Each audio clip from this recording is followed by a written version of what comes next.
149 vítimas de feminicídio entre os meses de janeiro e março. Esse monitoramento é realizado desde 2015 e mostra o ano de 2026 como o mais letal para as mulheres no primeiro trimestre, com uma alta de 7,55% em comparação ao mesmo período do ano passado. Onde estamos falhando no combate ao feminicídio? É o que vamos debater agora com Lúcia Bessa, advogada e presidente do Instituto Viva Mulher. Lúcia, obrigado por vir aqui ao Cidadania, ao estúdio da TV Senado, para falar desse assunto que é tão importante. E eu não tenho como a gente começar com outra pergunta, porque tem muita gente que não entende o que é o feminicídio, por que é importante a gente separar a figura do feminicídio da figura do homicídio. É sempre uma honra estar aqui com vocês e é extremamente importante, porque com a figura do feminicídio tipificado no Código Penal, nós temos aí uma figura isolada do crime, que é o assassinato violento de mulheres pelo simples fato de ser mulher. E quando eu separo, quando eu dou relevância e dou visibilidade a esse crime, eu tenho condições de ter dados e estatísticas que nos mostrem verdadeiramente o cenário de crimes violentos contra as mulheres deste país. E aí é possível fazer políticas públicas específicas para esse crime. Daí a importância. Quando a gente fala assassinato violento da mulher pela condição de mulher, para quem está em casa possa entender, é aquela cultura que o homem tem de se sentir dono do corpo da mulher, dono dela. Exatamente. É quando este homem, ele entende que ele tem um poder de vida e morte sobre essa mulher. Quando a vontade dela não importa para ele, quando o corpo dela pertence a ele, quando esta mulher deve ser colocada numa situação de subalternidade, controle, dominação, né, e submissão em relação a esse homem. E a gente, tendo esse conhecimento e tendo essa lei, por que a gente está tendo um aumento de casos? O que está acontecendo? Poxa, em 2015, quando começou a ter esse acompanhamento pelo Ministério da Saúde, foram 125 feminicídios no primeiro trimestre. E a gente teve agora quase 400 feminicídios no primeiro trimestre do ano. O que está acontecendo? Ou antes havia subnotificação? É um cenário que verdadeiramente nos assusta. E ele nos chama a uma reflexão. E a reflexão é exatamente essa pergunta que você nos faz agora, não é? Há realmente um aumento substancial e exponencial do número de violências contra as mulheres, de modo muito especial o feminicídio, ou há uma cultura de que as mulheres estão denunciando mais? É uma pergunta que ela não é muito fácil de responder. Porque eu acredito firmemente que, diante de muitas legislações afirmativas que nós temos, isso tem feito com que nós, mulheres, nos sintamos mais em condições de denunciar. Mas também, meu amigo, é inegável a gente entender que esses números têm aumentado e têm aumentado muito, né? Mas o que eu digo sempre é que não é só os números que têm aumentado. Os agressores estão mais tranquilos, eles estão sem medo. Sabe aquele freio? Não tem mais freio. Nós estamos morrendo e sofrendo todos os dias. E eu digo que é em praça pública, meu amado, porque é em todos os lugares. Não somente nos nossos lares, onde nós devíamos nos sentir mais seguras e protegidas, nós estamos morrendo no caminho para o trabalho. Nós estamos morrendo dentro do transporte público. Nós estamos morrendo nas escolas onde estamos deixando e buscando nossos filhos. Nós estamos morrendo dentro dos hospitais, quando a gente está esperando uma consulta. Nunca esqueço desse caso. Uma senhora estava esperando ser consultada. O marido chegou e atirou nessa mulher no local onde ela estava esperando para ser submetida a uma consulta. Nós estamos morrendo nos nossos locais de trabalho. Aquela mulher que estava se dirigindo, chegando no seu salão de beleza, ela ouviu o nome dela, se virou e recebeu vários tiros. Então não há mais nenhum espaço que seja seguro para nós mulheres. Nós estamos correndo risco todos os dias e, infelizmente, meu amado, em todos os lugares. E como mudar essa cultura, Lúcia? Você falou algo que é verdadeiro, é realmente uma cultura. E essa cultura, ela nos aflige, essa cultura nos amedronta. Essa cultura fortalece o agressor, né? Que é a cultura do silêncio. É a cultura de que nós, mulheres, somos subjugadas e submetidas a um determinado espaço. E esse espaço, eu não posso sair dele, né? Nós fomos criadas para isso. Há um espaço onde é do homem, o homem que foi dado a ele o direito do mundo, o direito de estar em todos os lugares. Nós não. A nós mulheres foi dado um espaço, é o espaço limitado, é o espaço doméstico. E quando eu me rebelo, quando eu digo, não, esse espaço também pode ser meu, mas eu posso ter direito a todos os outros espaços que eu desejar e me colocar. E aí, amado, eu recebo uma pena. Eu recebo uma pena por me rebelar. Eu recebo uma pena por não aceitar este controle, esta submissão e este estado de que o homem entende que eu sou propriedade dele. E quando eu me rebelo, eu posso receber uma represália em público, eu posso receber um xingamento, um empurrão, um tiro, uma facada. Lúcia, no início do ano, e é até por isso, para ficar claro para você que está vendo em casa, normalmente a gente traz esse tema para o Cidadania Mulher, com uma apresentadora mulher entrevistando uma mulher especialista.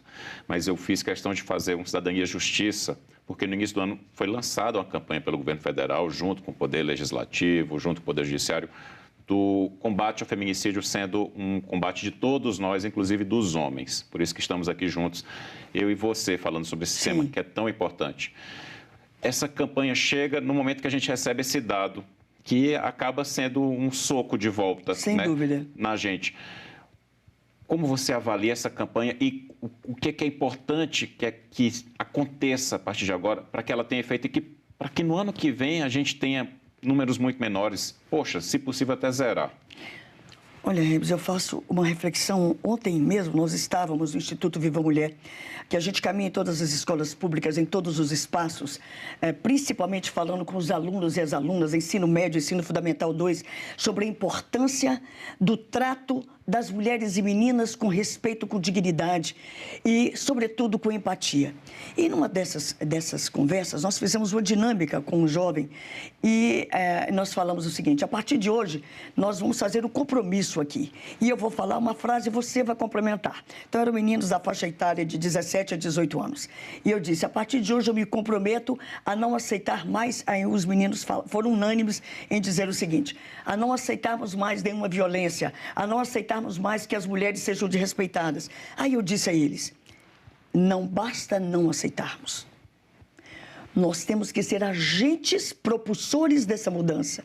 Não basta o homem dizer que não aceita, não basta o homem dizer que não concorda. É necessário que o homem se alie e se junte a nós mulheres nessa luta. O homem, agressor, faz parte deste problema.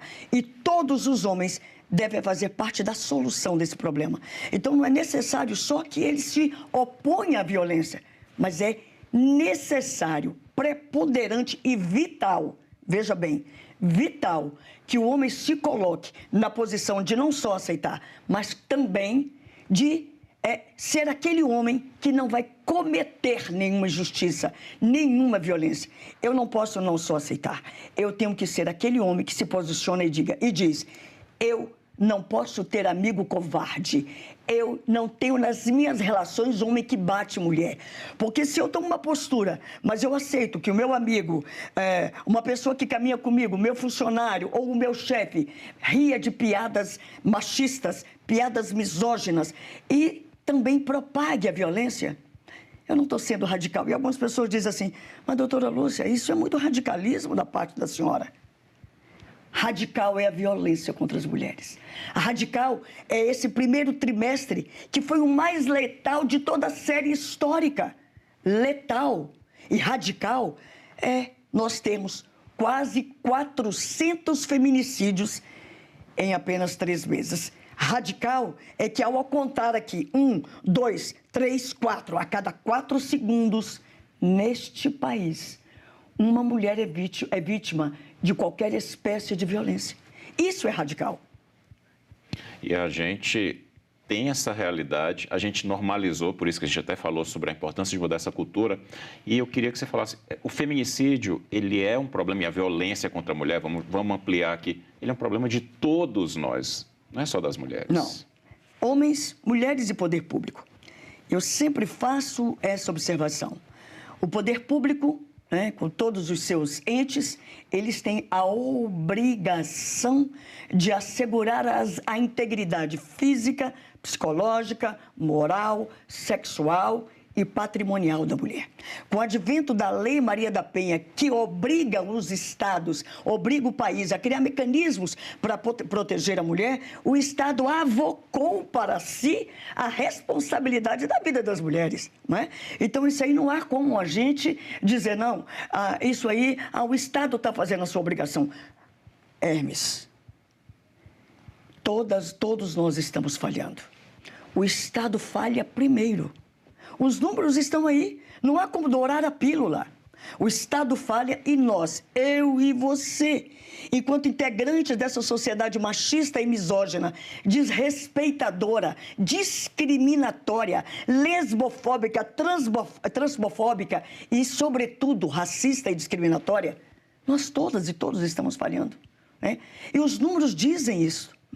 Há alguns anos atrás, foi feita aqui no âmbito do Distrito Federal, uma CPMI para que a Câmara Legislativa apurasse a responsabilidade do Estado quando nós tivemos 34 feminicídios naquele ano específico no Distrito Federal. Depois de 11 meses de trabalho e mais de 500 laudas de trabalho intenso, foi corroborado e ratificado aquilo que nós que lidamos com esse assunto fala. O Estado falha na proteção à vida das mulheres. E por diversos motivos. Porque o combate, enfrentamento e a prevenção à violência contra nossas mulheres e meninas, ela perpassa sobre várias outras situações, vários outros órgãos públicos, não é? E várias outras políticas públicas. Não há o que se falar em paz, em pacificação, em harmonia nos lares, quando eu não dou condições a essa mulher de que ela vá trabalhar e tenha creche pública para que essa mulher deixe seus filhos e filhas. Como eu, enquanto mulher, posso sair para trabalhar sem condições de deixar minha filha em segurança, meu filho em segurança? Como eu posso falar em combate efetivo da violência contra a mulher quando eu não tenho uma política habitacional para essa mulher? Ora, eu estou falando o que é elementar. São políticas públicas que passam por vários setores do Estado. Exatamente, exatamente. Olha, eu quero pedir licença a você e relatar um outro fato. Nós lidamos com a ponta, né? Com aquelas mulheres que sofrem cotidianamente todas as violências, inclusive a violência institucional, né? E aí, conversando com essas mulheres, ela me disse assim, doutora, eu estou vivendo uma relação muito difícil com meu esposo. E aí eu fiz uma pergunta e eu disse, ela é minha amada, e o que é que te prende neste homem que lhe agride, né? Este homem que lhe ofende, este homem que lhe coisifica, que tira de você a sua humanidade? Ela disse para mim com uma naturalidade que me feriu e que eu senti envergonhada. Ela disse para mim, doutor, eu tenho 5 filhos, eu moro de aluguel, eu vou procurar um aluguel, me perguntam assim, você é casada? Eu digo, não. Estou separada. Quantos filhos a senhora tem? Eu disse 5. Ele me pergunta, a senhora trabalha? Eu digo, não. Aí a pessoa diz, eu não tenho imóvel para alugar para a senhora. E ela me disse, e aí, doutora? Eu continuo com ele, doutora. Porque ruim com ele, pior sem ele. Veja, Hermes, que essa frase deveria afrontar e deveria acordar esse Estado, que ainda não sabe o que faz. É um Estado que fere ainda e maltrata essas mulheres, porque falha na proteção. Esse Estado deveria se sentir sensibilizado com uma fala dessa senhora, que é uma fala de todas as mulheres que sofrem violência nesse país. Nós não estamos falando de lugares privilegiados, nós estamos falando de mulheres ribeirinhas, mulheres quilombolas, mulheres que não podem acessar espaços públicos, mulheres que não podem acessar os serviços públicos. Essas mulheres vão pagar com as suas próprias vidas? Em face de um Estado que ainda é ineficaz, ainda não alcança essas pessoas? É muito injusto isso, meu amigo. Lúcia, e você falando, a gente pensa num relato de décadas atrás, e não, é isso, você ouviu isso muito recentemente, Agora. né? Agora, não tem 15 dias. Além dessas falhas no Estado de amparar e garantir políticas públicas para que as mulheres tenham esse protagonismo e não fiquem dependendo de agressores e que podem se tornar feminicidas, a legislação, ela ainda tem brechas e ela ainda pode ser melhorada. A gente está num cenário de 20 anos de Lei Maria da Penha, que é um avanço maravilhoso, mas no seu olhar de advogada e presidente do Instituto Viva Mulher, a gente ainda pode melhorar nossas leis para garantir essas políticas públicas e garantir as vidas dessas mulheres, das mulheres, com qualidade? Olha, você sabe, eu tenho pensado muito nisso. E eu reflito e digo o seguinte, nós temos legislações extremamente robustas. Nós temos excelentes legislações, a começar pela Lei 11.340, conhecida pela Lei Maria da Penha. E a partir dela, a partir da sua vigência, outras legislações foram sendo criadas cada vez mais para amparar as nossas mulheres e inibir ou, é claro que a gente está sempre no cenário de erradicar as violências. Então, eu acredito que nós temos legislações, sim, muito robustas. E eu acredito que o que nos falta é fiscalização dessas legislações, a complementação dessas legislações com as atitudes de poderes que efetivamente cumpram essas legislações. Aí entra mais uma vez aquilo que você falou, né, que é o papel do Estado de estar fiscalizando, de estar acompanhando. Exatamente. Né? Nós temos aqui, em todo o país, nós temos várias OPMs, né, que são organismos de políticas para as mulheres. Esses organismos de políticas para as mulheres, eles têm se colocado em todos os estados brasileiros. Mas há recônditos desse país, eu vou te dizer, até muito perto. Aqui perto, se a gente não vai sair muito longe aqui do Distrito Federal, nós temos lugares que não tem delegacia especial de atendimento à mulher, Hermes. Nós temos estados brasileiros, ou municípios desse estado brasileiro, que nós não temos um centro de referência. Nós não temos um centro especializado de atendimento à mulher. Não temos uma vara especializada. Meu amigo, tudo isso foi instituído a partir da vigência da Lei 11.340, conhecida como Lei Maria da Penha. Né? E eu digo mais, e o Estado não só falha, como ele assume a responsabilidade. O feminicídio é um crime evitável e previsível. Né? Porque quando o feminicídio se concretiza, que é o ápice da violência contra a mulher, é quando eu tiro a vida física dessa mulher, o agressor, ele já vem tirando a vida dessa mulher há muito tempo. Ela sofre uma série de violências. Uma série de violências que precedem o feminicídio. Não é? Ora, e muitas destas violências são informadas para o Estado a partir do registro da ocorrência. Quando eu, enquanto Estado, recebo essa denúncia, recebo o pedido de socorro, porque uma mulher, quando ela vai registrar uma ocorrência, Hermes, ela já venceu vários obstáculos. O obstáculo físico, que muitas vezes ela mora longe de uma delegacia. Não estamos falando de um cenário de capital da República, não. Estamos falando de outros cenários deste país gigantesco. Ela rompe esse obstáculo, primeiro esse obstáculo geográfico, esse obstáculo da distância de uma delegacia. E aí ela vence outros obstáculos. O medo do agressor ou da agressora, se aqui estivermos falando de uma relação afetiva. Aí ela vence esse obstáculo do medo. Ela chega no espaço público, onde ela deveria ali receber a proteção, um atendimento sem julgamento. Muitas vezes ela recebe ali, mas a senhora, o que é que a senhora fez para a senhora ter recebido tanto soco? Para a senhora ter sido maltratada durante tantos anos? A senhora deu causa, né? A senhora deu causa. A senhora tem certeza de que a senhora quer registrar essa ocorrência? Olha, a senhora sabe que se a senhora registrar, ele pode vir a ser preso. E aí, como é que a senhora vai pagar o aluguel? Veja, essa mulher que já sofreu tantas violências tipificadas na Lei 11.340, aí ela recebe uma outra violência, que é a violência institucional. E é o que a gente mais vê nessas regiões menos favorecidas deste país. São regiões que não existe, como eu já disse, uma delegacia especializada. Sequer uma delegacia. E quando tem a delegacia, quem atende para a delegacia é um policial que não é um delegado. Não estou aqui desmerecendo ninguém, né? Mas cada qual com seus cadaquases. Então, meu amado, o cenário ele é extremamente nocivo contra nós mulheres. E aí você fez uma outra indagação, né, em relação à questão dos homens, qual a importância.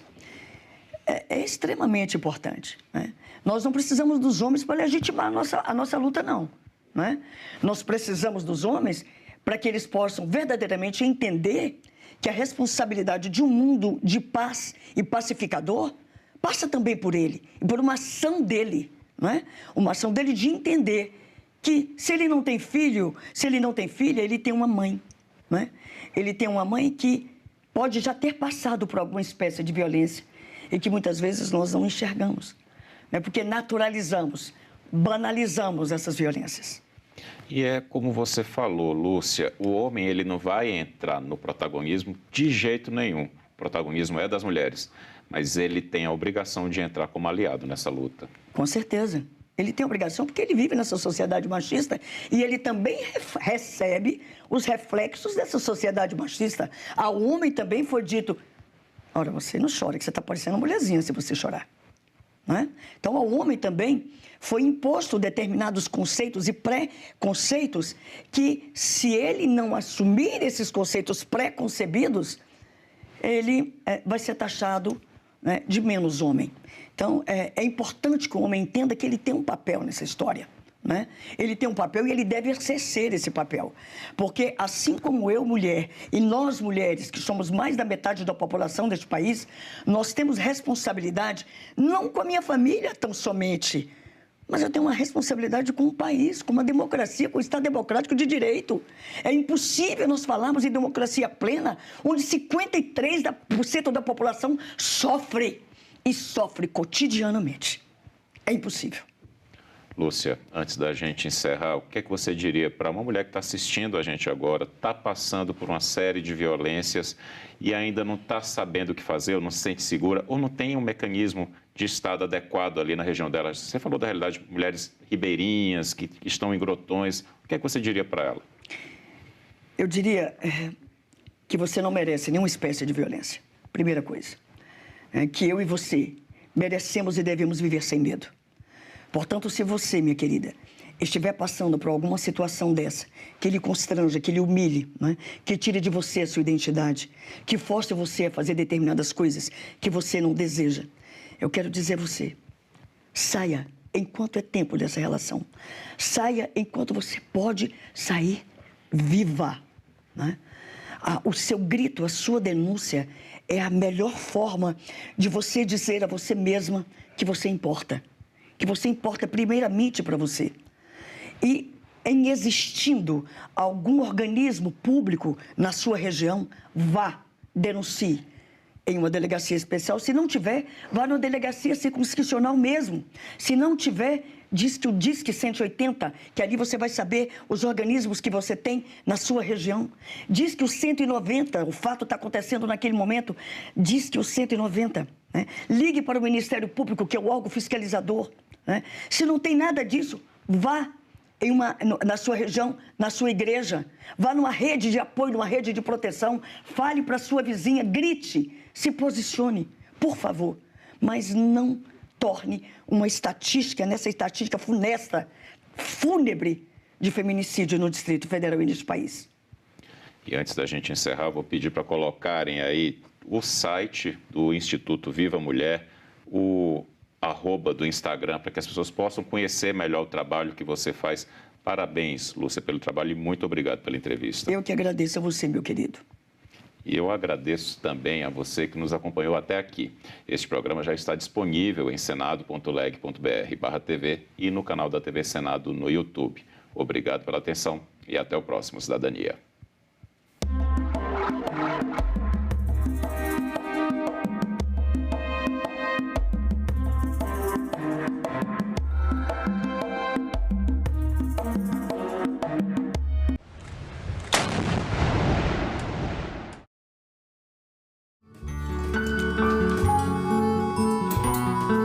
cabine, para mim, era como se fosse uma nave espacial, com todas aquelas chaves, com todos aqueles botões. Então, eu, operando o projetor com o cinema lotado de 400 pessoas, eu me achava muito importante. Senadoc, neste sábado, 9h, aqui na TV Senado. Agora é lei.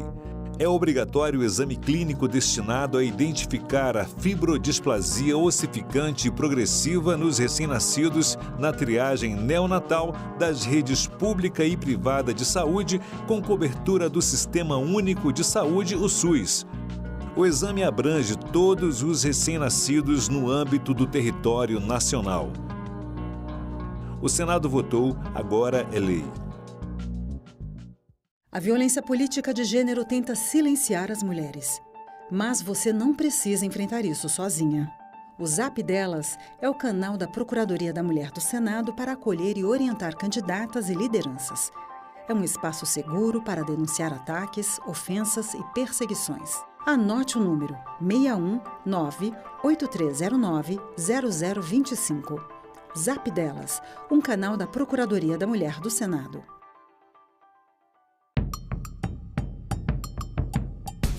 Depois de viver tempos tão difíceis no Brasil, né, politicamente, com a pandemia, com tudo que a gente viveu, eu acho que a gente está precisando ter um pouco mais de afeto, um pouco mais de empatia, né? E o Martinho tem trazido isso para nós, para a gente que fez o filme. Que Brasil é este? Hoje, 20h, aqui na TV Senado.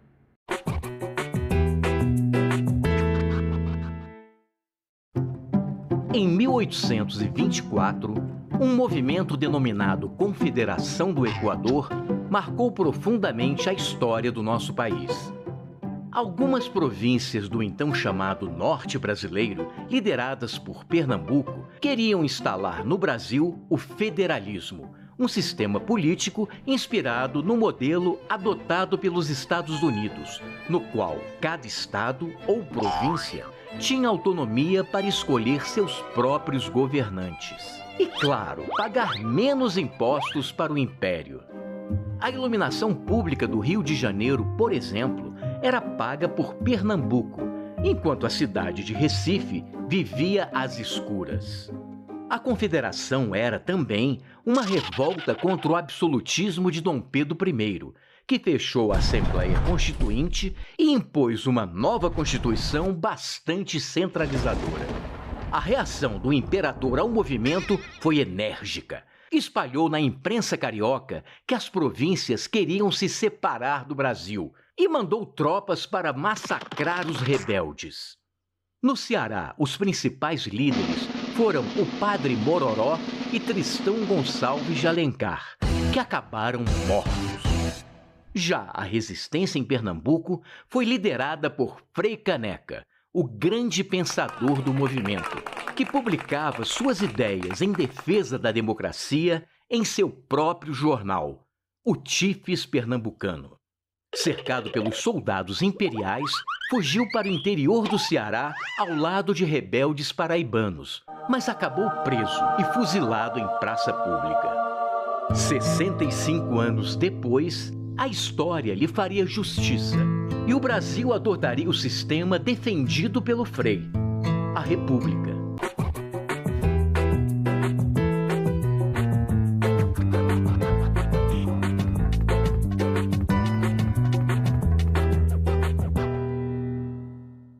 A gente também fala tupi. Tocantins é uma palavra tupi que identifica uma etnia indígena e significa bico de tucano. Vem de tucã, como o pássaro é chamado em tupi, mais ti, que pode significar bico ou nariz. Já o nome tucano é formado por tu ou ti, que quer dizer bico, mais canga, termo para osso. Seria então a ave do bico feito de osso. A gente também fala tupi.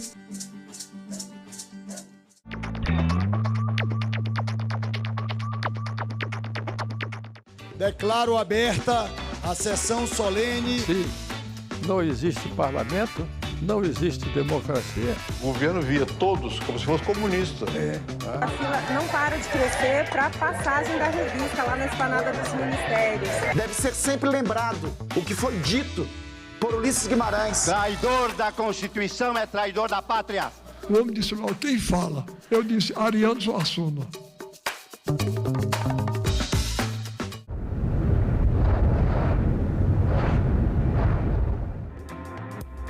Bom dia, quarta-feira, 20 de maio. É hoje na CCJ a sabatina do ministro Benedito Gonçalves, indicado para corregedor da Justiça. Convocada a sessão conjunta do Congresso para examinar vetos à Lei de Diretrizes Orçamentárias. Comissão aprova reajuste de 5,4% no piso salarial dos professores da educação básica. E mais, as comissões que se reúnem hoje e o que está previsto para o plenário na agenda do dia.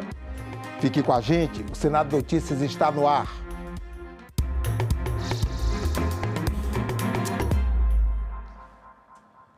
O Senado deve votar hoje indicações para diversos cargos públicos. Vamos saber os detalhes ao vivo com o repórter Tiago Tibúrcio. Bom dia, Tiago.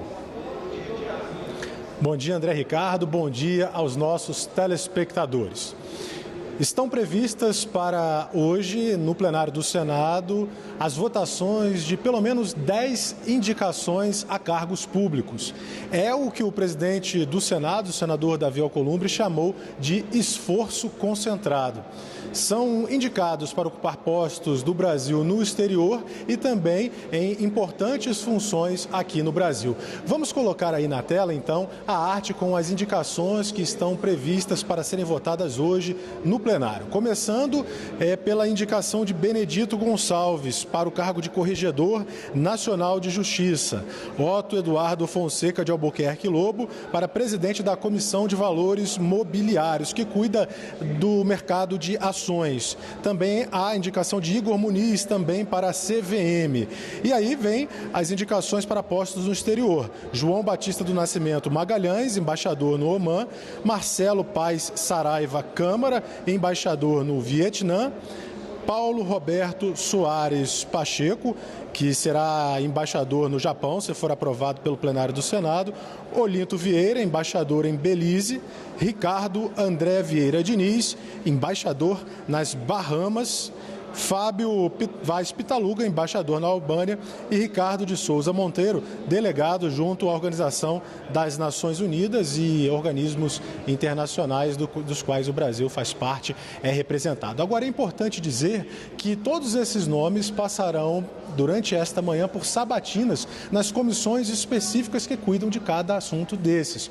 Ou seja, esses embaixadores na Comissão de Relações Exteriores, Benedito Gonçalves na Comissão de Constituição e Justiça e os dois indicados para a Comissão de Valores Mobiliários passarão por sabatina na Comissão de Assuntos Econômicos. André, ao longo do jornal a gente vai mostrar mais detalhes dessas indicações, mas isso deverá movimentar o Senado tanto na manhã desta quarta-feira como também à tarde e início da noite no plenário do Senado. Voltamos com você. Com certeza, Tiago. Muito obrigado.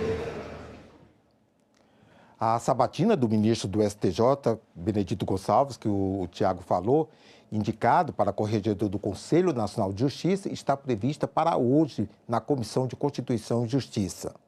Ministro do Superior Tribunal de Justiça desde 2008, Benedito Gonçalves foi indicado pelo próprio STJ após uma eleição interna para a função de Corregedor Nacional de Justiça no CNJ pelos próximos 2 anos. Aos 72 anos, o carioca Benedito Gonçalves é formado em Direito pela Universidade Federal do Rio de Janeiro, com especialização em Direito Processual Civil e mestrado pela Universidade Estácio de Sá. Antes da carreira jurídica, foi inspetor escolar, papiloscopista e delegado da Polícia Federal.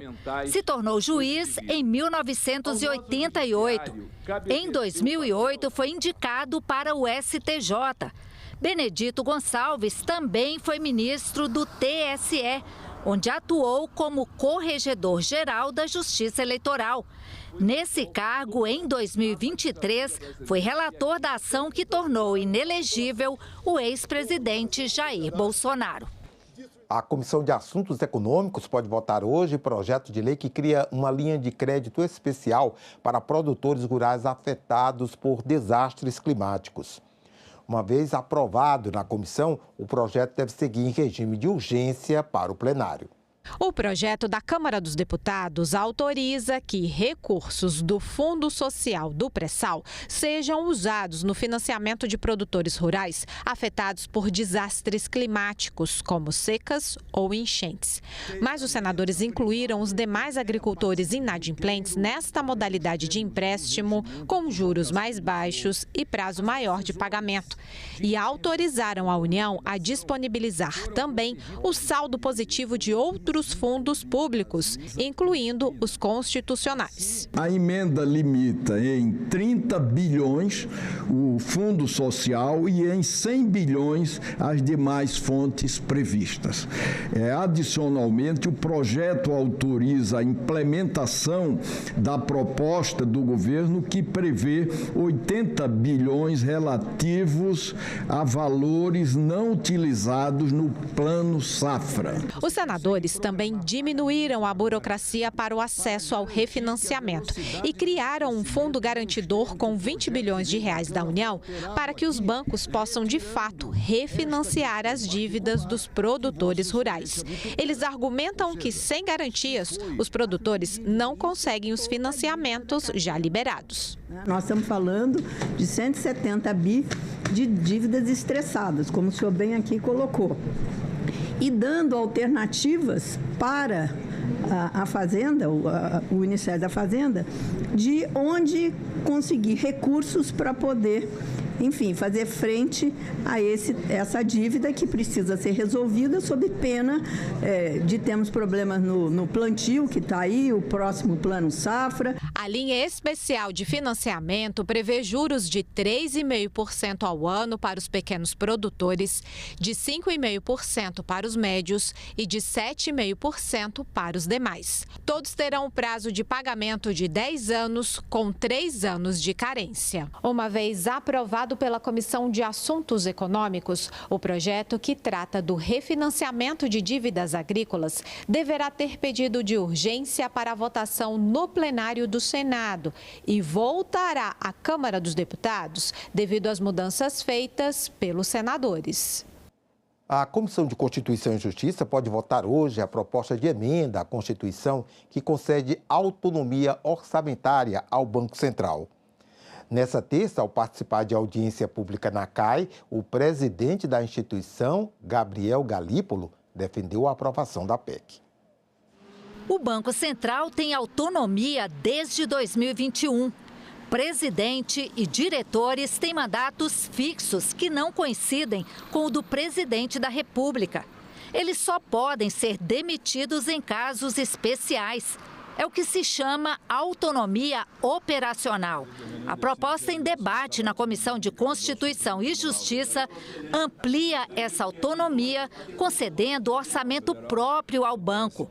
Mas as despesas continuariam limitadas pelo arcabouço fiscal. O Congresso ficaria responsável pela fiscalização contábil, orçamentária e financeira do banco. Na Comissão de Assuntos Econômicos, onde participou de audiência pública nesta terça-feira, o presidente do Banco Central, Gabriel Galípolo, fez um apelo enfático pela aprovação da autonomia financeira do banco. Se a gente não der recursos como outras instituições parecidas com o Banco Central e que prestam menos serviço que o Banco Central do Brasil, para poder fazer, vai piorar a situação. O Pix tem 85 milhões de inserções todos os dias e é controlado por apenas 32 servidores. Olha o perigo de fraude que acontece todo dia. E o Pix está em perigo, exatamente por o Banco Central não ter esse orçamento próprio. Então essa PEC se tornou a PEC do Pix.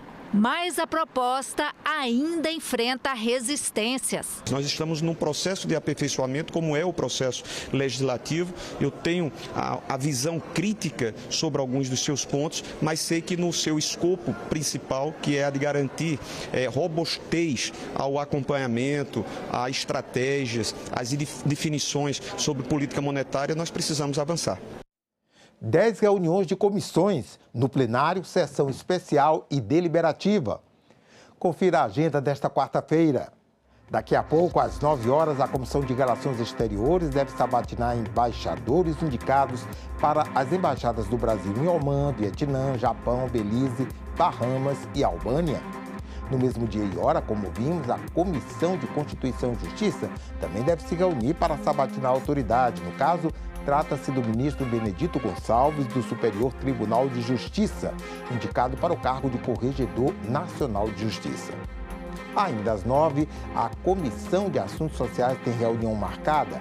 Na pauta está o projeto que regulamenta as atribuições dos agentes de vigilância sanitária, dos agentes indígenas de saúde e dos agentes indígenas de saneamento. E às 9h30, a Comissão de Transparência, Fiscalização e Controle deve retomar a reunião de ontem.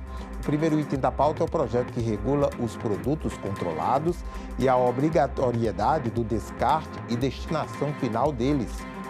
Às 10 horas, reunião prevista na Comissão de Ciência e Tecnologia.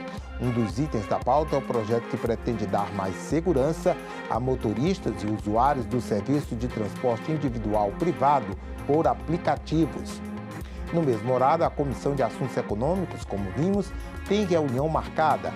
Além de examinar projetos, a CAI deve sabatinar Otto Eduardo Fonseca de Albuquerque Lobo, indicado para o cargo de presidente da Comissão de Valores Mobiliários, CVM, e Igor Muniz, indicado para diretor da CVM. Também às 10, uma sessão especial está marcada no plenário do Senado para celebrar o Dia Nacional da Defensoria Pública, que é comemorado em 19 de maio. Às 11 horas, a Comissão de Direitos Humanos tem reunião prevista. Um dos projetos na pauta prevê que as bibliotecas das escolas públicas contenham nos acervos obras em defesa da equidade de gênero e proteção das mulheres. E logo mais às 2 da tarde, a audiência pública marcada na Comissão de Educação para debater projeto que cria a Semana Nacional do Pequeno Investidor. No mesmo horário, a Comissão de Agricultura tem reunião prevista para examinar indicações de emendas ao orçamento deste ano. Também às 14 horas, o plenário do Senado deve se reunir em sessão deliberativa. Na ordem do dia, um dos projetos aumenta o prazo para encaminhamento de queixa ou de representação quando se tratar de crime relacionado à violência doméstica contra a mulher. E às 2h30, a Comissão Mista de Combate à Violência contra a Mulher tem reunião marcada. Uma audiência para debater a violência sexual contra crianças e adolescentes, o estupro de vulnerável e a proteção integral da infância e adolescência. O presidente do Senado marcou para quinta-feira uma sessão do Congresso Nacional. Vão ser votados vetos à Lei de Diretrizes Orçamentárias.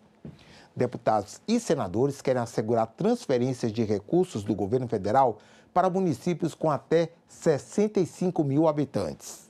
Após participar da abertura da Marcha dos Prefeitos aqui em Brasília, o presidente do Senado, Davi Alcolumbre, convocou para esta quinta-feira uma sessão do Congresso Nacional destinada à apreciação de vetos que impedem repasses do governo federal para pequenos municípios. Se deputados e senadores derrubarem vetos à Lei de Diretrizes Orçamentárias de 2026, as pequenas cidades com até 65 mil habitantes que estão inadimplentes com os cofres públicos voltam a receber verbas federais e até de emendas parlamentares. São mais de 5.045 municípios que estão abaixo de 65 mil habitantes. Desses, mais de 3.100 estão hoje inadimplentes, portanto, sem poder acessar os convênios de recursos apresentados pelo governo federal, por programas do governo, ministro Guimarães, e também de recursos de transferências de emendas parlamentares. O presidente do Banco Central cumpriu, nesta terça-feira, a obrigação de explicar a política monetária aos senadores da Comissão de Assuntos Econômicos.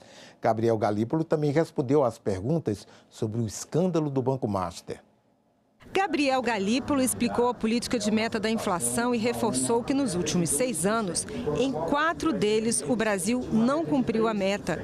E por isso foi necessário manter as taxas de juros em patamares tão elevados. O presidente do Banco Central citou 4 eventos externos à economia brasileira que elevaram os preços internamente e, consequentemente, a inflação. A economia global está passando pelo 4º choque de oferta seguido em menos de 6 anos. A gente teve a Covid, tivemos a guerra na Ucrânia, tivemos o tarifaço e agora o conflito no Irã. Essa dissonância entre um nível de preço mais alto, ou seja, um nível de preço que subiu numa velocidade maior ao longo de 4 choques de oferta do que a renda, por exemplo, provoca essa dissonância de percepção onde muitas vezes em vários países do mundo se alega há uma inflação dentro da meta, há uma inflação mais controlada, mas a percepção da população que não está olhando inflação e sim nível de preço é que o custo de vida está mais elevado. Eu guardo esse recorde que eu não me orgulho de ser o único presidente do Banco Central que teve que escrever 2 cartas abertas por descumprir a meta num único ano. E agora a inflação está em 4,4, ou seja, está 0,10 abaixo da meta. E se mais uma vez eu permanecer com essa inflação acima da meta pelos próximos 6 meses, eu vou ter que escrever uma 3ª carta em menos de 1 ano e meio de mandato que eu tenho aqui, 2 anos de mandato. Gabriel Galípolo falou ainda sobre o câmbio, endividamento das famílias, sobre o aquecimento da economia e lembrou que o país está com a menor taxa de desemprego da história. Mas o caso do Banco Master foi o centro das discussões da audiência pública. O senador Renan Calheiros disse que esse escândalo financeiro é o maior do mundo e questionou a atuação do Banco Central. Não tem um caso igual em valores. Se nós fizermos uma conta aqui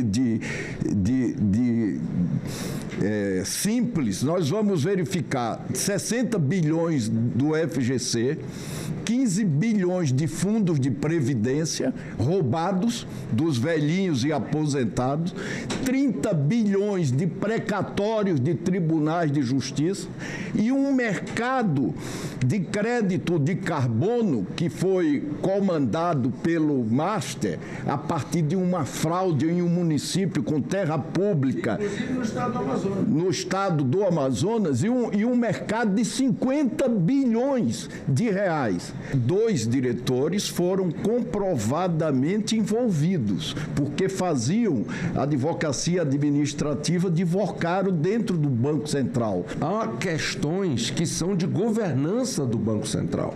E aí diz respeito diretamente a Vossa Excelência. Aí eu queria aditar a pergunta do nosso presidente, considerando a transição histórica da instituição do antigo Banco Máximo para o Banco Master e a agressividade da sua atual estratégia de mercado, como o Banco Central tem conduzido os processos de fit and proper, avaliação de reputação e capacidade técnica, porque isso é o Banco Central que faz, de seus controladores e da auditoria de conformidade das suas operações estruturadas, de modo a garantir que os controles internos contra lavagem de dinheiro e crimes financeiros sejam 100% eficazes no ecossistema do banco. Se existia uma governança que liquidou aquele banco, que em 6 meses entregou, foi a governança do Banco Central. Agora, se o Senado quer realmente ajudar a governança do Banco Central, pelo amor de Deus, aprova o PLP que está há 10 anos na Câmara e dá autonomia para o Banco Central, que o Banco Central da Nigéria tem, o do México tem, o da Inglaterra tem, o da Portugal tem. Todos esses bancos centrais têm recursos para poder competir com um sistema financeiro que tem muito recurso. A falta de vontade política para poder, de de fato, aparelhar os vários institutos, instituições que são necessárias no Brasil. A CVM é uma piada. Ela tem menos estrutura hoje do que tinha 10 anos atrás. Agências reguladoras? Agências reguladoras totalmente incorporadas. O Banco Central não tem recursos suficientes. E isso se resolve nessas duas casas com uma facilidade imensa. Basta que o governo, temos um bom representante aqui, enderece o projeto e aprovamos no mesmo dia. Quando vem o Banco Central da Europa aqui, nós temos, é desse jeito. São 20, 30 pessoas para fiscalizar uma instituição e aqui no Brasil é uma pessoa para fiscalizar 20, 30 instituições. É disso que nós estamos falando. Enquanto eu estiver aqui, o Banco Central não será um palanque. O senador veneziano Vital do Rego estranhou a ausência do nome do ex-presidente do Banco Central, Roberto Campos Neto, nas apurações sobre as fraudes do Banco Master. Eu vejo um esforço tremendo, meu querido presidente, de Vossa Excelência não colocar o nome do ex-presidente Roberto Campos Neto nessa fila de... Não estou dizendo que ele atuou dolosamente, mas, presidente Galípolo, não há como desconhecer que passados 5 anos e passado um período completo da presença do ex-presidente, ele não possa ser mencionado, pelo menos, e olhe lá, culposamente. A bancada do Distrito Federal pediu mais dados sobre o envolvimento do BRB no caso do Banco Master. Nós estamos preocupados com o que aconteceu com o BRB. Os senadores do Distrito Federal já estiveram com o senhor pelo menos 2 ou 3 vezes. A assessoria parlamentar nos respondeu recentemente que nenhuma de nossas perguntas poderiam ser respondido por causa do sigilo. Senador, a gente tem tentado ali o máximo possível e voltar e analisar cada um dos casos para ver o que é possível tarjar, fornecer de informação, de novo, preservando o sigilo e o receio de verdade é muito mais de que não se use, a gente sabe do risco que existe isso, de um caso como este, para se abrir uma porta para que amanhã se peça sigilo, se quebre sigilo de alguém de maneira indevida. A comissão mista que analisou a medida provisória sobre o piso salarial dos professores da educação básica aprovou ontem um reajuste de 5,4% para a categoria. O texto ainda precisa ser votado pelos plenários da Câmara e do Senado. A comissão mista aprovou o relatório da medida provisória que altera o piso salarial dos profissionais do Magistério Público da Educação Básica. A proposta estabelece o novo piso profissional nacional no valor de R$ 5.130,63 por mês, para a jornada de 40 horas semanais. Eu me sinto honrado em presidir essa sessão. Ela tem importância histórica. Nesse momento, há uma expectativa de cerca de 2 milhões de professores nesse país. Eu entendo que essa pauta ela é apartidária. Valorizar professor diz respeito a todos. É extremamente importante quando nós olhamos para a carreira docente que carece, de uma segurança e da atratividade em relação à busca da carreira docente, que infelizmente tem caído ano a ano. Além disso, a proposta estabelece uma nova forma de cálculo para a atualização do piso salarial, que deverá ocorrer anualmente. O valor do reajuste anual deverá considerar, além da inflação do ano anterior ao da atualização, a variação das receitas do Fundeb. E também para os professores, com patamares que garantam que em nenhum caso aconteceria o que já, inclusive, nós corríamos risco esse ano, de ter um crescimento negativo ou até de não ter nenhum tipo de crescimento em relação ao piso. O grande objetivo dessa votação é a gente dar maior previsibilidade nas atualizações futuras. Não se pode também ter um cálculo em que, em alguns anos, o reajuste foi 0, sendo um piso salarial que eu concordo com a professora Dorinha, não é um alto salário de professor, pelo contrário, precisa ser ampliado. É preciso que o professor tenha garantia de que, pelo menos, a inflação ele terá. O projeto segue agora para o plenário da Câmara e, se aprovado, seguirá para o plenário do Senado. A pauta de medicamentos para tratar a doença ocular chamada de atrofia geográfica foi criticada durante a audiência pública da Comissão de Assuntos Sociais realizada nesta terça-feira. Os especialistas também destacaram a falta de tecnologia para melhorar a qualidade de vida dos pacientes.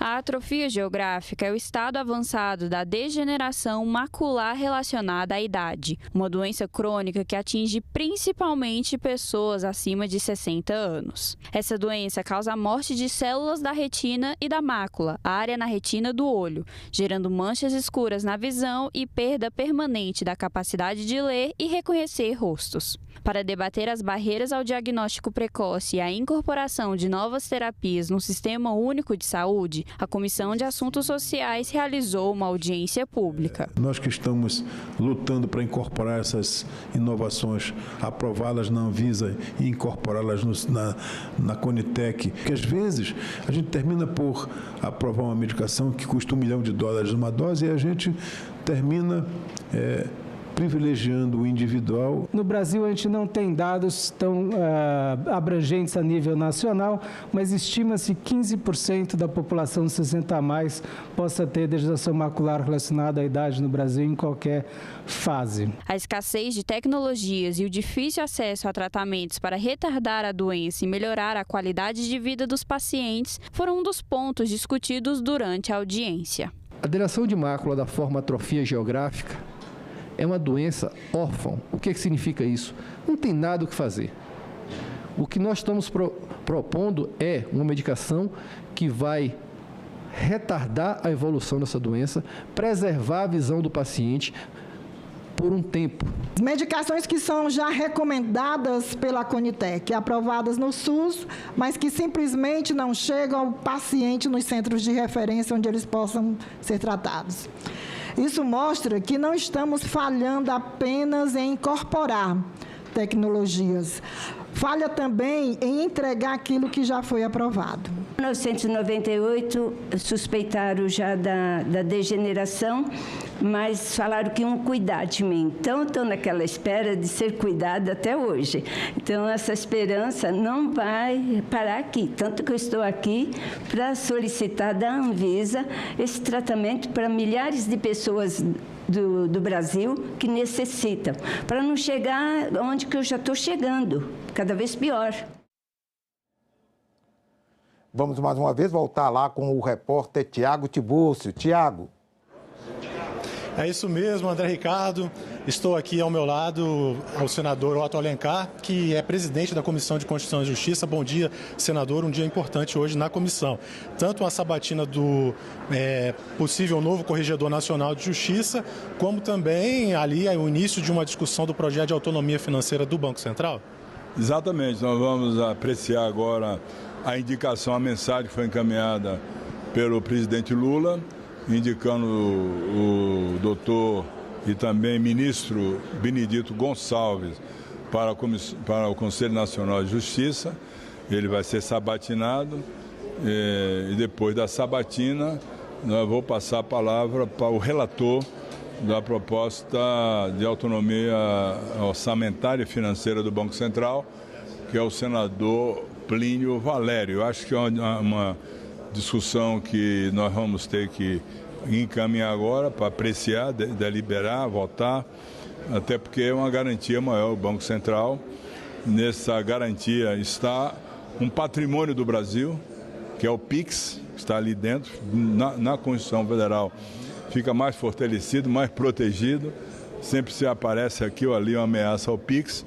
E nós vamos garantir isso para o povo brasileiro continuar utilizando um método mais fácil, rápido e sem custo para aqueles que passam recursos, e transferências através do PIX. Portanto, essa discussão é importante, é necessária. Além disso, a possibilidade de que o Banco Central possa fiscalizar 24 horas por dia. Sempre há uma ameaça aqui ou ali de hackers que entram no Banco Central, porque não tem fiscalização permanente. Às vezes vai até 19 horas para a fiscalização e essas atividades criminosas de transferências irregulares podem acontecer, como recentemente, há 30 dias atrás, tiveram uma ação nesse sentido de 150 milhões de reais. Certo. Como é que o senhor está vendo o plenário da CCJ hoje para a votação desse projeto? Porque parte do governo ainda tem algumas dúvidas sobre esse orçamento, se o Legislativo perderia controle sobre esse orçamento, se houvesse essa autonomia. Como é que o senhor está vendo isso? Olha, nós tivemos emendas encaminhadas pelo Poder Executivo. Inclusive uma contribuição muito boa, que foi encaminhada pelo o ministro Jorge Messias, o advogado-geral da União, que encaminhou e deu uma contribuição muito boa, dando clareza, fortalecendo, inclusive, a letra da lei que está contida na proposta de emenda constitucional.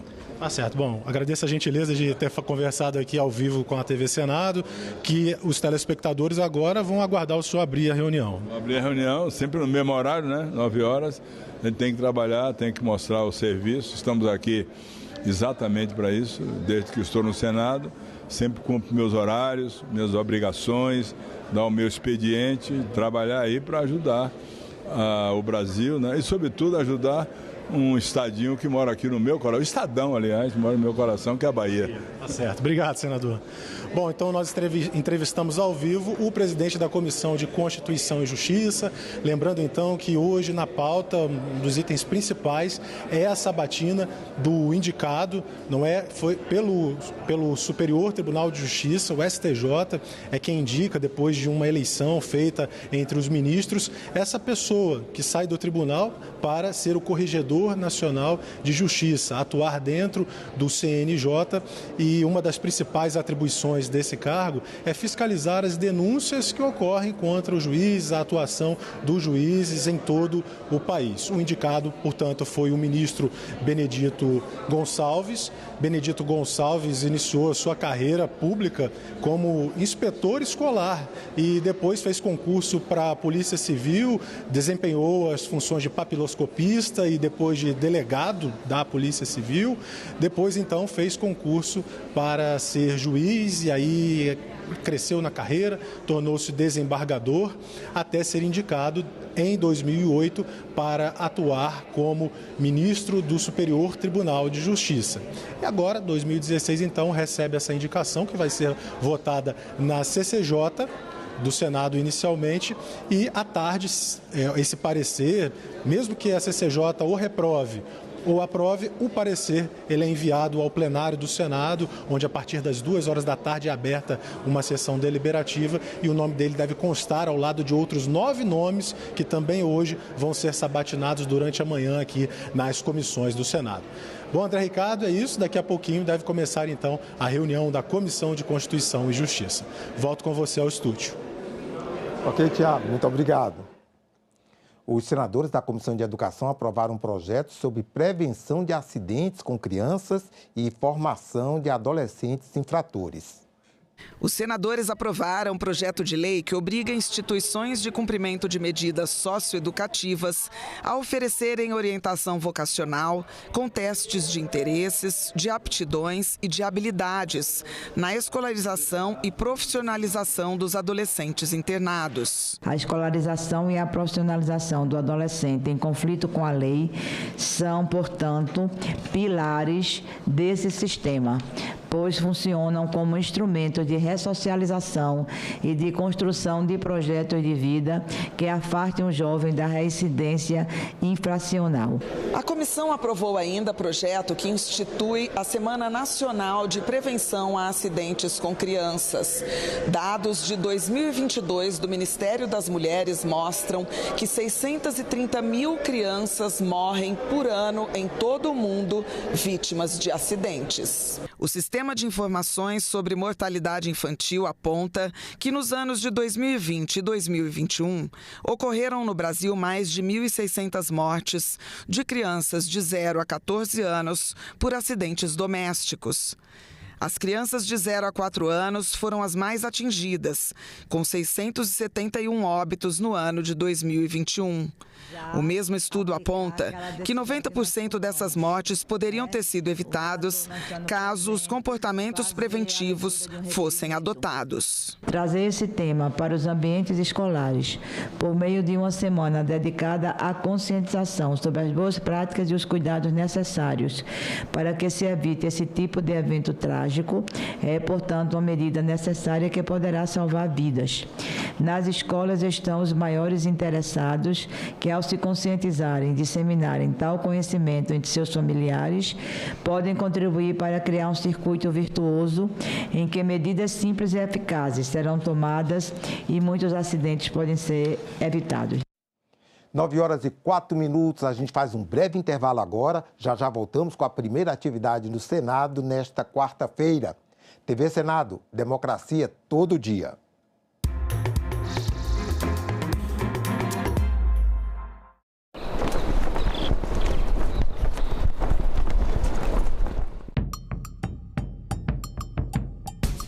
Depois de viver tempos tão difíceis no Brasil, né, politicamente, com a pandemia, com tudo que a gente viveu, eu acho que a gente está precisando ter um pouco mais de afeto, um pouco mais de empatia, né? E o Martinho tem trazido isso para nós, para a gente que fez o filme. Que Brasil é este? Hoje, 20h, aqui na TV Senado. Agora é lei. A reforma tributária promete simplificar o pagamento de impostos no Brasil. A nova lei detalha reduções e isenções de tributos, além de regras para a devolução de impostos para famílias de baixa renda. O mecanismo de devolução deverá valer para contas de energia, água, saneamento, gás e telefonia, e as mudanças serão implementadas de forma gradativa. O Senado votou, agora é lei.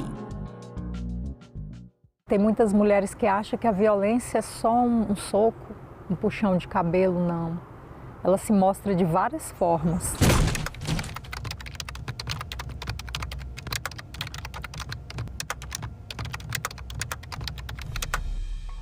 Era briga, era ciúme, era confusão. Ah, mulher minha não vai estudar. Quem é que vai te querer com esse tanto de filho? Mulher minha não dança. Mulher minha não tem amizade com homem, as falas que eu ouvia. Mulher minha tem que me servir a hora que eu quiser. Se não me servir, eu vou pra rua procurar outra. Várias vezes, inclusive, eu acordei com ele em cima de mim. Se você percebe que o seu parceiro ou não aceita o seu não, insiste muito ou desrespeita o seu estado de inconsciência e de vulnerabilidade, fique alerta porque é uma violência sexual, é uma violência grave. No início eu achava ser normal, só que chegou um determinado ponto que eu falei, isso não é normal. Buscar ajuda, uma rede de apoio de outras mulheres, psicólogos e se cuidar. Uma boa dose de amor próprio. Eu separei, hoje eu faço tudo o que eu quero.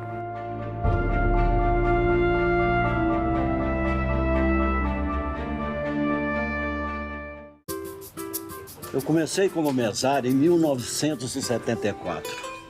Em 2026 eu quero ser mesária pela primeira vez. É importante contribuir para todo mundo ter eleições justas. A gente se sente útil e valorizado. É muito gratificante. Seja mesária ou mesário voluntário. A democracia nós fazemos juntos. Justiça Eleitoral, a justiça da democracia. A cabine, para mim, era como se fosse uma nave espacial, com todas aquelas chaves, com todos aqueles botões. Então, eu, operando o projetor com o cinema lotado de 400 pessoas, eu me achava muito importante. Senadoc, neste sábado, 21h, aqui na TV Senado.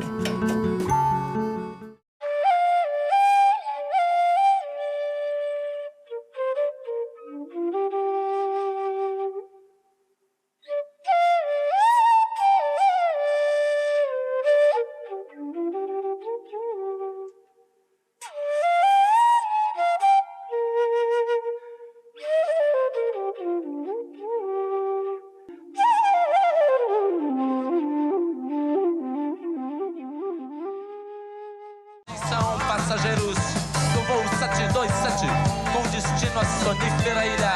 Apertem os cintos e boa viagem.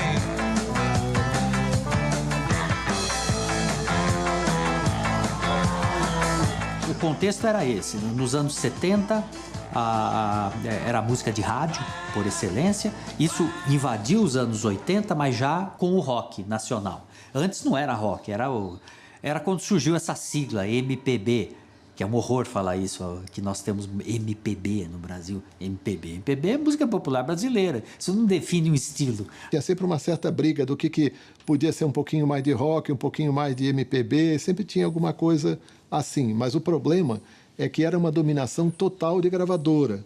Dominação no sentido, a gravadora chegava na rádio, indicava qual é a música que tem que tocar. Pois é, e nós ouvimos, para começar o Blue Moon de hoje, a primeira faixa. A gente também fala tupi. Pernambuco é uma palavra de origem tupi, formada por Paranã, que quer dizer mar, mais umbuca ou puca, que significa furo. Logo, Pernambuco seria mar furado, ou buraco que o mar fez, isto é, uma pedra furada por onde o mar entra. Era um termo comum usado em toda a costa do Nordeste, para lugares onde havia recifes, como o local onde hoje está a cidade do Recife. A gente também fala tupi.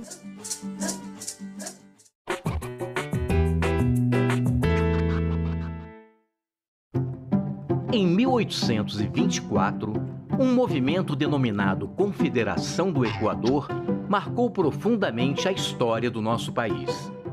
Algumas províncias do então chamado Norte Brasileiro, lideradas por Pernambuco, queriam instalar no Brasil o federalismo, um sistema político inspirado no modelo adotado pelos Estados Unidos, no qual cada estado ou província tinha autonomia para escolher seus próprios governantes. E, claro, pagar menos impostos para o império.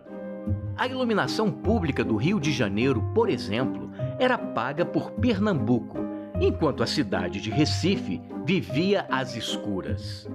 A Confederação era também uma revolta contra o absolutismo de Dom Pedro I, que fechou a Assembleia Constituinte e impôs uma nova Constituição bastante centralizadora. A reação do imperador ao movimento foi enérgica. Espalhou na imprensa carioca que as províncias queriam se separar do Brasil e mandou tropas para massacrar os rebeldes.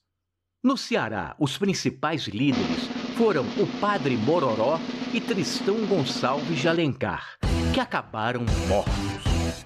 Já a resistência em Pernambuco foi liderada por Frei Caneca, o grande pensador do movimento, que publicava suas ideias em defesa da democracia em seu próprio jornal, o Tifes Pernambucano.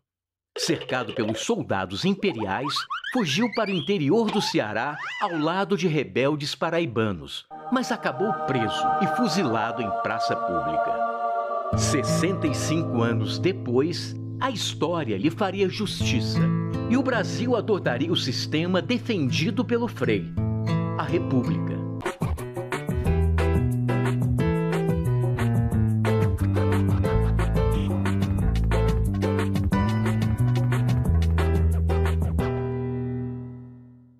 A violência política de gênero tenta silenciar as mulheres. Mas você não precisa enfrentar isso sozinha. O Zap Delas é o canal da Procuradoria da Mulher do Senado para acolher e orientar candidatas e lideranças. É um espaço seguro para denunciar ataques, ofensas e perseguições. Anote o número 619-8309-0025. Zap Delas, um canal da Procuradoria da Mulher do Senado.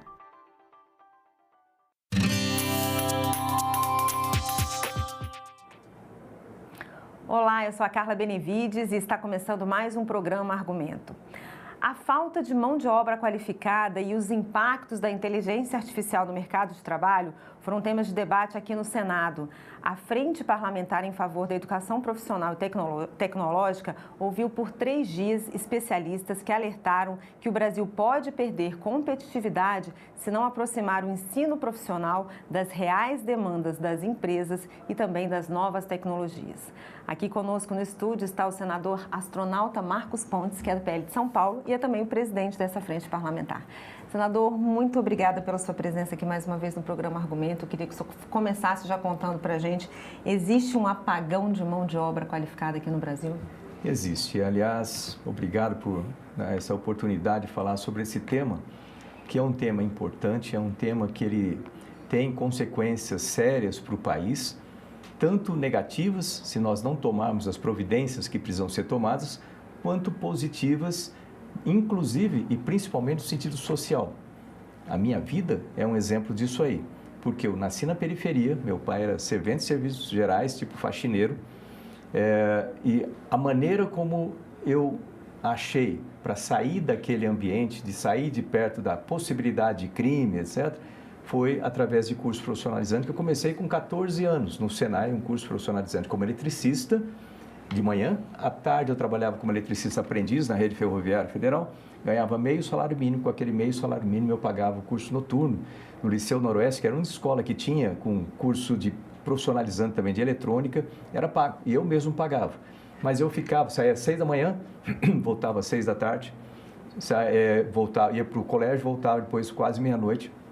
Então, não tinha chance de eu ser cooptado, vamos dizer assim, pela criminalidade. Eu garanto para você, se a gente aumentar o nosso número de jovens do ensino técnico e tecnológico, do ensino profissionalizante tecnológico,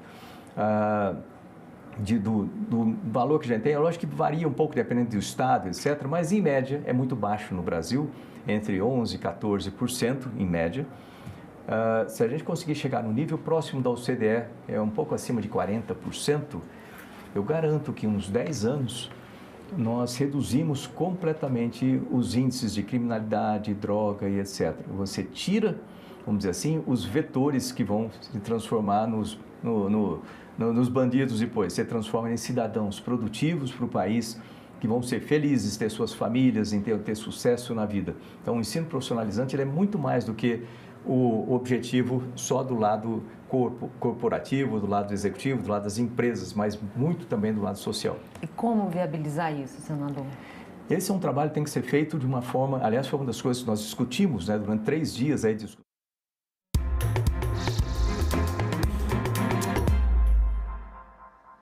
Olá, estamos de volta, são 9h16. Está começando nesse momento a reunião na Comissão de Constituição e Justiça. Um dos tópicos da reunião será a sabatina do ministro Benedito Gonçalves, do Superior Tribunal de Justiça, indicado para o cargo de Corregedor Nacional de Justiça. Acompanhe. Dos itens 1 e 2.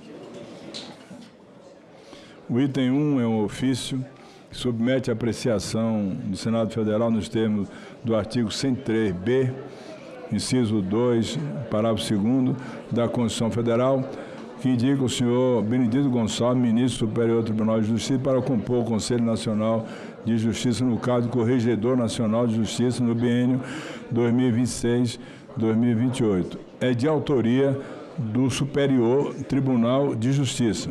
O relator, o senador Cid Gomes, que já leu o relatório na sessão anterior, então nós iremos para a sabatina. Peço ao senador Cid Gomes que possa conduzir o ministro Benedito Gonçalves para aqui o ambiente da comissão e iniciarmos a sabatina.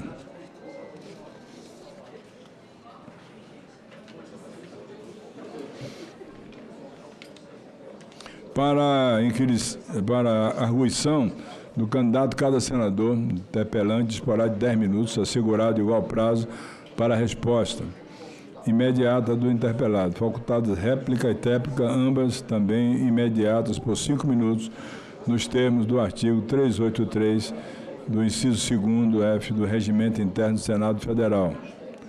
Eu fiz questão de ler essa questão da tréplica, porque na anterior houve uma dúvida a respeito desse tema, que foi abordado pelo senador Eduardo Girão, de sorte que não haverá mais nenhuma dúvida a respeito de réplica e tréplica. Vossa Excelência questionou então eu li agora, tá bom.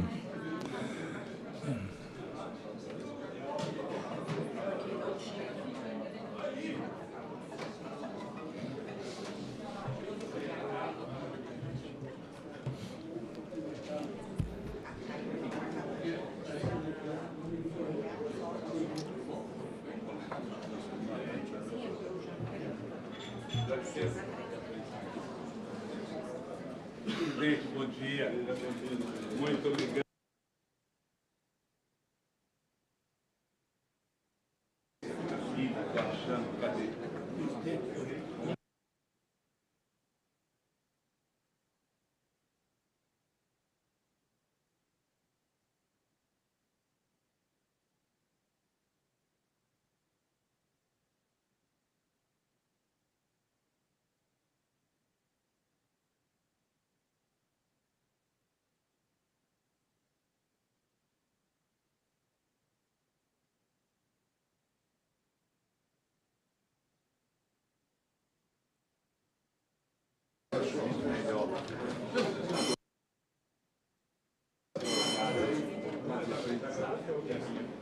Nós estamos aprendendo dizem que não crer é bom para quem sabe.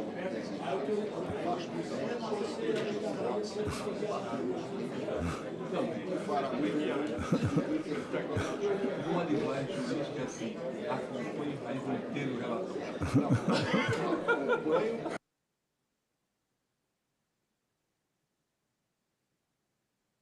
Isso aqui.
Antes de passar a palavra ao ministro Benedito Gonçalves, gostaria de registrar as ilustres presenças do nosso ministro Herman Benjamin, presidente do Tribunal STJ, nosso ministro Messoudi Azulay Neto, Superior Tribunal de Justiça, ministro Paulo Sérgio Domingues, do STJ também, meu estimado amigo conterrâneo, ministro Humberto Martins, está presente, o ministro Gugel de Faria, ministro Carlos Pires Brandão, ministro Sérgio Quina, ministro Teodoro Silva Santos, ministro Luiz Felipe Salomão e o ministro Moura Ribeiro. Todos estão presentes e, sem dúvida nenhuma, engrandecem muito essa sabatina que será feita nesse momento.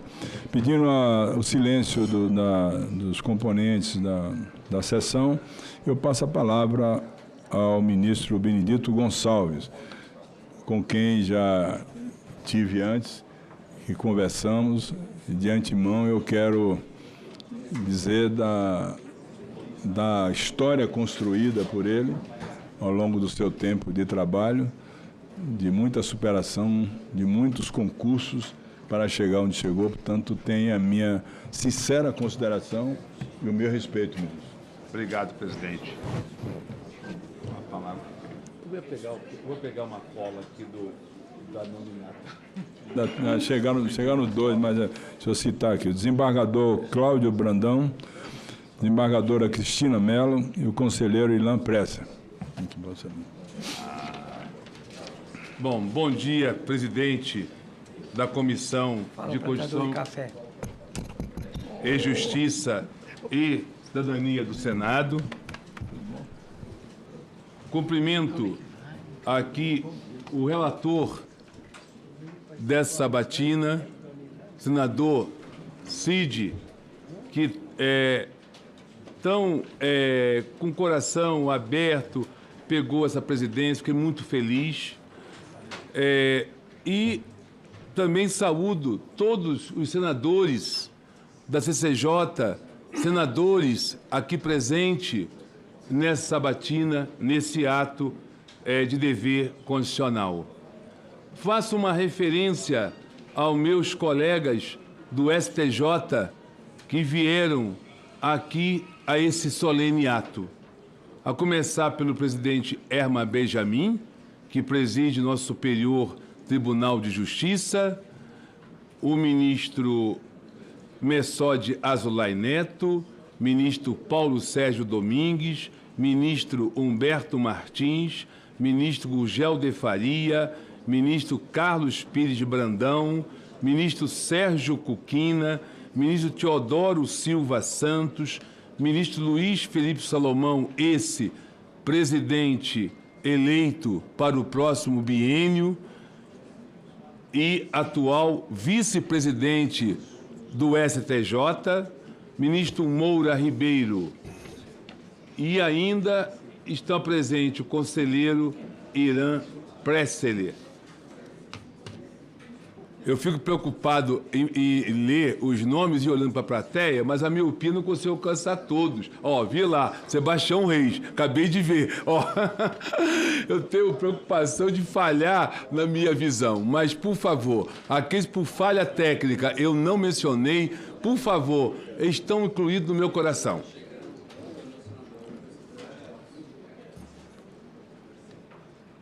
Registro nesse momento agradecimento dessa caminhada que fiz prazerosamente para cumprir o que o STJ fez, indicar para o cargo de Corregedor Nacional de Justiça, e agradeço inicialmente pela forma atenciosa, respeitosa e republicana com que fui recebido nos gabinetes das senhoras senadores e dos senhores senadores. Em cada encontro, pude perceber a seriedade com que esta casa examina as indicações submetidas à sua apreciação constitucional e o elevado compromisso de Vossas Excelências com o fortalecimento das instituições. Esses diálogos, marcados pela escuta, pela cordialidade e pelo espírito público, reforçaram em mim a importância do relacionamento institucional entre o Poder Judiciário e esta Casa, o Senado Federal. Saúdo também, que não pude deixar de ser, as servidoras e servidores aqui presentes do Superior Tribunal de Justiça, especialmente do meu gabinete, da Escola Nacional de Formação e Aperfeiçoamento de Magistrados, que eu tenho a honra de dirigir atualmente, instituições nos quais tenho dedicado parcela essencial da minha vida pública. Saúdo a minha esposa, Santina Gonçalves, que veio presente para acompanhar esse ato. Os filhos não puderam, devido a compromissos no Rio de Janeiro, que não puderam adiar, mas estão espiritualmente conectados a este sagrado ato. Venho a essa comissão após a indicação institucional do meu tribunal, Superior Tribunal de Justiça. Se aprovado pelo Senado para exercer o cargo de Corregedor Nacional de Justiça previsto na Constituição. Trata-se de uma função técnica com um mandato determinado de 2 anos e competências expressamente delimitadas pela ordem jurídica. Se aprovado por Vossas Excelências e pelo plenário desta Casa, reitero desde logo meu compromisso de cumprir a Constituição e as leis do meu país com plena consciência da centralidade desta Casa na construção de uma ordem jurídica nacional. Excelentíssimas senhoras senadoras, excelentíssimos senhores senadores, senhoras e senhores presentes, peço licença para falar muito breve sobre minha vida, história de vida. Sou natural do Rio de Janeiro, filho de Francisco Gonçalves e de Maria José do Nascimento Gonçalves. Francisco Gonçalves, operário, e Maria José, doméstica, lavadeira e faxineira. Nasci numa realidade simples, marcada pelas dificuldades próprias de quem conhece desde cedo, tudo bem, o valor do esforço, da disciplina e da esperança.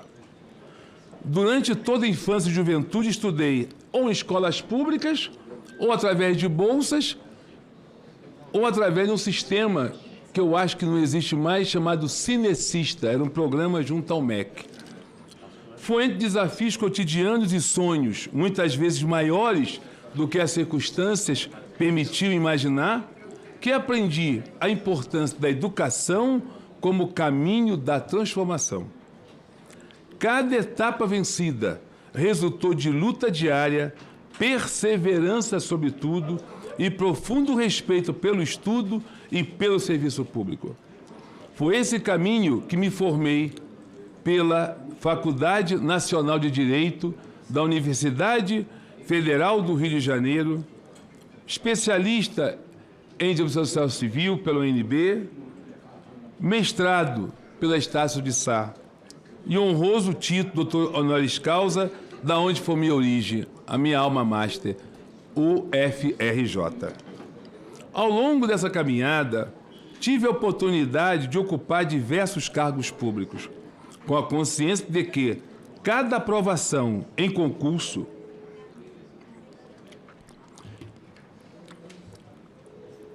representava a consciência de que não apenas era uma conquista pessoal, mas também a prova de que a origem humilde não limita o destino de quem encontra no trabalho sério e na dedicação constante a força para seguir adiante.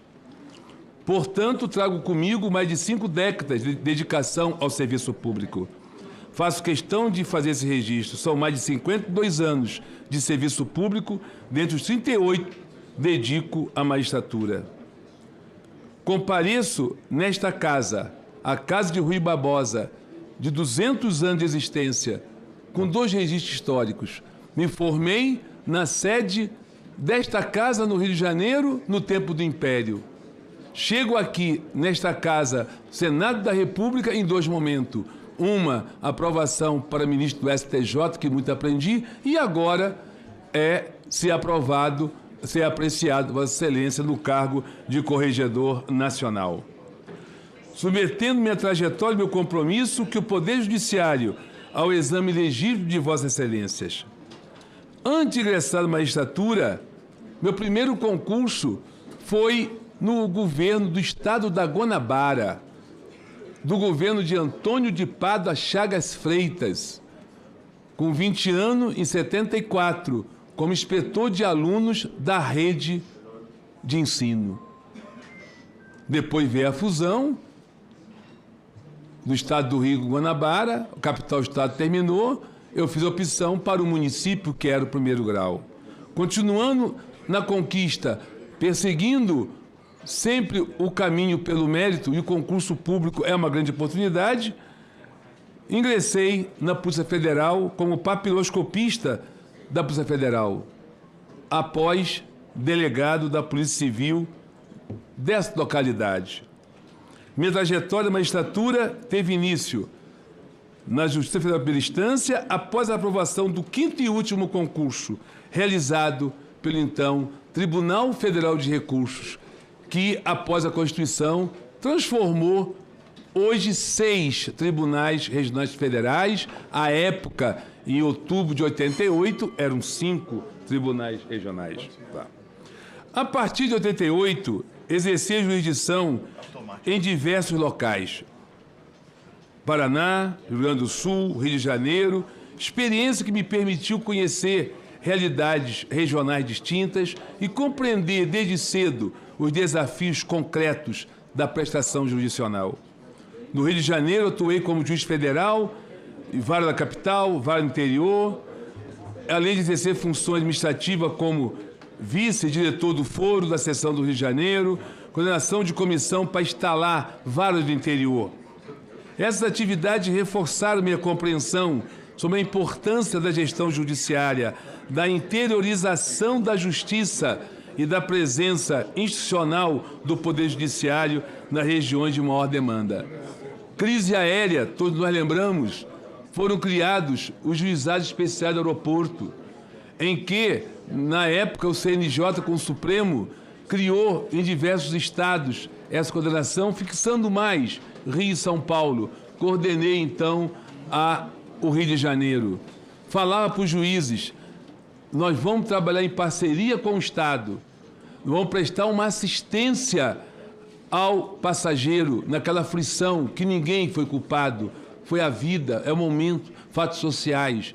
Nenhum juiz vai deferir liminar para suspender voo, isso não existe. Nós estamos nisso aqui com uma missão condicional. Vem para cá porque a ANAC ingressou com o feito, está na Constituição, quando a autarquia federal, União, empresa pública, vem, então, para o ramo judiciário. Vamos trabalhar junto para amenizar o sofrimento dos passageiros, encaminhar, ajudar o Estado a arrumar os direitos do consumidor para esses passageiros. Então, no ano 98, cheguei ao Tribunal Regional Federal e, em 2008, consegui, após a aprovação desta Casa, exercer o cargo de ministro do STJ, o qual estou até hoje. Saí daquela ocasião com o meu compromisso maior do que o compromisso formal da posse. Se eu fui aprovado pela sociedade, através de seus representantes, para cumprir um cargo de ministro do nosso superior, o meu compromisso é ser um bom ministro, um bom juiz. Assim, acredito, estou sendo até hoje, até o término da minha jurisdição. No STJ, integro a primeira sessão, dedico sempre ao direito público, com o mesmo afinco que comecei como juiz em 26 de fevereiro de 1988. Presidi várias funções no STJ, exerci a função no Tribunal Superior Eleitoral. No Tribunal Eleitoral, tive muita oportunidade de ter iniciativas voltadas à promoção da igualdade racial nas eleições brasileiras. Fui coordenador no TSE da Comissão de Promoção dessa Igualdade Racial, com o objetivo de elaborar estudos e projetos destinados a ampliar a participação da população negra no processo eleitoral. Essa atuação demonstrou que a Justiça Eleitoral não se limita a organizar de forma técnica as eleições. Ela também exerce papel relevante na criação de condições institucionais para que a representação política seja mais plural, inclusiva e compatível com a realidade social brasileira. Nesse campo, tive a responsabilidade de relatar no TSE a consulta relacionada à distribuição do tempo de propaganda eleitoral gratuita para a candidatura de mulheres e pessoas negras. Naquela oportunidade, assentou que a reserva de tempo deveria ser observada de forma efetiva, não apenas em termos globais, mas também por plataformas e modalidades de propaganda, de modo a impedir que a ação afirmativa fosse esvaziada na prática. Tratou-se de uma medida voltada a assegurar que mulheres e pessoas negras tivessem participação real e visível no debate eleitoral, fortalecendo a legitimidade democrática do processo político. Essa preocupação com a igualdade também se manifestou em outro plano institucional, quando presidi a Comissão de Juristas, criado pela Câmara dos Deputados, a outra Casa Legislativa, para propor o aperfeiçoamento da legislação de combate ao racismo estrutural e institucional do nosso país.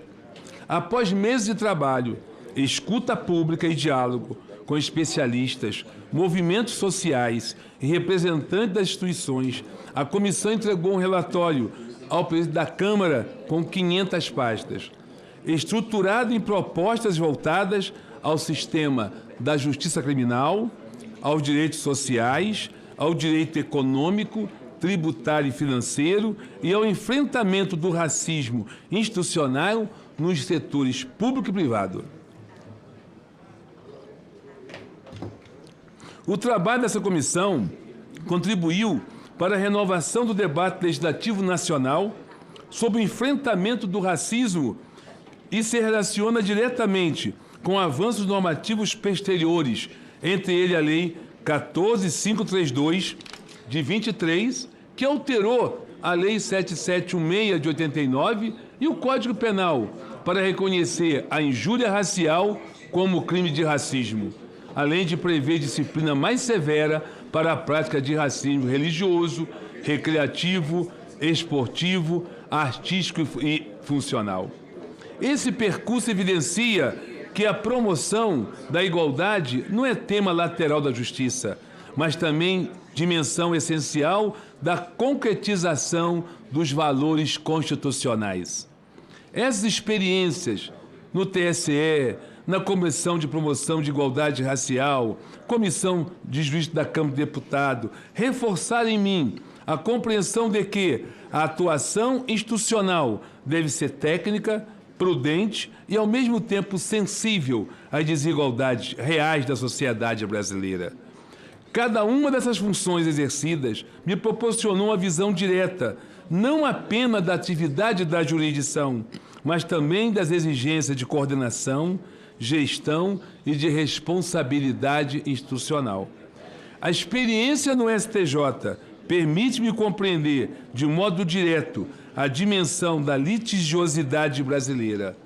Como todos meus colegas da Corte, recebi e examinei ao longo de quase 2 décadas volume expressivo de processo. Nesses mais de 17 anos de STJ, foram em média quase 14 mil processos julgados anualmente, distribuídos 160.841 processos, decididos e julgados 237.179 processos e foram baixados 150.911. Esse grande acervo de feitos atribuídos, decididos e encerrados no âmbito da Corte Infraconstitucional STJ, revela a força de trabalho da magistratura e dos servidores, mas também evidencia a necessidade de uma reorganização mais profunda do sistema de justiça. O Brasil possui um dos maiores sistemas de justiça do mundo. De acordo com o mais recente relatório de Justiça em Números, datado de 2025, o Poder Judiciário encerrou o ano 2024 com 80 milhões de processos pendentes. Ainda de acordo com o relatório de 2024, os tribunais brasileiros julgaram 46 milhões de processos, crescimento mais do que 28% em relação ao ano anterior. E a taxa de congestionamento caiu para 64%, o menor índice em 16 anos. O nosso Poder Judiciário possui 8,8 magistrados por 100 mil habitantes, enquanto alguns países europeus essa relação é de 21,9 magistrados por 100 mil habitantes. Em outras palavras, o Brasil dispõe de menos da metade da média europeia de juízes por habitante. Ainda assim, convive com uma litigiosidade muito superior. Considerando os quase 19 mil magistrados em atividade, isso corresponde, em média, aproximadamente 4,3 mil processos pendentes por magistrados. Esse número revela 3 verdades. A primeira, o nosso judiciário trabalha muito. Juízes, servidores, tribunais têm enfrentado uma litigiosidade extraordinária, muitas vezes incomparável com a realidade de outros países. Segundo, a gestão importa. Aí vai o papel da corregedoria.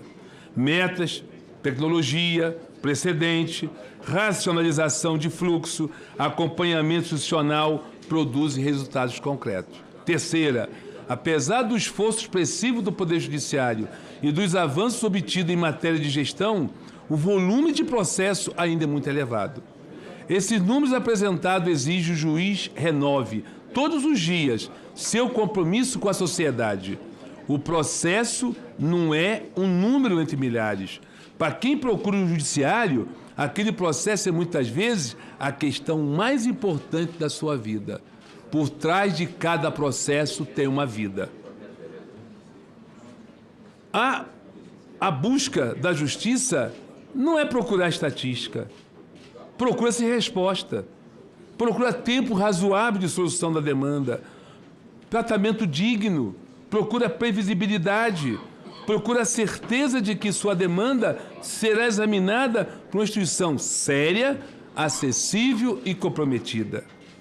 Cheguei na função da Corregedoria Nacional de Justiça, que deve atuar exatamente nesse ponto, de encontro entre a responsabilidade funcional, a eficiência institucional e a confiança pública. Lembrando sempre que o órgão maior, que é o Conselho Nacional de Justiça, pela Constituição, é um órgão administrativo. Não basta punir desvios, é preciso prevenir disfunções. Não basta reagir a conflitos, é preciso identificar gargalos, orientar tribunais, disseminar boas práticas e acompanhar resultados. A atividade correcional contemporânea deve ser menos episódica e mais estratégica, menos intuitiva e mais baseada em dados, menos burocrática e mais voltada à melhoria real da prestação da jurisdição. E nesse contexto que a Escola Nacional da Magistratura, que está na Constituição, criada pela Reforma 45, vinculado ao STJ, que eu tenho a honra de dirigir, assume um papel decisivo. A formação judicial não é atividade periférica, é elemento estruturante da qualidade da jurisdição. Passar para o juiz o quê? Gestão, para depois cobrar, exigir e orientar. À frente dessa escola, tenho procurado fortalecer a formação inicial e continuada da magistratura, aproximar as escolas judiciais regionais de justiça e dos TRF, ampliar a cooperação institucional e aperfeiçoar metodologias capazes de preparar juízas e juízes para os desafios contemporâneos do nosso mundo na jurisdição. Criou-se, então, o Exame Nacional da Magistratura, chamado ENAM, por delegação do CNJ, foi para a IFAM, que representa passo importante nesse processo. Ele contribui esse exame para conferir maior transparência o acesso à carreira da magistratura e estabelece parâmetros nacionais mínimos de qualificação técnica. Estamos na 5ª edição desse exame, iniciativa que acompanho diretamente desde a sua 2ª edição. A prova dessa edição será aplicada agora, dessa edição, no dia 7 de junho, simultaneamente em todas as capitais brasileiras, reafirmando o caráter nacional uniforme republicano desse exame. Na última terça-feira, 13 de maio, publicou-se o resultado definitivo dessa inscrição desse certame. De acordo com o documento divulgado, foram homologadas 31.500 em número de redondo de inscrições. Isto é, mais de 31.000 candidatas e candidatos tiveram inscrições deferidas e estão aptos a participar desse exame. O ENAM possui natureza nacional, unificada e eliminatória, sendo requisito obrigatório para as pessoas que pretendem concorrer aos concursos de ingresso na magistratura. A aprovação no exame habilita os candidatos a se inscreverem em certames promovidos tribunais regionais federais, do trabalho, militares, dos estados e do DF. Trata-se, portanto, de instrumento relevante para conferir maior isonomia, racionalidade e padronização mínima no ingresso na carreira judicial, sem retirar dos tribunais a competência para realizar os seus respectivos concursos, mas estabelece uma etapa nacional prévia de habilitação. Não se trata de uniformizar consciências, mas de assegurar que o ingresso da magistratura observe padrões republicanos de conhecimento, responsabilidade e, sobretudo, compromisso com a nossa Carta da República. A formação judicial não se esgota no domínio técnico. O juiz brasileiro precisa compreender a sociedade que atua, as desigualdades regionais, os impactos concretos de suas decisões e a responsabilidade pública que acompanha a toga. Desde que assumi a Escola Regional TRF2, no Rio de Janeiro, 2005, e agora a Escola Nacional, sempre falo como princípio: a escola não ensina como o juiz julgar, ele dá elementos para julgar melhor. O lugar do juiz é na jurisdição. Outro ponto. O lugar do juiz é na comarca, no foro, na unidade judiciária, próximo da comunidade que depende do seu serviço judicial. Está na Constituição dever do juiz residir na comarca. Na escola frisamos muito isso. O juiz não deve limitar sua atuação à produção de sentenças em ambiente distante dessa realidade local. Deve conhecer os problemas de sua circunscrição, dialogar de modo institucional com a comunidade e compreender o contexto social em que suas decisões produzem efeitos. Não se pode admitir a consolidação de um juiz meramente virtual, que abandona a comarca, substitui a presença institucional por uma relação fria, remota e descolada da vida concreta da sociedade. É evidente que o Brasil é plural e desigual. Há comarca em regiões de difícil acesso, há desafio de saúde, educação, transporte, segurança e estrutura. Tive a oportunidade, como dirigente da Escola Nacional, de conhecer de perto tamanha diversidade e necessidade. O Corregedor Nacional de Justiça deve reconhecer essas diferenças com prudência e respeito federativo. A presença do juiz é fator de confiança, de organização institucional, de afirmação do Estado e localidade, onde muitas vezes o Poder Judiciário é a face mais visível da República. Se aprovado pelo Senado Federal, pretendo dialogar com a magistratura nacional sobre esse tema com equilíbrio, escuta e firmeza. A Corregedoria Nacional deve orientar antes de sancionar, prevenir antes de reprimir, mas também deve agir quando houver descumprimento injustificado dos deveres funcionais do magistrado.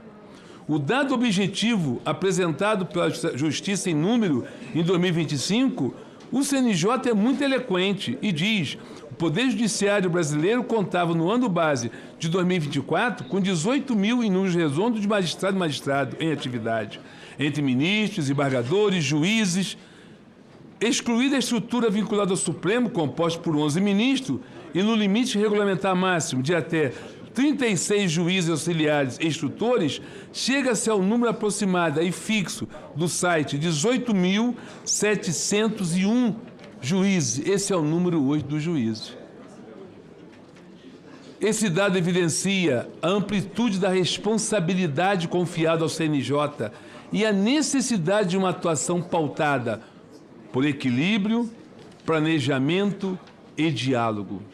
As competências da Corregedoria Nacional são relevantes, mas não são ilimitadas. A Corregedoria Nacional exerce controle administrativo e disciplinar, não exerce controle da jurisdição, não lhe cabe substituir o juiz natural, reformar decisões judiciais ou transformar divergências interpretativas em infração funcional. Decisões judiciais são impugnadas pelas vias processuais próprias. Condutas funcionais, quando houver justa causa, podem e devem ser apuradas pela via correcional, sempre com devido processo legal, contraditório, ampla defesa, proporcionalidade e motivação.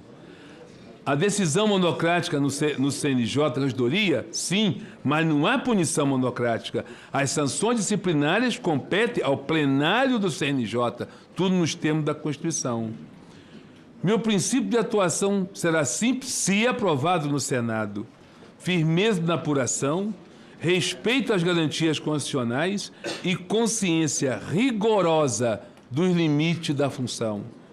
Também considero indispensável fortalecer a capilaridade dos projetos do CNJ.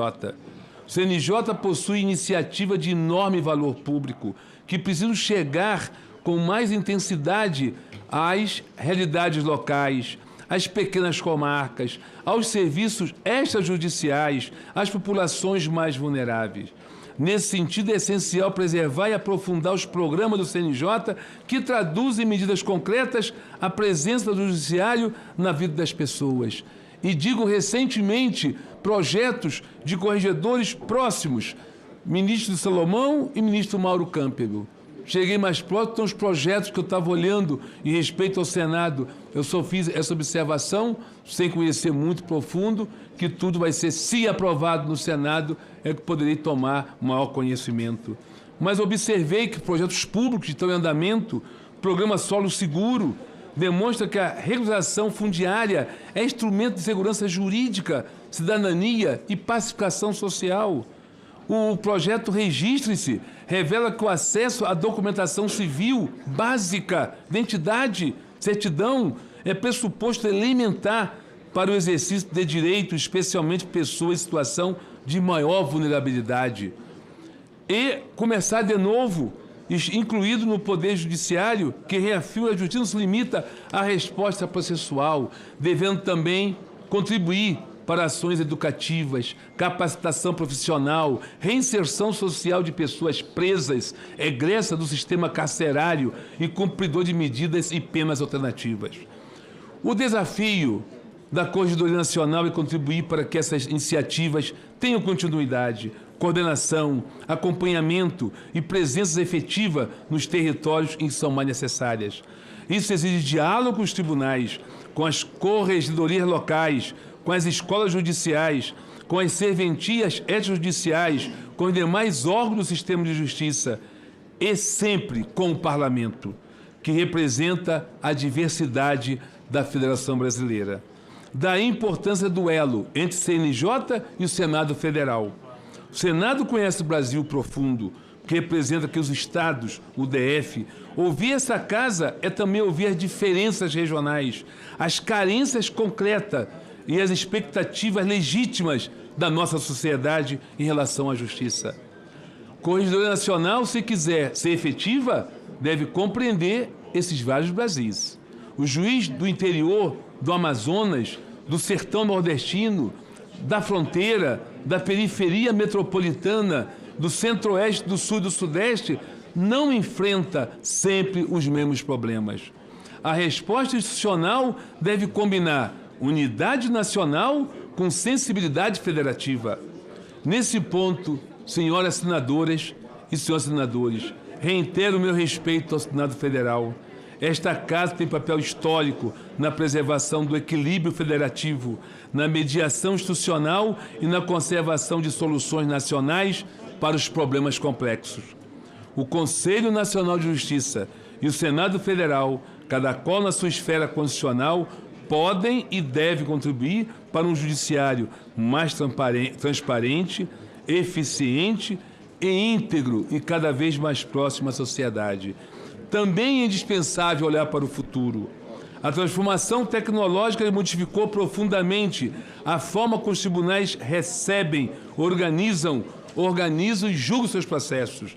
A inteligência artificial já está presente na triagem de demandas, na identificação de temas repetitivos, na organização de acervo, na pesquisa da jurisprudência, na automação das tarefas administrativas e na integração de sistema. Essas ferramentas devem ser utilizadas para qualificar a jurisdição, reduzir tempos mortos, identificar gargalos, ampliar a transparência e permitir melhor a gestão de acervos. Mas a tecnologia e grifo deve ser instrumento de eficiência, nunca substituto da responsabilidade humana. Algoritmos podem auxiliar, não pode decidir pelo juiz. Sistema pode indicar padrões, não pode substituir a consciência jurídica. Ferramentas digitais pode acelerar procedimento, não pode reduzir garantias. A Corte Nacional deve acompanhar esse processo com atenção, estimular boas práticas, identificar risco, exigir transparência e garantir que a modernização tecnológica esteja sempre subordinada aos direitos fundamentais. Justiça do futuro não será apenas mais digital.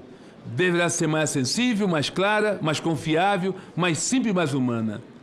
Se aprovado, Vossa Excelência pretende exercer a função de corregedor com 3 diretrizes centrais: integridade, eficiência e diálogo institucional.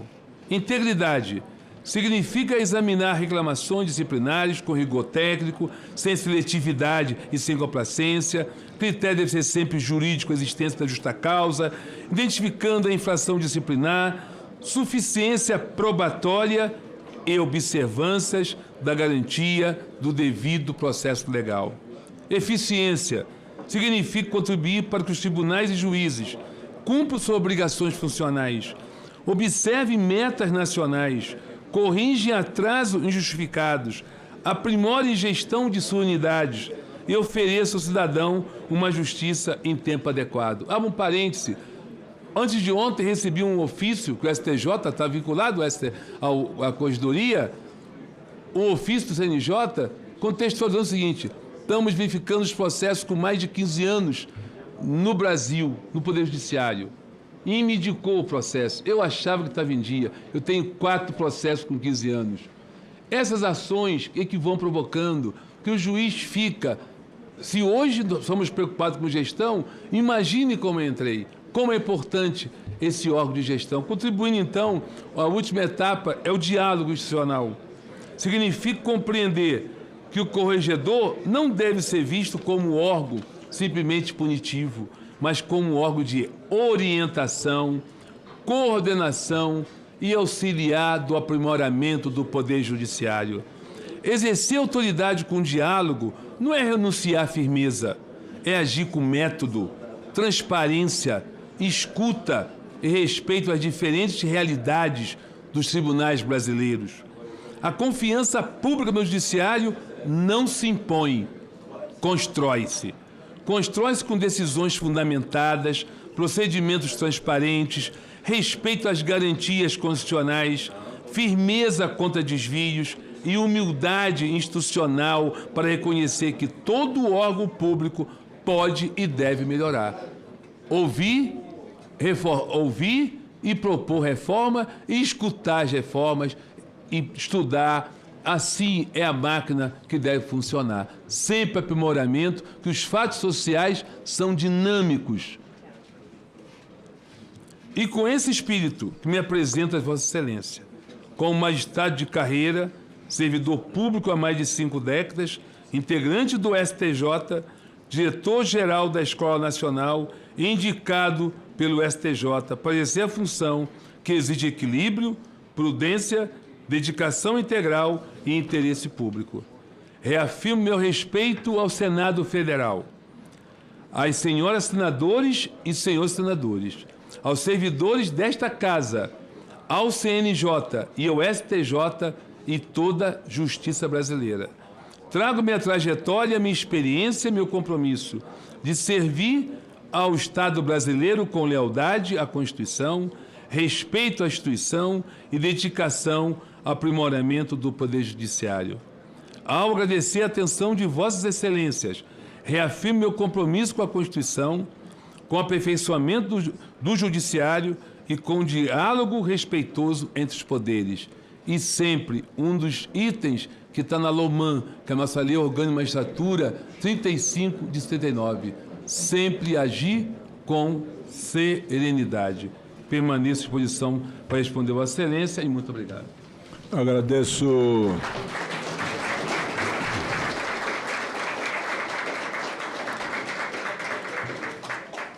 e parabenizo Vossa Excelência, ministro Benedito Gonçalves, pela construção de sua história, que começa como papilocospista e está agora como ministro. Uma carreira de trabalho de vários concursos, né?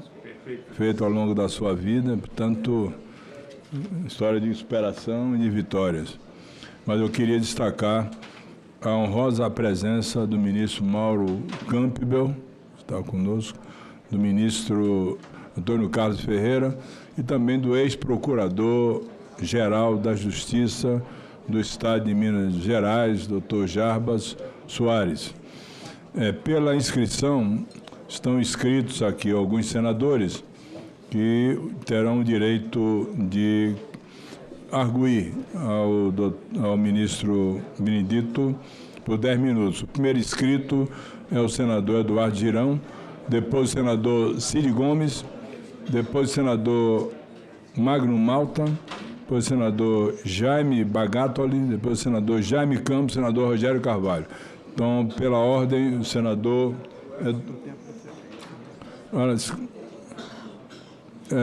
senador Eduardo Girão. Presidente, eu estou esperando só o complemento de uma pergunta que está chegando do gabinete. E se o senador Magno Malta, que é o próximo inscrito, puder ir no meu lugar, eu agradeço. Deixando para depois, esquece. Magno Malta, senador Magno Malta, 10 minutos para fazer as perguntas.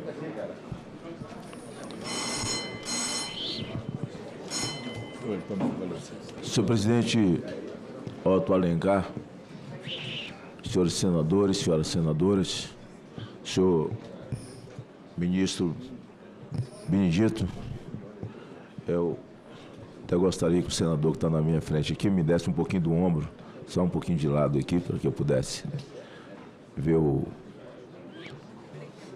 Queria cumprimentá-lo. Eu que já estive com Vossa Excelência uma vez e fui muito respeitado por Vossa Excelência,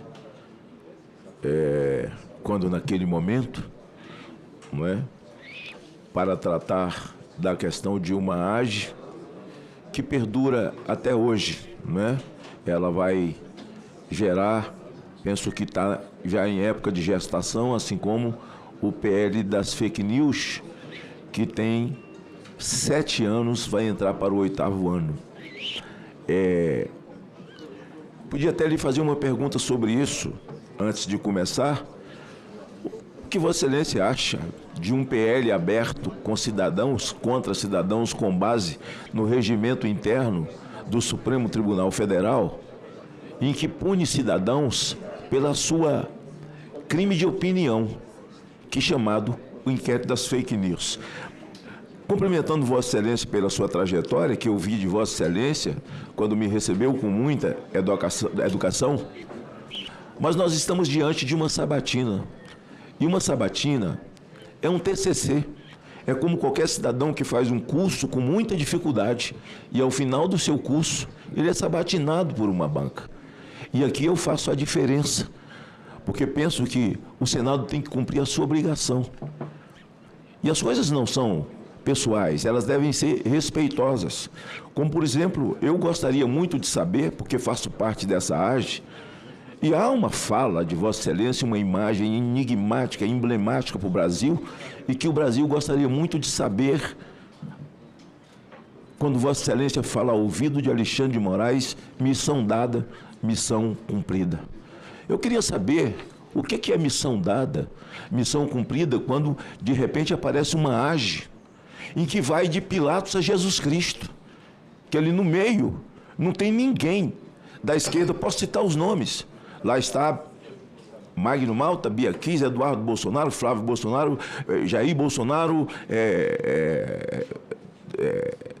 Nicolas Ferreira, o Gaia e, bom, todo mundo que tinha qualquer tipo de influência está dentro dessa AGE que já vai durando, entrando também no seu 8º ano. Fui ver, Vossa Excelência me recebeu, lá está cheio de vídeo meu, que não tem nada, não tem lé com cré. Coisas que estão nas minhas redes sociais e que continuam nas minhas redes sociais e vai continuar.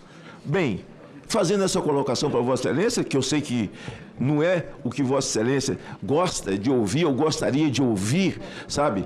Mas Vossa Excelência sabe que isso ficou tão emblemático e marcado no Brasil, para a população brasileira, e o Alexandre de Moraes faz aquele gesto de balançar a cabeça, muito obrigado, porque ele não tem dificuldade de fazer gesto, como fez assim, não é? Quando se referia à juíza. Então, eu gostaria de perguntar a Vossa Excelência,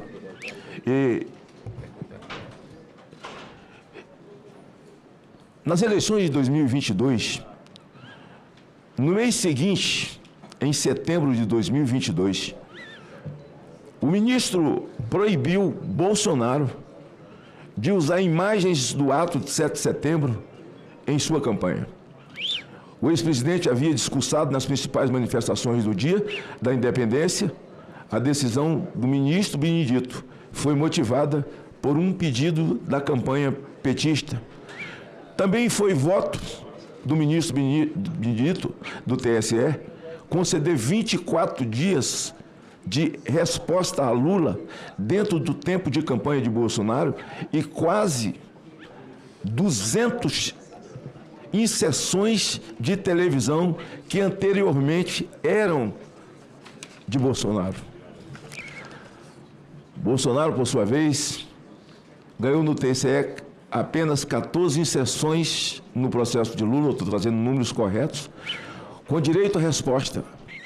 Na prática, o ex-presidente perdeu 170 inserções para Lula, tendo até o último dia da propaganda apenas 55 no total, contra 395 do petista. Passo mais à frente. A condenação de Bolsonaro em 2023, antes de deixar o cargo no TSE, o ministro impôs a Bolsonaro mais uma condenação de inegibilidade por suposto abuso de poder durante o bicentenário da independência. As penas impostas pelo TSE deixaram Bolsonaro inelegível até 2030. Em outubro de 2022, o TSE também validou um liminar do ministro Benedito, proibindo a exibição de um documentário. Quem mandou matar Jair Bolsonaro? Isso, para mim, ministro, é muito emblemático. Porque todo mundo pergunta quem mandou matar quem. Até hoje nós queremos saber quem mandou matar Bolsonaro. Quem mandou matar Marielle? Já apareceu o matador de Marielle. O mandante também já apareceu e esse assunto morreu. Quem mandou matar Jair Bolsonaro? Onde está o Adélio Bispo? Onde são seus telefones? Esse homem blindado hoje pela justiça brasileira, quem mandou matar? E esse documentário? Existem 1000 documentários aí, mas o de Jair Bolsonaro não pôde ser exibido. Em outubro de 2022, o TSE também validou uma liminar do ministro Benedito, exatamente, estou voltando aqui, proibindo essa exibição. Com relação ao Banco Master, que nós precisamos dessa CPMI urgentemente, quero saber também o que o ministro acha, se precisamos ter essa CPMI urgentemente, porque tudo precisa ficar esclarecido e é muito importante ouvir de alguém que está indo para o CNJ. E depois quero falar sobre o CNJ, porque eu estava já nessa casa como senador, quando criamos o CNJ e o Conselho Nacional do Ministério Público. A quebra do sigilo telefônico de Daniel Vorcaro, realizada pela CPMI do INSS e analisada pela Polícia Federal. Encontrou diversos contatos, ministro, com o banqueiro em registro de interações durante um período em que participava dos eventos conjuntos. Foram em Londres, financiado pelo Master, em 2024. O ministro participou de um evento jurídico em Londres, patrocinado pelo Master, degustação de 3 milhões de reais, custeado pelo Vocaro. Durante a viagem, esteve presente outros personagens também na degustação do chamado uísque Macallan, sei lá se é o nome disso, charutos e alto padrão custeado pelo Vocaro. A degustação custou 641 mil, pouco mais de 3 milhões de reais. Entre os presentes estavam os mesmos, né? Daniel Vocaro, o Ciro Soares, advogado de Vocaro, Dias Toffoli, Paulo Gonet, Hugo Mota, Ricardo Lewandowski, Andrei Rodrigues, Alexandre de Moraes e por aí vai. Ministro, houve um momento em que Vossa Excelência se declarou impedido de votar com relação a essa questão do MAST. Eu quero perguntar a Vossa Excelência, eu tenho 1 minuto, e com todo respeito, o CNJ foi criado para poder tão somente tomar conta de comportamento. Foi criado como o olho da sociedade em cima do judiciário em momentos difíceis, quando era ativismo judicial. Hoje não é mais, hoje é ditadura mesmo. É ativismo judicial. E eu participei de tudo isso. Mas o CNJ virou um outro poder. Criou um penduricalho aqui, criou outro ali, criou outro aqui, criou ali. E o erro foi do Legislativo, foi nosso, porque eu também votei. De dar ao presidente do Supremo também a presidência do CNJ. Demos 2 plenários para um homem só. E aí tudo que foi efetivado e é efetivado pelo Supremo Tribunal Federal vem como uma indicação do CNJ. E nós sabemos. E quando a indicação para o CNJ é um lobby desgraçado de quem indicou quem, batendo de porta em porta. E quando lá eles batem, é completamente diferente. Como também no Conselho Nacional do Ministério Público. Magno, completamente diferente. São 10 minutos, estão esgotados, por favor. Só queria saber de Vossa Excelência, ao chegar no CNJ, Vossa Excelência, sendo aprovado por essa casa, se Vossa Excelência tem esse entendimento, porque o presidente Fachin quer criar um código de ética, e o CNJ já era o código de ética, e que, na verdade, se tornou um poder. E o que Vossa Excelência acha da iniciativa do Fachin? Muito obrigado. Gonçalves. Obrigado, presidente, da palavra. Inicialmente, saudação especial e cumprimento cordial, bom dia ainda, ao nosso senador Magno Malta, de que eu admiro nas suas convicções, firmeza e coerência. Nessa oportunidade é muito importante para o que está sendo indicado e expor os pensamentos dos temas. Eu vou começar primeiro naquela expressão: missão cumprida é missão dada, missão cumprida. Naquele momento em que foi convocado, vou falar convocado, uma missão litúrgica regimental para conduzir um presidente eleito para ser diplomado. Pela minha história, dá para sentir a emoção que eu senti. Ou seja, nunca mais eu vou ter essa oportunidade. Foi um filme que passou, de eu estar ali, da onde eu vim, e conduzindo um presidente. Essa foi a expressão que eu uso sempre na minha vida. Uso.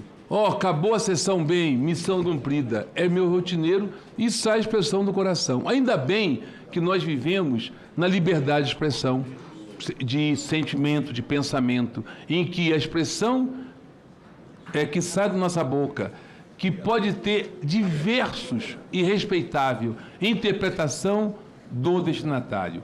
Os outros temas, eu observo aqui, que se refere às AGEs a julgar, que Vossa Excelência entenda a aflição, conversamos lá, e eu vejo, e vamos falar aqui, quantidade de AGEs eu tinha, julguei o que pude, e as julgadas é tema de Vossa Excelência, 7 de setembro e tudo mais.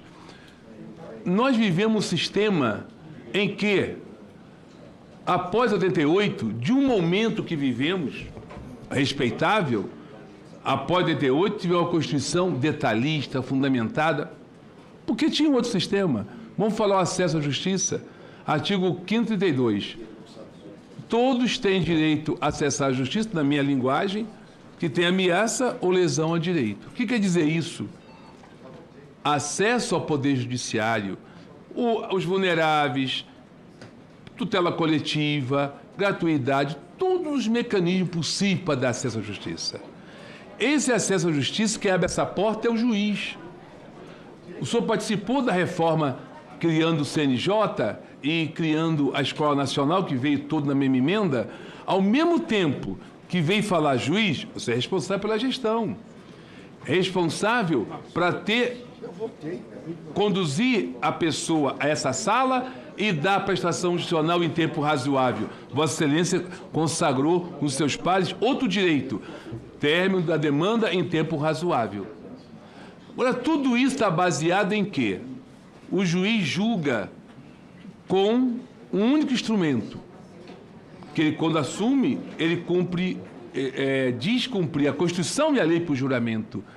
É consciência livre diante das provas apresentadas. O juiz só pode dizer que não pode julgar se for impedido, suspeito e incompetente. Dessa entrada livre, ele tem que julgar, com a consciência livre.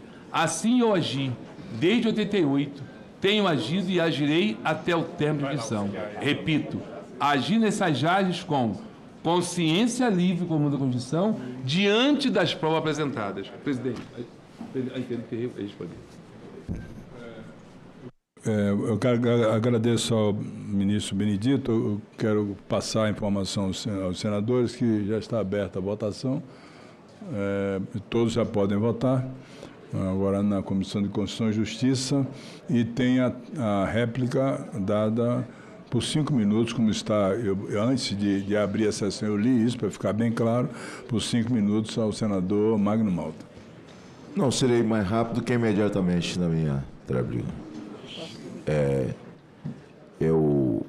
Vossa Excelência respondeu até certo ponto as perguntas que ele fez sobre o eterno inquérito das fake news. Vossa Excelência é um juiz, Vossa Excelência tem uma história e sabe o quanto isso é um vilipêndio à liberdade de expressão, como Vossa Excelência disse, e de forma errada, com base no regimento interno do Supremo Tribunal Federal. E Vossa Excelência se julgou e fez certo, porque hoje não existe isso. Vossa Excelência fez certo se julgar impedido de fazer um julgamento que envolvia o Banco Master. Vossa Excelência agiu o que não se vê hoje nos tribunais. Não se vê hoje nos tribunais. Aí o cara fala, aí é loucura, cara. Uns 3 cochicharam no meu ouvido. O que você vai falar? Cara, assim, tá todo mundo aí. Bom, se amanhã acontecer uma porcaria comigo, eu fizer, sabe, algo que viola meu país, viola a Constituição, que eu cometa um crime enquanto senador, que me julguem. Dependendo do tamanho da lesão, da letalidade de um crime que eu venha a cometer, que me arrebentem na base da lei. Agora, eu não posso ficar calado, enquanto senador da República, podendo sabatinar alguém que vem aqui para ser sabatinado. Eu não vou aqui para passar a mão em cima de currículo, até porque currículo, se o senhor não tivesse, o senhor não estaria aí. E é um currículo denso, começou lá como delegado e tal. Conheço o currículo, o senhor contou para mim sua história, né? Quando nós conversamos. Então, essas perguntas que eu fiz com relação exatamente à necessidade de urgentemente se abrir uma CPI do Banco Master, que aliás não foi assinado pela esquerda, para que nós possamos abrir tudo e mostrar tudo para a sociedade brasileira que está ávida, que eu gostaria realmente, foi fundamental no que eu perguntei. Obrigado, senhor presidente. Tem direito à réplica. Obrigado, presidente. Que o tema é pequeno e quer explicar tudo de um modo didático, compreensível, mas muito importante, senador, essa coerência de Vossa Excelência. Vamos falar primeiro da conduta, a questão do Banco Master. Foi publicado, e foi verdade, em que eu participei do evento. Evento que chegou o ofício do grupo organizador, Grupo Voto, me inscrevi. O que diz o CNJ nesse debate antigo? Eu acho que aqui eu aprendi uma coisa, é uma casa de diálogo e debate. Sempre eu falei para os senadores que eu consegui encontrar isso aí. Eu acho importante isso. O judiciário só aprende aqui. Ele tem que aprender com Vossas Excelências a dialogar e debater e construir. Não é que ele não faz, é que ele tem um modo de trabalhar. E eu observando Vossas Excelências, de um modo todo, eu vejo que essa construção de diálogo é importante. Nesse debate do evento, vamos lembrar do tempo do ministro Joaquim Barbosa, o debate sobre eventos de juiz. Saiu-se a norma. Aperfeiçoou a norma atual, que não foge desde o início, é o quê? O ministro pode participar do evento, desde que, se receber alimentação e a pousada, nada recebeu no horário. Se receber, não tem pousada. Eu estava na norma do SNJ, aceitei o problema. Aceitei o convite. Ok. Naquele momento, como qualquer outro convite, não existia nada contra as pessoas organizadas. Ok. Durante a divulgação, que quando saiu muita vinculação do meu nome ao evento, eu pensei, hoje em dia, nessa situação da sociedade, e tem que ser assim, tem outro princípio da Constituição, no artigo 37 da Constituição, transparência. Falo o quê? Não basta ser, tem que parecer ser. Esses grupos econômicos são grandes. Amanhã eu julgo, não olho o capa do processo. Olho sim, atrás de um processo tem uma vida. Acabou. Conclusão, vai ser mal interpretado, como fui mal interpretado, dei para o suspeito. Código de conduta. A Lei Orgânica de Estatura, de 79, que sempre representou a ideia do serviço público, que é esta ideia, eu estava olhando até o Estatuto de 52 do servidor público, sempre mantendo o quê? A conduta irrepreensível, vida e privada. É genérico, mas de grande profundidade. Na Escola de Magistratura, eu dirijo, quando o juiz passa no concurso e assume, ele tem uma quantidade de hora aqui. Processo civil e civil, ele já sabe. Um dos pontos que batemos é nessa conduta irrepreensível, que é a ética. Se fala no Supremo nesse debate, aprendendo com Vossa Excelência, vamos debater. Voltamos na fake news. Tem um inquérito do Supremo que está, segundo me consta, com base no regimento. Regimento que é interpretado como uma força normativa. Então, só posso falar isso. Como juiz, eu não posso falar pela lei orgânica de processo em andamento. Só posso falar o seguinte, se tem uma normatização que é válida, não questionada e está válida, então, perante a esse regulamento que é regimento, ele é legítimo. As outras considerações, aí me abstenho de falar. Eu acho que eu respondi. Ministro Benedito Gonçalves, e quero registrar a honrosa presença do ministro Reinaldo Soares da Fonseca, um grande amigo, e da ministra Maria Marluce Caldas, recentemente sabatinada. Deixo o meu abraço e agradeço pela presença. O próximo inscrito, o senador Eduardo Girão saiu, seria ele. Eu passo a palavra para o senador Cid Gomes. Inclusive, foi relator do ministro Benedito Gonçalves. Senhor presidente, senhoras e senhores senadores, eu queria, em primeiro lugar, cumprimentar autoridades importantes que compõem o Superior Tribunal de Justiça, que comparecem a essa casa. Faço isso em nome do presidente do Superior Tribunal de Justiça, ministro Herman Benjamin, em nome do seu vice-presidente, Luiz Felipe Salomão, e cumprimento a todos os demais, me permitam, em nome do conterrâneo cearense que compõe esta casa, ministro Teodoro Silva Santos.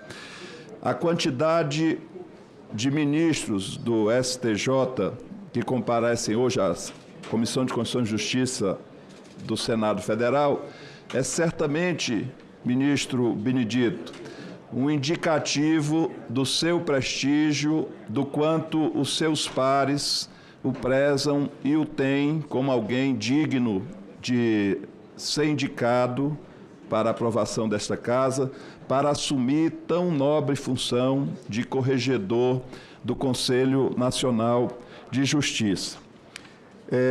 Eu tive o privilégio, dois privilégios dado pelo nosso presidente, Otto Alencar, o primeiro de ter sido designado relator da sua indicação, ministro Benedito. O segundo foi, presidente Otto, de ir até a sala da presidência para convidá-lo a vir até aqui à mesa. Para mim foi uma grande honra. E missão dada, ministro Otto, foi missão cumprida. Estive lá, recebi o ministro Benedito, trouxe até aqui. E, repito, foi um privilégio para mim ter sido relator deste caso. O seu currículo, ministro Benjamin, é algo que deve ser exposto aos 4 nos 4 cantos e aos 4 ventos, para que todos os brasileiros de origem humilde, negro, possam enxergar que é possível superar todas as dificuldades, todos os desafios e se tornar uma pessoa que ocupa um lugar uma das mais elevadas cortes de justiça do nosso país, cumprindo uma função no poder judiciário, que é o poder que, quando todos faltam, é a ele que se deve recorrer. E Vossa Excelência conseguiu chegar, filho de um operário, filho de uma faxineira, cumprindo tarefas e ocupando funções que o ajudaram, com certeza, a sobreviver. O nome no seu currículo de orientador de alunos, como é que chama? Inspetor de alunos. Isso eu interpretei como aquele bedel, o bedel. Coisa que eu fiz aqui nesta manhã. Eu fiquei sendo bedel de senadores, pedindo que viesse até aqui para registrar a presença, e faço isso sempre em plenário, pedindo aos senadores que registrem os seus votos. Ministro, o seu currículo, ministro, é extraordinário.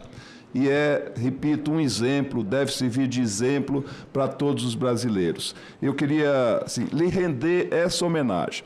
Mas eu tenho em todas as votações, em todas as indicações de componentes do Conselho Nacional de Justiça, eu tenho questionado, aliás, sugerido ou demonstrado o meu inconformismo com a situação posta da área de atuação do Conselho Nacional de Justiça, criado por nós. Isso é uma falha nossa, né? Isso é um defeito nosso, e eu quero lhe dizer que essa será a última vez que eu só farei a reclamação.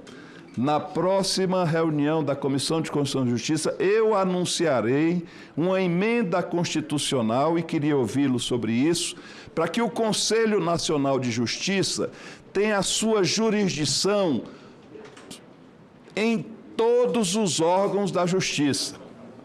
E está excluído hoje da sua jurisdição o controle e o acompanhamento da transparência e dos atos administrativos da nossa Suprema Corte, do Supremo Tribunal Federal. Então, eu irei apresentar um projeto de lei, aliás, creio que uma emenda à Constituição, para que o Conselho Nacional alcance também essa responsabilidade, e queria ouvi-lo em relação a essa sugestão.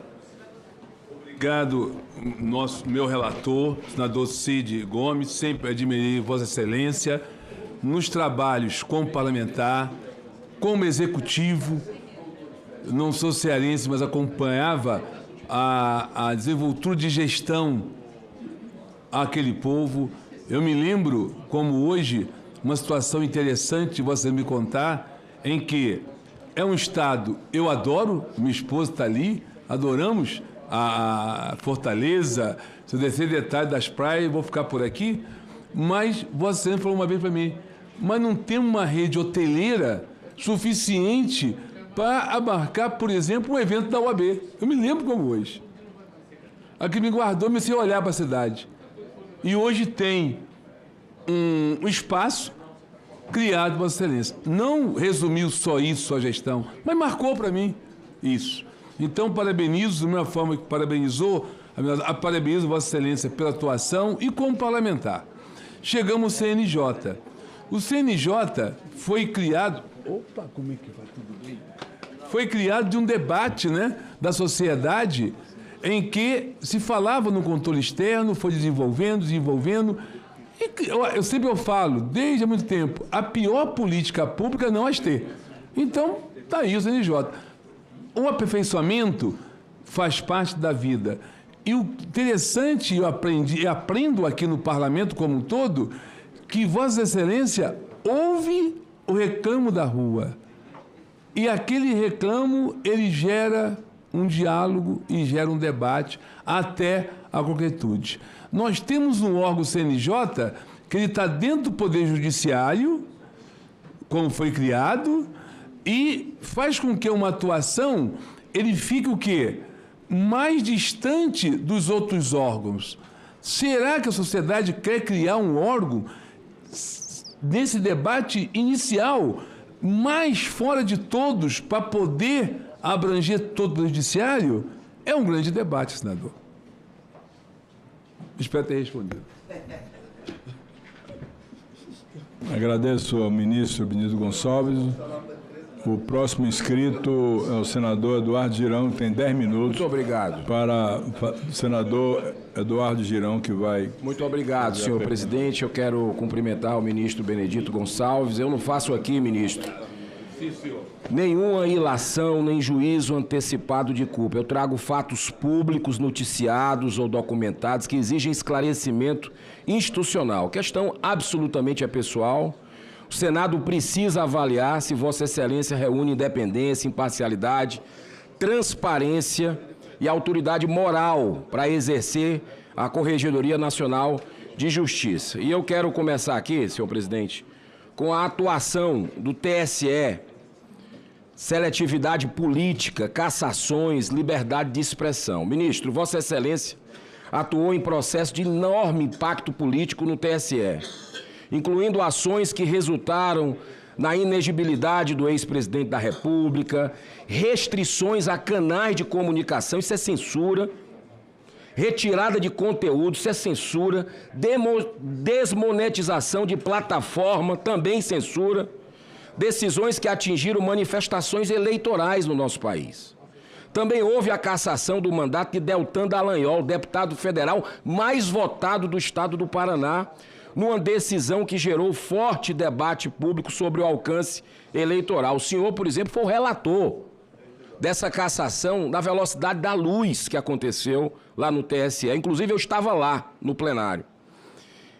Diante disso, desse conjunto de casos, quais critérios objetivos, jurídicos, demonstram que não houve seletividade política contra lideranças parlamentares, comunicadores e movimentos associados ao campo de direita, conservador, porque, coincidentemente, foram apenas em relação a esse campo? Como assegurar ao Senado que essa mesma régua foi aplicada com proporcionalidade a todos os lados da República? Essa é uma pergunta que eu já faço para o senhor. Outra, o senhor já teceu alguns comentários sobre o Banco Master. O senador Magno Malta perguntou do evento em Londres, foi noticiado esse evento, e isso é algo que está escandalizando a população brasileira, com toda a legitimidade. O senhor se declarou impedido, mas eu digo aqui, essa situação gera preocupação objetiva sobre a proximidade entre magistrados de tribunais superiores e agentes econômicos com interesse no judiciário. Ministro, quem custeou a viagem, hospedagem e eventuais benefícios recebidos nesse evento? Quem pagou? Essas informações foram formalmente comunicadas e tornadas públicas de modo transparente desde o início? Vossa Excelência considera adequado que magistrados de tribunais superiores participem de eventos patrocinados por grupos econômicos que possam vir a ter causas no judiciário? Outra coisa também, Vossa Excelência foi citado em delação de Léo Pinheiro, da OAS, em episódio posteriormente arquivado. O arquivamento deve ser respeitado, mas o cargo de Corregedor Nacional de Justiça exige padrão público de confiança superior ao mero afastamento formal de responsabilidade. Eu pergunto para o senhor, mesmo com o arquivamento, Vossa Excelência não considera inadequado que magistrados dos tribunais superiores mantenham interlocuções privadas com empresários ou executivos de empresa que tenham interesses no judiciário? O senhor se compromete a defender transparência efetiva das agendas, encontros e interlocuções de magistrados com agentes econômicos, políticos ou advogados das partes interessadas? Também queria falar, senhor presidente e ministro, sobre sobre o CNJ, ele que pode ser um instrumento de aprimoramento do judiciário, mas também pode se tornar ferramenta de pressão contra magistrados independentes. Ao mesmo tempo, há preocupação pública de que a Corregedoria atue com rigor sobre juízes de primeira instância, mas que seja incapaz de enfrentar abusos praticados em estruturas próximas à cúpula do Judiciário. Ministro, havendo reclamações fundamentadas envolvendo decisões monocráticas, bloqueios de redes sociais, buscas e apreensões contra jornalistas, parlamentares ou cidadãos, inclusive em casos relacionados ao 8 de janeiro, Vossa Excelência se compromete em processá-las com independência, ainda que atinjam estruturas vinculadas aos tribunais superiores? Ou a Corregedoria continuará sendo rígida com a base da magistratura e silenciosa diante dos abusos da cúpula? Também queria falar com o senhor sobre que a indicação de Vossa Excelência ocorre em um momento de forte desconfiança pública em relação ao judiciário brasileiro. Isso é fato. As controvérsias envolvendo a atuação eleitoral, liberdade de expressão, conflito de interesse, aparência de parcialidade e eventual seletividade tornam esta sabatina especialmente relevante. Diante de todas essas polêmicas, a preocupação institucional não se limita à presença de Vossa Excelência nesta sabatina. Alcança também a responsabilidade política e institucional de quem fez a indicação.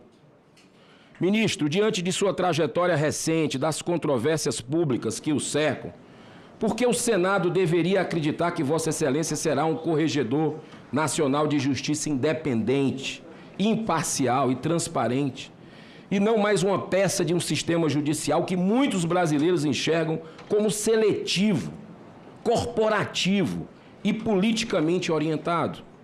E diante desse conjunto de polêmicas, Vossa Excelência reconhece que o problema institucional não é apenas o senhor estar aqui, mas também a decisão de quem o indicou para a função correcional de tamanha autoridade? Outra questão, houve uma repercussão pública envolvendo um vídeo de um familiar de Vossa Excelência em situação de ostentação de bens de luxo, além de decisão judicial determinando a retirada do conteúdo sobre o episódio. Não se trata de responsabilizar, longe disso, um pai por ato de familiar, mas de discutir se autoridades e seus familiares recebem proteção judicial diferente daquela que receberia qualquer cidadão comum.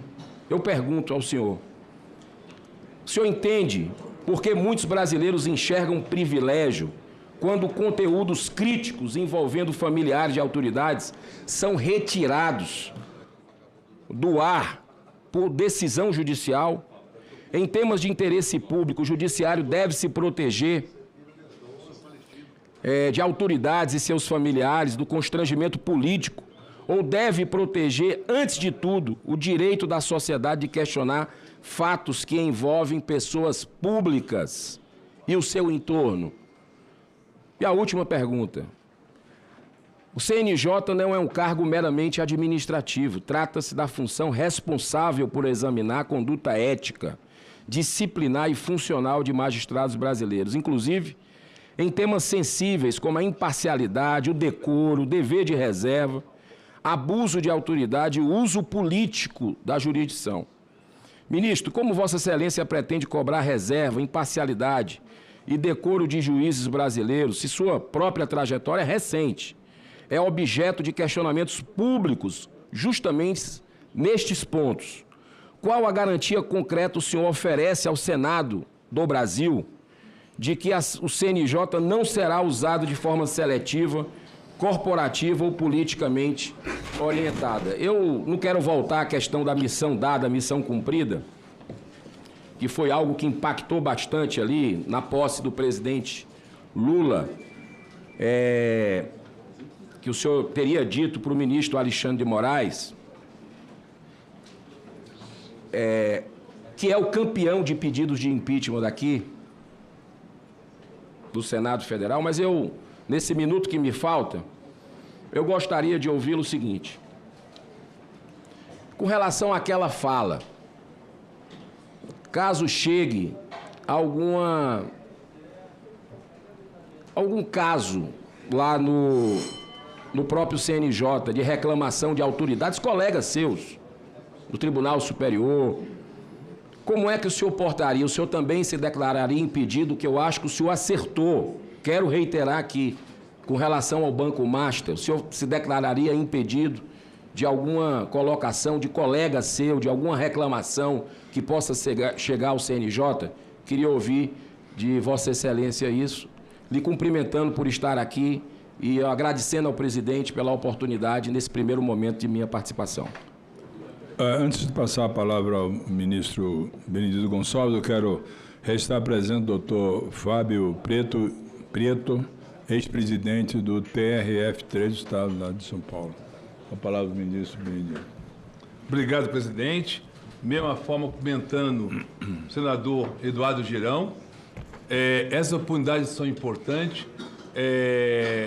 Pena que o tempo é pequeno, de esgotar tanto assunto, né?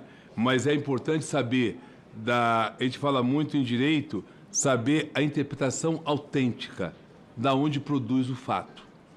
Então, vamos começar primeiro do bloco, que eu vou chamar de bloco, que refere a minha atuação no TSE, pelo que foi explanado por Vossa Excelência, são todas questões que foram julgadas. Só para contextualizar, para poder responder.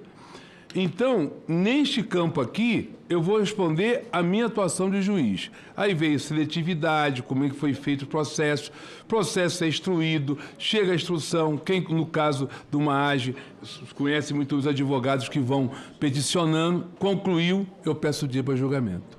Esse é o procedimento de modo geral. Como agir? De novo, o juiz, falei anteriormente, ele julga com um único instrumento que é importante, é a consciência livre do livre convencimento diante das provas apresentadas. Na Constituição de 88, ela prevê um instrumento fundamental para que as partes que estão inconformadas, elas recorrem. Eu sou do tempo comecei em 78, acabei meu curso e tudo mais, estou chegando em 88, em que o juiz falava assim, eu faço um pedido, X, o juiz botava, indefiro, ponto. Bom, e eu vou responder isso aqui? Falta fundamentação. Então, perguntar, o que levou o juiz ter aquela visão para ali? A decisão de qualquer instância bem fundamentada. Os tribunais todos, Supremos, zelam por isso, que muitas vezes o processo volta para fundamentar, porque, vou usar uma expressão não muito apropriada, mas didática, tem um arremedo de fundamentação. Ela tem que ser concisa, precisa, ali está a motivação. Então, todas as decisões que eu aprendi e faço do juramento é que livre convencimento diante das provas, decisão fundamentada para que o duplo jurisdição contraditório seja feito. Esse é o bloco de resposta. No tocante à questão de filho, acabei, já desde o início, falamos aqui que nenhuma ameaça ao direito, ao princípio da inafastabilidade da jurisdição, deixará de ser apreciado pelo judiciário quando chega. Meu filho é maior de idade, eu não respondo por ele que fez, ele que ingressou a ação e ele que deu andamento. Então, eu não posso responder pelo ato dele. Ele é maior, vive sozinho, eu não tenho que responder pelo ato. Se fosse o juiz que tivesse feito, vamos entender. Então, essa é a resposta. No tocante ao CNJ, no tocante agora aqui, seria como agir se tivesse um ministro, colega, atuando. O artigo que cria o CNJ, para preservar isso, na minha redação, está lá o CNJ e fala, compete o STJ indicar o ministro corregedor. O corregedor não receberá distribuição. Então, ali, para mim, está um marco. Porque senão não tem controle. Ou seja, naquele momento, o corregedor nem julga processo para dar livre para poder apreciar. Não posso falar caso concreto, também eu não posso falar. O modo que eu posso falar, mais ou menos nessa ideia. O corregedor, se tiver uma situação dessa, eu olho para esse artigo. Ele está ali em distribuição justamente para não ter processo, para ficar nessa função de gestor e disciplina. Presidente, eu acho que eu consegui responder. Ah, não, o caso do Léo Pinheiro.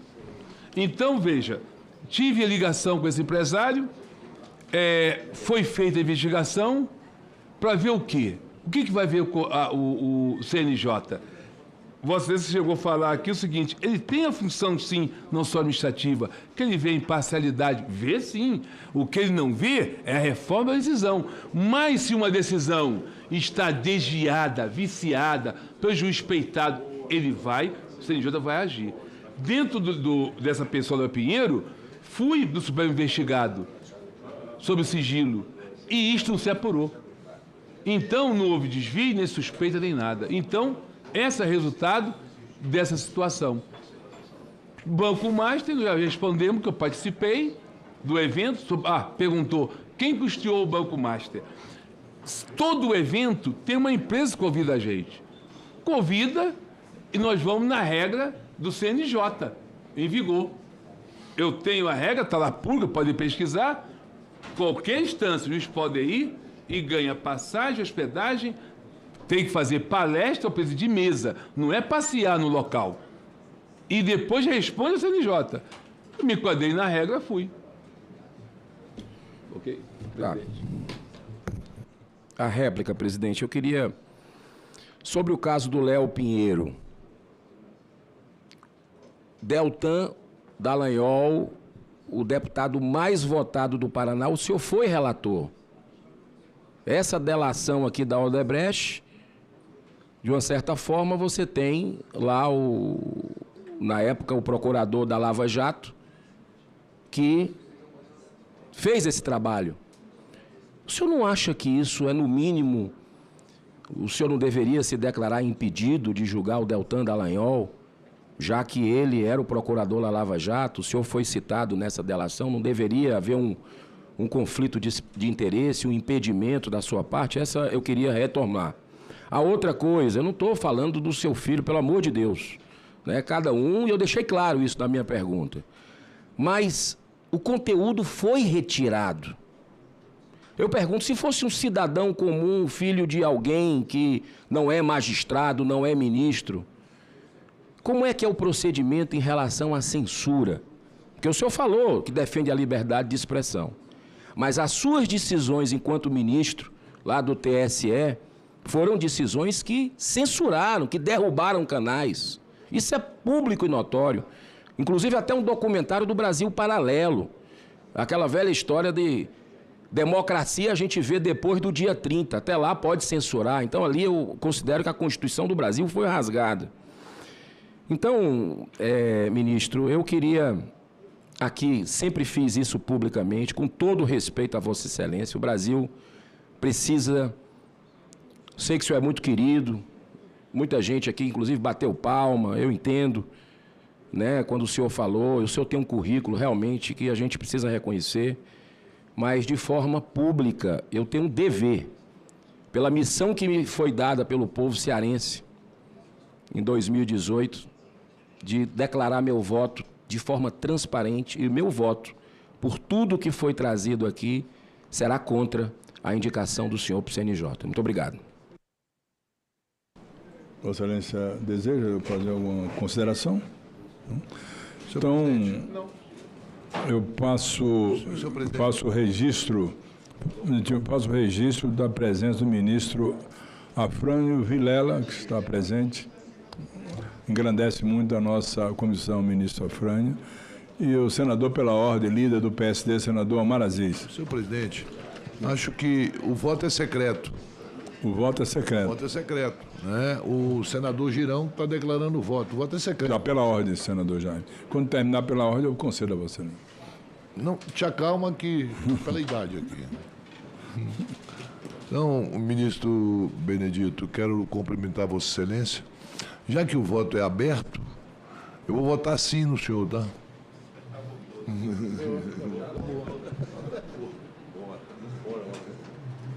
Era só o que Vossa Excelência desejava falar? Então, escrito pela ordem aqui o senador Jaime Bagato ali.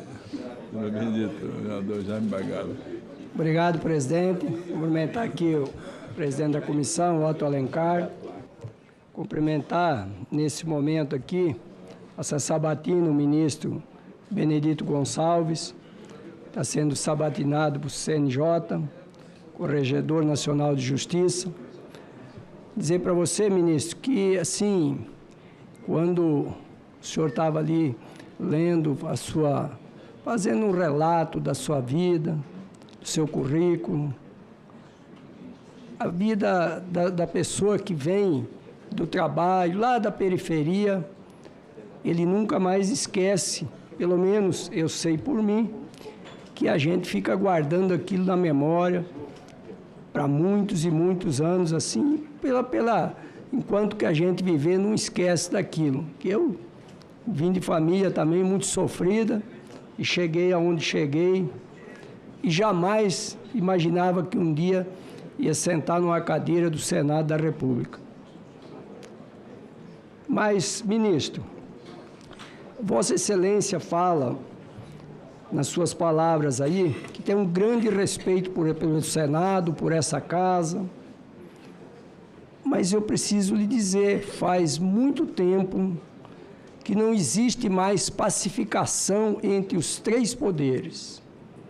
Entre o poder legislativo, o poder executivo e o poder judiciário. Faz muito tempo que isso não está mais acontecendo.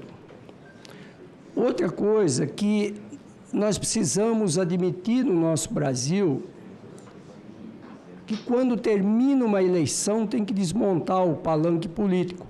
Tem que acabar dali para frente, nós não temos mais palanque político. E aí nós não podemos continuar com essa rivalidade que está tendo, que está acontecendo até hoje e continua acontecendo. Eu gostaria muito de saber o que Vossa Excelência pensa e concorda com aquela paralisação da CPI, da CPMI, do INSS, que roubaram os nossos aposentados. E o que mais me admira naquilo ali, nessa situação toda da CPMI, é que teve o apoio do Supremo Tribunal Federal. Isso que ficou indignado na minha cabeça até agora, eu não consigo entender o porquê essa paralisação daquela CPMI do INSS e por que não julgar essas pessoas não serem punidas e tanta gente sendo que teve envolvido nesse sistema de corrupção. Depois tivemos agora também o maior sistema de corrupção do mercado financeiro, o do Banco Master. Essa situação do Daniel Volcaro. Isso é o maior golpe financeiro. E eu entendo um pouco, na condição de empresário, sobre o mercado financeiro. Eu até tenho vergonha de ser senador. E eu, de verdade, eu não queria ser senador, nem quero ser senador. Isso aqui, para mim, não, assim, eu entro, às vezes, até em desespero, porque eu fui eleito diretamente para o Senado e eu vejo que o Senado não consegue avançar, nós não conseguimos avançar, não só na pacificação, mas para fazer justiça realmente às pessoas desse país.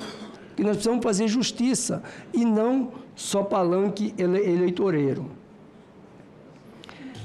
Vossa Excelência acha normal juízes pegando carona com empresários, igual aconteceu com Daniel Volcaro, empresários envolvidos em corrupção, dando golpe no povo brasileiro, enfim. Eu sei que nós temos aqui, até agora surgiu essa semana, de um pré-candidato, inclusive do meu partido, do PL, pré-candidato que teria o envolvimento do negócio do Banco Master, que é o que querem demonstrar. Eu não estou aqui para defender ninguém. O que nós precisamos fazer desse país é fazer uma CPI dessa situação do Banco Master, independente de quem for, se for pessoas da justiça, se for empresário, se for político de A a Z, qualquer político que esteja envolvido nisso tem que pagar por isso. A população não merece mais, o povo brasileiro não merece mais passar por esse sistema. Nós já tivemos tanto sistema de corrupção nesse país que virou, como é que diz o povo brasileiro, virou tudo em pizza. Não aconteceu absolutamente nada. E o que mais me admira tudo isso, que muita gente acaba voltando para a política. Volta, vira candidato, ganha as eleições e continua no poder. Vossa Excelência está sendo sabatinado hoje aqui. E sempre quando a pessoa é sabatinada, ela demonstra que ela vai fazer algo para fazer o bem, para procurar sempre fazer aquilo que é o justo, é o melhor. E isso o senhor Alexandre de Moraes, eu não estava aqui, fez quando foi sabatinado aqui e assumiu o cargo de ministro do Supremo Tribunal Federal. Só que ele rasgou a Constituição. Ele rasgou literalmente a Constituição brasileira. E olha, eu só tenho o 2º grau incompleto. Minha função foi trabalhar na vida e me di muito bem sucedido como empresário. E que foi de uma outra geração, que sou da mesma geração sua, temos pouca diferença de idade. Mas o senhor Alexandre de Moraes, ele rasgou, o ministro, ele rasgou a Constituição brasileira. Essa casa, há poucos dias, nós derrubamos o veto, o Congresso Nacional derrubou o veto, sobre o veto presidencial da dosimetria. Eu gostaria também de saber o que Vossa Excelência pensa sobre a dosimetria. Porque ali, quem fez algo de errado, ministro, tem que pagar, realmente tem que pagar. Mas, meu Deus, eu fico me olhando, perguntando às vezes, quantos traficantes, quantos bandidos, quantos assassinos saem da cadeia, vão para casa, tem aquelas saidinhas. E essas pessoas, muitas delas foram jogadas dentro de uma vala e julgadas 50, 100 pessoas, sem nenhum critério. No meu estado de Rondônia, ministro, eu gostaria que Vossa Excelência mandasse alguém lá do Ministério Público visitar essa família no meu estado de Rondônia. Uma família que tem 6 crianças, 6. O mais velho tem 14 anos. A esposa dessa pessoa, o nome dele é Ezequiel. Está foragido hoje, ele ficou 9 meses na cadeia. Aí ele foi receber uma condenação a 14 anos de prisão. E digo para Vossa Excelência, ele não triscou numa parede naquele negócio daquele do dia 8, até porque ele chegou, já estava acontecendo, ele subiu na rampa e foi tirar foto e na hora empurraram todo mundo para dentro e ele foi preso, ficou 9 meses e depois recebeu a condenação e ele foi embora. Eu ajudo a família, levo em dinheiro, porque não dá para depositar, porque se depositar, o senhor Alexandre de Moraes, ele bloqueia o dinheiro. Então, eu gostaria que Vossa Excelência mandasse o Ministério Público, alguém, porque nunca foi ninguém na família, lá visitar essa família e ver de que forma que a família está vivendo. Aí eu vi pessoas aí que foram julgadas, que matou os pais, matou não sei quem, foram para casa, a mãe foi para casa, porque tinha que cuidar das crianças. E assim, ministro, por aí afora, nós temos tanta coisa e eu tenho certeza que Vossa Excelência, da onde Vossa Excelência veio, da onde Vossa Excelência chegou, ao poder que Vossa Excelência chegou, tem condição de fazer muito algo pelas pessoas, muita coisa de boa. E o que nós precisamos é justiça. E eu digo para Vossa Excelência, o povo brasileiro não acredita mais na justiça no Brasil. Não acredita mais na justiça no Brasil. Para concluir, senador Jaime. E para concluir, ministro, eu assim, já foi feito diversas perguntas, é a última pergunta que eu vou lhe fazer, mas essa frase, ela ficou na cabeça dos brasileiros, aquela frase da missão cumprida, a relação com Alexandre de Moraes, um conflito institucional. Naquela diplomação do presidente Lula, em 12 de dezembro de 2022, foi noticiado que Vossa Excelência disse ao ministro Alexandre de Moraes a expressão missão dada, missão cumprida. Ainda que se alegue contexto protocolar, a frase foi recebida por parcela expressiva da sociedade como símbolo de alinhamento entre autoridades judiciais e um projeto político vencedor nas urnas. Como a frase foi dirigida no então presidente do TSE, a proximidade pública demonstra, naquele episódio, também gera dúvida institucional, objetiva sobre eventual suspeição ou conflito de interesse em reclamações disciplinares que envolvam atos estruturais auxiliares ou desdobramentos relacionados ao ministro Alexandre de Moraes. Obrigado, presidente. Benedito. Obrigado uma vez, comentando o senador Jaime. Ministro. Queria registrar a presença do ministro Rogério Schietti, também membro do Superior Tribunal de Justiça. Obrigado. Então, comentando mais uma vez, retificando ao senador Jaime, antes de mais nada, eu resumo toda a reflexão do senador em tudo, e é o que mais magoa, é sentimento de injustiça. Resumo, é isso aqui. Mas nós vamos responder primeiro falando sobre a missão cumprida. De novo aqui, eu jamais, claro, não tenho esse poder para entender o que eu falo. Quantas vezes no escritório, no gabinete, eu sou mal interpretado numa expressão, porque existe uma liberdade de expressão. O que eu pronunciei anteriormente para mim, autenticamente aconteceu. Mas todos são livres, a sociedade, pela liberdade de pensamento, de expressão, interpretar como queira. Não vou repetir, então, que eu já, todo respeito, senador, que eu já falei sobre o tema, reforçando. Agora, a dosimetria, ela está, a meu ver, ligada à questão da CPMI. De novo, o que eu vejo aqui o sistema hoje é de livre acesso à justiça. Falei que essa porta de entrada, o juiz não pode deixar de julgar, a não ser que seja impedido, incompetente ou suspeito. Sendo, ele tem que julgar. Nós temos uma lei de 42, já repetiu na lei das normas brasileiro, que diz: o juiz não pode eximir de julgar, não tendo lei, analogia, costume e equidade. Então não tem saída. Mas o que tem instrumento aí do sistema é essa consciência limpa dos autos.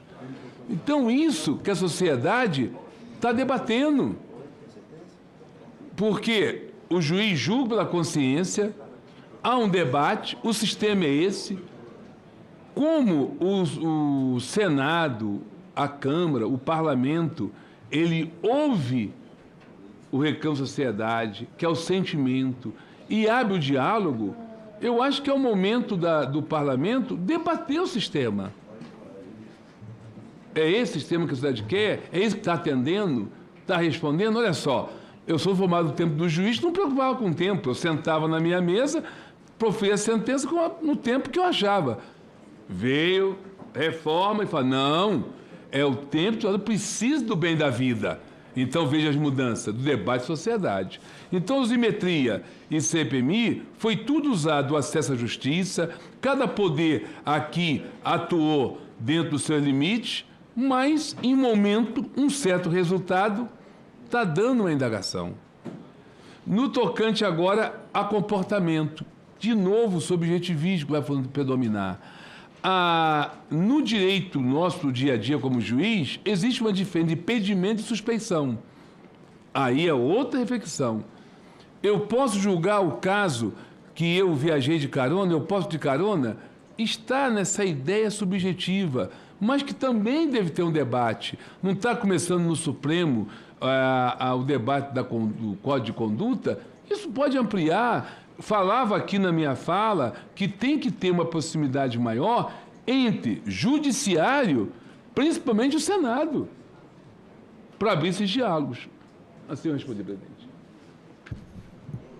Agradeço ao ministro Benedito Gonçalves. Passa a palavra ao senador Jaime Campos. Obrigado, senhor presidente. Querido amigo senador Otto Alencar, não vou usar os 10 minutos. Eu quero, antes de mais nada, saudar aqui o ilustre ministro Benedito. Eu já tive a honra e a satisfação de quando a sua indicação para ser ministro do STJ essa corte, eu já votei com o senhor e vários estou vendo aqui. Acho que a maioria absoluta, né, dos nossos ministros do STJ eu votei com eles. Estou aqui há quase 16 anos na casa e todos que praticamente teve a oportunidade de votar, não só na CCJ, como também no plenário.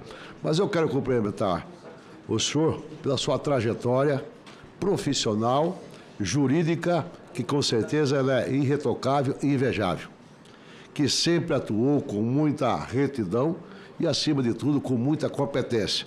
Eu tenho a certeza absoluta que Vossa Excelência, que agora é conduzido para o cargo de corregedor do Conselho Nacional de Justiça, vai ser ministro, cidadão brasileiro, que vai atuar de forma independente e, acima de tudo, buscando, com certeza, verdadeiramente honrar a confiança de todos nós aqui, que com certeza estamos votando aqui de forma muito consciente. Na demais, já declarei meu voto também, que agora é permitido já. Meu voto é sim, também. Meu voto é sim. Já votei. Agradeço. Mas eu quero... Mas Vossa Excelência continua. Eu vou apenas fazer alguns questionamentos fora dessa linha, dessas indagações que alguns colegas estão lhe fazendo.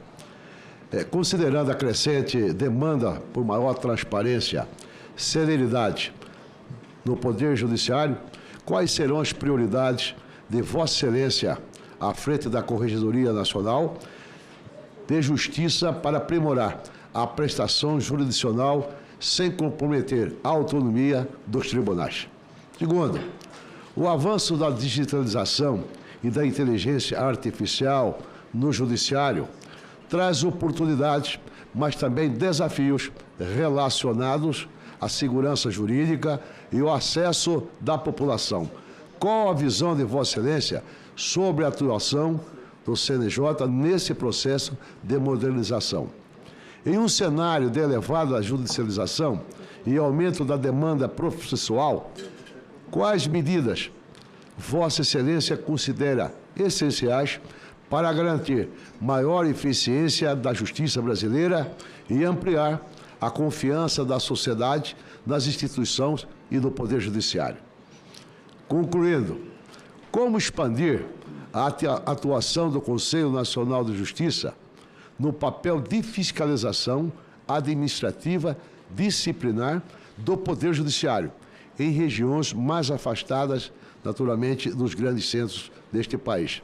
Isso é uma pergunta que eu acho que é muito pertinente, diante, naturalmente, da modernização, sobretudo do IA, que surgiu aí, e eu tenho a convicção que Vossa Excelência vai conseguir implementar também, lá no Conselho Nacional de Justiça, que muitos que me antecederam aqui, meu caro amigo doutor Ulisses, fazem muita crítica. Mas essa crítica, as pessoas, claro que é um direito, no Estado Democrático de Direito, é um direito, eu acho que é, sobretudo, quando a crítica tem fundamento, ela é muito oportuna e é pertinente. Agora, nós não podemos generalizar, muitas das vezes, assim, como se o judiciário do Brasil, todos, com certeza, pudessem estar contaminados. Eu falava com o nosso conselheiro aqui, Ulisses, eu não vejo nada demais, nada, quando uma pessoa, seja um senador, seja ele um juiz, um desembargador, um ministro, muitas vezes você é convidado para um evento, vai lá. Agora, amanhã ou depois de amanhã, esse cidadão que lhe convidou está envolvido em alguma coisa que não seja de forma transparente, republicana, qual culpa nós temos? Nós não podemos tentar, muitas vezes, jogar numa vala qualquer, ou comum, todos os cidadãos que, muitas vezes, por amizade, foi lá, foi convidado para tomar um vinho e etc. Daqui a pouco você quer envolver esse cidadão que cometeu algum ilícito Eu sou contrário a esse tipo de acusações. Eu acho que muitas vezes eu tinha sido até meio grotesco aqui, mas eu não posso permitir que seja generalizado. Como também, muitas vezes, tem senador da República aqui, tem deputado federal, estadual, governadores, que muitas vezes ele vai pegar uma carona no avião e daqui a pouco o cidadão que pegou a coisa está envolvido. Não está envolvido, não. Nós não podemos fazer, em hipótese alguma, alguns raciocínio que não condiz com a realidade. Não é verdade? Eu fico assim, muitas vezes até intrigado, indignado, quando parte dessa premissa, quando quer contaminar ou quer execrar cidadão diante da opinião pública brasileira, sobretudo uma pessoa que exerce um cargo tão importante. Quando fala que a missão dada, missão cumprida. Mas qual é o resultado? Muitas vezes não tem nada a ver uma coisa com outra. A interpretação para a maldade, muitas vezes, a pessoa vai lá e já acha que teve algum comprometimento. Então, Vossa Excelência tem a nossa confiança aqui. Pode ter certeza que o senador Jaime Campos tem uma admiração por o senhor, como a maioria, naturalmente, dos nossos magistrados que estão presentes aqui, e da população brasileira, até porque da sua história, pela sua biografia. O senhor viu lá de baixo, que não é fácil ser país, o cara sair lá de baixo e chegou onde Vossa Excelência chegou. De maneira que eu quero lhe cumprimentar. E espero, meu presidente Otto Alencar, que eu quero já pedir que essa matéria seja encaminhada em regime de urgência, urgentíssimo para o plenário, né, Cid? Vossa Excelência que fez de forma zelosa o seu relatório aqui, e que nós possamos votar hoje ainda no plenário do Senado Federal a indicação do ilustre ministro Benedito Gonçalves para ser nosso corregedor do Conselho Nacional de Justiça. Parabéns, sucesso e boa sorte a Vossa Excelência. Registrado o pedido de requerimento, na hora própria nós colocaremos em votação. Perfeito. Senador Benedito. Presidente, obrigado pela palavra e agradeço, até emocionado, senador Jaime. Foi um dos primeiros na minha caminhada em 2007, 2008, aqui, nessa casa, em que me acolheu, conversamos, e não existe coincidência, eu acho que são os caminhos que estão ditando. Nessa nova caminhada, fiquei mais tempo lá, também no gabinete do senador Jaime. A acolhida que eu tive foi de todos, boa, ótima, relacionamento, mas o senador já me lembrando lá de 2007, 2008, e lembramos sempre. Então, agradeço muito essa confiança, em que estamos indicando, o Senado vai apreciar um cargo tão importante para a nossa justiça e que a indagação de Vossa Excelência está exatamente no núcleo da criação e da gestão, e no conteúdo da missão da Corregedoria. Tudo passa por gestão. Os nossos juízes, eu fui formado em 78, aprendia matéria de direito. Veio a sociedade com descrédito da justiça. Por quê? Atraso, não é eficiente, todos os mecanismos. Então, houve a criação desse órgão. E agora, imagina, criou em 2004. A velocidade da nova tecnologia está muito mais além. Se não tivesse um algo como esse, como é que os tribunais hoje tivessem, no meu tempo, 78, e enfrentar uma IA? E hoje toda tecnologia é bem recebida. Eu tenho falado para os juízes da escola o seguinte: a dificuldade está comigo, que eu não entendo esse negócio, mas a vantagem é essa. Nós trabalhamos com nova tecnologia que eles já trabalham, eles conhecem. Rapidamente, a triagem de processo, a demanda repetitiva, um dos exemplos, pesquisa de jurisprudência, já está em todos os tribunais. Então, a nossa Corregedoria Nacional, ela tem que trabalhar junto com os tribunais de justiça e os outros tribunais, especificamente com quem? Com as corregedorias regionais, que elas vão trazer elementos das dificuldades para trabalharmos, tirar os gargalos, como também vão ter experiências que essa nacional vai levar para outro estado.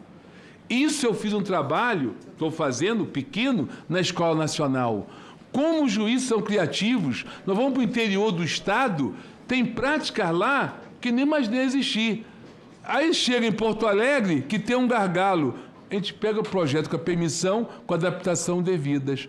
É assim que deve trabalhar a Corregedoria, com integração, senador. Sua Vossa Excelência, passo a palavra ao senador Everton. Ministro Benedito e todos os ministros aqui presentes, queria cumprimentá-lo, todo o STJ, Aqui vai ser rápida também a minha fala, para que a gente possa abrir o painel e poder votar aí a urgência para o plenário, mas eu gostaria de fazer rapidamente, senhor presidente Otton, a seguinte reflexão, juntamente aqui com o ministro Benedito Gonçalves. Eu me lembrei, aquela legislatura, acho que foram há 2 ou 3 atrás, senador Cid, do senador Pedro Simon, que ele falou ali na tribuna a seguinte frase, dizendo assim: senhor presidente, o senhor acha que essa legislatura está ruim? Vejo que você não tem noção que está por vir aí pela frente. Né?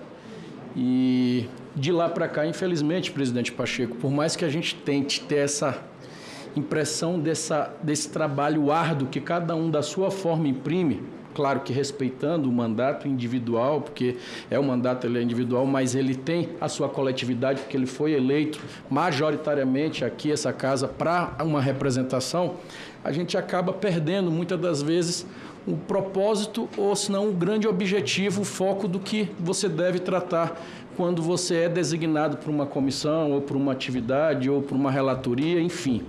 Por exemplo, aqui nós estamos discutindo, não é a indicação para um ministro de um tribunal superior. Nós não estamos falando aqui se o ministro Benedito Gonçalves, que é juiz desde antes de eu nascer, 78, eu nasci em 79, se ele é capaz ou não de exercer uma função. Não se trata disso.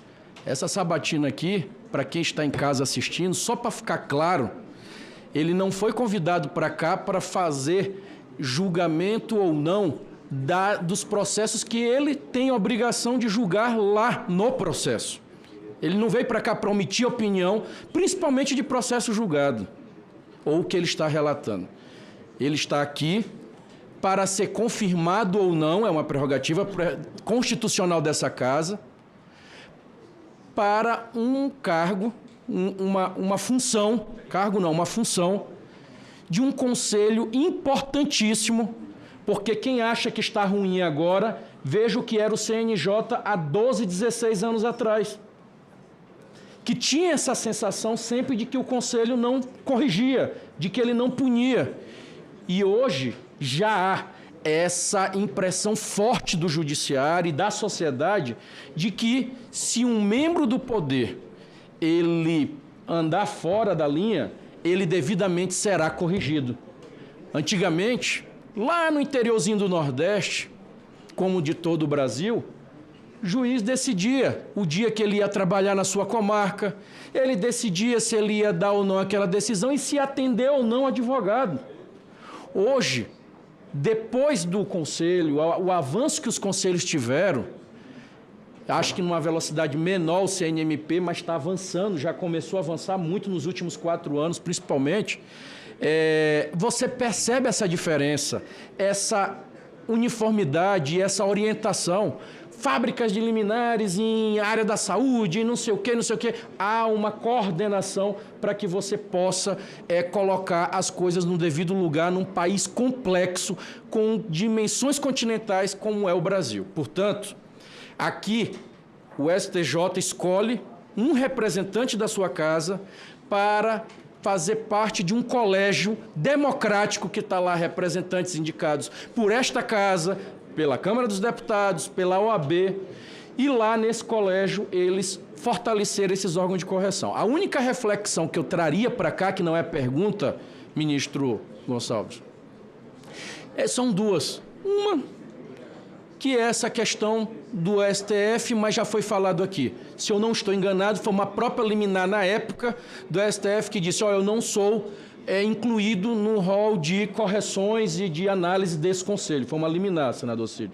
Então tem que decidir, e aí não é o senhor, não é da corregedoria essa atribuição, de se discutir se essa liminar ela é discutida numa nova lei, ou um projeto de lei, ou uma PEC, uma emenda constitucional e tal. Isso aqui é uma questão do Congresso que criou o Conselho e vai ter que normatizar isso. A outra questão, e aí é para reflexão do senhor e também de todos os membros aqui, que eu quero cumprimentar do Judiciário Brasileiro, é essa questão que eu não sei se naquela época pareceu ser bom, E hoje a gente precisa refletir. Como o Brasil ele tenta tanto, presidente Otton, falar de comparar, porque o brasileiro ele adora se comparar com os outros países. Então a gente tem aqui muitas comparações. Porque nos Estados Unidos, porque no país tal, porque no país desenvolvido tal, é assim e aqui não é. A gente adora ter esse complexo de vira-lata, porque muitas das vezes aqui nós somos muito melhores em várias situações, e principalmente em legislação, do que em outros países desenvolvidos, mas a gente sempre adora se comparar. Então eu não sei se teria um caso concreto, que esse sim a gente poderia comparar, que eu acho que foi um erro no passado, você discutir transmissões televisivas de audiências e de sessões, principalmente no âmbito criminal, que é muito sério, é uma situação que você trata de direitos individuais, e isso ser televisionado da forma como acho que foi hoje, eu analiso, pelo menos no meu ponto de vista, como muito prejudicial, principalmente ao judiciário, porque na hora que você trata em determinadas quadras para magistrados estarem dando opinião que está sendo televisionada e que aí ele pode entrar num restaurante e ser aplaudido, cumprimentado ou não, isso começa a interferir nas suas posições ou até nas suas futuras posições que ele possa vir a ter em determinado processo, principalmente quando tem algum tipo de apelo popular. Então, era apenas essa reflexão, mas o senhor tem o total carinho majoritário dessa casa, tenha certeza disso, não só carinho, mas o reconhecimento pelo trabalho que Vossa Excelência prestou ao longo da sua vida pública, não só a magistratura, mas também a sociedade brasileira. Desejo sorte nessa próxima tarefa, que não tenho dúvida que Vossa Excelência será aprovado por essa importante comissão. E que cumprimentar o nosso representante da bancada do Congresso Nacional, da bancada negra, o deputado Damião Feliciano, colega deputado querido, que eu tive a honra de ser seu colega de partido lá na Câmara dos Deputados, na época que ele ainda, senhor ministro, ainda era da bancada dos Mortadela, agora ele foi para os coxinha. Obrigado. Como não há nenhum outro senador, Sua Excelência quer dizer...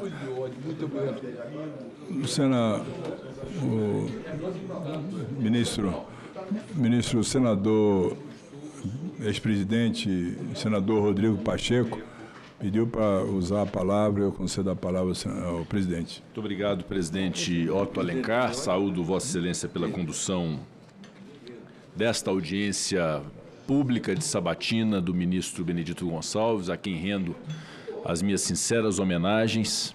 Cumprimento o senador Cid Gomes, meu dileto correligionário, colega e amigo, que relata essa matéria, todos os meus pares, os membros do judiciário, das carreiras jurídicas que aqui prestigiam essa sabatina. Faço esse pronunciamento apenas e tão somente, ministro Benedito, para manifestar o meu apreço e a minha admiração por Vossa Excelência, na sua dimensão humana, conhecida por todos nós, uma figura simples, educada, carinhosa, atenciosa, e que todos nós sabemos reconhecer essas qualidades pessoais. Mas, sobretudo, e que é o papel dessa sabatina, o reconhecimento dos seus atributos e da sua plena condição para ocupar uma posição hoje muito importante na República, a Corregedoria Nacional de Justiça no âmbito do CNJ. Vossa Excelência, que tem uma carreira premiada na Justiça, inclusive, sobretudo, como ministro do Superior Tribunal de Justiça, e nessa função saberá honrar e dar continuidade ao trabalho desenvolvido agora pelo ministro Mauro Campbell e antes pelo ministro Luiz Felipe Salomão, que assumirá em breve a presidência do Superior Tribunal de Justiça. Eu quero aqui manifestar publicamente o meu voto sim, evidentemente, a sua aprovação, que será seguramente garantida pela maioria da CCJ, a maioria do plenário, ainda na data de hoje, considerando que, por requerimento de urgência, será ainda apreciado no plenário do Senado o seu nome. Quero apenas fazer algumas observações nessa importante posição como Corregedor Nacional de Justiça, de algo que me preocupa bastante no Brasil em relação à magistratura. O papel da Corregedoria é um papel correcional, de observação de deveres, de exigência de cumprimento de deveres por parte dos magistrados, e todos nós, enquanto sociedade, reclamamos que haja, de fato, correção de distorções que em todas as carreiras existem, e há um papel da Corregedoria em fazê-lo. A própria essência do Conselho Nacional de Justiça, que tem funcionado, como aqui reconhecido pelo senador Everton, tem funcionado cumprindo seu papel constitucional dessa regulação em relação à magistratura. Mas há um outro aspecto que me preocupa, presidente Otto Alencar. Há no Brasil hoje uma cruzada de desmoralização ou de tentativa de desmoralização de carreiras públicas e de carreiras jurídicas. A todo instante se vê em diversos segmentos críticas infundadas, alegações absurdas, acusações que não procedem em relação à magistratura, ao Ministério Público, às carreiras jurídicas em geral. E essas carreiras são absolutamente essenciais. A partir do momento que se considerá-las como um mal, ou como um estorvo, ou como uma anomalia, nós teremos um grave problema no Estado democrático de direito. Refiro-me, inclusive, às questões remuneratórias, porque se de um lado há os chamados penduricalhos que precisam ser suprimidos, combatidos e resolvidos definitivamente no Brasil, há, por outro lado, o reconhecimento que se deve ter de que são carreiras específicas, com vedações constitucionais das mais severas, com uma dedicação exclusivíssima que faz com que essas atividades, sobretudo a magistratura, sejam um sacerdócio que deva ser reconhecido como tal. É por isso que eu fui, e recebi críticas por isso, mas absolutamente não me arrependo, autor de uma proposta de emenda constitucional para a reestruturação da carreira da magistratura e do Ministério Público, para que essa dedicação exclusivíssima possa ser compensada em termos de remuneração ao longo do tempo, combinando com a remuneração, o subsídio dos magistrados. E eu acho que esta combinação da aprovação da proposta de emenda constitucional com o estabelecimento de um rol taxativo de verbas indenizatórias fora do teto constitucional remuneratório, eu considero uma combinação muito razoável que possa permitir que essas carreiras sejam atrativas, para que quem esteja sentado nos bancos de escola possa querer ser um juiz, possa querer ser um promotor de justiça, e aqueles que estejam na carreira não queiram sair, porque esse hoje é um fenômeno existente na nossa sociedade, na República, de pessoas que estão insatisfeitas e desestimuladas justamente por essa cruzada que não é capaz de enxergar qualidades, mas estão só defeitos nessas carreiras. Então, essa observação e esse equilíbrio no âmbito do CNJ de buscar exigir deveres, mas também buscar defender direitos e prerrogativas, eu acho que é um equilíbrio absolutamente essencial para aqueles que compõem o Conselho Nacional de Justiça, sobretudo a Corregedoria Nacional de Justiça. Quanto ao mais, muito se foi falado aqui em relação ao papel do Supremo Tribunal Federal, em relação à lei da dosimetria, e me permito aqui fazer um esclarecimento à guisa de justiça até em relação a alegações que foram feitas em relação a esse projeto da dosimetria.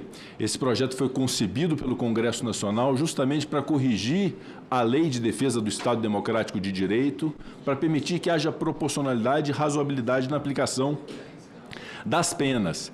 E ao ser aprovado, vetado pelo presidente, derrubado o veto do presidente da República, promulgada a lei, ao chegar ao Supremo Tribunal Federal uma ação direta de inconstitucionalidade, não houve, no âmbito da ação direta de inconstitucionalidade, suspensão da vigência da lei, como diferentemente foi sustentado.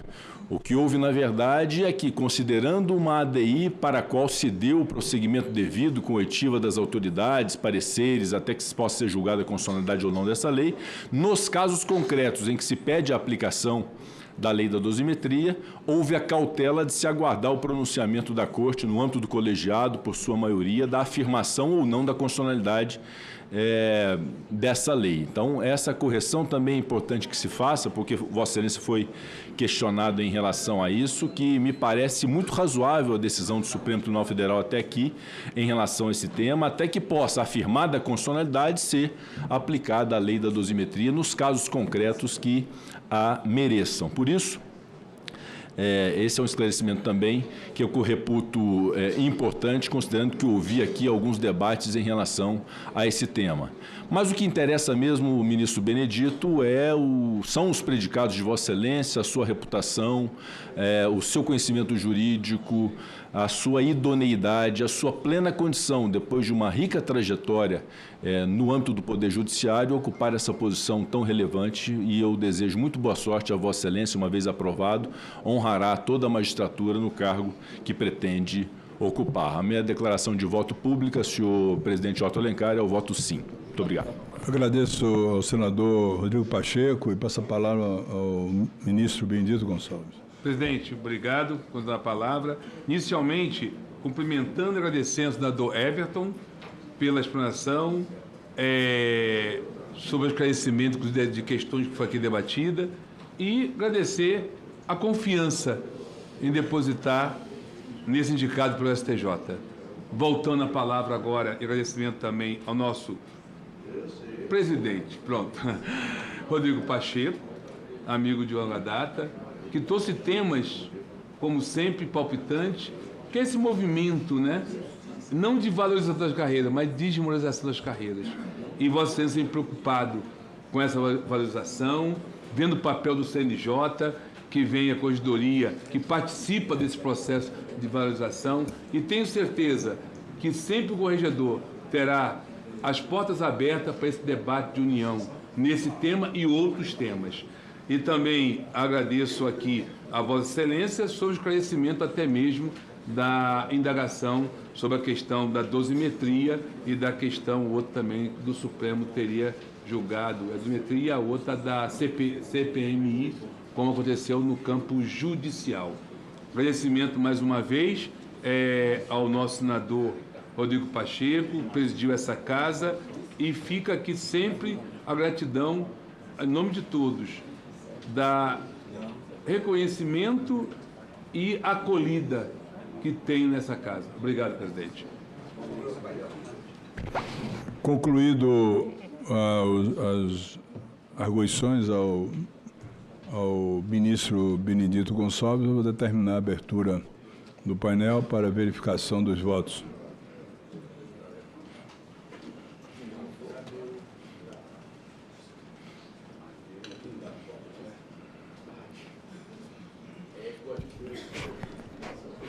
Votaram sim 21 senadores, não 5 senadores. Está aprovado na Comissão de Constituição e Justiça. Eu coloco em votação, como pediu o senador Jaime Campos, um requerimento de urgência para que possa ser encaminhado ainda hoje ao plenário do Senado Federal. Presidente. Senhores senadores que aprovam o requerimento, permaneçam. Está aprovado o requerimento que vai ao plenário do Senado Federal.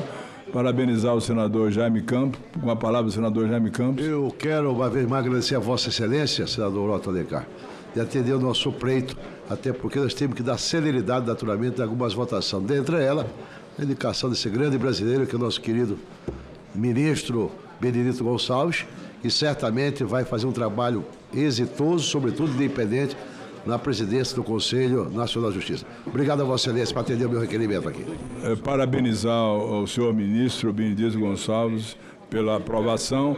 Está suspensa por 2 minutos e a comissão voltará para apreciar a proposta de emenda constitucional, a autonomia orçamentária e financeira do Banco Central. Presidente, muito obrigado.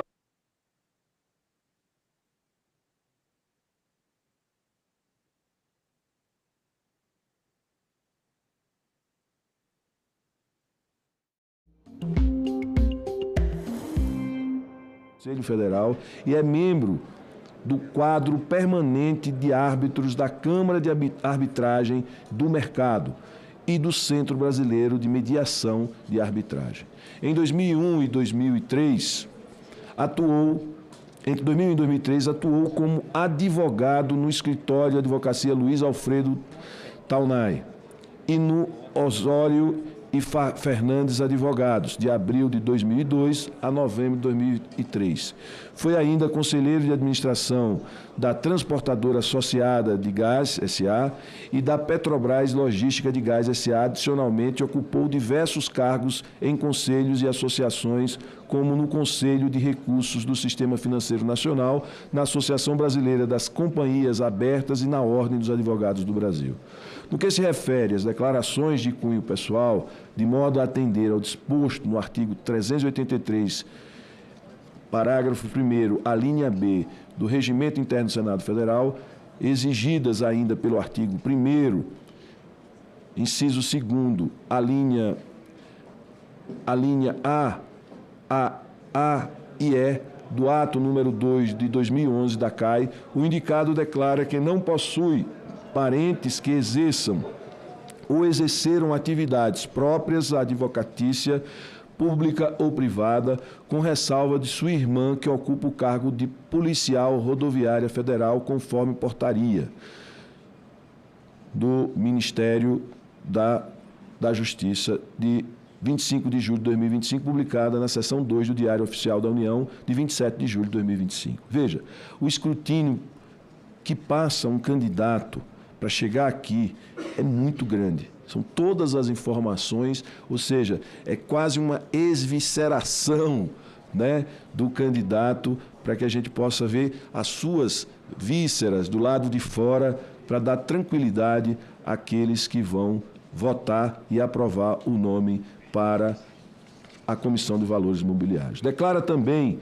que possui vínculo societário na ARCH Participações Limitada, titular de 17,6% das cotas, e na Chifa Comércio de Chocolates Limitada, titular de 40% das cotas. Além de ser titular de ações de diversas sociedades anônimas, documentos apresentados pelo indicado apontam que seu vínculo societário na ARC Participações Limitada iniciou em 2019 e na Chifa Comércio de Chocolates Limitada começou em 2020. Além disso, mostram que foi titular da Igor Muniz, Sociedade Individual de Advocacia, entre 2023 e 2025. O indicado declara ainda que não participa e não participou como gerente de empresas ou entidades não governamentais, exceto no caso da Igor Muniz, Sociedade Individual de Advocacia, entre 2023 e 2025, ano em que a sociedade foi definitivamente encerrada. Declara também que nos últimos 5 anos não atuou ou tomou posse em conselhos de administração de empresas estatais ou em cargos de direção em agências reguladoras e que atuou em diversos processos judiciais discriminados em sua declaração. Por fim, o indicado declara regularidade fiscal quanto a tributos federais, estaduais ou municipais, incluindo as empresas das quais é cotista e que figura como autor de uma ação judicial que tramita perante a 23ª Vara Civil da Comarca da Capital do Estado do Rio de Janeiro. Seu currículo, que se encontra à disposição dos eminentes integrantes desta comissão, revela o nível de qualificação profissional e a formação acadêmica adequadas do indicado. Sendo assim, fica assim a esta comissão as condições de deliberar sobre a indicação do seu Igor Muniz para exercer o cargo de diretor da CVM. Obrigado, senhor. Bom, Wagner.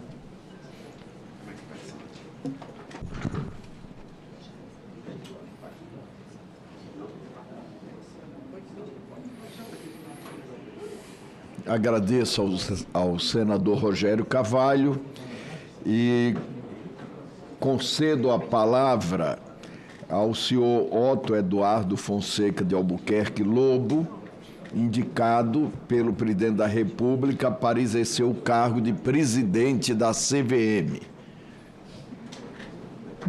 Muito obrigado. Muito bom dia, senhoras senadoras, senhores senadores, membros da CAI e do Senado, senhores técnicos, repórteres aqui presentes, pessoas que acompanham essa audiência à distância. Antes de mais nada, eu gostaria de agradecer imensamente ao senador Renan Calheiros, que é o decano do Senado Federal e preside essa ilustríssima comissão, e que realmente vem dedicando a sua atenção a temas muito relevantes do nosso mercado de capitais. e muito me honra com a atenção e consideração que dedicou à minha indicação, sempre demonstrando seu espírito público e cuidado para com um tema tão importante para o nosso país como é a gestão do órgão regulador do mercado de capitais. Eu quero aqui também agradecer ao meu relator, o senador Eduardo Braga, que igualmente muito me honra com a atenção que dedicou à minha indicação. O senador Eduardo Braga, primordialmente através de sua equipe, estudou cada assunto. A equipe do senador Eduardo Braga foi em cada detalhe, cada ponto, fez realmente um trabalho muito criterioso na análise dos pontos que se apresentam. Apresentou o seu relatório em prazo exíguo, também demonstrou seu espírito público, a dedicação para com um assunto relevantíssimo para o país, que é a boa gestão da Comissão de Valores Mobiliários. Eu agradeço também ao senador Laércio Oliveira, vice-presidente da Comissão de Assuntos Econômicos, CAI, do Senado Federal. E, por meio dos três, eu agradeço também a todos os excelentíssimos senadores e senadoras presentes nessa oportunidade. Eu saúdo também o senador Otto Alencar, que era presidente da CAI na minha sabatina como diretor, sempre foi muito atencioso com a CVM, minha pessoa. Saudando também o senador Omar Assis, que à época da minha sabatina em 2022, também sempre dialogou muito com a CVM. O senador Vanderlan Cardoso, que trouxe várias interlocuções, trouxe interlocuções sobre pontos de debate, análise, estruturação, capacitação da CVM. O senador Rogério Carvalho também trouxe muitos subsídios para os debates, para a reestruturação. E, por ocasião de minha apresentação, pretendo demonstrar que tem todos os predicados necessários à investidura e exercício do cargo de presidente da Comissão de Valores Mobiliários, para a qual recebi a indicação do presidente da República com muita honra e senso de responsabilidade.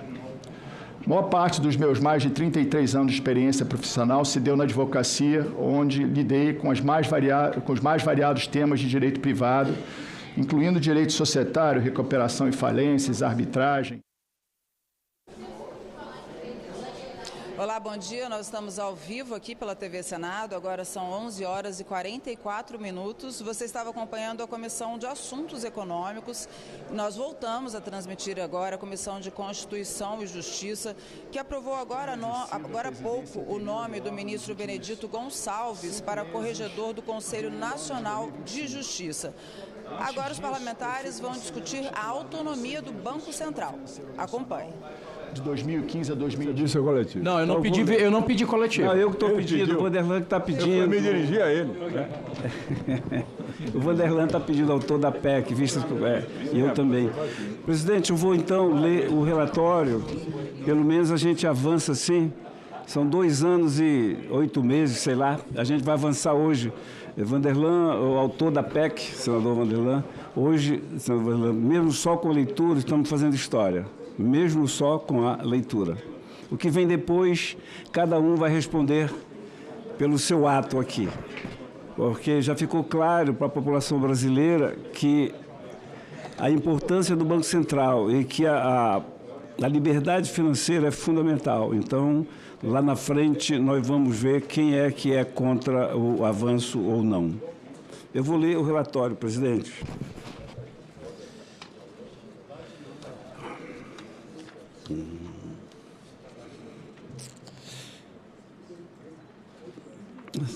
Ato relatório apresentado à Comissão de Constituição e Justiça sobre a proposta de emenda à Constituição número 65, 2023, que dispõe sobre o regime jurídico aplicável ao Banco Central. Nossa relatoria, autoria do PEC, senador Vanderlan Cardoso. Sabe o que podia fazer, Vanderlan? A gente lê aqui só o essencial e dar como lido e ganhar tempo. Autorizado a Vossa Excelência a fazer a leitura, já que esse projeto, senador Plínio Valério, não é um projeto, falava há pouco numa entrevista, não é um projeto de ex-presidente Bolsonaro, nem do presidente atual, nem do ex-presidente Roberto Campos Neto, nem do atual presidente Galipo. É um projeto de país, de nação. E o Banco Central, eu volto a falar. Vossa Excelência, que está fazendo um trabalho brilhante nessa relatoria. Se não for aprovado isso, o próprio Galipo disse ontem, o presidente, nesta comissão, Se esse projeto não for aprovado, ele já está pedindo até pelo amor de Deus, para que se aprove. E como ele não pode falar o que eu vou falar agora, mas eu posso, certo? Pela imunidade parlamentar também, né? E por ser senador da República, Banco Central, se nós não encararmos isso de frente, se deixarmos para outra hora, Banco Central está colapsando. E vai colapsar se não aprovarmos e dermos condição para que ele tenha o mínimo dessa condição para fazer uma fiscalização. É humanamente impossível hoje. O Banco Central está nessa situação, né, senador Plínio? Então, eu quero até aqueles que estão nos assistindo, sei que parece que já foi comunicado que vai ter pedido de vista, mas que seja vista coletiva e que a gente volte na próxima reunião para votarmos esse projeto. A melhor forma é a votar. E temos que aproveitar, Vanderlan, o fato da esperteza dele no vir aqui pedir vista. Nós temos que ser espertos, citar por que a gente quer e ficar aqui à vontade, o autor e o relator. Vamos fazer o que foi feito ontem na CAI. Fica o presidente, o que fizeram. Então, é bom pontuar, né? Eu sou autor da lei que fixou o mandato, a Lei Autonomia Operacional, que permitiu o controle da inflação e que permitiu também desvendar a caminho do caso Banco Master. Se não fosse aquela autonomia operacional, o Galípolo já estava exonerado antes de vir para cá. E a sua PEC complementa aquela nossa lei de autonomia. Por isso eu fiz questão de ser o relator. Estamos aí mais ou menos, acho que com 2 anos e 8 meses, mais ou menos, né, secretário? 2 anos e meio, por aí assim, tentando ler esse relatório. É bom pontuar, sim, a gente tem que pontuar. O governo, e o senador Rogério Carvalho está chegando agora, o governo sempre fixou as dificuldades naquela questão da origem, da natureza da autarquia. E a gente discutia muito isso, como disse o presidente Galípolo, a gente sanava um pedido, vinha outro, sanava um pedido, vinha outro, até que a AGU, né, que defende o governo, que representa o governo federal, nos mandou uma sugestão que de pronto foi acatada. Então, a natureza hoje do Banco Central, da empresa, da autarquia Banco Central, está assentada exatamente no pedido, numa sugestão da AGU. Olha só o que a AGU pediu e nós contemplamos. O Banco Central é entidade pública de natureza especial com autonomia técnica, operacional, administrativa, orçamentária e financeira, integrante do setor público financeiro e dotada de poder de polícia, incluindo poderes de regulação, supervisão e resolução na forma da lei. E a lei complementar, que vai dispor sobre o objetivo, a estrutura, a organização do Banco Central. Olha só, e a lei complementar, pedido do senador Espírito de Amin, foi deixada para o governo apresentar. Tudo que o governo acenava, a gente cedia. Só não na natureza, porque se a gente muda a natureza, acabou com a autonomia que a gente está querendo. E quando a AGU sugere, aí a gente acata. Quando o senador Rogério Carvalho apresenta uma emenda muito boa mesmo, muito boa, falando do perímetro regulatório, criando o perímetro regulatório, a gente acatou na íntegra, a sugestão do nobre senador que está aqui. Acatamos, acho que a emenda 17, acatamos na íntegra, porque achávamos que a colaboração dele, do representante do PT, estava engrandecendo o nosso relatório. Portanto, foi criado o perímetro regulatório que permite o Banco Central se meter e intervir em casos extremos. Portanto, pensava eu, antes do Carnaval, que estava tudo resolvido, seria um acordo. Veio o Carnaval, como sempre, tem mudança. Então, eu vou ler parte da análise e vou ao voto. Outra coisa também, uma introdução que nós fizemos consciente. O senador Vanderlan Cardoso e eu, e até com o presidente Otto, fizemos consciente, sabendo de que isso abriria brecha para o pedido de vista que foi feito agora, que seria colocar na PEC, colocar na Constituição a garantia do PIX. Porque o que me assusta no Banco Central, quando eu fui lá, de tudo que o Banco Central representa, o que me assustou foi caminhões que transportam valores, 43 anos de uso. Diretoria que cuidava há 10 anos atrás, fiscalizando 300 empresas, fiscaliza hoje mais de 3 mil, com menos servidores. E o PIX que me assustou. São 240 milhões de intervenções de acesso dia. E o PIX conta com 32 servidores apenas. Por quê? O Banco Central perde, a cada semestre, talvez até cada mês, perde servidores. Ou saem aposentados ou são guindados e seduzidos pela carreira privada, o que é normal, o que é natural. Portanto, a população brasileira, mesmo aquele que não se interessa o que o Banco Central representa, que não entenda que o Banco Central controla a moeda, que é responsável pelo controle da inflação, no popular, tem que entender que ele é o responsável pelo PIX. E no PIX está o Banco Central, grosso modo, estou falando para milhares de telespectadores, grosso modo, o PIX é do Banco Central. Não pode emprestar, não pode ceder, não pode vender, não pode fazer nada. É do Banco Central. E mais, não pode cobrar taxa de pessoa física. Isso é a garantia que todo brasileiro quer. A garantia de que ele não vai ser taxado no PIX. E nós estamos dando essa garantia, posto que vai ser colocado na Constituição quando essa PEC for apresentada. Presidente Otto, eu fiz a pergunta lá para a gente ganhar tempo, eu ia parte da análise ao voto, estamos aqui com o líder do PT na casa, e a gente então partiria para a divergência ou mesmo a aquiescência. A gente examinou, e antes de examinar a questão de mérito da proposição, apreciamos aquele aspecto que são tradicionais e obrigatórios, constitucionalidade, juridicidade, técnica ativa, adequação orçamentária, que é importante. A gente observou e fez tudo isso. A análise do mérito.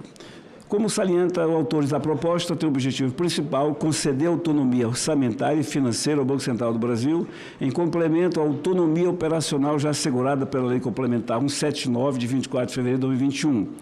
Também integra esse arcabouço normativo a disciplina do relacionamento do Banco Central do Brasil com a União, em particular com o Tesouro Nacional, dado pela Lei nº 13.820, de 2 de maio de 2019.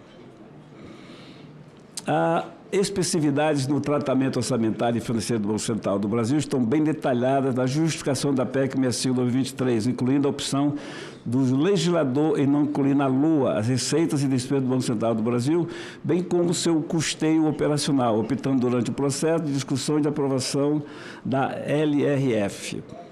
Existem alguns pontos na PEC 65/2023 que merecem aperfeiçoamentos. Abaixo, fazendo a descrição deste ponto, levantamos algumas informações adicionais que são relevantes para a análise do mérito. Avanços institucionais relacionados à autonomia do Banco Central do Brasil. E a gente cita aqui várias delas. Eu vou destacar o artigo 6º da Lei Complementar 179/2021. O Banco Central do Brasil é autarquia de natureza especial, caracterizada pela ausência de vinculação ao Ministério, de tutela ou de subordinação hierárquica, pela autonomia técnica, operacional, administrativa e financeira, pela investidura a termo de seus dirigentes, pela estabilidade durante seus mandatos, bem como pelas demais disposições constantes desta lei complementar. Que já estava lá na autonomia, muita coisa do que foi sugerida por alguns senadores amigos, já estava lá na Lei de Autonomia de 2021. Mudança do regime jurídico aplicável ao Banco Central do Brasil.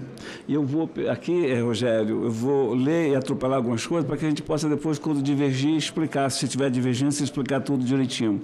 Limites para o crescimento da despesa orçamentária do Banco Central do Brasil. É aqui que a gente coloca. Lá no começo, porque vão criar uma casta, o Banco Central vai ser uma casta superior de servidor. Não. Há uma trava.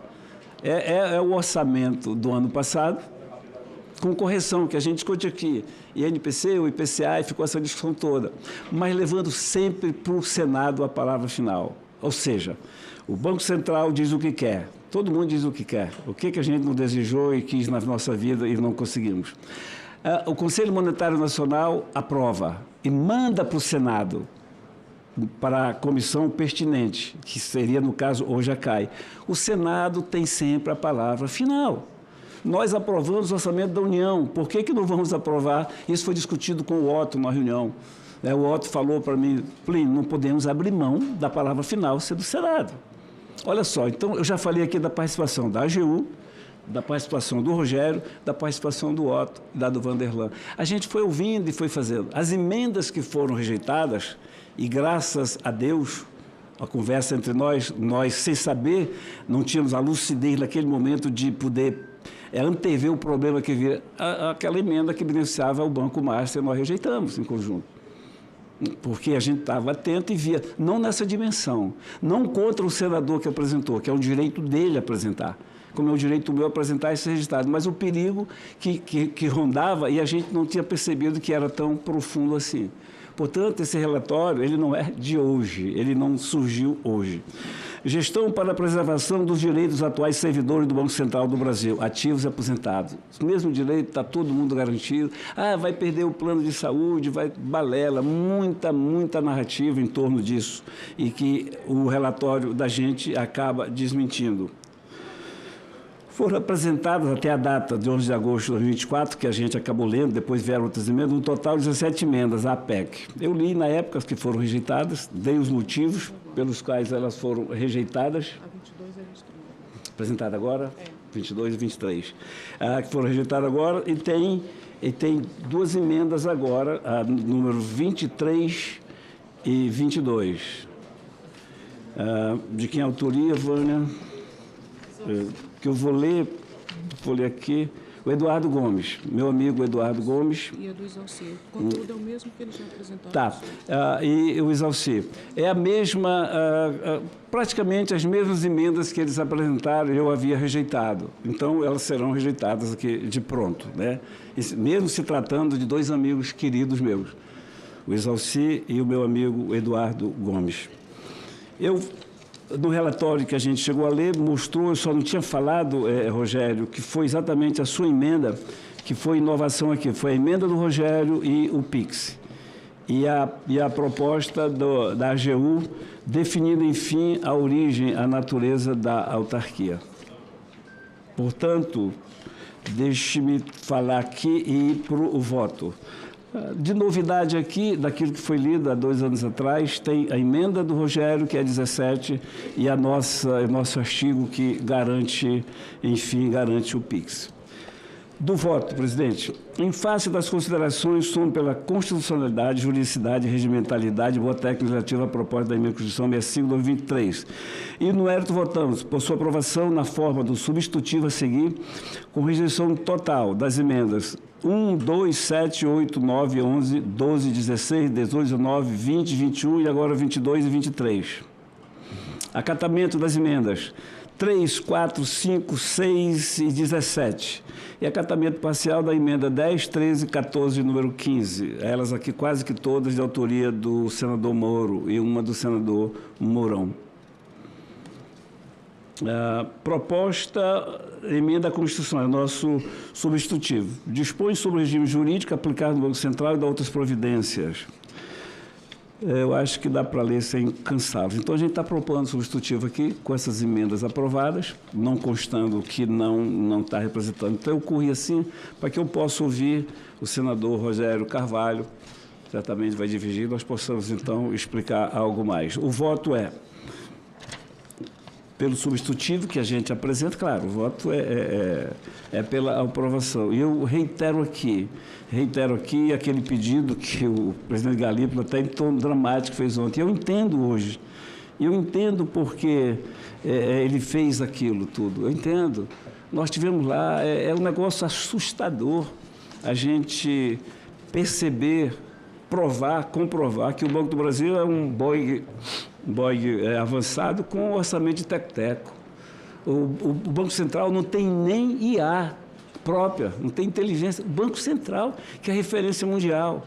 O Banco Central que cuida da moeda, o Banco Central que cuida de fiscalizar. Ontem eu ouvi muito aqui sobre governança. Como é que pode ter governança se você não tem autonomia financeira para isso? Portanto, o voto, presidente, é sim, e eu fico aqui, se alguém divergir, para explicar algo, alguma coisa. E mais uma vez, tá, Otto, mais uma vez, te elogiar pelo comportamento franco. Eu não vou colocar em pauta, vou colocar em pauta. Pronto, por nem um minuto a gente teve algum ruído na nossa comunicação. Quero deixar aqui um elogio público a você. Sim, tem um erro de digitação aqui no final que eu não li, que onde está contabilidade, é o artigo 8º, onde está confiabilidade, contabilidade é confiabilidade, que eu leria confiabilidade, mas no texto lá está assim, tá bom? Estou à disposição. Eu agradeço ao senador Plínio Valério pelo seu trabalho, também iniciativa do senador Vanderlan Cardoso, que é autor da PEC, da proposta de emenda constitucional. Esse tema foi muito debatido já em audiência pública. Eu fui acompanhado do senador Plínio Valério 2 ou 3 vezes ao Banco Central, tivemos reuniões com os seus diretores, com o presidente Gabriel Galípolo, os outros todos, discutindo esse tema.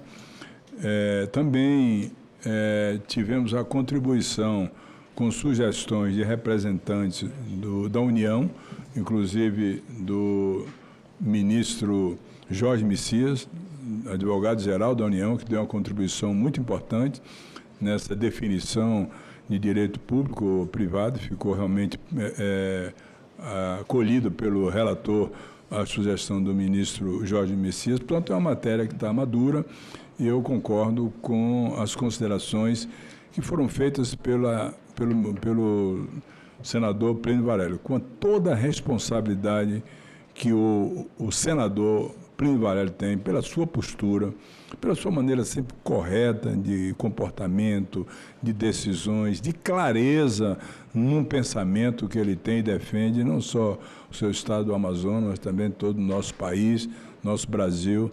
Eu tenho uma admiração muito grande por Vossa Excelência, pelo seu comportamento dentro do Senado Federal, muita correção, dignidade, honra, e se dedicou muito a essa matéria. Portanto, ela deve ser apreciada.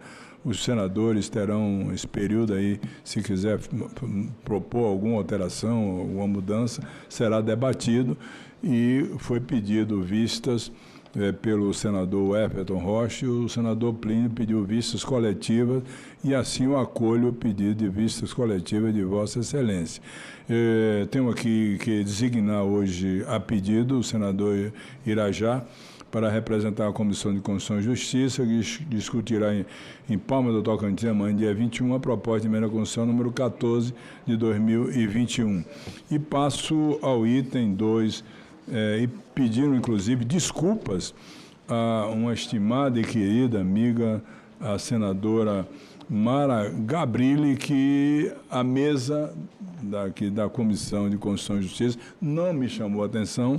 Se tivesse chamado a atenção, seria o primeiro item, antes até da sabatina do ministro Benedito Gonçalves.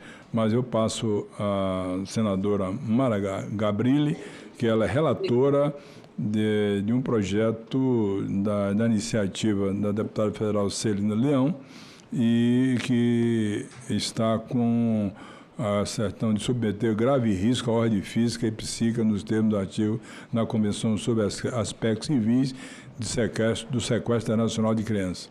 Senadora Mara Gabrilli. Bom dia, meu presidente. Muito obrigada. Eu queria agradecer a inclusão desse relevante projeto na pauta da CCJ. A gente está no mês de maio, que a gente celebra o Dia das Mães, e essa pauta é dedicada a elas. Estamos felizes por poder homenagear todas as mães brasileiras por meio das Mães de Haia. Muito obrigada, presidente Otto. Compete à CCJ, nos termos do artigo 101, inciso 1 e 2 do Regimento Interno do Senado Federal, opinar sobre a constitucionalidade, juridicidade, regimentalidade sobre o mérito da proposição. Nesse sentido, não identificamos óbices formais à tramitação do projeto. Sobre o aspecto da constitucionalidade material, importa destacar que a proteção da mulher vítima de violência doméstica e familiar é dever constitucional do Estado. Além disso, o projeto de lei também concretiza os princípios da dignidade da pessoa humana e da proteção integral à criança e ao adolescente. Em que pesem os avanços obtidos nas últimas décadas, ainda temos um longo caminho a percorrer no combate à violência contra mulheres e crianças. Uma das mais desoladoras faces da violência tem se manifestado durante a tramitação dos processos de restituição internacional de crianças e adolescentes fundados na Convenção sobre os Aspectos Civis do Sequestro Internacional de Criança, a Convenção da Haia de 1980. O artigo 13, inciso 1º B, da Convenção desobriga o Estado requerido a ordenar o retorno se restar provado que existe um risco grave de a criança, no seu retorno, ficar sujeita a perigos de ordem física ou psíquica ou de qualquer outro modo, ficar numa situação intolerável. De forma equivocada, o Poder Judiciário brasileiro ainda não tinha qualificado como de grave risco físico ou psíquico as situações de violência doméstica e familiar que vitimiza as mães. Assim, a maioria das decisões dos nossos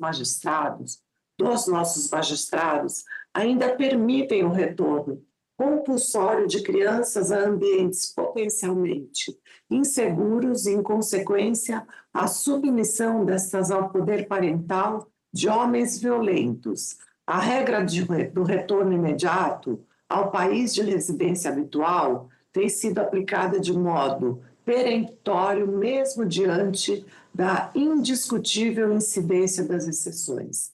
É importante retomar o caso da Eliana Mars, ao qual nos referimos quando relatamos a proposição na CRE. Eliana residia na Alemanha com sua filha Helena, uma menina com síndrome de Down. O fim do casamento com um cidadão alemão, pai de Helena, foi marcado pela violência doméstica.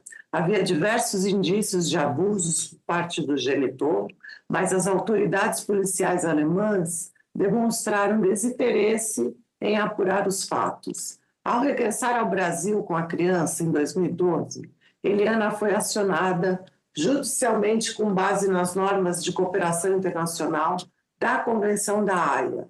Na ocasião, o Poder Judiciário brasileiro, que deveria zelar pela garantia do contraditório e promover a análise atenta das condições de vulnerabilidade que recaíam sobre mãe e filha, privilegiou a celeridade. E, como resultado, Helena foi retirada do convívio com a mãe após 40 dias de tramitação do processo. Anos mais tarde, Eliana conseguiu reverter a decisão judicial, mas já não havia como reparar integralmente os danos causados. A criança já havia sido afastada do convívio materno por 4 anos e passou a manifestar em juízo o desejo de permanecer sob a guarda do genitor. Esse caso ganhou repercussão nacional, assim como diversos outros que tivemos a oportunidade de acompanhar de perto ao longo dos anos por meio de mulheres brasileiras que buscaram nosso apoio no Congresso Nacional. São dramas familiares que evidenciaram importantes lacunas na proteção de crianças brasileiras em contextos internacionais. As lacunas reveladas por estas histórias geraram oportunidades de aprimoramento legislativo e procedimental que afastem, de uma vez por todas, os riscos de exposição de mães e crianças brasileiras à situação de abandono jurídico. E é nesse contexto que se apresenta o projeto de lei que ora analisamos. Sua principal inovação é justamente a previsão de que a violência doméstica constitua situação de grave risco suficiente para autorizar a autoridade judicial brasileira a excepcionar a regra do retorno nos termos dos tratados internacionais aplicáveis. E com a promessa, a exceção de grave risco deixa de ser interpretada de modo restritivo, permitindo que situações de violência, ainda que contra a genitora, sejam juridicamente consideradas como fatores de risco à criança. Em nossa avaliação, o projeto tem uma envergadura tamanha que permite combater 3 faces da violência. A primeira é mais evidente, a violência doméstica e familiar. A proposição protege a mulher que foi vitimizada em país estrangeiro, mas também a criança que não precisará ser repatriada para o país onde reside o agressor. A segunda modalidade diz respeito à violência institucional, cuja configuração é tão marcante nos relatos que a gente conhece, especialmente no caso de Eliana Mars. O projeto estabelece parâmetros para uma atuação harmonizada, sensível à violência de gênero de autoridades do Executivo e do Judiciário brasileiro, reduzindo as chances de cometimento de injustiças. Por fim, o terceiro tipo de violência combatido pelo texto legal é a violência vicária, um subtipo de violência doméstica e familiar que preferimos analisar separadamente. Esse tema de estudo da psicóloga argentina Sônia Vaccaro designa um ato de violência intencional contra a mulher por parte do parceiro atual ou ex-parceiro, mediante a instrumentalização de uma terceira pessoa, geralmente os filhos, com o objetivo de infligir-lhe sofrimento emocional e psicológico. Em suma, o agressor transforma os filhos em objeto para continuar exercendo controle sobre a mulher. O título do livro, onde Vaccaro apresenta a teoria sugestiva, violência vicária, golpear onde mais dói. A violência vicária ela pode se configurar por meio da instrumentalização da Convenção da Haia para obter a separação definitiva entre mãe e filhos, ou até a prisão da mulher pelo crime de sequestro internacional, que diga que não é sequestro, é salvação dos filhos. Meritório desde sua apresentação, iniciativa louvável da nobre deputada Celina Leão, hoje governadora do Distrito Federal, o projeto foi ainda objeto de aprimoramento contínuo durante a sua tramitação. O texto aprovado pela CRE foi o resultado de debates sinérgicos que contaram com a participação ativa da sociedade civil, de autoridades do governo, do Ministério Público, do Judiciário. Também é preciso destacar a contribuição da senadora Ana Paula Lobato, que relatou a matéria na CDH e traduziu com rigor técnico e sensibilidade os anseios das mulheres vítimas de violência e normas jurídicas mais justas. As alterações incorporadas ao texto inicial foram examinadas com profundidade pela CRE. Pela importância, destacamos alguns pontos, como a necessidade de garantir a oitiva adequada da criança ou adolescente, bem como a igualdade processual entre as partes, mães e pais, perante a justiça brasileira. E ainda no caso de criança ou de adolescente com deficiência, a previsão de que a inexistência de serviços de reabilitação e de tratamento de saúde adequado no país de residência habitual e sua separação do seu cuidador principal podem configurar grave risco físico, psíquico, que impedem seu retorno ao país estrangeiro. Finalmente, a decisão de atribuir a uma lei o nome de uma pessoa nunca é neutra. É uma escolha que tem significado político e simbólico. O caso de Eliana Mars exemplifica uma situação em que nosso senso de justiça percebe como moralmente inaceitável uma mulher, mãe atípica, que foi sendo sucessivamente e progressivamente vitimizada. Foi vítima de agressão do ex-marido em país estrangeiro, da omissão das autoridades do país onde residia, da violência institucional do sistema de justiça de seu próprio país e da violência vicária perpetrada por meio dos abusos cometidos contra sua filha por parte do genitor e da instrumentalização da Convenção da Haia para separá-la da criança. Eliana não encontrou a proteção do sistema internacional, encontrou apenas a acusação, o descaso, a penalização e a perda. E nomear de Eliana Mars a nova lei que aprovaremos é um alerta poderoso de que não mais aceitaremos uma aplicação formalista de diplomas jurídicos. Os operadores do direito precisam desenvolver e materializar uma abordagem jurídica que seja sensível à violência de gênero.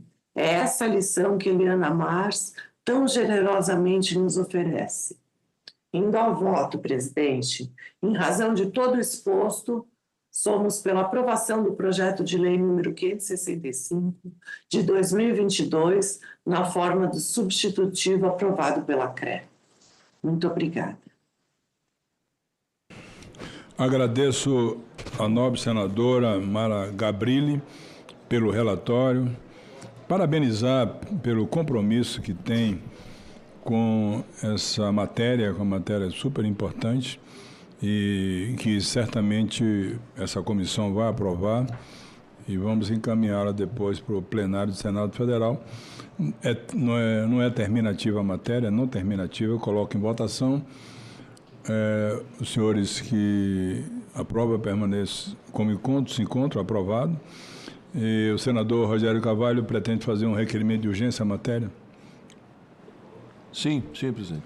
Então, em votação, o requerimento de urgência proposto pelo senador Rogério Carvalho. Senhores senadores e senadoras que aprovam, permaneçam como se encontra aprovado. Aprovado o relatório, passa a constituir parecer da comissão favorável ao projeto nos termos da emenda 2, CRES-CCJ, substitutivo. A matéria vai ao plenário do Senado Federal. Extra pauta, coloco como pede o senador Rogério Carvalho, projeto de lei 2583, não terminativo, institui a Estratégia Nacional de Saúde do Complexo Econômico Industrial de Saúde. Com a palavra, Vossa Excelência. Obrigado, senhor presidente. Eu peço permissão para ir direto à análise e o voto. O PL atende os requisitos formais de constitucionalidade quanto aos casos de dispensa de licitação previsto no projeto, embora a regra constitucional seja a de que as contratações públicas se façam com prévia licitação, ela mesma abre espaço para exceções. E o atendimento de imperativos constitucionais como os aludidos me parece razão mais do que suficiente para justificar a dispensa de licitação.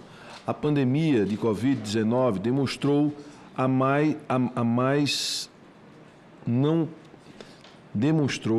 mais não poder que buscar a autossuficiência em fármacos, vacinas e equipamentos hospitalares é um dever do Estado para assegurar o direito constitucional à saúde.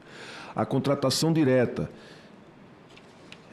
sequer é novidade no âmbito da ciência e tecnologia e em algumas situações envolvendo a saúde pública. Nada menos do que 8 hipóteses do rol do artigo 75 da Lei número 14.133 de 2021, que prevê os casos de dispensa de licitação, versam sobre aqueles temas. No artigo 25 do PL, que se desdobra em dois incisos, estabelece casos de dispensa de certame. No entanto, o primeiro inciso não faz mais do que remeter à hipótese de dispensa já constantes da Lei Geral de Licitações e Contratos Administrativos.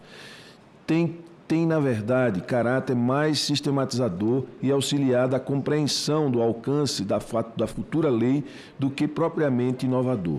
Por seu turno, o inciso 2 do artigo 25 prevê a dispensa de licitação para aquisição de produto estratégico de saúde desenvolvido no âmbito do Programa de Desenvolvimento e Inovação Local. Ocorre que um dos objetivos do Programa de Desenvolvimento e Inovação Local é precisamente a obtenção de produto inovador no SUS. Isso remete ao artigo 20 da Lei número 10.973 de 2004, que permite a contratação direta para a obtenção de produto inovador, bem como para o fornecimento em escala desse mesmo produto. Quanto às previsões do PL a respeito da margem de preferência, a única novidade diz respeito à regra de que ele terá aplicação aos produtos estratégicos de saúde nacionais manufaturados por empresas estratégicas de saúde apenas quando esta for capaz de atender a pelo menos 30% da quantidade a ser adquirida. A margem de preferência para produtos nacionais já existe desde 2010 e atualmente é regulada pelo artigo 26 da Lei número 14.133 de 2021, ao qual recente PL, podendo chegar a 20% no caso de bens manufaturados resultados de desenvolvimento e inovação tecnológica no país. Além de ser uma prática internacional, como comprova a lei de compra de produtos americanos, dos Estados Unidos, não há notícia de questionamento de sua constitucionalidade que tenha obtido êxito, mesmo porque a regra constitucional da licitação e da isonomia entre competidores deve ser lida conjuntamente com outros dispositivos constitucionais com o objetivo fundamental de promover o desenvolvimento nacional. O princípio da soberania nacional como reitor da ordem econômica e a norma segundo a qual o mercado interno integra o patrimônio nacional e será incentivado de modo a viabilizar o desenvolvimento cultural e socioeconômico, o bem-estar da população e a autonomia tecnológica do país. Além de outros preceitos já citados, a exigência de que a empresa estratégica de saúde atenda a, no mínimo, 30% da demanda estimada na contratação é algo que poderá ser examinado com mais propriedade pela CAI, sob a perspectiva de sua adequação para alcance dos resultados pretendidos com a sua política industrial. Outra regra do PL que poderia, numa análise ligeira, suscitar dúvidas quanto à sua constitucionalidade é a do procedimento licitatório, destinado exclusivamente à aquisição de produto estratégico de saúde produzido ou desenvolvido por empresa estratégica de saúde.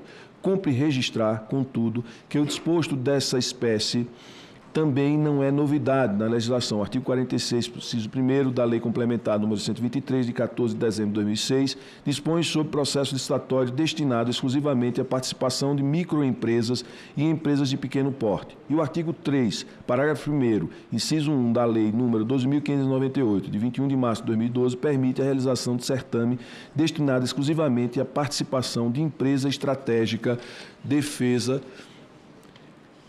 quando envolver fornecimento ou desenvolvimento de produto estratégico de defesa.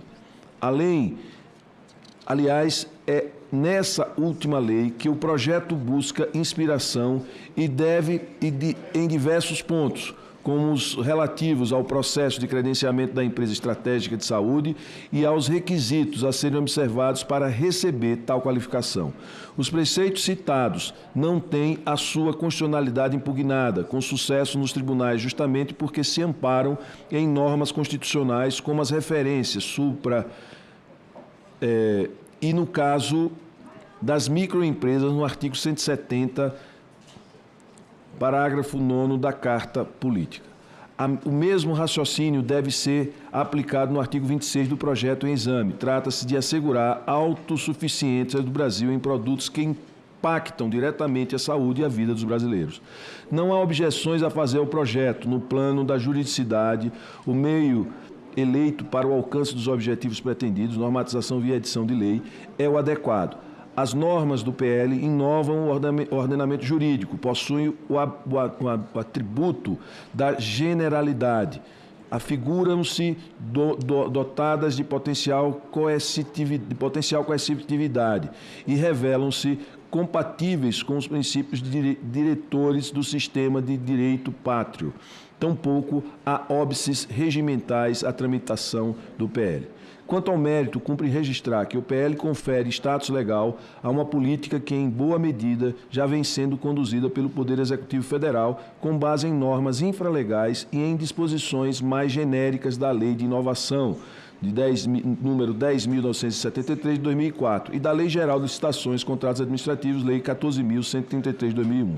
A Estratégia Nacional de Saúde para o Desenvolvimento do Complexo Econômico e Industrial da Saúde foi instituída pelo Decreto número 11.715, de 26 de setembro de 2023. Os objetivos mencionados no PL número 4, no artigo 4 do PL,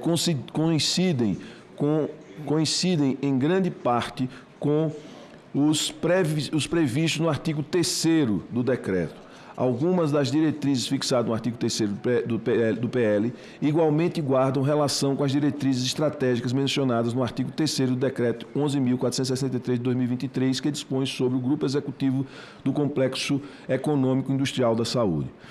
A definição de complexo que o PL insere no artigo 6 na Lei 8.080, de 1990, é baseada no parágrafo único do artigo 1º desse mesmo decreto. Os dois instrumentos com regramento mais minucioso no PL, a parceria para o desenvolvimento produtivo e o programa de desenvolvimento e inovação local são discriminados pela portaria de consolidação Gabinete do Ministério da Saúde, número 5 de 28 de setembro de 2017, em seus anexos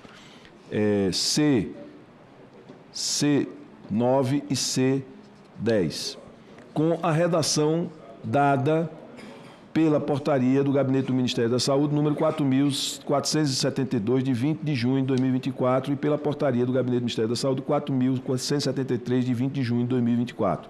É com base nesses conceitos constantes dos citados anexos que se constituiu o rol de definições do artigo 2 do PL. Os artigos 5 e 6 do PL, que tratam dos requisitos para a qualificação como empresa estratégica de saúde e do processo de credenciamento, inspiram-se, como já dito, em preceitos semelhantes da Lei nº 12.598, de 2012, relativa às empresas estratégicas de defesa. Já o capítulo 2 do PL toma de empréstimo diversas previsões dos mencionados anexos da Portaria de Consolidação do Ministério da Saúde ao regular os procedimentos e exigências a serem observados na parceria para o desenvolvimento produtivo e no Programa de Desenvolvimento e Inovação Local. Basicamente, a Parceria para o Desenvolvimento Produtivo é um programa voltado a promover a transferência de tecnologia no caso de produtos estratégicos para o SUS. Já o Programa de Desenvolvimento e Inovação Local visa promover o desenvolvimento local de soluções inovadoras voltadas aos desafios da saúde.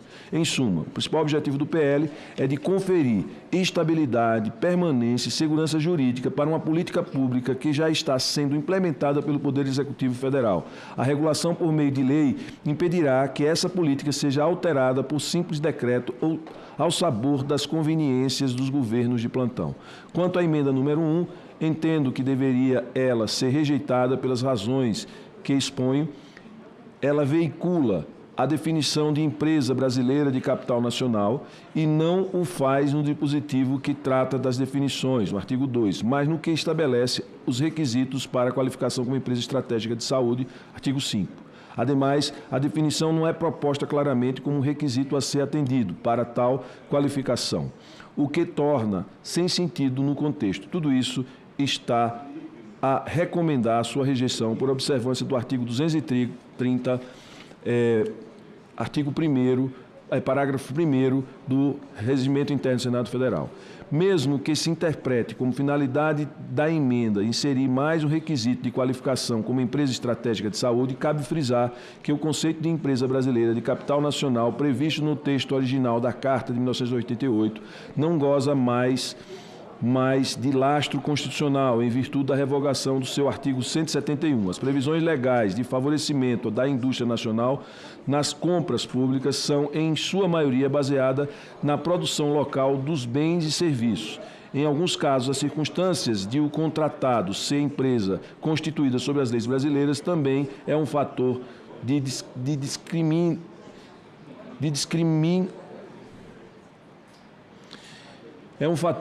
discriminado nos artigos 60, parágrafo 1º,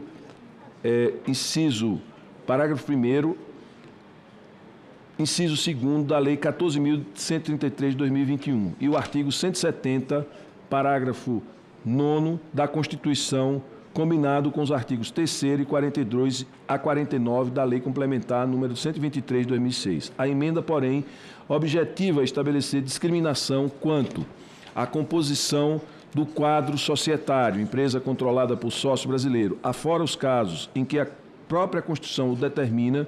Esse tipo de exigência existe no âmbito infraconstitucional para a qualificação de empresa estratégica de defesa. Sua extensão às empresas estratégicas de saúde, além de abrir espaço para discussões quanto à constitucionalidade da medida, não se afigura necessária, a meu ver, para a consecução dos objetivos pretendidos pelo PL. Por isso, deve ser rejeitada a emenda. Rejeitamos também a emenda número 2, uma vez que o escalonamento das alíquotas de imposto de importação é fundamental para assegurar a defesa do mercado nacional e promover a competitividade no setor saúde. A emenda número 3 pretende introduzir diversas alterações não correlatas em dispositivo do PL, contrariando a determinação do artigo 230, parágrafo 3º do inciso 3º do Regimento Interno do Senado Federal, razão pela qual sou pela sua rejeição. Ademais, não incorporo ao relatório as modificações sugeridas porquanto discordo quanto ao seu mérito. Por fim, entendo cabíveis algumas emendas de redação ao PL para corrigir referências visivelmente equivocadas e problemas de redação e técnica legislativa.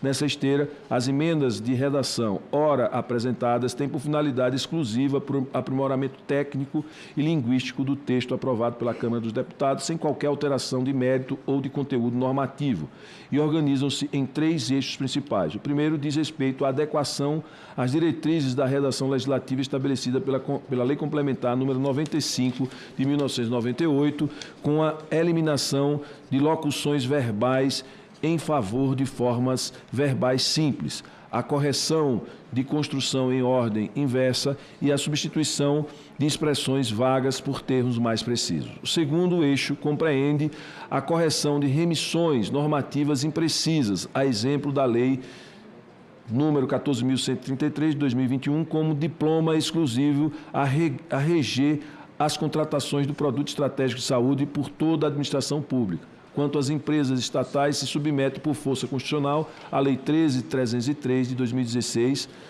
lapso corrigido pela substituição da referência específica por menção genérica à legislação de normas gerais sobre licitações e contratos administrativos. E o terceiro eixo abrange o aprimoramento conceitual de definições e a identificação mais precisa dos sujeitos de direito e obrigações com ajustes nas definições contidas no projeto. Ante o exposto, voto pela constitucionalidade, juridicidade e boa técnica legislativa do projeto de lei 2.583 de 2020 e no mérito pela sua aprovação com as emendas de redação publicadas, rejeitadas as emendas número 1, 2 e 3. É o parecer, senhor presidente. Parabenizo e agradeço a Vossa Excelência e coloco a matéria em discussão. Como não há nenhum senador ou senadora que queira discuti-la, encerrada a discussão, em votação. Senhores senadores e senadoras que aprovam, permaneçam com se conta. Aprovado o relatório do senador Rogério Carvalho, a quem passa a palavra. Presidente, eu queria pedir a urgência. Pois não. Acolho, como pede o requerimento de urgência para a matéria, os senhores senadores e senadoras que aprovam o requerimento de urgência, permaneçam com os contos. Está aprovado. Aprovado o relatório. Passo a constituir parecer da Comissão Favorável ao projeto com as emendas de número 4 da CCJ, 23 da CCJ, de redação, e contrário às emendas número 1 a 3, matéria vai à Comissão de Assuntos Econômicos. Presidente, queria cumprimentar Vossa Excelência e agradecer a aprovação no dia de hoje. Esta matéria preenche uma lacuna de ausência de legislação para dar consistência e permanência ao incentivo para a retomada da indústria nacional da saúde. Todos os setores esperavam pela aprovação desse projeto e depois da pandemia de Covid, no início desta década, é necessário que todos os países, ainda mais um país que tem um sistema público do tamanho do Brasil, com a população que a gente tenha, que a gente possa ter autossuficiência no fornecimento de vários insumos, desde medicamentos a outros insumos e equipamentos, medicamentos e equipamentos e outros insumos para a área da saúde. Então, agradeço a Vossa Excelência por pautar no dia de hoje. Muito obrigado. Parabenizo Vossa Excelência. Como não há outra matéria a ser votada, declaro encerrada a sessão.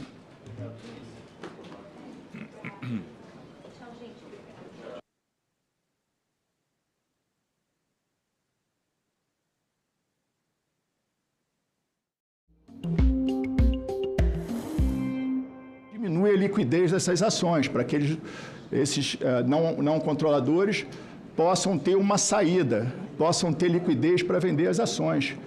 Agora, novamente, o Tribunal de Contas da União decidiu dessa forma, que todos os procedimentos foram seguidos, e não somente isso, a área técnica dá o parecer, mas a decisão final cabe ao colegiado. Nós sempre nos debruçamos sobre os pareceres. E, nesse caso, talvez no futuro a gente tenha uma posição diferente, nesse caso, não fazia sentido seguir os pareceres da área técnica. Por quê? Porque o próprio Tribunal de Contas da União considerou que a atuação foi perfeita. E não somente isso.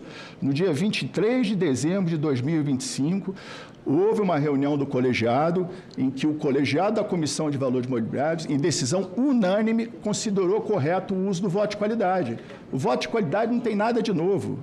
Foi utilizado várias vezes na Comissão de Valores, existe jurisprudência do STJ, outros órgãos usam o voto de qualidade por um simples motivo. Ocorreu a primeira reunião, 2 votos foram proferidos, uma questão extremamente complexa, eu e o diretor, a Cioli, que é o presidente interino que está aqui hoje, nós entendemos que era um caso extremamente complexo, o presidente nomeado e a diretora que votaram favoravelmente à OPA, eles mesmos disseram que era a mudança de uma jurisprudência que existe há 49 anos na Comissão de Valores Mobiliários. Então, nessa primeira reunião, foram proferidos 2 votos.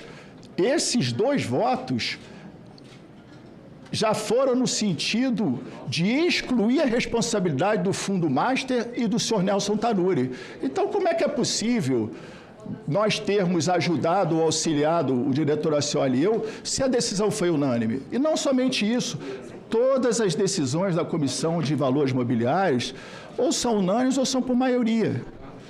O presidente, ele só tem o voto de qualidade em uma situação, quando é processo não sancionador, porque no processo sancionador, quando há um empate, se utiliza o conceito civilizatório in dubio pro réu.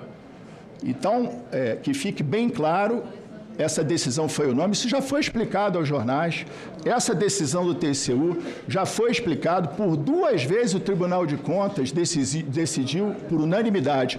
A primeira decisão do Tribunal de Contas foi aprovando a forma da minha indicação, né, que existia uma primeira reclamação, e agora eu vou disponibilizar, mas eu acho que o senhor Joab, que é o superintendente, já disponibilizou, a decisão foi unânime.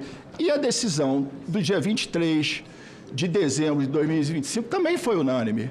Decisão de todos os membros do colegiado. E no que diz respeito a discordar de parecer da área técnica, a responsabilidade pelo julgamento dos casos é do julgador. A minha família é de julgadores, eu cresci vendo a atuação da minha mãe, que invariavelmente tinha que responder pela repercussão das suas decisões, e muitas vezes o papel do julgador é responder essas repercussões. Agora, as decisões são absolutamente técnicas, são todas públicas, tanto é que, curiosamente, se há algo errado, por que ninguém entrou com uma ação de revisão de ato administrativo no judiciário? A gente está falando de até hoje, em 10 meses, né? Ninguém foi para o judiciário questionar isso.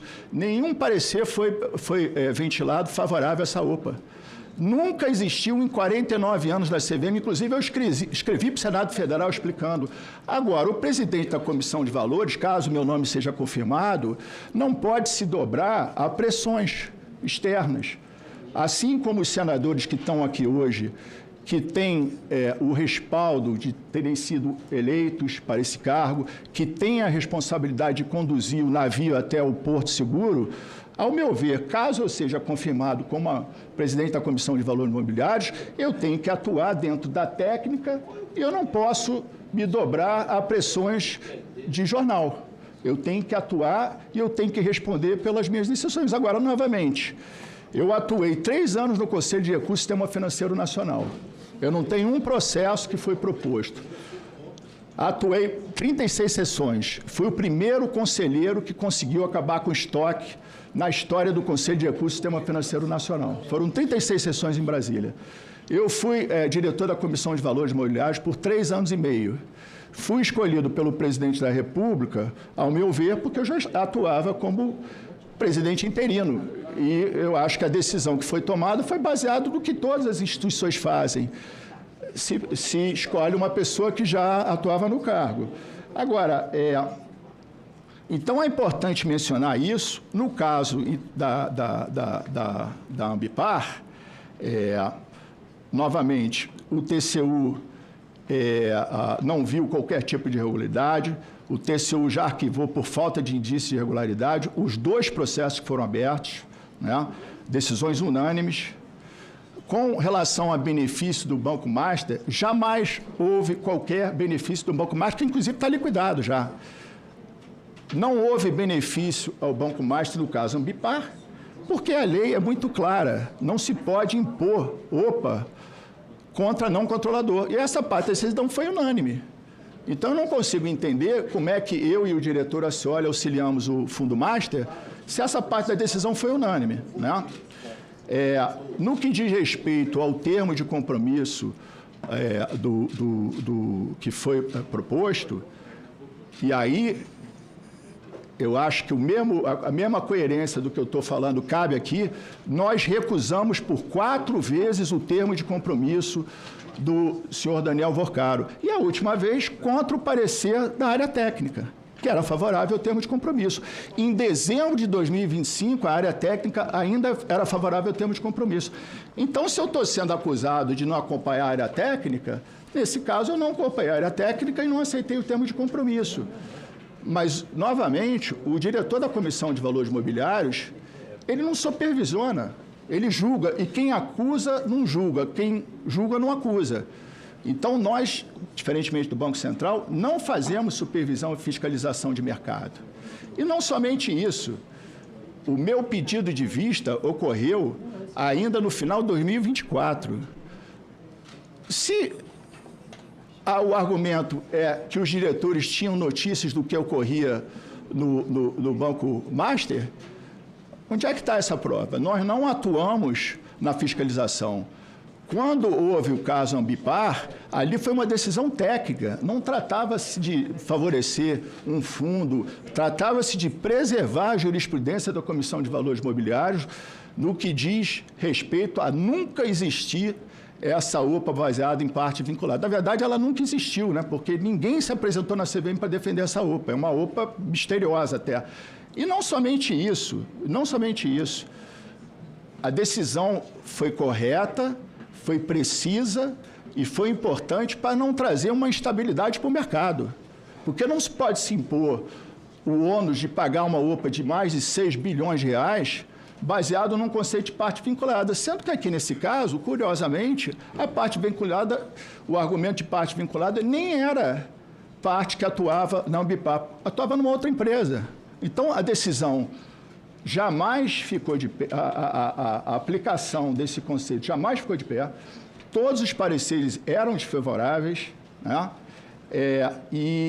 Então, todos os documentos são públicos, o Tribunal de Contas já decidiu que foi corretamente tomada cada uma das decisões, né? Essa OPA, por aumento de participação do artigo 4º, parágrafo 6º da Lei das SA, essa operação é uma resposta, e aí sim, esse instituto ele existe contra o fechamento de capital, o fechamento branco de capital, que ocorre quando o controlador ele vai adquirindo ações e compromete seriamente a liquidez. Foram 3 pareceres favoráveis, né? Sem entrar nas minúcias do voto, defendemos que só poderia considerar para fins dessa OPA, o diretor Ascioli e eu, participações que são detidas pelo acionista controlador e pessoas vinculadas. O acionista controlador não era nenhum dos dois, o senhor Técio ou o fundo Master. E nessa parte a decisão foi unânime. Foi, inclusive, mencionado nos votos do presidente João Pedro e a diretora Marina, admitiram que inovaram ao defender que o conceito de, abre aspas, outras pessoas atuando em conjunto, fecha aspas, seria mais amplo do que a CVM tinha interpretado até então. Até então, em 49 anos. A CVM está comemorando 49 anos. Então, em 49 anos, jamais foi utilizado. Então, nós seguimos a jurisprudência... Sim. Tá ótimo. Então, assim, está muito claro... Muito obrigado, senador. Então, essa parte eu acho que está muito clara. Na parte do termo de compromisso, nós já usamos por 4 vezes, inclusive contra o parecer da área técnica. Isso tudo é público, né? Outras perguntas que foram apresentadas pelo senador, qual foi o papel da TVM, a trustee, né? Ela era gestora dos fundos do senhor Nelson Tanuri e, nessa parte, a decisão de isentar a OPA do senhor Nelson e do Fundo Master foi unânime, né? Com relação a essa pergunta... Sobre as auditorias independentes. Sim. Muito obrigado, senador. Sobre as auditorias independentes, em primeiro lugar, os casos são extremamente graves, cada um dos casos. É salutar os trabalhos que foram feitos aqui na Comissão de Assuntos Econômicos. Houve uma reunião aqui que foi muito importante. Novamente, eu quero cumprimentar o nosso decano, o senador Renan Calheiros, por ter realizado uma audiência específica para discutir, trouxe auditores, trouxe especialistas, e por horas isso foi discutido aqui. E, de fato, no que diz respeito ao que eu já julguei no passado, tanto no Conselho de Recursos quanto na CVM, me recordo que, eu não tenho todos os detalhes, mas eu julguei casos envolvendo empresas de auditoria específicas, né? Não me deparei, acredito até hoje, com acusações tão grandes de fraude como dessas empresas, que ainda serão julgadas pela Comissão de Valores. Não quero adiantar a minha interpretação dos casos, são extremamente sérios, mas eu não quero adiantar porque eu ainda vou julgar esses casos. O que eu posso dizer, e é tudo público nos meus votos, é que eu me deparei com acusações de falta de diligência a auditores, negligência na produção de documentos específicos, fiz tanto os votos condenatórios como absolutórios e sempre julguei os processos baseado no que está presente nos autos, né? Eu tive a felicidade de ser aluno do professor Sérgio Bermudes, que dizia que não está nos autos, não está nesse mundo. Então, em todos os processos que eu julguei, as observações comuns no sentido que a empresa tem um papel importante, é um gatekeeper, né? Nós sabemos claramente que, atualmente, essa matéria de auditores e auditoria está sendo objeto de debate não somente no Brasil, mas fora do Brasil, né? Eu menciono aqui das reuniões que já ocorreram dos auditores nas comissões das regras de Basileia, a questão dos limites de responsabilidade dos auditores, mas o que eu posso afirmar, caso meu nome seja confirmado, nós vamos analisar todo e cada um desses casos, né? Vamos aplicar sempre as melhores regras processuais, a lei, e atualmente sabemos que essas questões de limite de responsabilidade, elas se apresentam, né? Cada jurisdição encara esse problema também.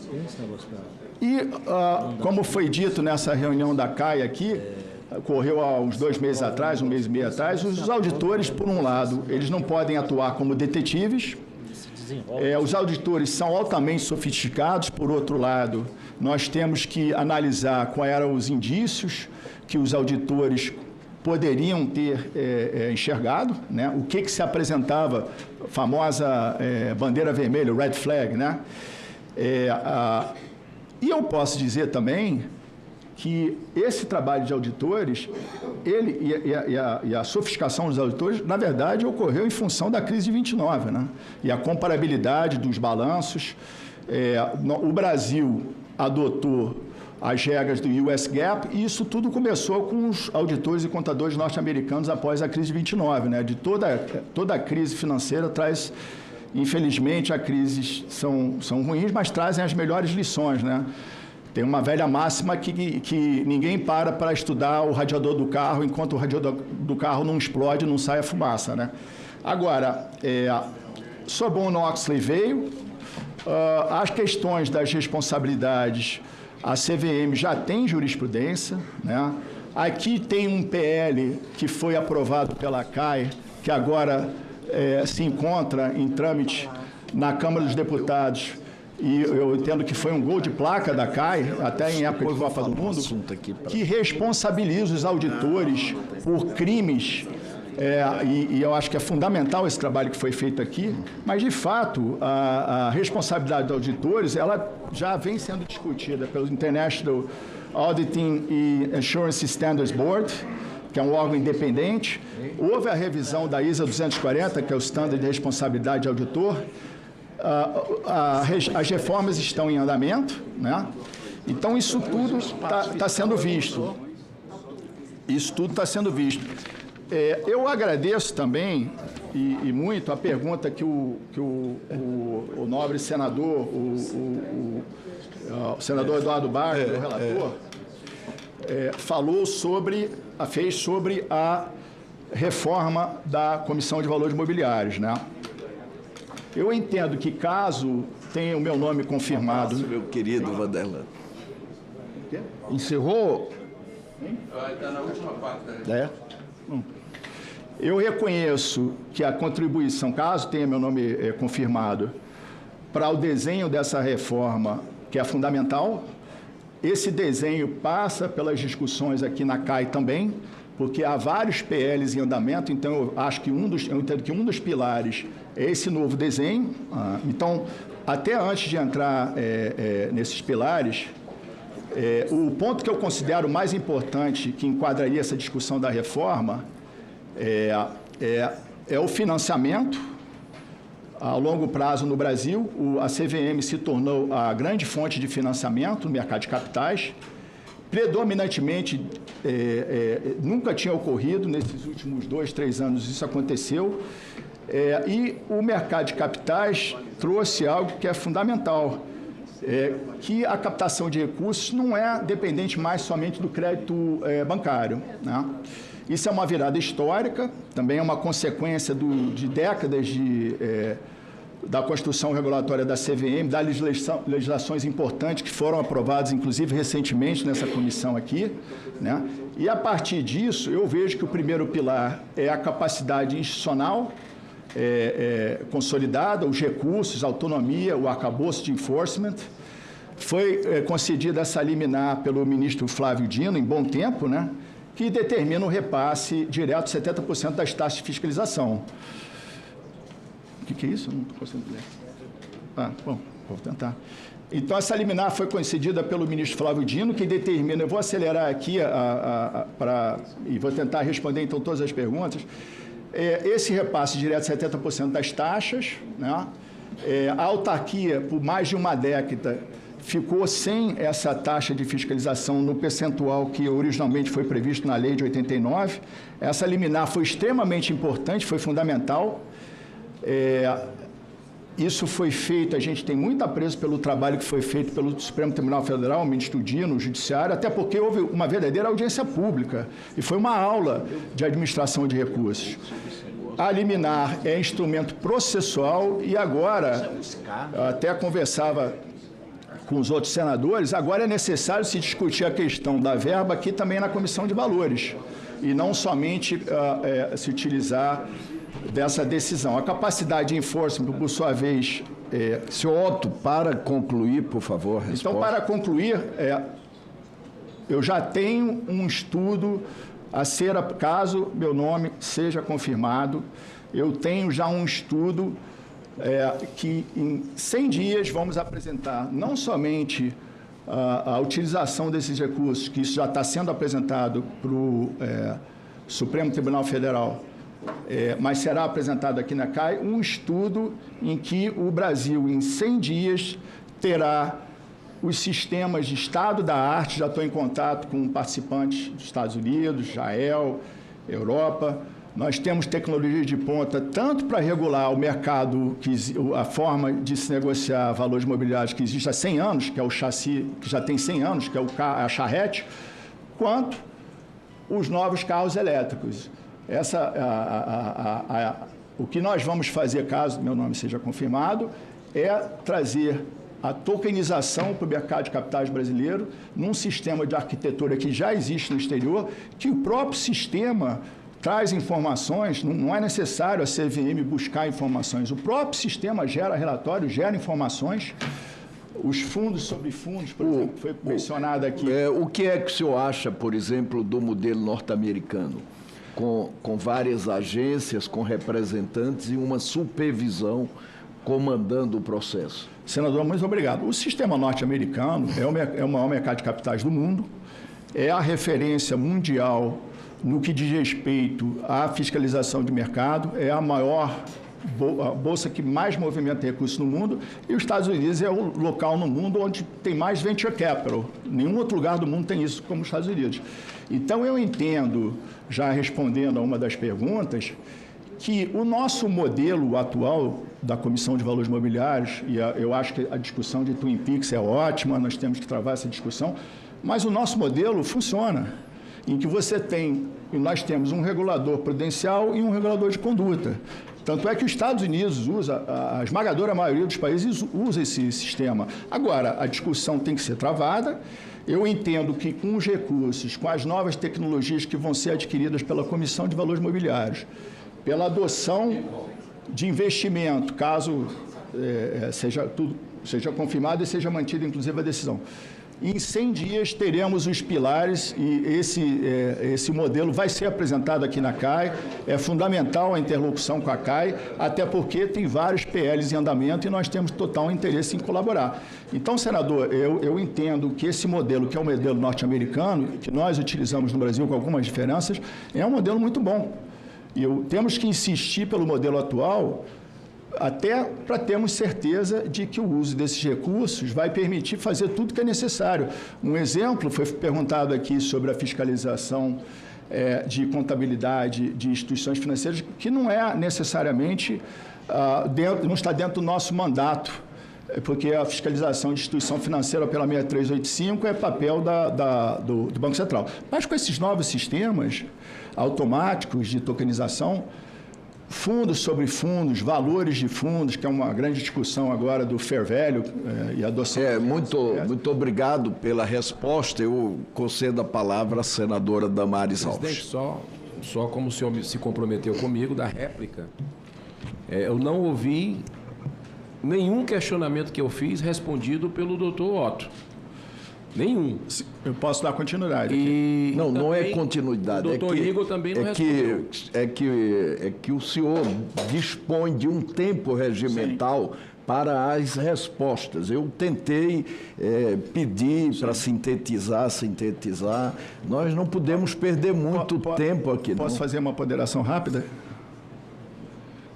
Para Vossa Excelência decidir? Pode. Eu conseguiria responder. O ideal seria responder. Isso, em 2 minutos eu consigo responder. Por favor, com a palavra, então, para a resposta. Então, só respondendo aqui as questões que foram colocadas pelo nobre senador, aqui, se eu tenho aqui correto a ordem, eu já me pronunciei sobre as decisões do Tribunal de Contas da União, né? Os casos que foram mencionados da JBS foram todos casos públicos em que, se eu me recordo, nós multamos a JF, no caso ali, as decisões. Uma foi decisão unânime, as outras duas acho que foram por maioria, né? Decisões técnicas, inclusive nós punimos nesses casos, né? Os votos são públicos, podem ser analisados. Nós, em momento algum, ajudamos, seja o senhor Daniel Vocaro, seja o Banco Master, né? Então, isso está muito claro, também está aqui. E o último caso, que foi julgado no ano passado, o procurador da CVM, que é o ex-procurador-chefe da CVM, ele reconheceu a prescrição no momento do julgamento. E ele se pronunciou sobre a prescrição, o voto é público, eu fiz constar em ata. E a prescrição que ocorreu ali é porque o caso já tinha 12 anos sem o Estado se mover. O Instituto da Prescrição é um instituto civilizatório. Então, ali houve parecer favorável pela prescrição do próprio procurador-chefe. Outras questões que foram faladas aqui, nós não tínhamos conhecimento das questões do Banco Master em julho de 2025. Tanto é que a própria área técnica, até o final do ano, deu parecer favorável ao termo de compromisso do senhor Daniel Vocaro, e nós recusamos esse parecer, nós não aceitamos esse parecer, e por 4 vezes, decisões nós não aceitamos o termo de compromisso. tanto no Conselho de Recursos como na diretoria da CVM, todos os processos são públicos, sempre foram técnicos, né? Sobre a questão de quem apoia, quem não apoia, eu não posso responder, eu não tenho essas informações.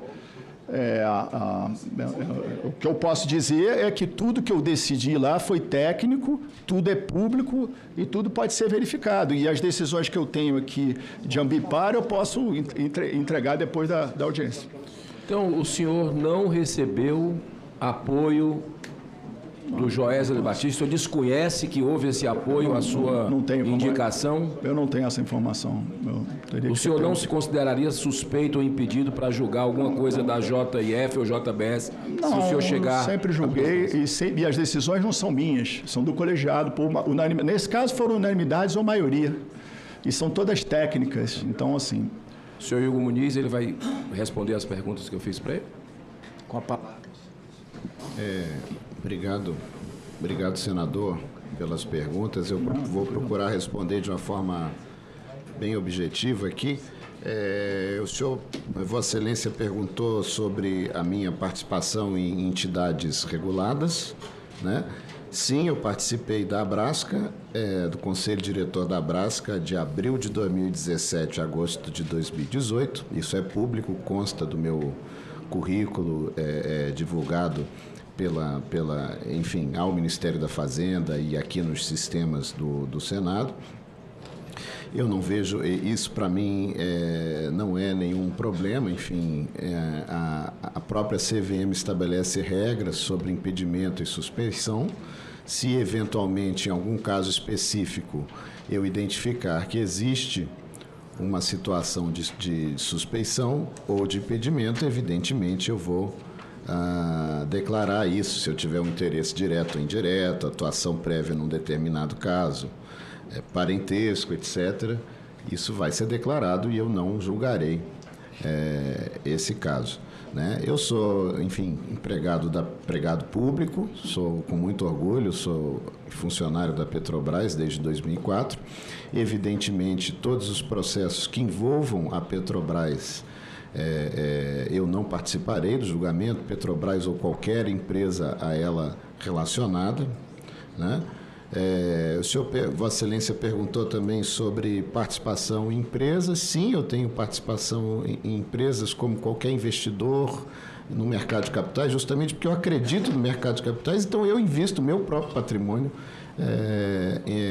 em ações, mas como um pequeno investidor, como qualquer de nós poderia fazer, e tudo isso foi declarado expressamente na documentação que foi encaminhada ao Ministério da Fazenda e depois disponibilizada aos senhores senadores, né? E o senhor perguntou também, Vossa Excelência perguntou também sobre ligações com o PT da Bahia. Eu não tenho ligações com o PT da Bahia. Fui conhecer o senador Jacques Wagner, por exemplo, aqui, né, nesse ambiente.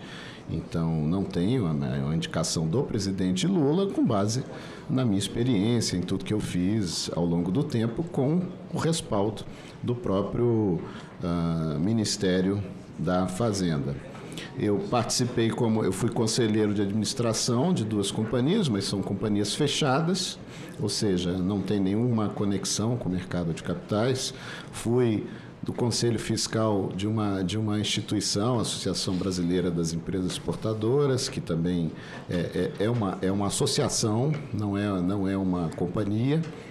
Então, espero ter respondido as suas perguntas de uma forma mais objetiva possível. Fico à disposição para qualquer esclarecimento adicional. Como eu sempre faço publicamente, o senhor sabe disso desde que cheguei aqui, meus votos são públicos, de acordo com o que eu me comprometi com o cearense.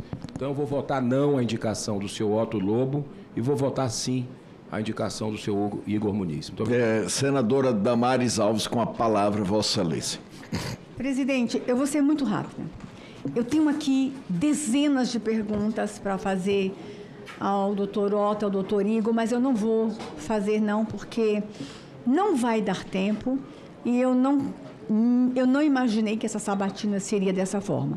Com todo respeito ao relator, ele sabe quanto eu admiro, mas o nosso papel como legislador, doutor Otto, é também acompanhar o termômetro da sociedade. E há uma inquietação e uma insatisfação muito grande na sociedade com relação ao seu nome. Nós estamos vivendo um momento de caos no Brasil em relação ao sistema financeiro brasileiro.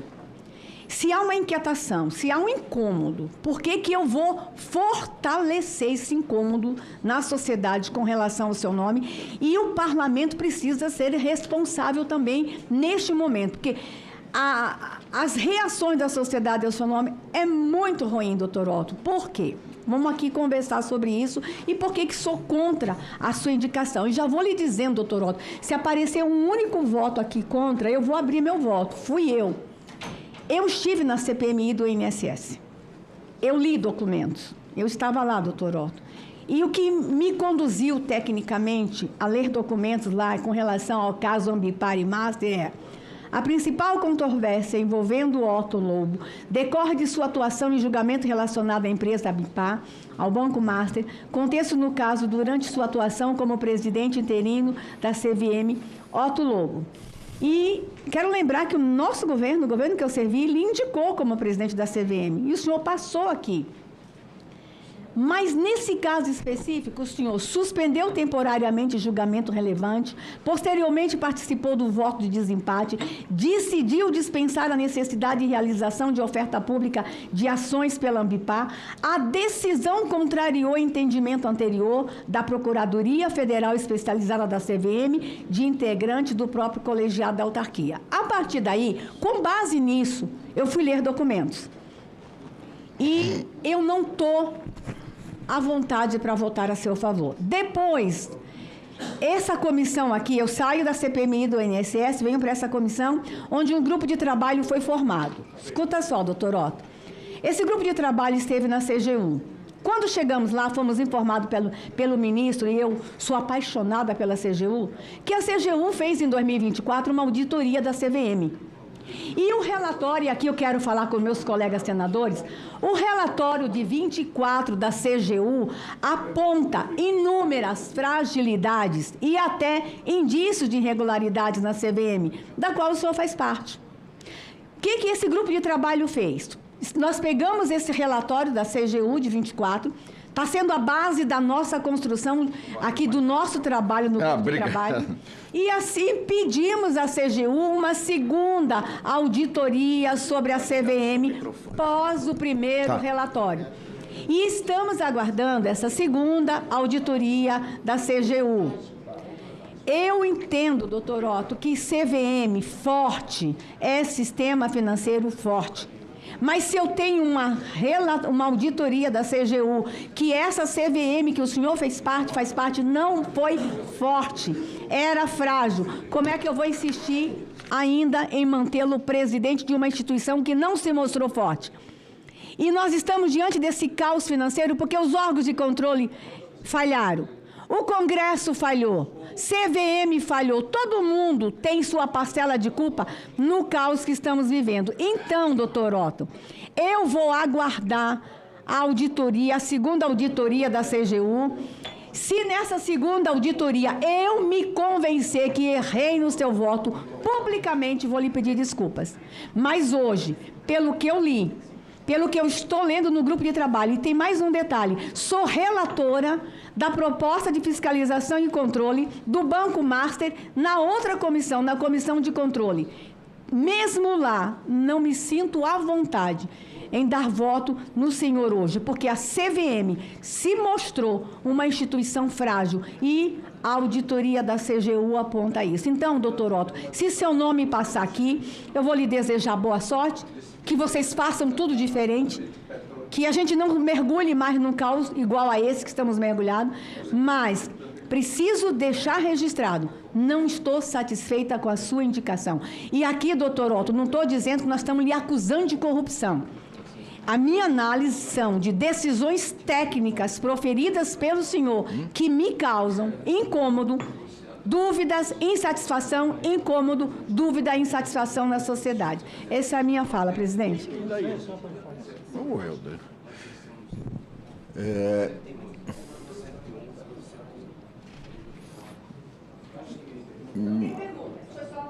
Tá, nós agradecemos muito a intervenção da senadora Damares Alves e passamos ao próximo item da pauta antes de encerrarmos a votação que continua aberta. Eu queria, senador Girão, lamentar mais uma vez uma esdrúxula decisão da Câmara dos Deputados, que votou ontem, e os jornalistas estão me ligando, perguntando quando é que o Senado vai votar. É evidente que não sou eu quem estabelece pauta do Senado Federal. É o presidente Davi Alcolumbre. Se fosse eu, nós não votaríamos, porque isso é uma excrescência. A Câmara dos Deputados ontem aprovou uma mini-reforma partidária e afrouxa as regras contábeis dos partidos políticos e vai mais além. O projeto... Você não está no prazo de impedimento, já não perdeu o prazo de validade para votar isso? Mas é a impunidade. No fundo, é uma outra... Não é mais PEC, agora é o projeto da blindagem de presidente de partido político, que é hoje uma casta especialíssima no Brasil. Dentre outras coisas, eles autorizam disparo, impulsionamento em massa na eleição. Isso é um escândalo. Estabelece o seguinte, altera regras de funcionamento dos partidos políticos, flexibiliza a prestação de contas das siglas e amplia a permissão para envio de mensagens a eleitores por aplicativos como WhatsApp, Telegram. O texto segue para análise. Entre os principais pontos do projeto está a flexibilização das punições relacionadas às prestações de contas partidárias. Isso é dinheiro público que pagam os partidos, financiam os partidos e as contas das campanhas eleitorais. Pela nova regra, irregularidades equivalentes a até 10% da receita anual poderão ser aprovadas com restrições. Ou seja, se você roubar até 10%, as suas contas poderão ser aprovadas sem restrições. Isso é um absurdo. E esse é o Brasil que nós estamos vivendo. E o centrão da Câmara dos Deputados, o que é que faz? O que é que faz? Eles aprovaram recentemente a PEC da blindagem, que podiam cometer crimes, presidente de partidos políticos. Agora aprovam essa mini-reforma eleitoral para garantir a impunidade daqueles que deveriam pagar, não é, pelas contas malversadas dos recursos partidários. O texto também estabelece, senador Eduardo, que cada diretório partidário, eu sou presidente de diretório regional, partidário, nacional, estadual ou municipal, responderá apenas pelas próprias irregularidades, impedindo que sanções aplicadas a instâncias locais sejam descontadas automaticamente dos recursos do fundo partidário destinado à direção nacional.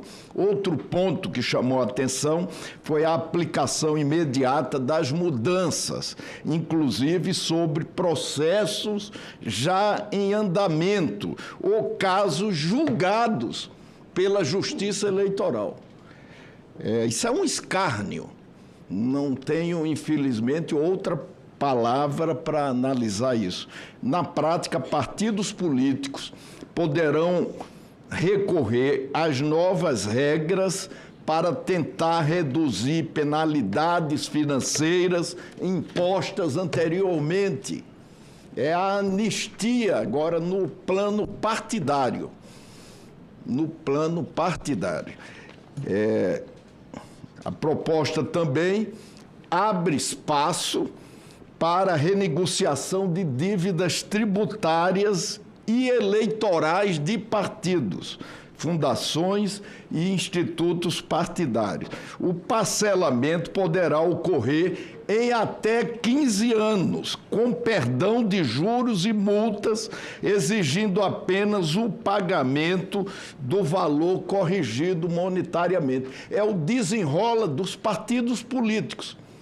Só que toda vez, não é que você abre um espaço fiscal dessa ordem, você retira a possibilidade de renegociação, por exemplo, que é um assunto que estamos tratando aqui, das dívidas agrícolas.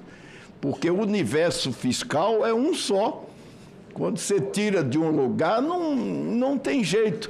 Então, isso é um escárnio, um Congresso Nacional que se presta a isso. Eu não sei o que é que não vai fazer mais. No Brasil, essa coisa do financiamento público de campanha, isso é um absurdo. O Brasil é o único país do mundo que tem esse modelo. Os contribuintes chegam a custear, financiar 570 mil candidaturas nos processos municipais. Quer dizer, isso é um absurdo, porque isso foi uma resposta à Lava Jato. A Lava Jato prendia a pessoa que tinha feito alguma contribuição para alguém e obrigava aquela pessoa a delatar, a dizer que aquela contribuição legal feita na forma da lei, aquilo não era uma contribuição, era uma propina. E obrigava você, o acusado, a provar exatamente o contrário, que era uma contribuição. E, por conta disso, fizeram financiamento público de campanha, que acentuou o comando dos partidos. Cada partido, na medida do possível, está elegendo um dono do partido, e agora querem garantir a impunidade criminal. Isso é um absurdo. Isso é um absurdo. Eu queria lamentar. Presidente Renan, se eu me permite a palavra, eu quero cumprimentá-lo por essa fala. E quero dizer o seguinte, que o senhor conta comigo, porque esse assunto, essa excrescência, esse escárnio, agora, na calada da noite, ontem, na véspera da eleição, isso é uma afronta ao cidadão de bem desse país. E sabe o que tem que acontecer? Tem que vir para a comissão que o senhor é presidente.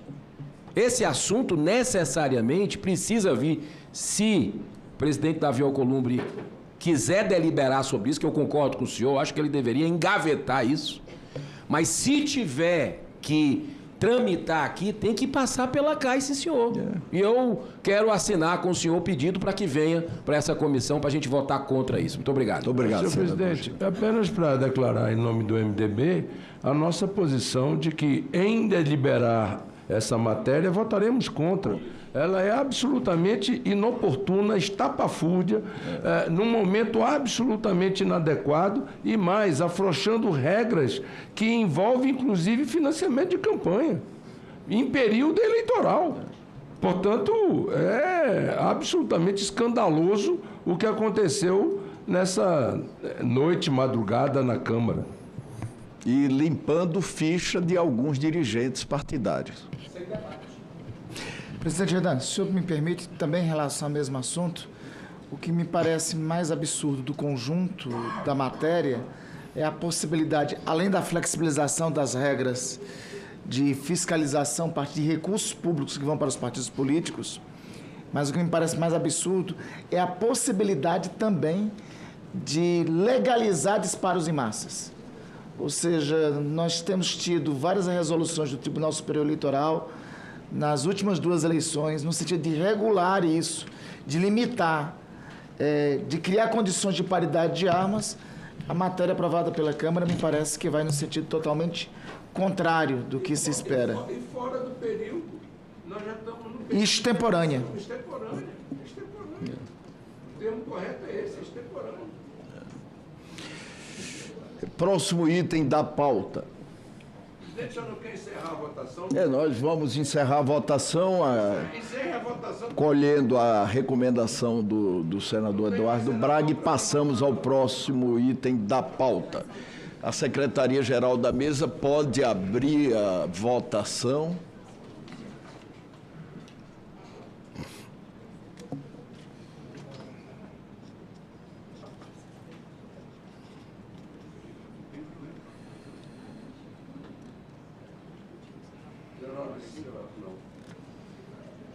É, 19 sim, aprovado, portanto, a indicação de Otto Eduardo Fonseca de Albuquerque Lobo para presidente da CVM e de Igor Muniz para diretor da CVM.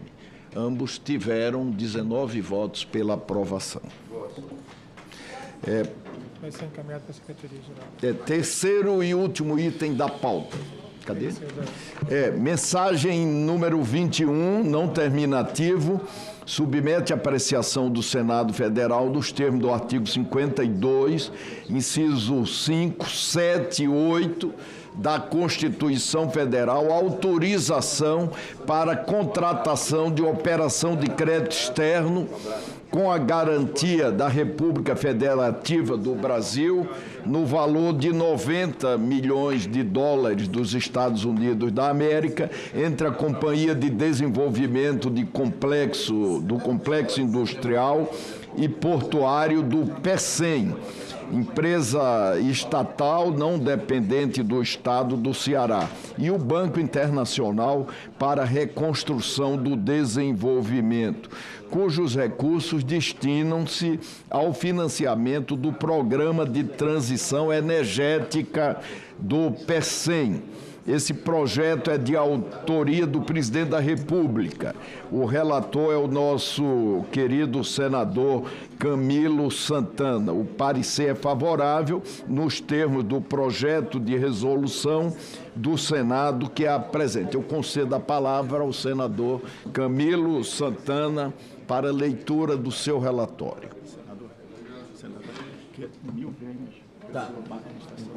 Obrigado, senhor presidente.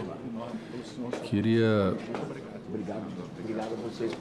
já de antemão, parabenizar os dois escolhidos, indicados, aprovados aqui, o seu Igor e o seu Otto, desejando aí bom sucesso na nova missão. E, senhor presidente, uma vez que o relatório já foi amplamente divulgado, peço licença para, de forma resumida, ler o relatório, a análise e o voto.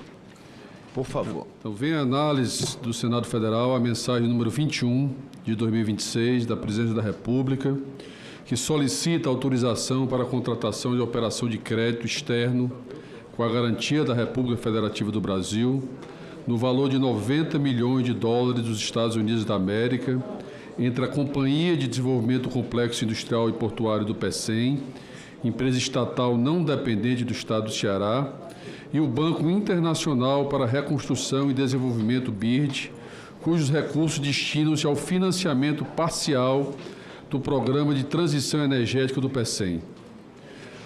A CIP-SA desempenha papel estratégico na consolidação do complexo do PECEM como um dos principais polos industriais, logísticos e portuários do Brasil.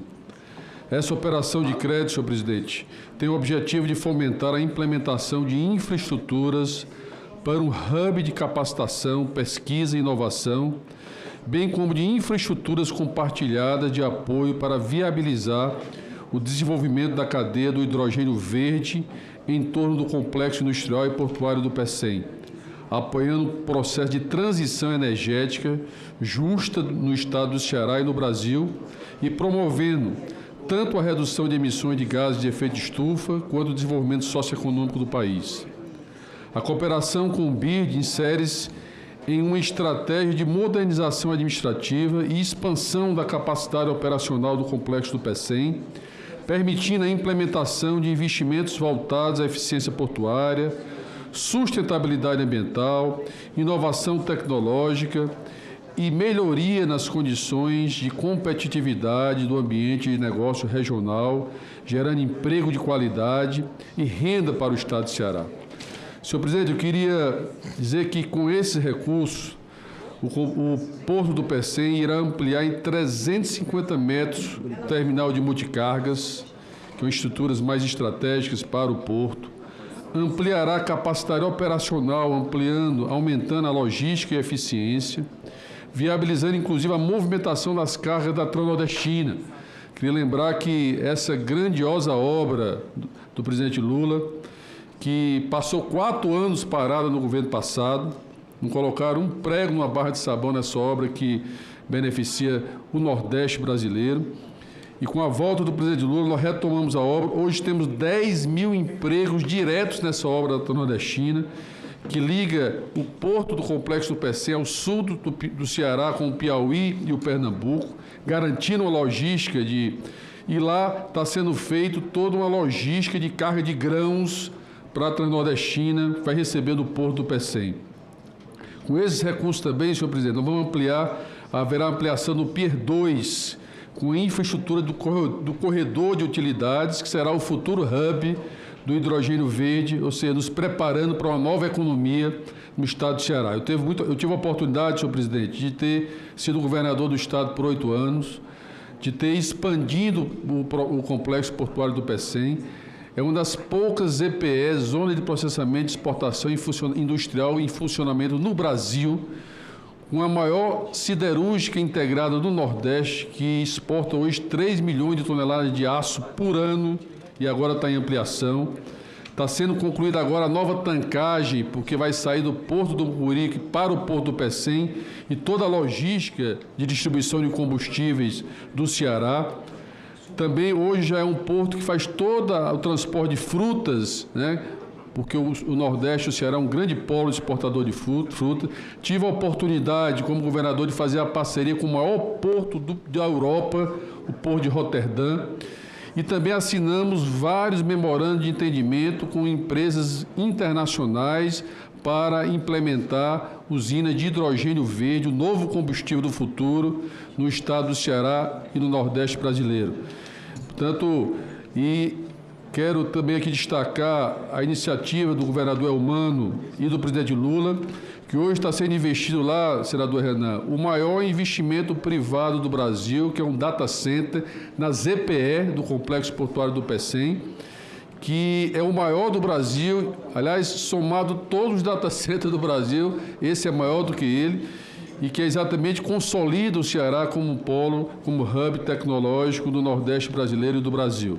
Então, senhor presidente, o programa foi identificado como passível de obtenção de financiamento externo pela Comissão de Financiamento Externo da COFIEX, do que trata o decreto número 9.075, de 6 de junho de 2017. A Secretaria do Tesouro Nacional prestou as devidas informações sobre as finanças externas da União, bem como analisou as informações referentes ao mutuário, manifestando-se favoravelmente ao oferecimento da garantia da República Federativa do Brasil a referida operação de crédito, haja vista que o mutuário cumpre os requisitos legais para ambos. Adicionalmente, informou que a empresa mutuária foi enquadrada na categoria B+, quanto à capacidade de pagamento. A Procuradoria-Geral da Fazenda Nacional pronunciou-se pela legalidade das minutas contratuais e pela regularidade da apresentação de comprovações requeridas pela legislação. A Secretaria do Tesouro Nacional emitiu o parecer número 395 de 2026, aprovado em 19 de fevereiro de 2026.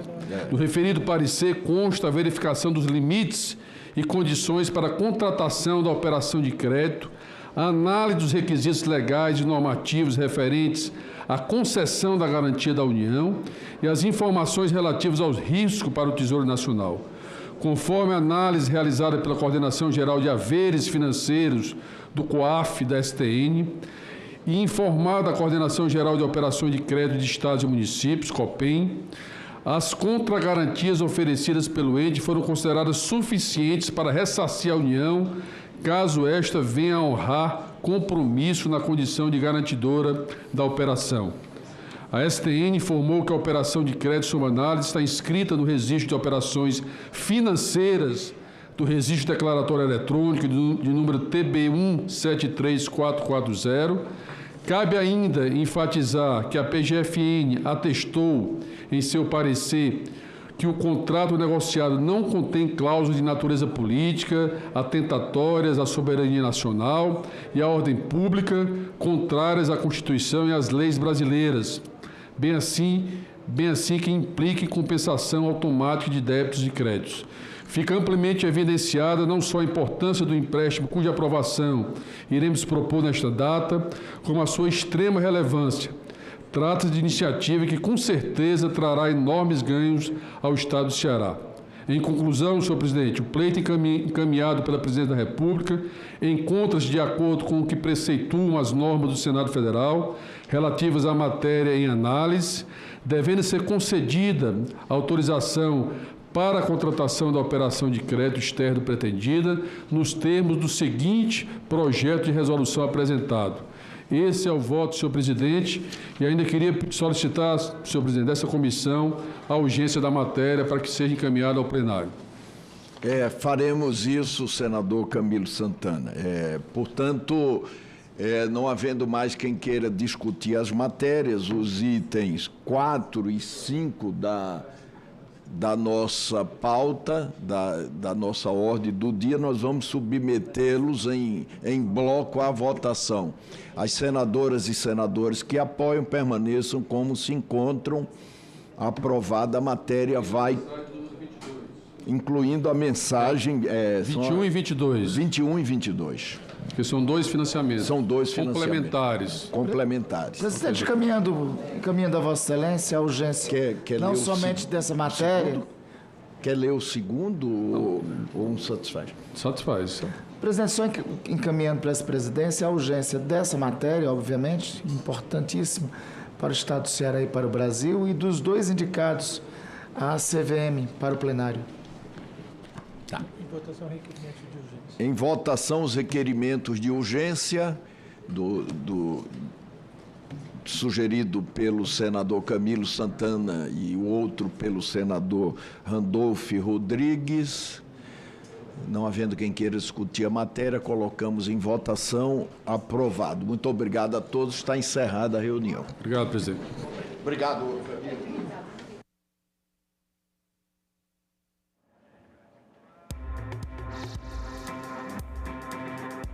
Olá, boa tarde. Nós estamos ao vivo aqui no estúdio da TV Senado. Você acompanhou a Comissão de Assuntos Econômicos. Comissão de Constituição e Justiça aprova indicação de Benedito Gonçalves para o cargo de Corregedor-Geral de Justiça. Senado aprova reajuste do piso salarial de médicos e dentistas. E senadores participaram do evento em homenagem aos 100 dias do Pacto Nacional Brasil contra o Feminicídio. Veja também a agenda das atividades da tarde aqui no Senado.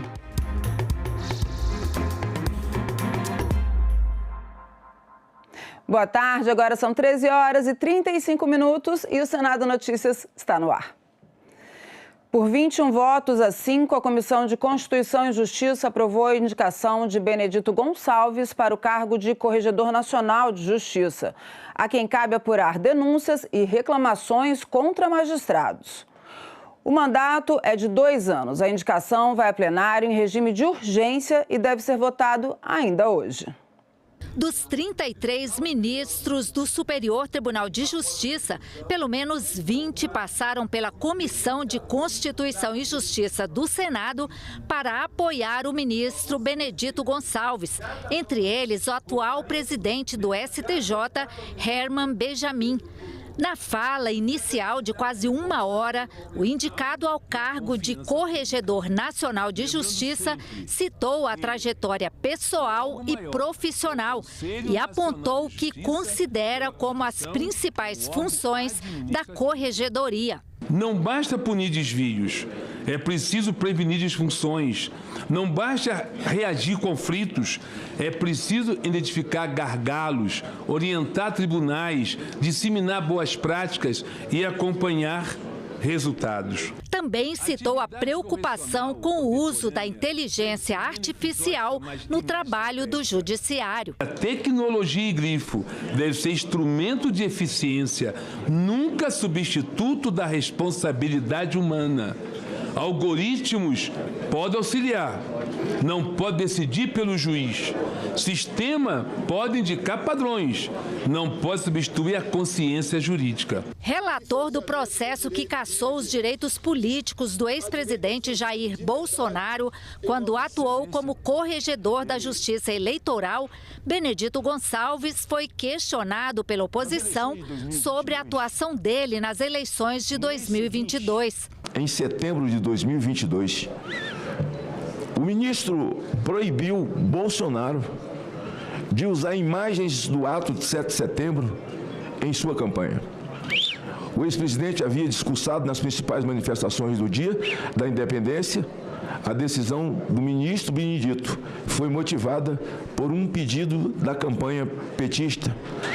Também foi voto do ministro Benedito, do TSE, conceder 24 dias de resposta a Lula dentro do tempo de campanha de Bolsonaro e quase 200 inserções de televisão que anteriormente eram de Bolsonaro.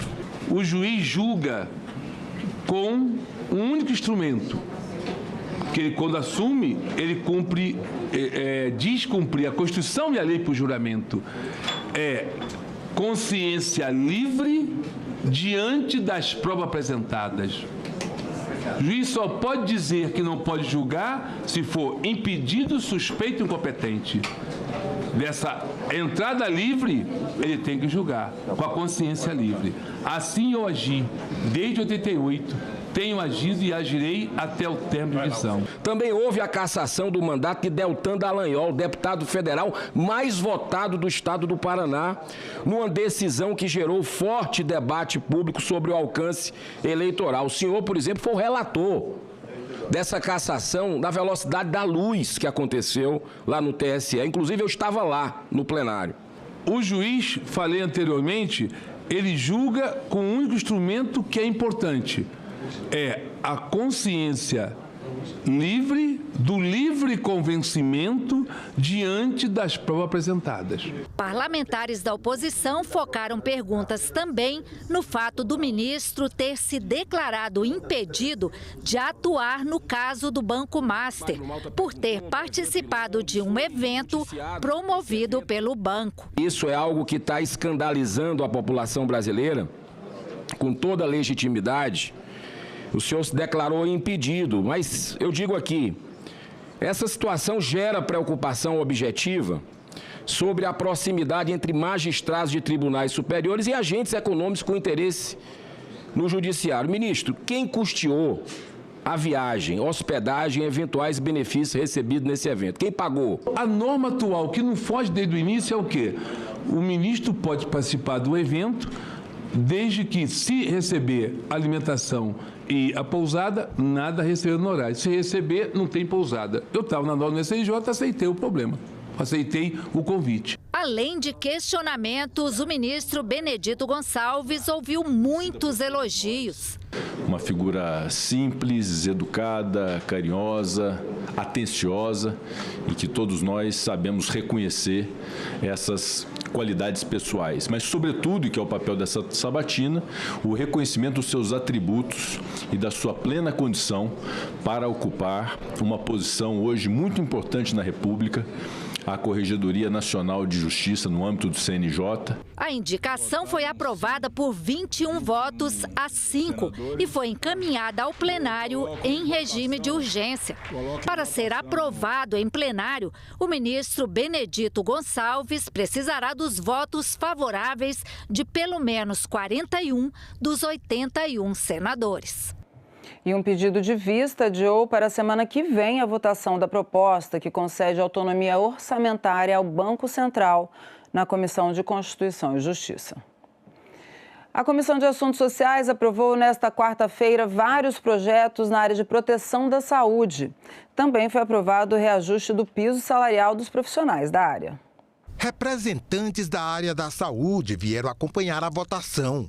O projeto reajusta o piso salarial de profissionais como médicos e dentistas, que passam a receber inicialmente o mínimo de R$ 13.662 pela jornada de 20 horas semanais.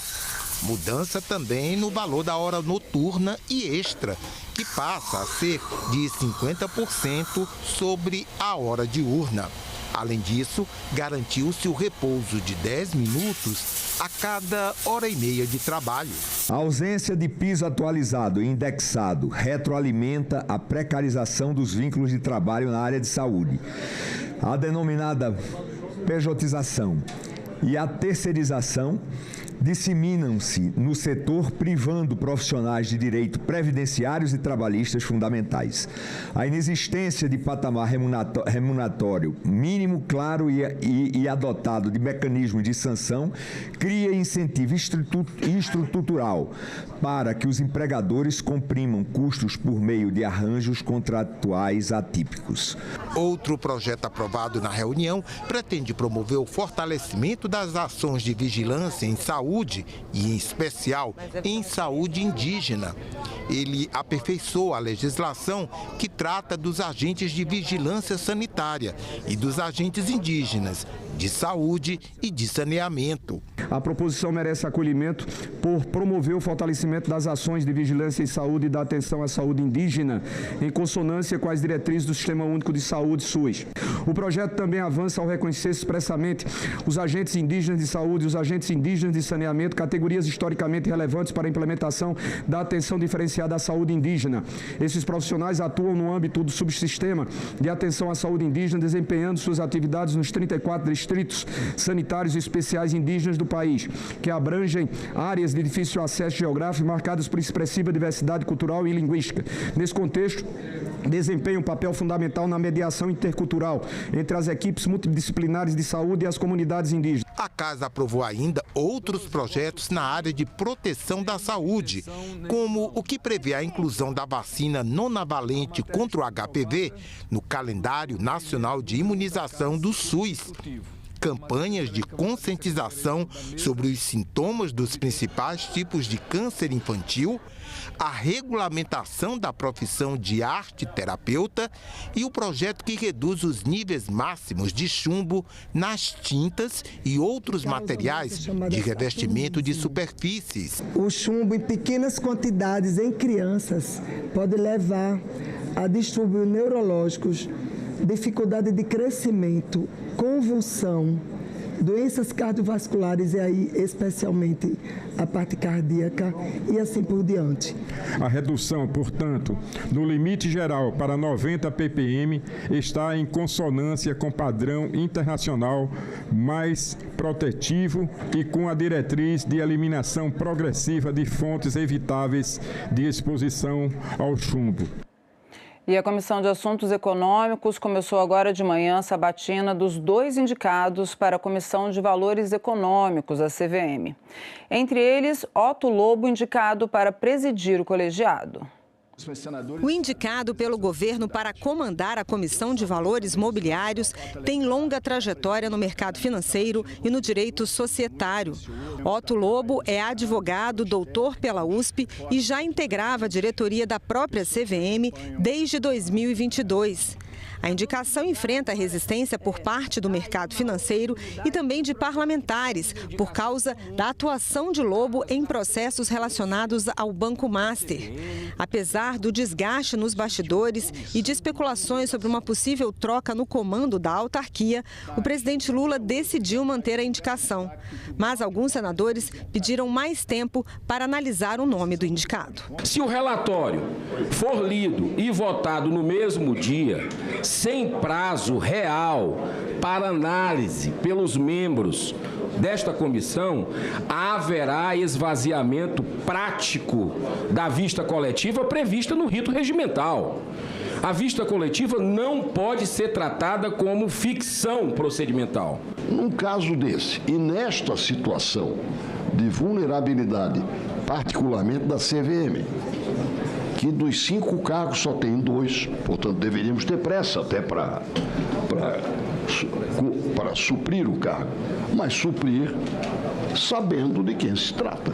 Eu também sou a favor de preencher logo essas vagas. A CVM passou da hora. Eu acho que foi fazer um meia-culpa nosso aqui. Nós já devíamos ter colocado em votação, mas mais uma semana não vai mudar nada para ninguém. E respondendo especificamente à questão de ordem levantada pelo senador Eduardo Girão, eu queria dizer que o artigo 383 ele é genérico, ele não estabelece o rito da comissão. O rito da comissão é sempre estabelecido pelo presidente da comissão. A obrigação do relator e de todos nós é fazer uma pesquisa sobre a reputação e sobre o conhecimento para exercer a função. O relator da indicação, o senador Eduardo Braga, reforçou que fez uma análise longa e cuidadosa sobre o nome de Otto Lobo e disse que não há nada que desabone sua indicação para o cargo. Não foi à toa que nós ficamos 20 dias para proferir o relatório dos indicados. Por quê? Porque estávamos exatamente fazendo uma profunda avaliação e uma profunda investigação a respeito dos fatos abordados. Muitos deles por interesses nem sempre declarados, que lamentavelmente estão sendo colocados na questão da CVM. Há uma nítida disputa entre grupos econômicos a favor de A ou de B.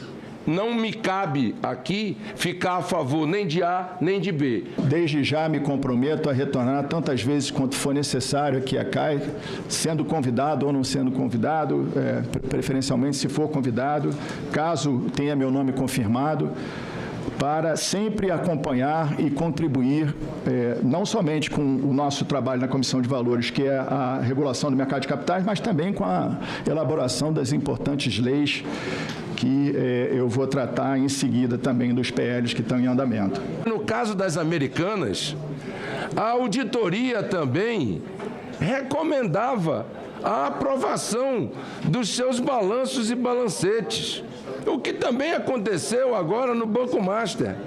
Então eu pergunto à autoridade competente, caso ele venha a ser aprovado, qual é a sua opinião sobre a atuação das auditorias independentes na análise das demonstrações financeiras dos conglomerados Master e Americanas? As controvérsias são grandes. Por isso que a gente precisava de tempo de maturação para que a sociedade, senadora Damares, entenda a gravidade do que a gente está fazendo aqui depois de tudo que veio à tona.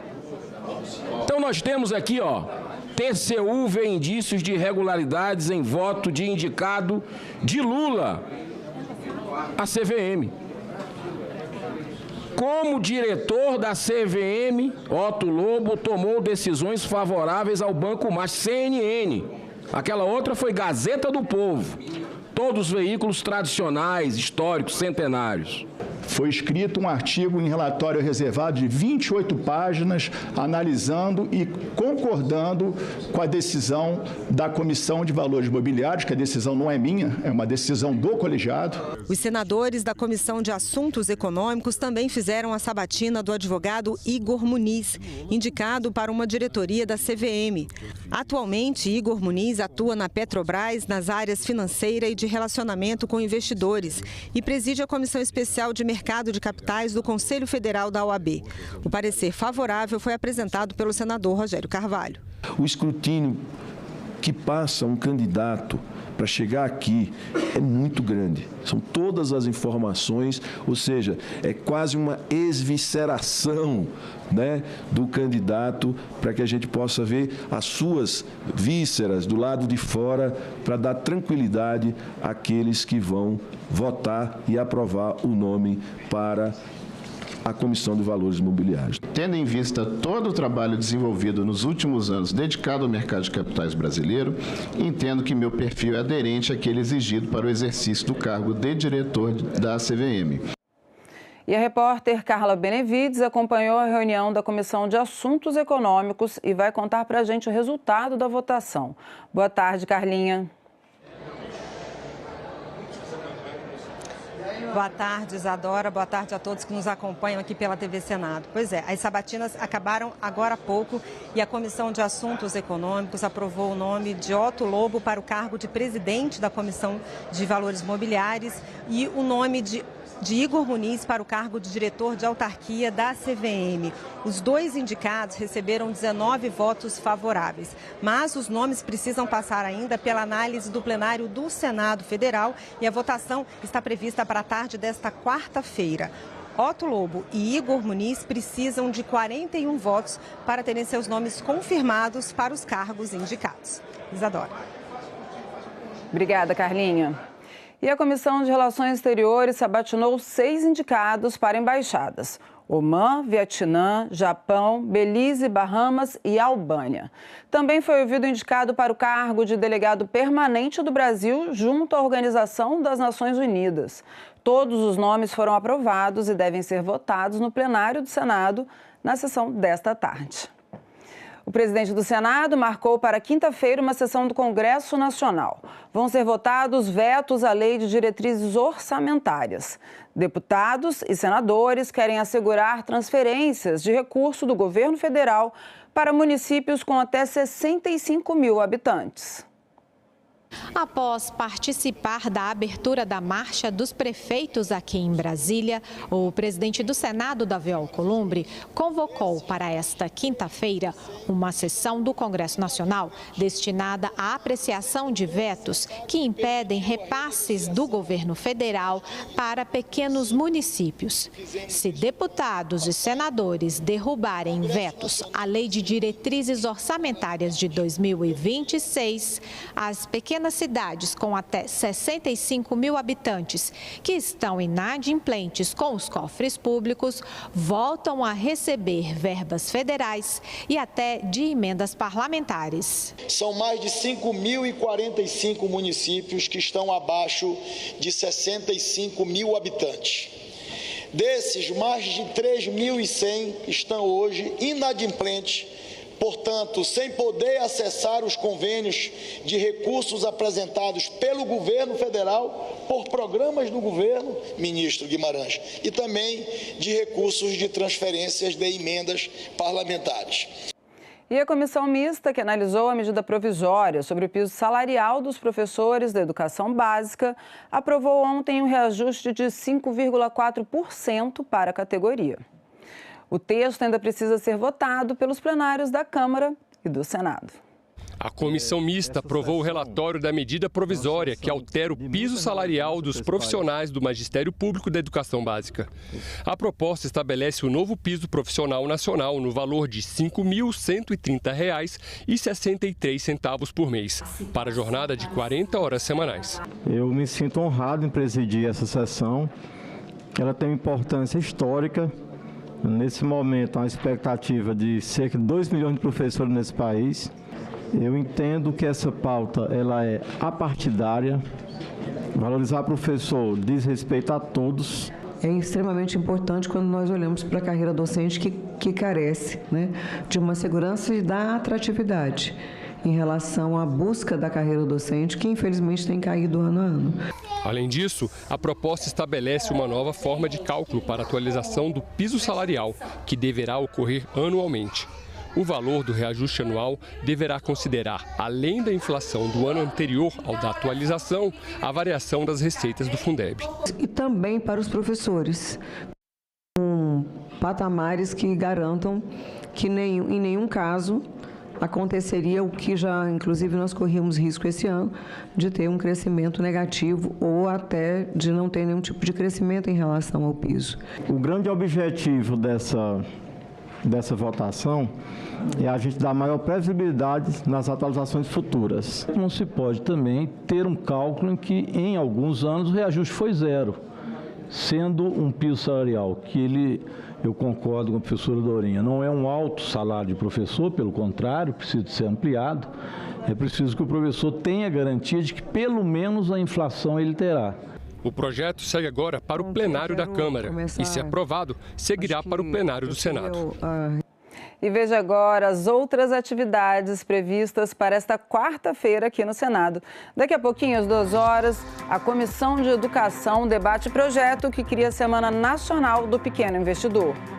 No mesmo horário, a Comissão de Agricultura tem reunião prevista para votar indicações de emendas ao orçamento deste ano. E às 2h30, a Comissão Mista de Combate à Violência contra a Mulher tem reunião marcada. Uma audiência para debater a violência sexual contra crianças e adolescentes, o estupro de vulnerável e a proteção integral da infância e adolescência. Os senadores devem analisar no plenário hoje de tarde a indicação de autoridades e projetos que tratam da proteção à criança. O plenário do Senado deve analisar nesta quarta-feira projeto que obriga escolas a informar alunos sobre direitos, mecanismos de proteção infantil e canais de denúncia, como o Disque 100. O projeto altera a Lei de Diretrizes e Bases da Educação Nacional para incluir entre as responsabilidades das escolas ações de conscientização sobre direitos da criança e do adolescente, mecanismos de proteção e canais de denúncia e ajuda. O texto também prevê maior articulação entre escolas e órgãos de proteção e reforça a necessidade de capacitação de profissionais da educação para identificar sinais de violência. Outro projeto que está na pauta cria a Política Nacional para Estudantes com Altas Habilidades ou Superdotação e institui um cadastro nacional para esse público. A proposta prevê identificação precoce, atendimento educacional especializado, progressão educacional flexível e criação de centros de referência em todos os estados e no Distrito Federal. O texto também prevê formação de profissionais especializados e elaboração de planejamento educacional individualizado para os estudantes. Outro item da pauta é o projeto que amplia de 6 meses para 1 ano o prazo para a vítima de violência doméstica apresentar queixa ou representação contra o agressor. A proposta altera o Código Penal, a Lei Maria da Penha e o Código de Processo Penal. E a falta de medicamentos para tratar a doença ocular chamada de atrofia geográfica foi criticada durante a audiência pública da Comissão de Assuntos Sociais, realizada nesta terça-feira.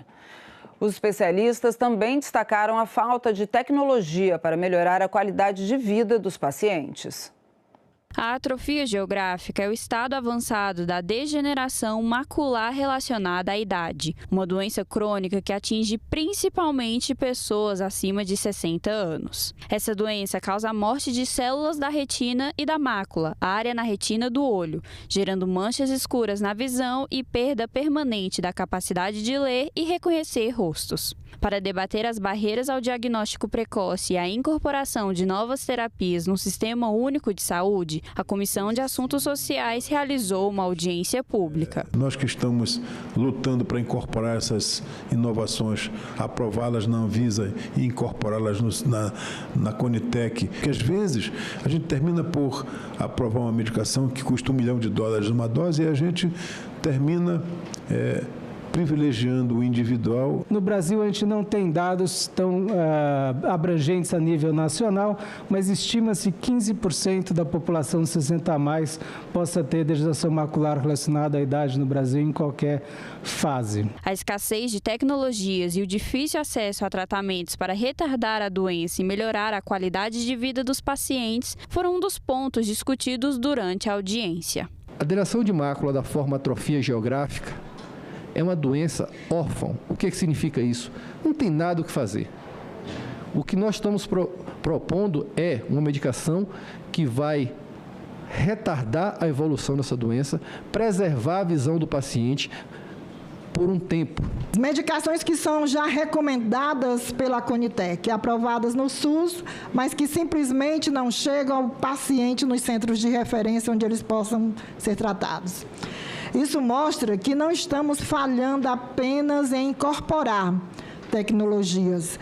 Falha também em entregar aquilo que já foi aprovado. Em 1998, suspeitaram já da degeneração, mas falaram que iam cuidar de mim. Então, estou naquela espera de ser cuidada até hoje.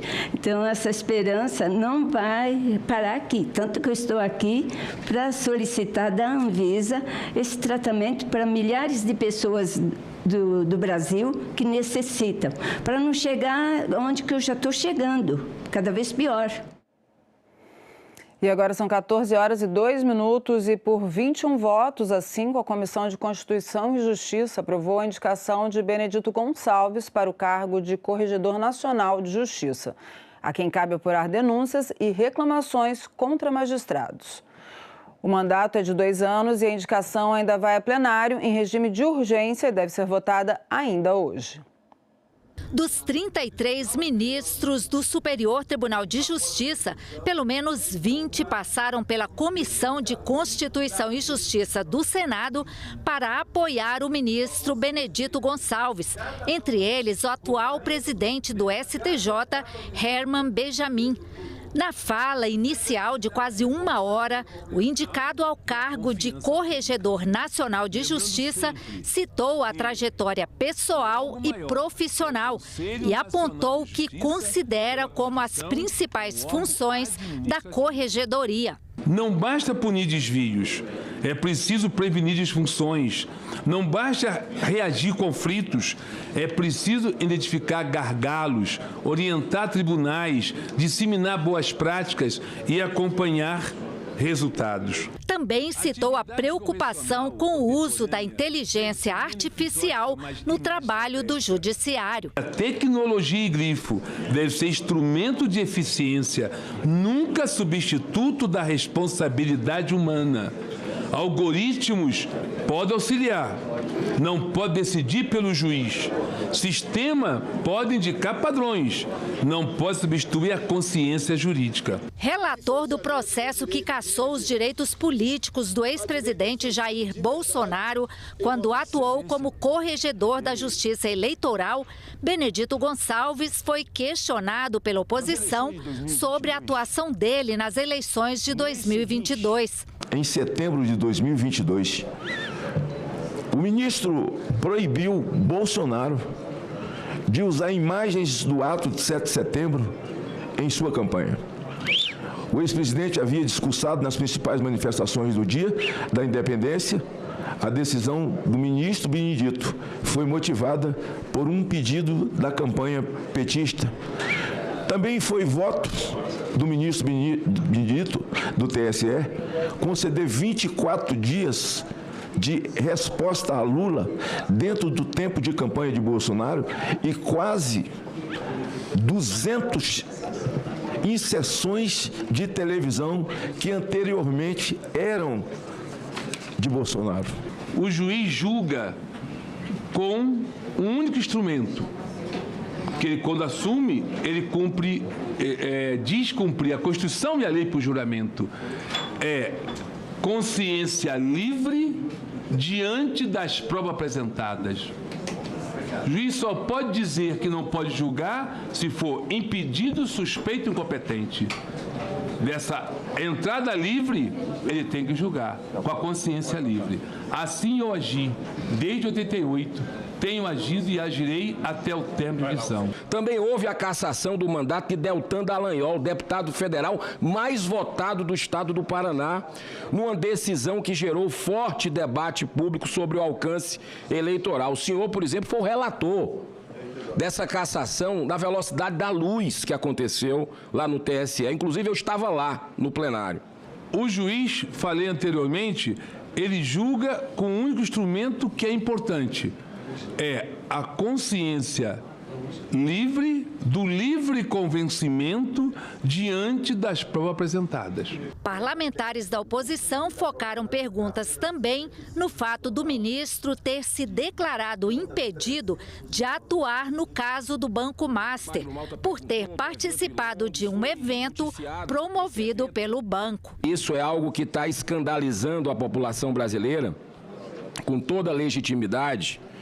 O senhor se declarou impedido, mas eu digo aqui, essa situação gera preocupação objetiva sobre a proximidade entre magistrados de tribunais superiores e agentes econômicos com interesse no Judiciário. Ministro, quem custeou a viagem, hospedagem e eventuais benefícios recebidos nesse evento? Quem pagou? A norma atual, que não foge desde o início, é o quê? O ministro pode participar do evento, desde que, se receber alimentação e a pousada, nada receber honorário. Se receber, não tem pousada. Eu estava na norma do SNJ, aceitei o problema.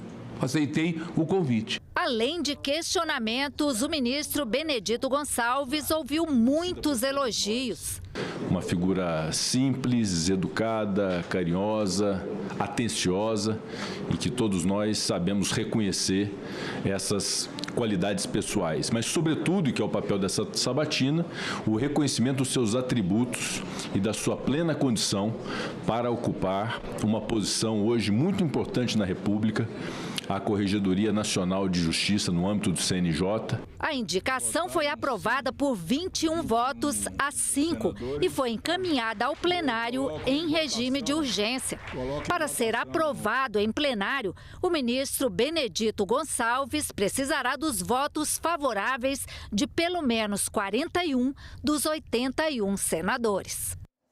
E senadores e senadoras participaram essa manhã no Palácio do Planalto do evento em homenagem aos 100 dias do Pacto Nacional Brasil contra o Feminicídio. O pacto é uma ação de enfrentamento à violência contra a mulher que envolve os 3 poderes da República. As ações implementadas por cada poder foram apresentadas durante o evento. A Justiça passou a responder mais rápido. Agora, a maior parte das medidas protetivas sai no mesmo dia. É assim que a política pública ganha força, quando o compromisso das lideranças contamina positivamente as suas instâncias, amplia as ações e faz com que essa agenda chegue, de fato, a cada território e à sociedade como um todo. Durante os 100 dias de pacto, o Senado Federal intensificou os trabalhos de combate ao feminicídio. É o caso do PL que institui o programa Antes que Aconteça, que busca prevenir a violência de gênero e dar assistência às mulheres agredidas. Os senadores aprovaram também o projeto que estabelece a monitoração eletrônica de agressores como medida protetiva autônoma. O Senado aprovou ainda o Programa Nacional de Monitoramento dos Agressores com o uso da inteligência artificial.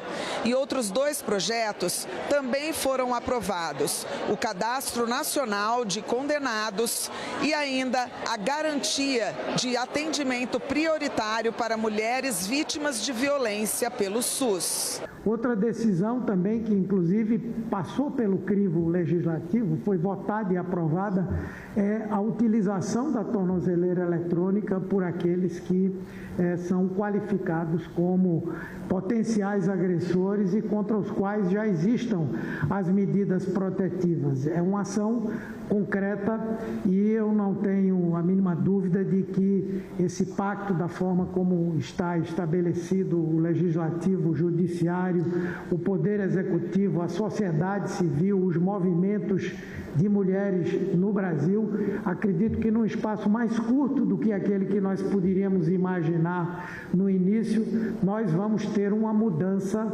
importante. Quando os 3 poderes caminham juntos, o Estado brasileiro é capaz de proteger quem mais precisa e é capaz de fomentar uma mudança cultural. Nós todos sabemos que 100 dias não são suficientes para reverter séculos de violência estrutural, mas 100 dias contam.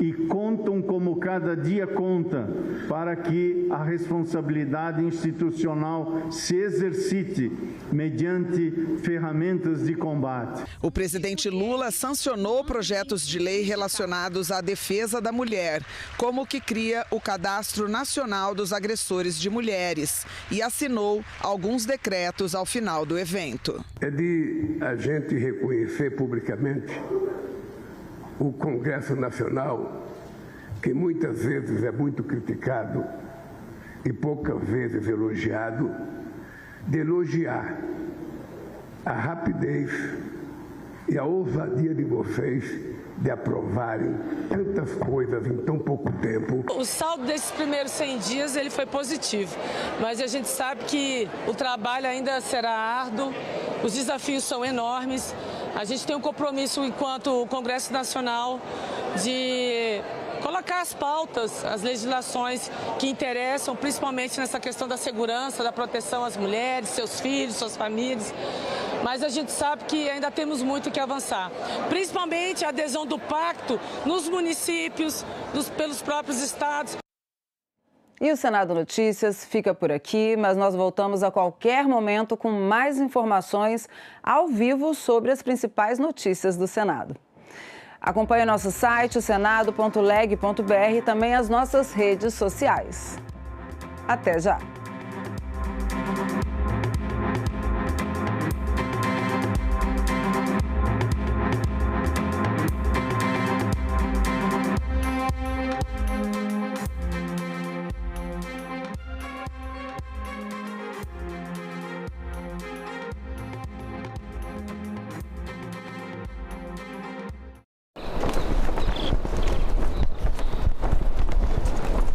Acessibilidade é o quê? É permitir que os ambientes na web, os sites, os aplicativos, estejam prontos para serem acessados por todas as pessoas. Não adianta você fazer um projeto dizer que é acessível, um produto dizer que é acessível e... De apreciação das indicações dos senadores à emenda RP8 LOA 2026 desta comissão, nos termos da Lei Complementar número 210 de 2024, da Resolução número 1 de 2006 do Congresso Nacional. Apreciaremos tanto novas indicações quanto a superação de impedimentos técnicos em indicações aprovadas apontados pela Subsecretaria de Orçamento, Planejamento e Administração do Ministério da Agricultura e Pecuária por meio dos ofícios 121, 159, 162 e 169, todos de 2026. Dados da emenda número 6012-0002, ação 20, ZV, Fomento ao Setor Agropecuário Nacional.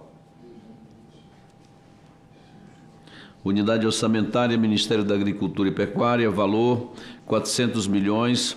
A coordenação, relatoria das indicações na CRA ficou a cargo desta presidência. A votação será simbólica.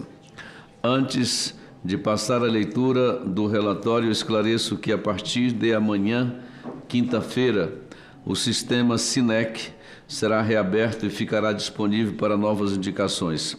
Passo a leitura do relatório. Na presente reunião, há 52 indicações para análise, das quais 46 são novas e 5 são alterações em indicações já aprovadas.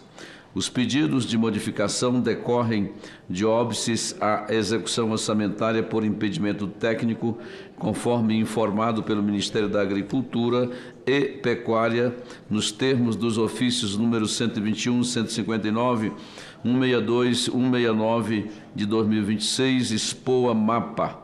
Consequentemente, a justificativa para a aprovação das alterações consta ainda a indicação 20.112, retirada pelo próprio solicitante, razão pela qual deve ser rejeitada. Assim, o anexo 1 contempla as alterações de indicações no formato DE-PARA. DE-DE-PARA. Os anexos 2 e 3, respectivamente, consolidam todas as indicações aprovadas e rejeitadas pela CRA até o presente momento. É o relatório da análise. Quanto ao mérito, pós-análise, foram selecionadas por esta comissão as 51 indicações novas e alteradas para aprovação na presente reunião, bem como a rejeição da indicação 20.112. Do voto. Tendo em vista o exposto, somos pela aprovação das alterações nas indicações conforme anexo 1, pela consolidação de todas as indicações aprovadas até o presente momento no anexo 2, bem como pela rejeição da indicação 20.112 contemplada no anexo 3, o qual elenca todas as indicações rejeitadas até o presente momento. lido o relatório, a matéria está em discussão, né? Não havendo quem queira discutir, encerro a discussão e coloco em votação as senhoras senadoras e os senhores senadores que concordam permaneçam como se encontram. Resultado: aprovadas as alterações constantes do anexo 1. O anexo 2 consolida todas as indicações aprovadas pela comissão. Rejeitada a indicação 20.112. O anexo 3 elenca todas as indicações rejeitadas por esta comissão. A decisão da comissão será encaminhada à Comissão Mista de Planos, Orçamentos Públicos e Fiscalização do Congresso Nacional e ao Ministério da Agricultura e Pecuária, com cópia para a Secretaria de Relações Institucionais da Presidência da República. Proponho a dispensa da leitura e aprovação da ata desta reunião, a 13ª de 2026. Os senhores senadores e senadoras que concordam permaneçam como se encontram. Aprovada. Encerra? Pode encerrar? Nada mais havendo a tratar, encerro a presente reunião. Obrigado. Perfeito, senador. Vamos agora.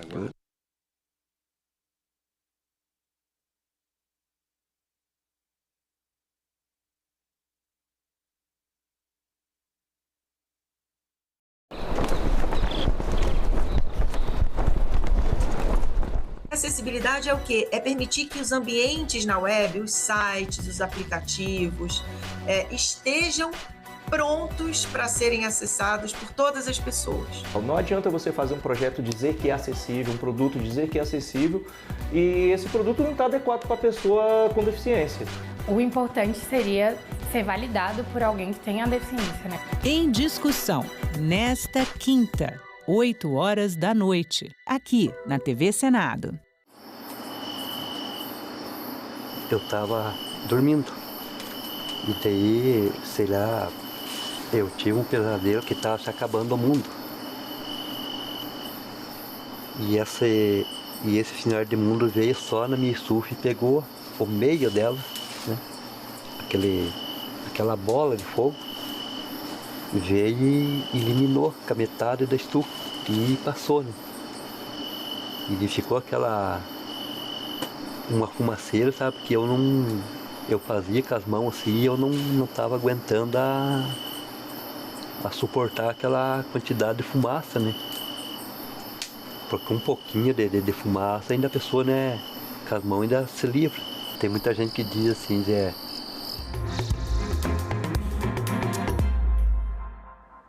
Olá, boa tarde. Nós estamos de volta e passamos a transmitir agora a Comissão de Educação. Acompanhe. Os senadores e senadoras farão suas considerações após o término do segundo bloco. Em seguida, os expositores retomarão a palavra para as considerações finais, que poderão ser feitas diretamente dos seus assentos atuais, dispensando uma nova troca de lugares, ok? Mas aqui é a regra que a comissão manda a gente ler, tá? Esses meninos aqui. Mas eu vou fazer um acordo com os senhores. Hoje está um dia típico aqui na casa. Daqui a pouco a gente vai ter que ir para o plenário para votar autoridades. Está um dia de muita confusão em Brasília. Brasília está pegando fogo, se vocês não sabem. Então, se algum senador entrar aqui, eu não vou esperar terminar o bloco. Se ele quiser falar, eu vou passar a palavra a ele. Então, logo o expositor termine, ele faz a participação dele e a gente libera o senador. Pode ser assim? Então, está combinado. Então, eu convido para tomar lugar à mesa, na primeira mesa, aqui do meu lado direito. É muito bom ficar à direita. O senhor José Alexandre Cavalcante Vasco, superintendente de orientação aos investidores e finanças sustentáveis da Comissão de Valores Imobiliários, CVM. Muito bem-vindo. Bem-vindo, viu? Uma alegria. Senta ali. Também à minha direita, o senhor Marcelo Billy Bernardo, superintendente de Sustentabilidade, Inovação e Educação da Associação Brasileira das Entidades dos Mercados Financeiros e de Capitais. Seu Marcelo, bem-vindo. Obrigada. É uma honra recebê-los aqui, viu, senhores, aqui na nossa casa. Do meu outro lado, a senhora Cristiane Barichelli, superintendente de negócios para pessoas físicas da B3. Seja bem-vinda, doutora Cristiane. Sorriso lindo ela tem. E também aqui deste lado, eu convido a senhora Débora Magagna. É isso? Depois você fala. Economista e apresentadora do ICL Mercado e Investimento. Bem-vinda, Magna.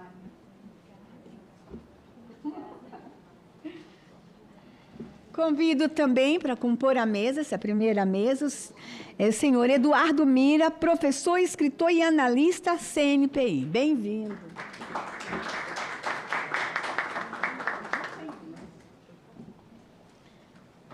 Senhores, eu confesso que eu estou muito feliz com essa mesa e com a próxima mesa que a gente vai compor.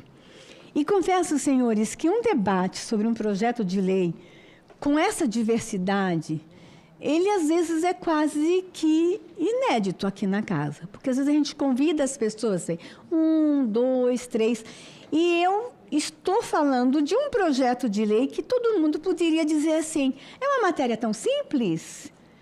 Por que temos que ter esse debate com tanta gente? Mas a presença dos senhores aqui mostra a importância dessa matéria. Mostra a importância que os senhores estão dando ao projeto de lei e mostra, com certeza, e aí eu já fico muito feliz, que os senhores querem, de fato, a Semana Nacional do Pequeno Investidor. Eu espero que ninguém fale que não é para ter essa semana, por favor. Então, eu fico muito feliz com a participação dos senhores. Nós vamos direto ao tema. Quero convidá-los a começar as exposições. Eu sou uma entusiasta do empreendedorismo. Eu quero começar falando isso. Especialmente do empreendedorismo feminino. Tá? Sou uma entusiasta. Mas eu não tenho empreendedorismo sem investimento.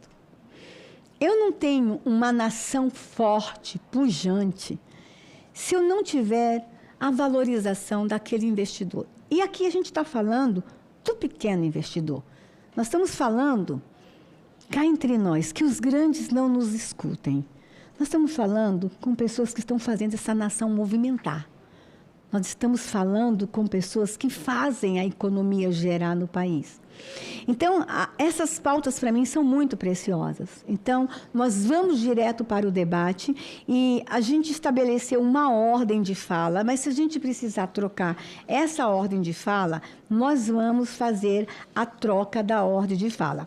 E quero comunicar aos nossos expositores. Eu sei que a agenda de todo mundo está muito corrida. Se alguém precisar fazer a sua exposição e sair, fique à vontade. Se chegar alguma pergunta direcionada ao expositor que não estiver mais no espaço, a gente encaminha por e-mail e a gente só solicita que responda depois. Nesse sentido, eu concedo a palavra ao senhor José Alexandre Cavalcante Vasco, que hoje é um dia especial para a CVM, né? Hoje o Senado Federal já teve a votação agora de manhã do novo diretor-presidente da CVM, e daqui a pouco o Senado vai abrir, a gente vai ter que correr para lá. Então, por uma questão, inclusive, de respeito à CVM, eu sei que talvez ele queira participar desse momento histórico para a CVM.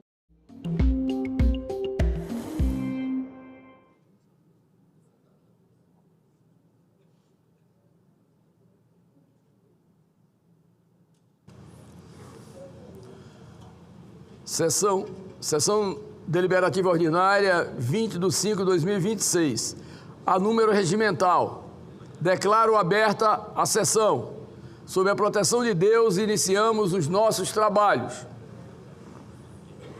As senadoras e os senadores poderão se inscrever para o uso da palavra por meio do aplicativo Senado Digital, por intermédio dos totens disponibilizados na casa, ou por solicitação à mesa durante a sessão.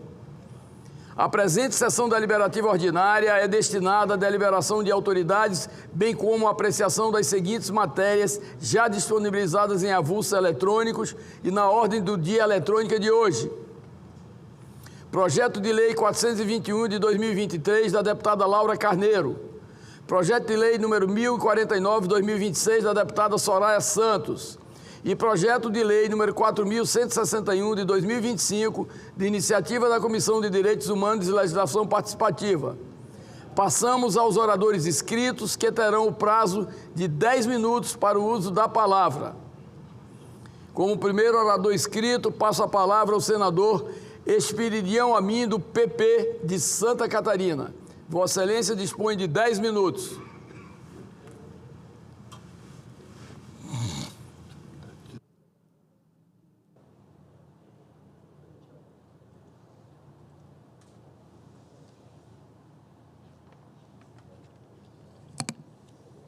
Senhor presidente, prezado amigo senador Chico Rodrigues,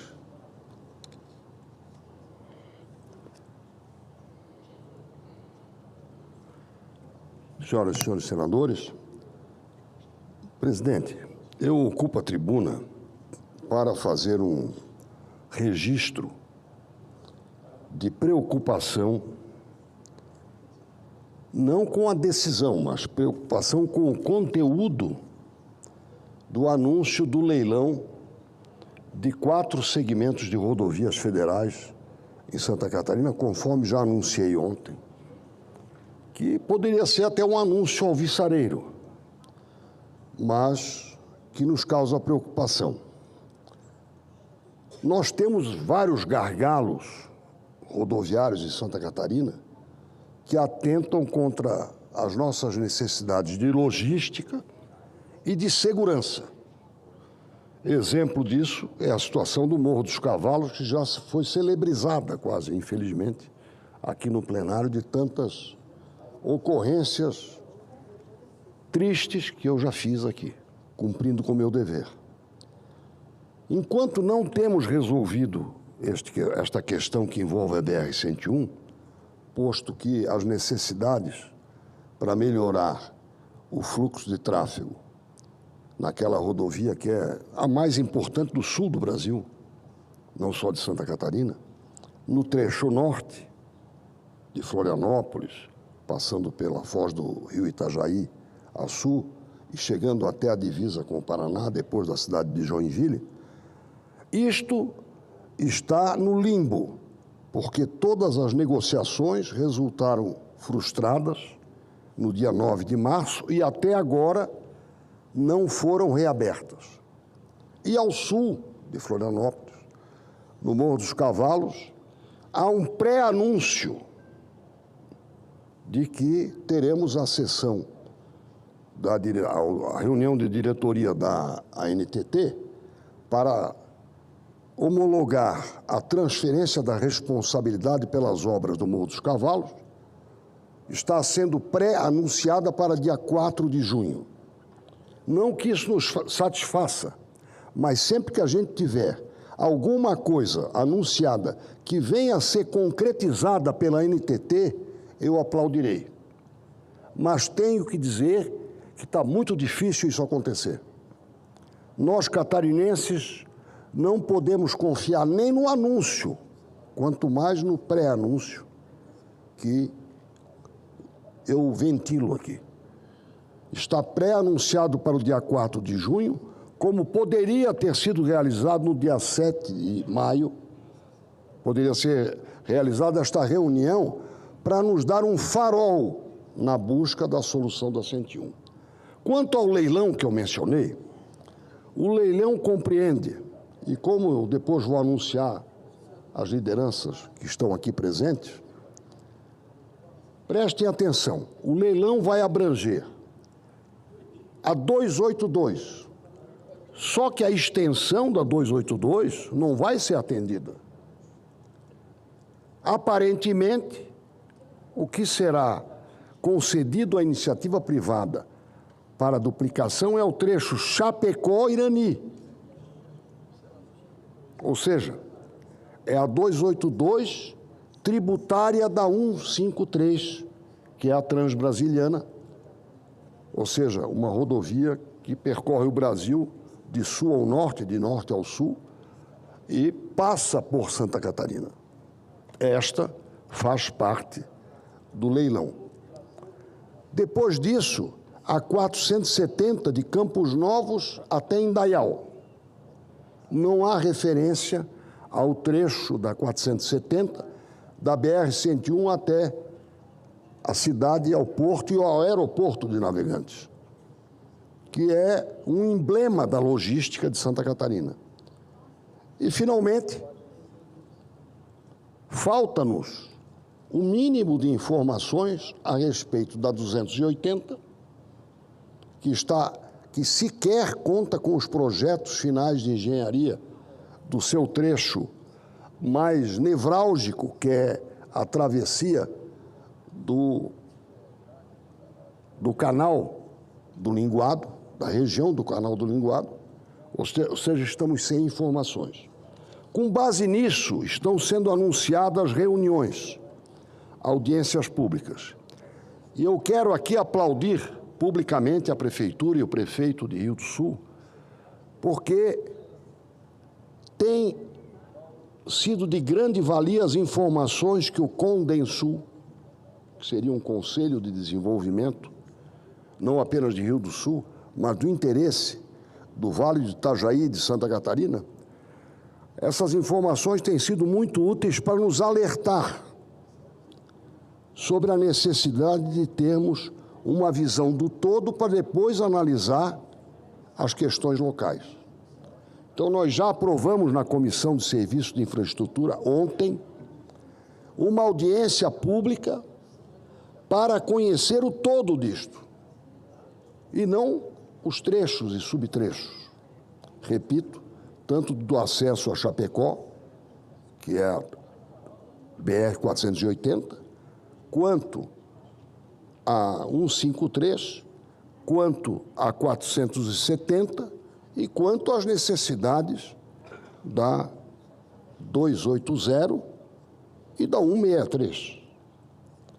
Então, esta audiência pública que nós vamos fazer aqui, antes da primeira reunião local, que será no dia 15 de junho, será muito importante para que o Estado de Santa Catarina, o governo, todos os parlamentares federais, as representações dos municípios abrangidos por estas rodovias federais, para que nós não sejamos surpreendidos, por exemplo, com a reunião realizada em Chapecó para tratar do assunto local da 282, onde, é claro, haverá um protesto geral do porquê que o oeste de Santa Catarina, a oeste de Chapecó, não faz parte do projeto.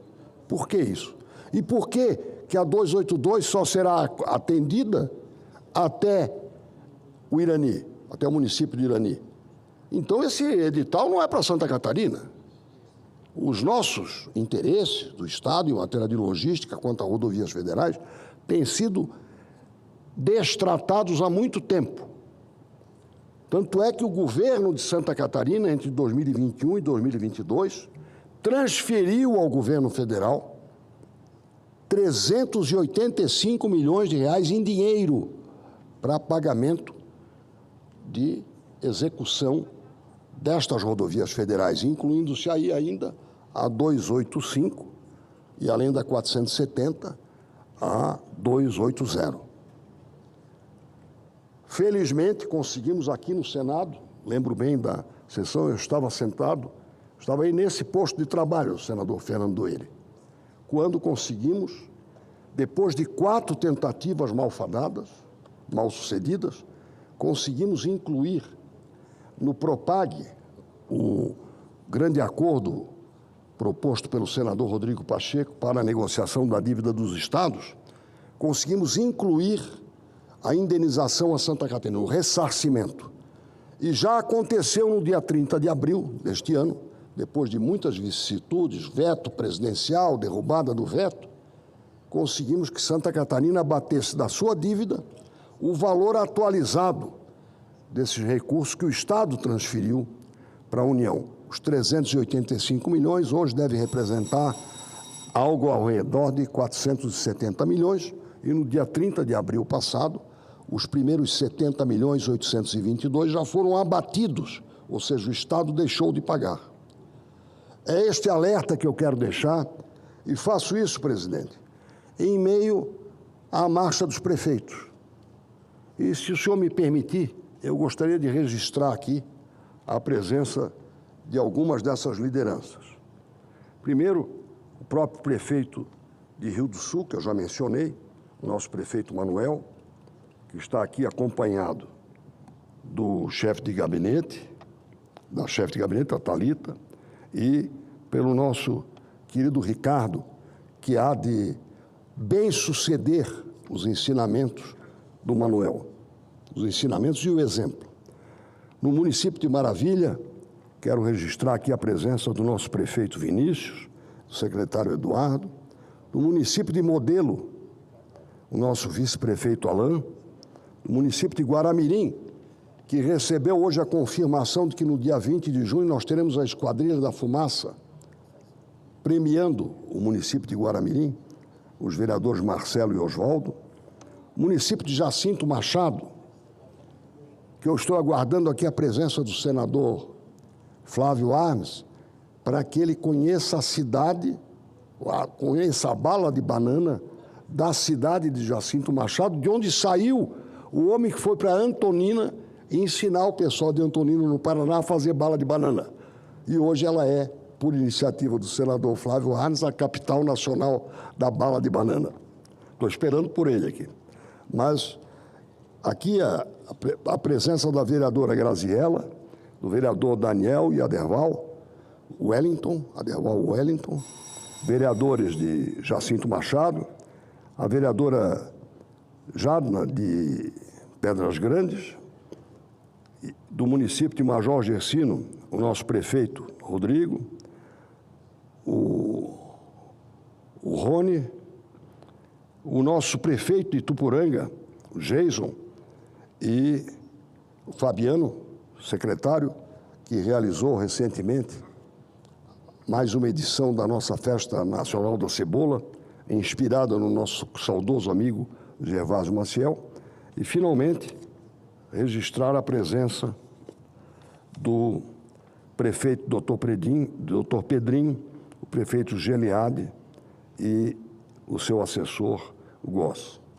Agradeço, presidente, pela atenção, pela tolerância em relação ao excesso que eu cometi em matéria de tempo, não em matéria de conteúdo. Uma parte. E, com muita honra, se Vossa Excelência concordar, e se não concordar, o senhor cometerá uma imprudência, porque não dar a palavra para Jorge Cajuru Nasser não é um bom presságio nem bom augúrio. Nossa reserva moral, cultural, senador Espiridião Amin, uma pergunta rápida. Esses prefeitos, vereadores e auxiliares de Santa Catarina, todos eles apoiam a sua reeleição, sim ou não? O voto é secreto, presidente. Eu pergunto a eles, apoiam ou não? O voto é secreto. Então, eu os aplaudo. O senhor, como sempre, a ascendência que o senhor tem sobre a mesa me seduz e até tenho um pouco inveja dela. O senhor é muito mais ousado do que eu. Muito obrigado. Senador Espiridião Amin, Vossa Excelência, como sempre, é muito presente em todas as sessões aqui desta casa. Vossa Excelência sempre defendendo de forma ardorosa o seu estado, Santa Catarina, nos grandes debates do Senado e também nos grandes debates nacionais. Vossa Excelência sempre está na dianteira dos fatos que são notícia, mas, acima de tudo, quando se refere ao seu estado, isso é muito importante. Aqui, por exemplo, esse acesso dificultoso que tem no Morro dos Cavalos, quando Vossa Excelência vem falar em rodovia, eu já está na minha cabeça, Morro dos Cavalos, que Vossa Excelência defende com absoluta competência e compromisso, logicamente, com Santa Catarina. E eu diria que o DENIT, o governo federal, o Ministério dos Transportes, tem toda a responsabilidade de fazer com que esse gargalo, que é um eixo de desenvolvimento do estado de Santa Catarina, possa realmente ser solucionado. Então, parabéns a Vossa Excelência.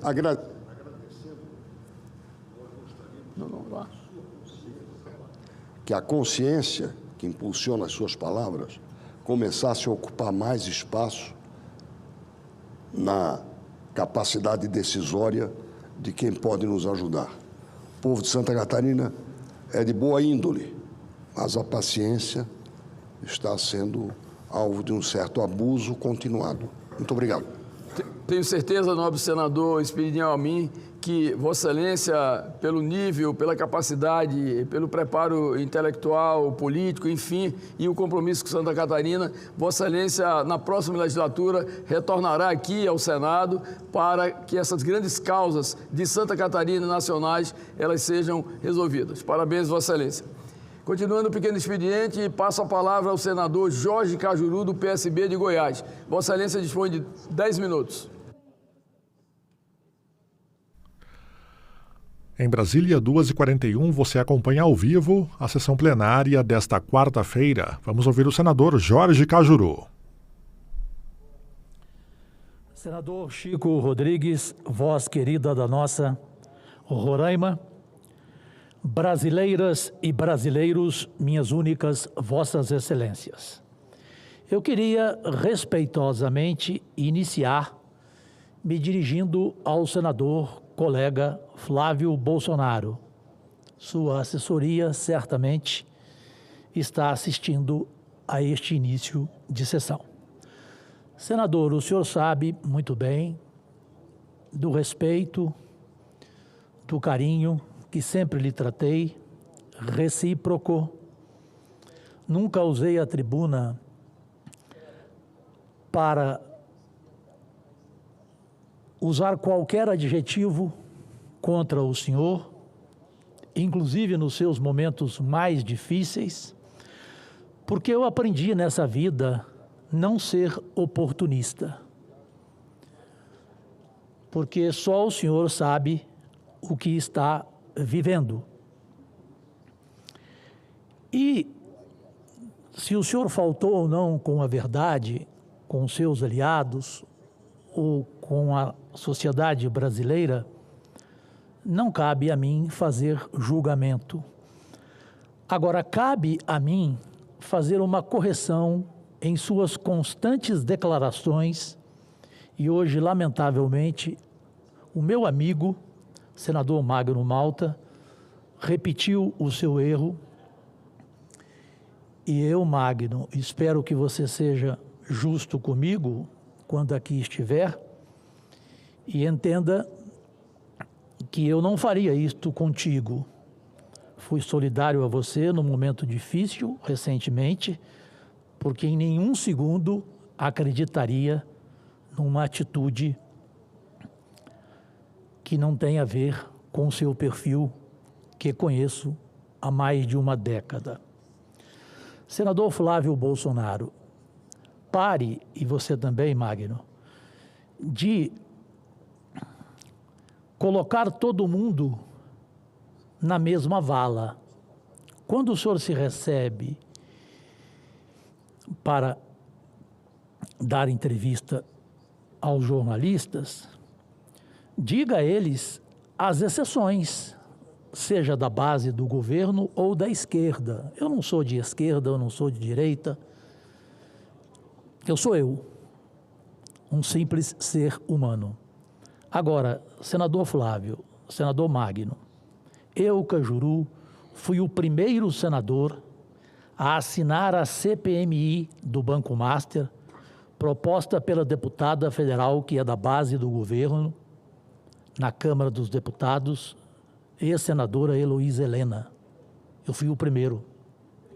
Quando aqui no Senado, o cearense Eduardo Girão, Deus queira, futuro governador do estado do Ceará, apresentou a sua CPI, no caso, do Senado, eu fui, não sei se estou enganado, o terceiro a assinar. O Girão está aqui e confirma. Eu fui o terceiro a assinar. E eu não quero perguntar ao Girão e não quero perguntar a ninguém, mas vou contar, porque eu sou jornalista, o que eu sei. O senhor não assinou, senhor Flávio Bolsonaro, uma CPI do Banco Master, em que 53 senadores assinaram. O senhor não assinou. Se o senhor quiser assinar agora, o senhor será o 54º, depois de tudo o que aconteceu. Então, por gentileza, vamos usar da boa-fé, do bom coleguismo. Se não somos amigos, não somos inimigos. E não colocar, repito, todo mundo no mesmo balaio. Até porque há diferenças. E você mesmo tem dito nas entrevistas separar os culpados dos inocentes. Bem, eu subo à tribuna neste 20 de maio de 2026 para prestar homenagem póstuma a um amigo querido e um dos maiores nomes do rádio que conheci em mais de 4 décadas no jornalismo esportivo. Falo, senhor presidente, de Milton Naves, Milton Amaral Naves, que morreu no último sábado em Belo Horizonte aos 67 anos. Milton Naves nasceu em Ilicínia, no sul de Minas Gerais, em 1958, 3 anos antes de mim.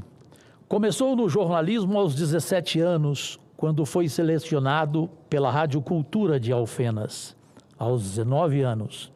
Narrou sua primeira partida de futebol, um fato determinante em sua trajetória profissional. Ao longo da carreira, passou a introduzir as partidas em que trabalhava com a seguinte frase: estou fazendo o que gosto, transmitindo um jogo de bola. E como Milton Naves fez o que gostava, foram jogos e mais jogos de futebol, marcando história no rádio mineiro. Dono de voz marcante, dicção perfeita, cobriu 9 Copas do Mundo, assim como eu, como apresentador e narrador da gigantesca Rádio Itatiaia de Belo Horizonte, onde trabalhei, e me tornei nome nacional lá. Foi na Itatiaia, onde trabalhei por 5 anos, que conheci Milton Naves, uma cumplicidade à primeira vista. Ficamos amigos fraternos, passamos vários natais juntos em família, o último deles em Alfenas. Segui a carreira por São Paulo, Rio de Janeiro e Goiás, mas nunca deixei de manter contato com Milton, a quem visitava quando ia a Belo Horizonte. A amizade com Milton Naves é um dos principais motivos de orgulho na minha trajetória como jornalista. Nunca esquecerei seu bordão, show de bola, que com sua voz marcante embalava as emoções dos jogos dos times mineiros e da seleção brasileira. Descanse em paz, querido amigo, Deus te recebeu com certeza no colo. Em referência a Milton Naves e seu vínculo com Copas do Mundo, aproveito para falar aqui sobre os convocados brasileiros para o Mundial de 2026, que começa em 3 semanas nos Estados Unidos, México e Canadá. Ridícula Copa do Mundo com 38 países. Isso não me agrada. Mas o técnico italiano Carlo Ancelotti, que renovou o contrato por mais 4 anos, um erro gravíssimo da Confederação Brasileira de Futebol, a meu ver, divulgou há 2 dias a lista com 26 nomes, em solenidade no Rio de Janeiro, marcada por um tom ufanista, para não falar uma palhaçada, um circo desnecessário. Soou fora da realidade.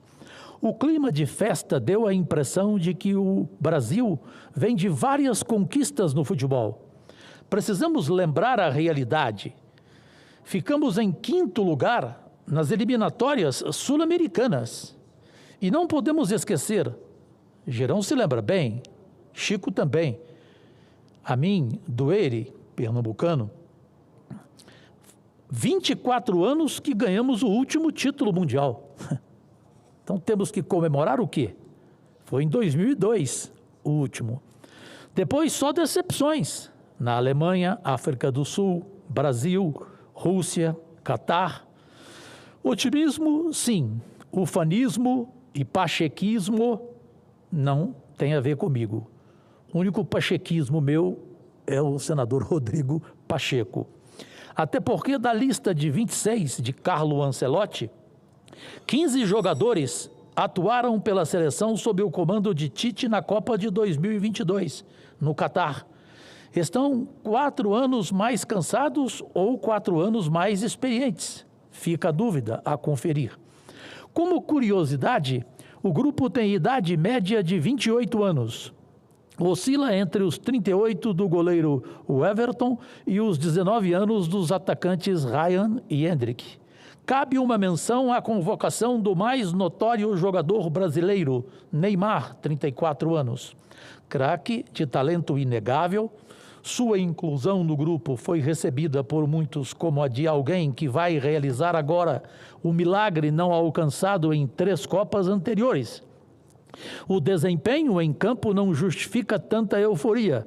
Lembremos que, por causa de contusões, desde 2023, Neymar não consegue disputar 8 jogos seguidos. Detalhe, para o Brasil ficar entre os 4 melhores da Copa de 26 agora, terá de fazer 8 partidas, Neymar. Assim, convém destacar que futebol é, por definição, associação, um jogo essencialmente coletivo. Vamos torcer, sim, pelo grupo escolhido por Ancelotti, que virou também garoto propaganda, que ganhou o contrato novo até 2030, como eu disse, 4 dias antes da convocação, estranho e erro do presidente da CBF, e que os 26 atletas formem uma seleção unida, resiliente e determinada, capaz de fazer o país dividido se unir, quem sabe, na comemoração do Hexa. Agradecidíssimo, presidente Chico. Passei só um pouquinho do tempo, como sempre.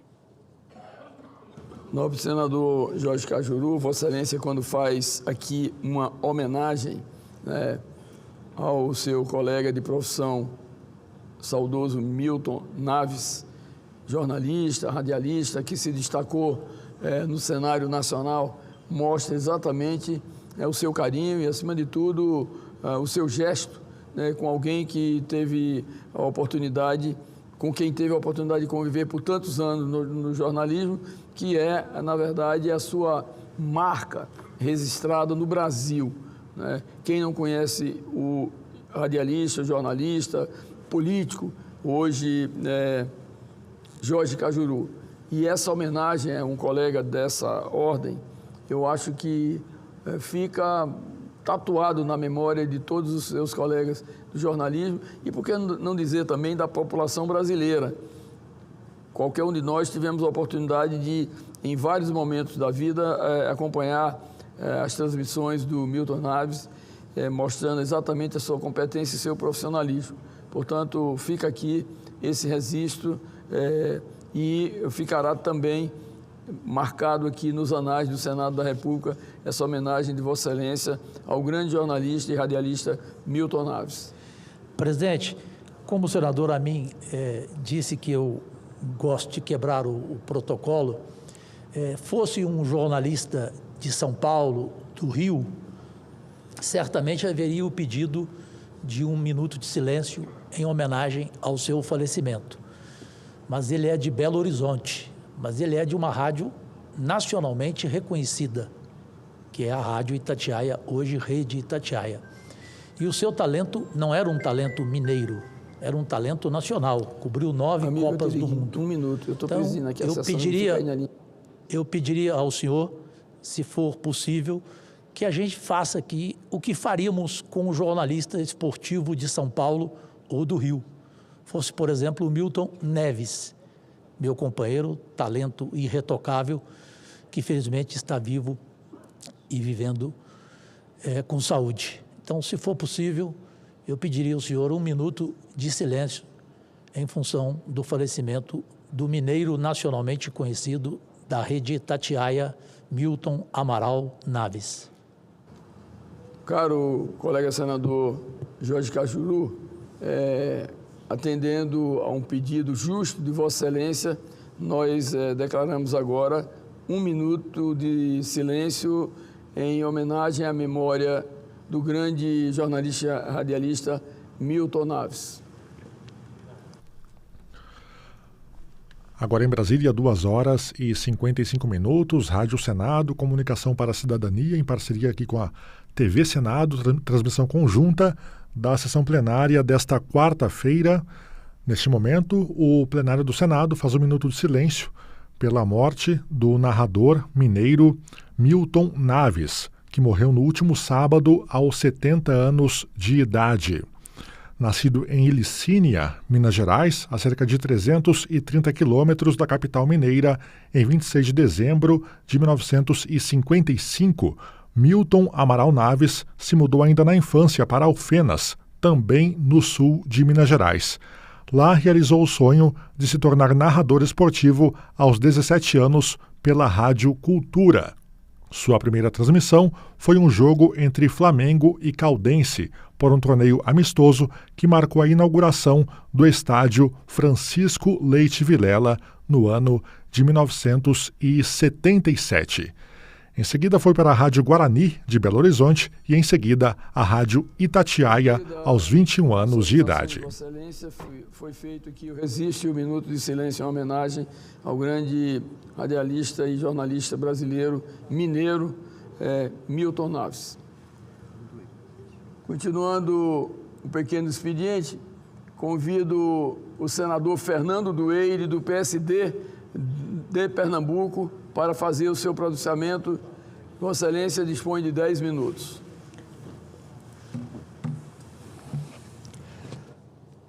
Senhor presidente, senhoras senadoras, senhores senadores, como é sempre bom ouvir o senador Jorge Cajuru. Ele tem a sabedoria do tempo, tem a vivência bem vivida. É sempre muito bom ouvi-lo.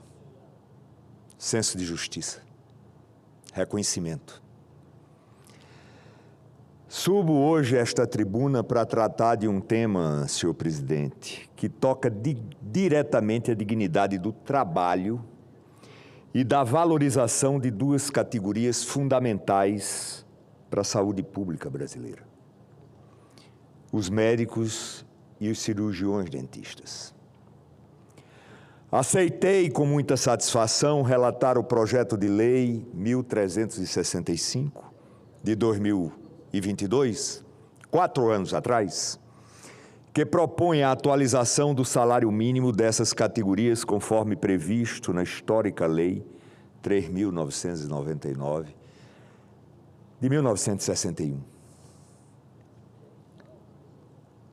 Estamos falando em 65 anos.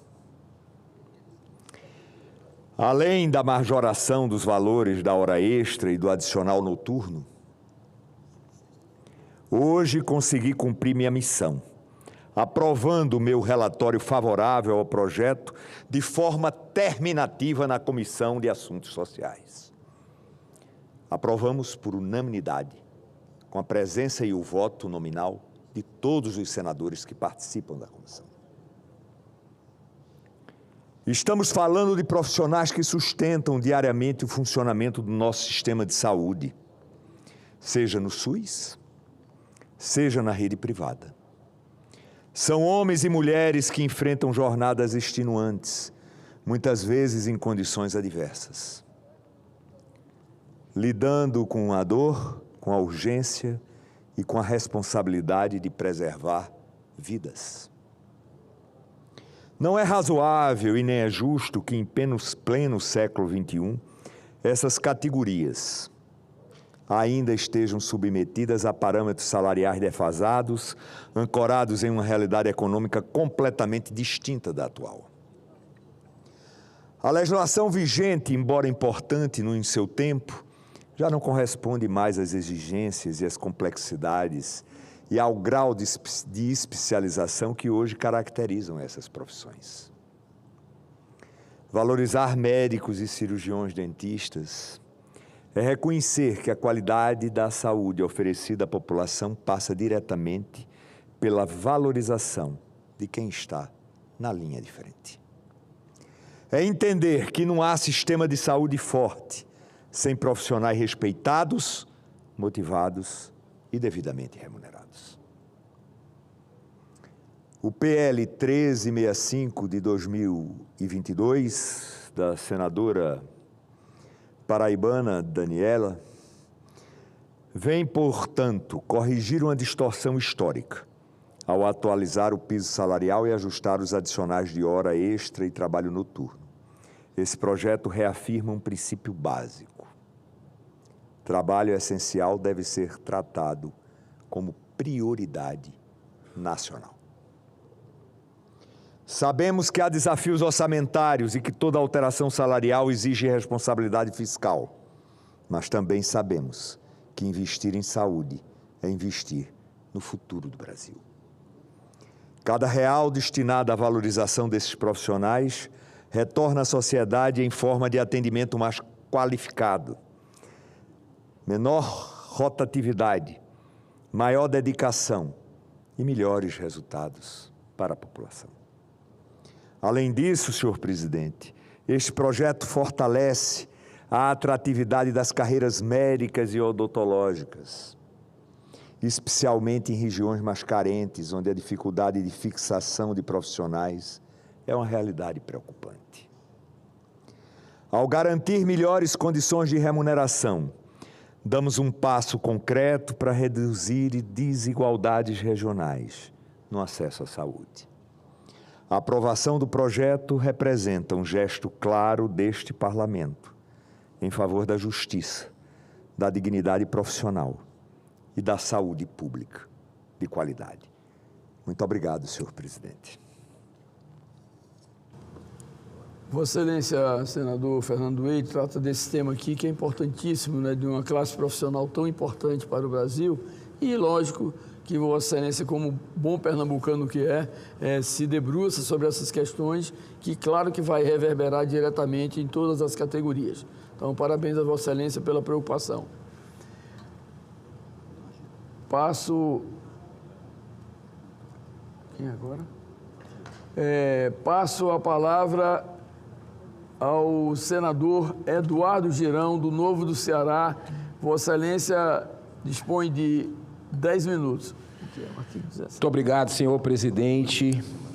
Chico Rodrigues, quero cumprimentar meus colegas, senadoras, senadores, especialmente os brasileiros que estão nos ouvindo, nos assistindo nessa tarde de quarta-feira. Presidente, eu confesso para o senhor, eu não sei nem por onde começar. Vou começar mostrando aqui as manchetes do que a gente, daqui a pouco, aqui nesse plenário, vai votar. E eu espero bom senso, eu espero que a gente tenha um pouco de prudência e respeito com o brasileiro. Porque tem duas indicações do governo Lula que serão referendadas aqui para rejeitar ou para aprovar algo que hoje de manhã foi uma guerra na CCJ, Comissão de Constituição e Justiça, e na Comissão de Assuntos Econômicos.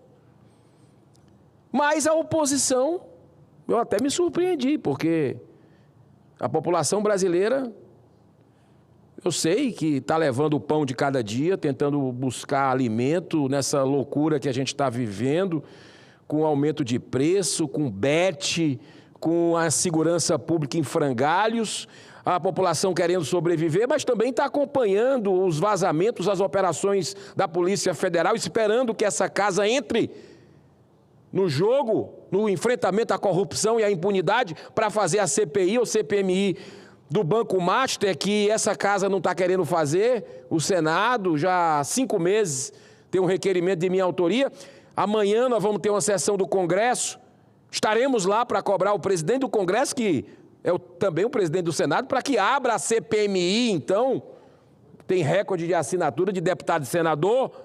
Mas, enquanto isso não acontece, acreditem se quiser, o Senado está tentando aprovar e já aprovou hoje de manhã, com meu voto contra, 2 indicações que são inoportunas, minha gente.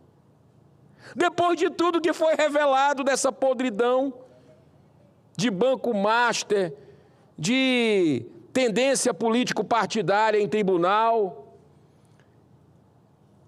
de desrespeito à nossa Constituição e conflitos de interesses dos três poderes. Mas vamos nos ater aqui às indicações, né? O Benedito Gonçalves, aquele mesmo, que protagonizou uma cena emblemática no país no dia da posse do Lula, dizendo para o ministro Alexandre de Moraes, o microfone vazou, ele dizendo assim: missão dada é missão cumprida. Ele tentou se explicar lá, mas eu confesso, e outros senadores, que não... Foram apenas 5 que votaram contra. Isso é importante registrar, hein? 5 votaram contra na CCJ. Cadê a oposição? E o presidente Lula, que deu um beijo, deu um abraço forte nele, aquela coisa toda como coleguismo, indica ele para o CNJ, depois dele ter censurado o Brasil Paralelo, dele ter votos extremamente contra a liberdade de expressão. Inclusive ele falou que era a favor de liberdade de expressão, mas faz outra coisa. Cassou o mandato do Deltan Dallagnol. A velocidade da luz, ele foi o relator. E foi citado, tudo bem, chegou a ser arquivado depois, mas foi citado na delação do Léo Pinheiro. O nome dele foi citado do ministro. Participou de evento jurídico em Londres sobre o financiamento. Eu perguntei a ele, foi do Vorcaro? Porque estava lá, nesse evento em Londres, com participação de outras autoridades públicas, num evento que teve depois degustação, teve uma série de coisas que o brasileiro atônito assiste a tudo isso, esse convescote. Ministro que também, senhor presidente, censurou o Brasil Paralelo, naquele documentário Quem Mandou Matar Jair Bolsonaro. Isso é coisa de democracia? E hoje, eu perguntei também, em vários questionamentos eu fiz, sobre inclusive um parente seu, filho, e eu disse, olha, você não é responsável pelo que seu filho faz e tudo, mas o filho esbanjando dinheiro em viagens e tudo que você possa imaginar de luxúria, e aí foi bloqueado essa divulgação para a população. Eu perguntei a ele se fosse um cidadão comum que não fosse filho de ministro, será que teria o mesmo tratamento? Que democracia de terceiro mundo é essa? Ainda tem gente que se arvora dizer que no Brasil tem democracia. Olha, senhor presidente, muito estranho, eu fiz uma série de colocações, está aqui nos anais da casa, perguntas não respondidas, declarei meu voto contra. E ao mesmo tempo, estava acontecendo ali, e eu corri, fiquei de um lado para o outro, porque para mim política é séria, coisa séria. A gente tem responsabilidade. Esse voto vai repercutir, eu quero avisar as assessorias, esse voto vai repercutir no povo brasileiro. E eu voto aberto. E votei contra o senhor Benedito Gonçalves e votei contra outro nome agora, que é o senhor Otto Lobo, que também é envolvido em muitas controvérsias. Lá na CAI, inclusive eu fui atropelado pelo presidente, eu coloquei lá. Ontem eu participei da sessão, ele disse que teria, se tivesse pedido de vista, é regimental, se marcaria outra sessão, para dar tempo a gente analisar melhor essas indicações nefastas que aconteceram no momento de escândalo por cima de escândalo no Brasil, o Senado colocar digital, sem ler, sem ter a perspectiva de ter o pedido de vista, foi negado o meu pedido de vista. Quando ontem eu perguntei e eu li as notas taquigráficas, e ele concedeu um pedido de vista sem a leitura do relatório. Eu nunca vi isso. Presidente, senador Renan Calheiros, eu nunca vi isso em 2019 para cá, em fazer esse tipo de atropelo. do regimento. Para que esse assodamento, essa correria para a população não saber, presidente? É para a população não saber? Então, olha aqui, CVM forma maioria para absolver Joesley e Wesley Batista por uso de informações privilegiadas. Joesley Batista atua, isso aqui tudo matéria, ó, CNN, essa aqui Infomoney. Joesley Batista atua para que Otto Lobo seja presidente do CVM. Eu perguntei isso aqui, ele disse, não, eu desconheço. E eu perguntei, o senhor vai se declarar suspeito ou impedido, caso seja eleito? Não quis responder. Só vota quem quer. Porque as informações estão aí no meio do mundo. Como diretor da CVM, Otto Lobo tomou decisões favoráveis ao Banco Master. CNN. TCU vê indícios de irregularidades em voto de indicado de Lula à CVM. Rapaz, eu declarei meu voto, senador Cajuru, como eu sempre fiz. Contrário. O outro eu declarei a favor. Mas de forma transparente, eu não tenho como colocar minha digital nisso. O povo do Ceará, aí vamos com aquela frase de missão dada é missão cumprida, o povo do Ceará me deu, de forma independente, eu cheguei aqui independente, e é assim que eu acho que o senador tem que chegar. E nessas eleições, o brasileiro tem a oportunidade de mudar bastante essa casa. O povo do cearense me deu uma missão aqui, e missão dada é missão cumprida. Mostrei meu voto, e diante de tudo isso, das respostas que eu não obtive, e tinha lá uma claque, batendo palma, uma torcida organizada. Eu votei contra. Contra. E fui atropelado no regimento do Senado. Não vale mais nada. Não vale nada esse negócio de regimento. Quando eles querem, quando os poderosos querem, eles atropelam. Por isso que esse país não vai para frente. Quantas vezes a gente já viu isso aqui? Precisamos de vergonha na cara. Para o Senado poder representar bem a população. Para que tem regimento? Para que tem regimento se o presidente chega e faz o que quer? E aí quem é que vai pagar o pato por isso? É a população que vai ter indicados numa base do atropelo. E com tudo isso que está vindo à tona aqui, olha, senhor presidente, eu questionei ao ministro Benedito Gonçalves, que até teve um posicionamento correto, e eu sou justo aqui, quando ele se declarou impedido de julgar alguma situação do Master. Ele se declarou. Mas ele teve nessas viagens. Quem foi que pagou? Não quis dizer quem foi que pagou. Se acha correto esse tipo de situação, né, dessas viagens com pessoas interessadas em voto? Aconteceu. Mas, senhor presidente, eu quero falar aqui, inclusive, para encerrar, que a gente tem uma chance hoje aqui. Eu tenho certeza que esse voto vai repercutir. A gente tem uma oportunidade. Nós todos, é voto secreto. O meu é aberto, sempre. Mas é voto secreto, e eu entendo, é a regra do jogo e faz parte também. A gente tem o dever de rejeitar esses dois indicados. Pelo menos para ter prudência nesse momento da República.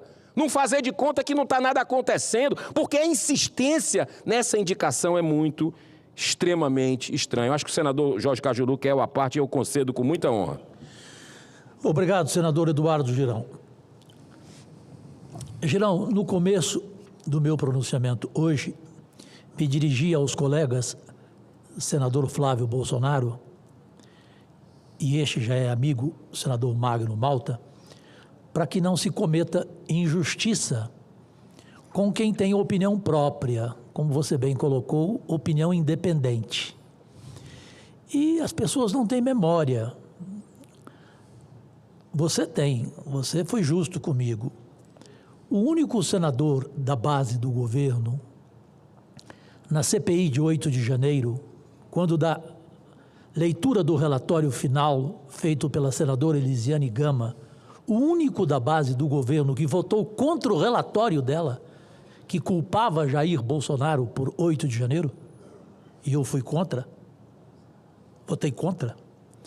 Da mesma base do governo, eu fui o único senador contra quando se pretendia a quebra do sigilo bancário, fiscal, da primeira-dama, então, Michele Bolsonaro. Fui contra.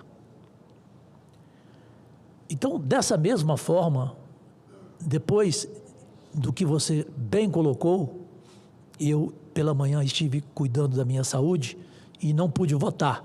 Então, haverá votação hoje aqui? Sim. Então, eu já antecipo, porque, assim como você, nós somos os dois únicos que iniciamos, e outros acompanharam a nossa decisão, no nosso primeiro dia, em 2019, na eleição, que mostramos o nosso voto. É verdade. Nós mostramos o nosso voto, nós fizemos esse compromisso, você e eu, que a gente nunca votaria de forma secreta.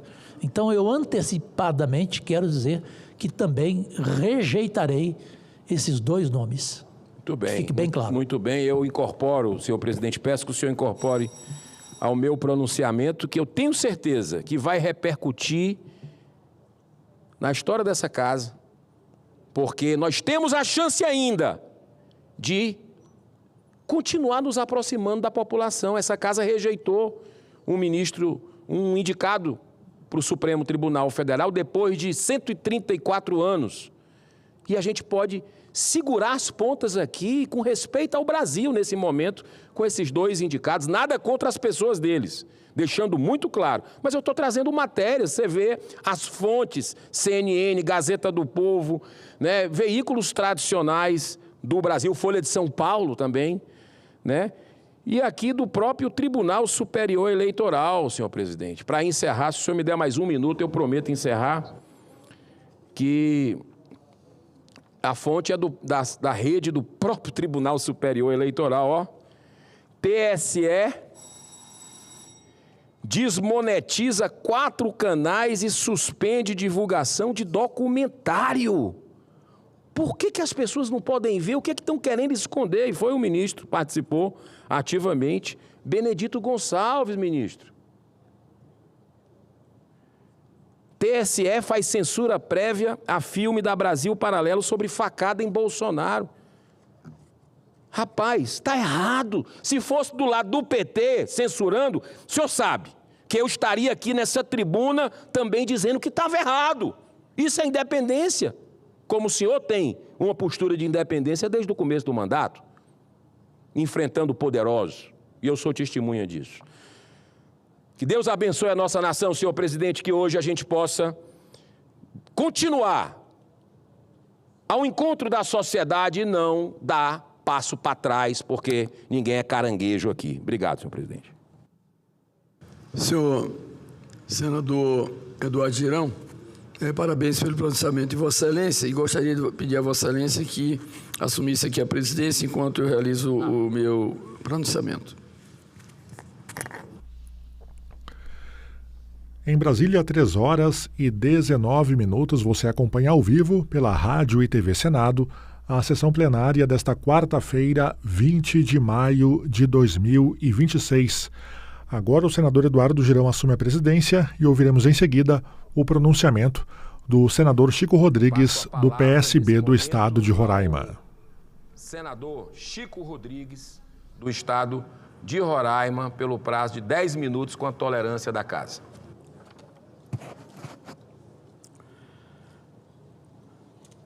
Caro colega, gostaria de agradecer a Vossa Excelência pela deferência ao me substituir nesta sessão na presidência e ao tempo em que agradeço o senador Eduardo Girão. Também cumprimentar o meu colega e amigo, senador Jorge Cajuru. Senhor presidente, senhoras e senhores senadores e senadoras, o governo federal lançou ontem o programa Move Brasil Táxi e Aplicativos. O tema é Move Brasil Táxi e Aplicativos, por meio da medida provisória 1359 de 2026, que cria uma linha especial de financiamento que poderá alcançar até 30 bilhões e beneficiar cerca de 1,4 milhões de motoristas de todo o país. Essa iniciativa representa um avanço importante para a mobilidade urbana, para os trabalhadores do transporte individual e para a modernização da frota brasileira. Estamos falando de uma política pública voltada para taxistas, motoristas de aplicativo e cooperativa de táxi, categorias que prestam serviço essencial à sociedade brasileira e que enfrentam diariamente altos custos operacionais, juros elevados e dificuldades de acesso ao crédito. A proposta permitirá a renovação da frota com veículos novos, mais modernos, mais seguros e menos poluentes. O programa prioriza carros híbridos, elétricos e modelos com maior eficiência energética, contribuindo também para a redução das emissões e para uma mobilidade urbana mais sustentável.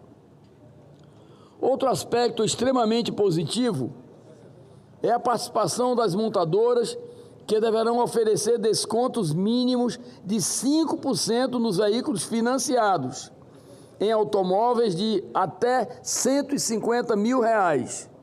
Isso ajuda diretamente o trabalhador a adquirir um carro melhor, pagando menos. A medida provisória estabelece condições especiais de financiamento com juros de 12,5% ao ano para homens e 11,5% ao ano para mulheres, o que representa juros mensais de 0,99% ao mês para homens e 0,91% ao mês para mulheres. Portanto, menos de 1% ao mês. Dessa forma, as mulheres motoristas terão taxas menores, fortalecendo a inclusão feminina no setor e ampliando a proteção social e econômica dessas trabalhadoras. O prazo de pagamento é de até 72 meses, com carência de 6 meses para início do pagamento, o que, na verdade, já é um grande benefício. Obviamente que a frota brasileira está sucateada de táxi, inclusive dos aplicativos, e não deixa de ser diretamente um benefício para os grandes centros, principalmente. Um ponto muito importante é a utilização do Fundo Garantidor para Investimentos, o FGI, com garantia do BNDES de até 80% do valor financiado. Isso facilita o acesso ao crédito para trabalhadores autônomos que muitas vezes encontram dificuldades junto aos bancos tradicionais. Apesar disso, a medida mantém responsabilidade financeira porque as instituições bancárias continuarão realizando análise de crédito, garantindo segurança ao sistema financeiro. Senhor presidente, colegas senadores e senadores, essa medida provisória tem um alcance muito maior do que apenas a compra de veículos. Gera emprego, movimenta a indústria automotiva, fortalece concessionárias, oficinas e toda a cadeia produtiva. Melhora a segurança dos passageiros, reduz custos de manutenção e também combustível. E, acima de tudo, melhora a renda livre dos trabalhadores do setor.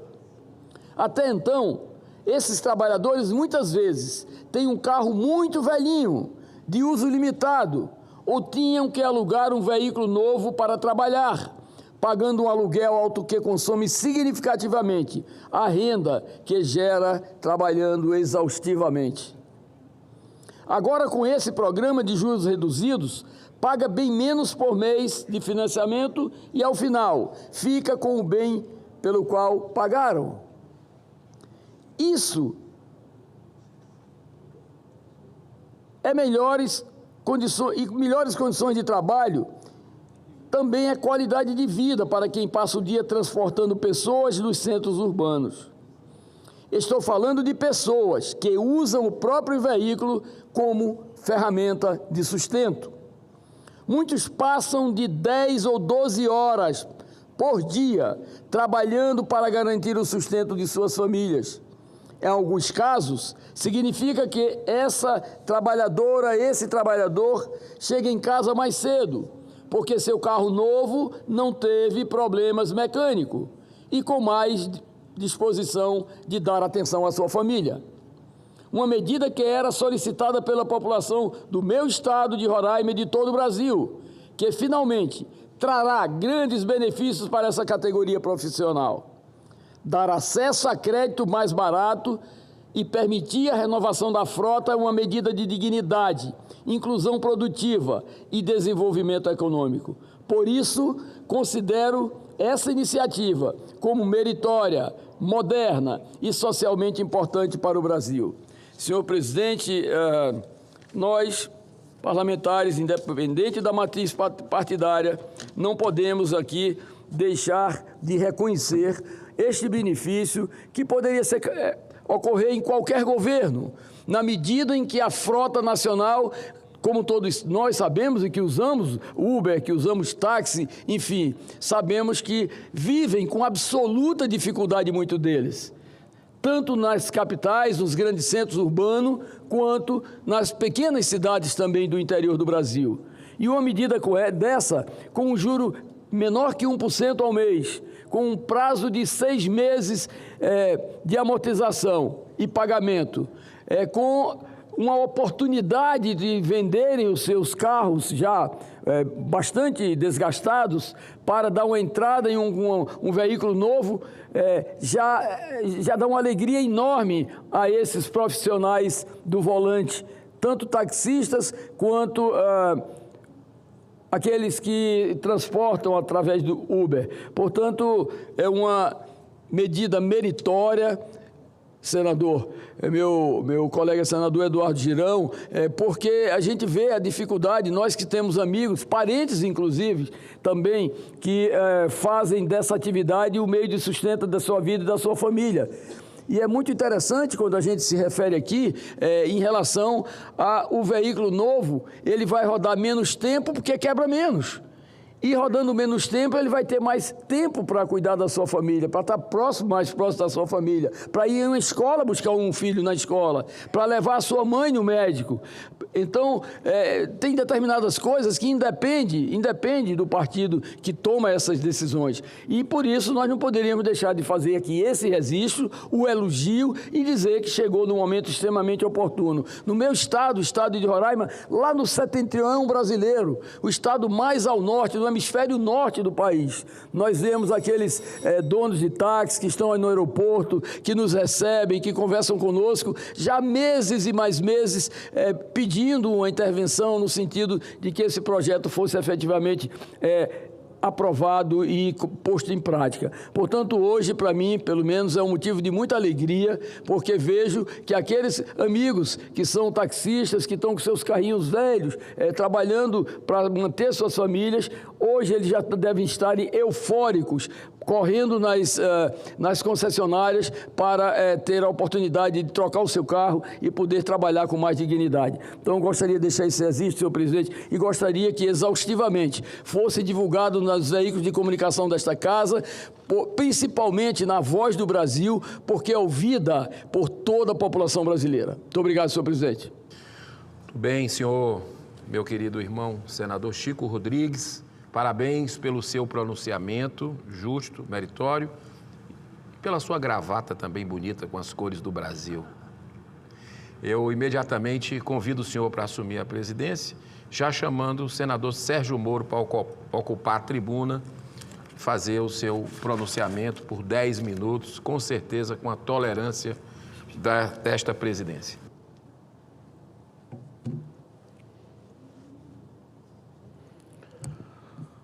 Senadores, senadoras, boa tarde a todos. O Brasil, sem sombra de dúvida, retrocedeu nos últimos anos no que se refere à prevenção e o combate à corrupção. Nós tínhamos um período, senador Girão, que estávamos avançando durante a Operação Lava Jato, e isso veio na esteira de uma evolução de anos, tanto da legislação como, igualmente, da expertise das instituições encarregadas da prevenção e combate à corrupção, mas havia um momento de esperança de que o Brasil se tornaria um país menos corrupto e, com isso, com mais potencial até para o próprio desenvolvimento econômico. Cheguei a falar, senador Cajuru, com várias empresas, seja nacionais ou internacionais na época, que me diziam, olha, o combate à corrupção está abrindo o Brasil para o investimento, porque nós queremos previsibilidade, porque nós queremos segurança jurídica, porque nós queremos entrar numa competição leal e não num jogo de cartas marcadas, que é o capitalismo do compadrio, o subproduto da corrupção sistêmica. Não obstante, o quadro e o cenário mudou. Houve uma reviravolta política e, por conta dessa reviravolta, muitos que haviam sido condenados, muitos que haviam sido presos, que haviam sido responsabilizados com fartas evidências.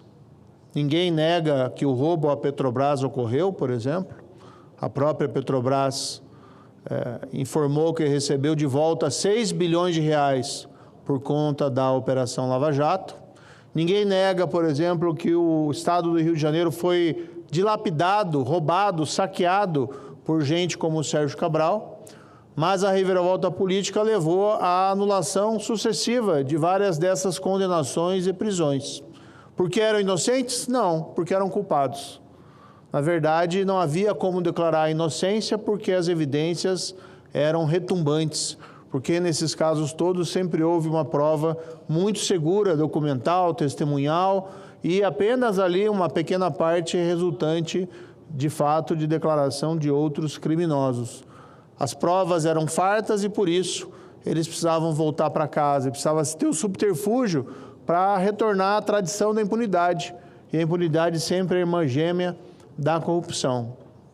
A cereja do bolo dessa reviravolta política, se é que se pode utilizar essa expressão, foi a volta do Lula à presidência da República. E o que acontece quando você coloca na presidência da República alguém que foi preso, que foi condenado e foi colocado em liberdade, não porque era inocente, porque ninguém declarou isso, nenhuma corte teve a coragem de declarar que ele era inocente, mas sim anularam as condenações sobre argumentos de formalidades que teriam sido violadas, de tecnicismos com os quais a gente não concorda. No fundo, a gente entende que o motivo real era a reviravolta política e o retorno da tradição da impunidade. Mas, ao fazerem isso, abriram as portas do inferno. E personagens recorrentes das páginas policiais começaram a voltar, inclusive o próprio filho do presidente. Leio agora há pouco no Metrópolis que a Roberta Lussinger, que seria amiga também do Lulinha, prestou depoimento lá na Polícia Federal das suspeitas do envolvimento dele no escândalo do INSS, e basicamente as alegações são que o careca do INSS, o tal do Antônio Antunes, personagem triste da história brasileira por estar centralmente envolvido no roubo dos aposentados e pensionistas, seria um mero amigo do Lulinha. Teriam se conhecido, senador Plínio Valério, no contexto social, ou seja, era apenas uma amizade sem maiores consequências, não fosse o roubo de também 6 bilhões de reais estimado nos benefícios de aposentadorias e benefícios. Mas, para além do desalento, do retrocesso, o que nós precisamos fazer é retomar a agenda anticorrupção. É uma agenda urgente para o país. Primeiro, porque ela é boa para a economia. Você ter o combate à corrupção aumenta a eficiência da economia, diminui o capitalismo de compadrio, favorece a competição leal entre as empresas. 2, é bom para os cofres públicos. Combater a corrupção é mais dinheiro para a educação, é mais dinheiro para a saúde, é mais dinheiro que o Estado tem à sua disposição para o bem-estar das pessoas. 3, é importante para a nossa moral. Nada pior hoje no Brasil do que a moralidade arrasada, a moralidade no chão, pelo fato da espinha dorsal do país da ética ter sido afetada por essas anulações e pela volta da roubalheira, seja no roubo do INSS ou seja no escândalo, mega escândalo do Banco Master envolvendo o senhor Daniel Vorcaro. Precisamos retomar, então, por uma questão econômica, por uma questão da eficiência da gestão dos recursos do Estado e por uma questão da moral e ética. É a coisa certa a se fazer. E lá na Bíblia a gente já aprende, não roubarás. E quem rouba está contrariando esse mandamento fundamental. Mais do que isso, está contrariando uma ideia central da democracia. A democracia é fundada na ideia do autogoverno. Num governo representativo, o representante escolhido pela população, ele governa para o bem comum. Podemos ter divergências em relação ao que é o bem comum, qual é o interesse público que deve ser perseguido. Mas quando se insere a falta de integridade, a desonestidade e a corrupção entre representante e representado, é claro que o representante não vai atuar buscando qualquer espécie de bem comum, mas sim vai buscar o seu interesse privado. Ou vai ser um defensor, até mesmo nesse Congresso, de interesses especiais, de interesses que ele não pode declarar à luz do dia, para as pessoas terem conhecimento, porque são os interesses escusos e não foi para aquilo que ele foi escolhido. Mas quero dizer o seguinte, nós temos um projeto, senador Girão, lá para o Paraná. Nós temos um projeto de fazer do Paraná uma fortaleza. Nós temos um projeto de fazer do Paraná um modelo para o nosso país. E dentro desse modelo, uma das peças centrais vai ser a criação de uma moderna agência anticorrupção, uma agência estadual anticorrupção. Nós teremos uma CGU do Estado, um equivalente à CGU empoderada, com poder de fazer cruzamento de contratos, com poder de fazer cruzamentos de dados e licitações para evitar o conluio entre as empresas, descobrir fraudes e estratagemas. Uma agência estadual anticorrupção com poder de fazer sindicância patrimonial para identificar enriquecimento ilícito de servidores públicos ou de agentes políticos.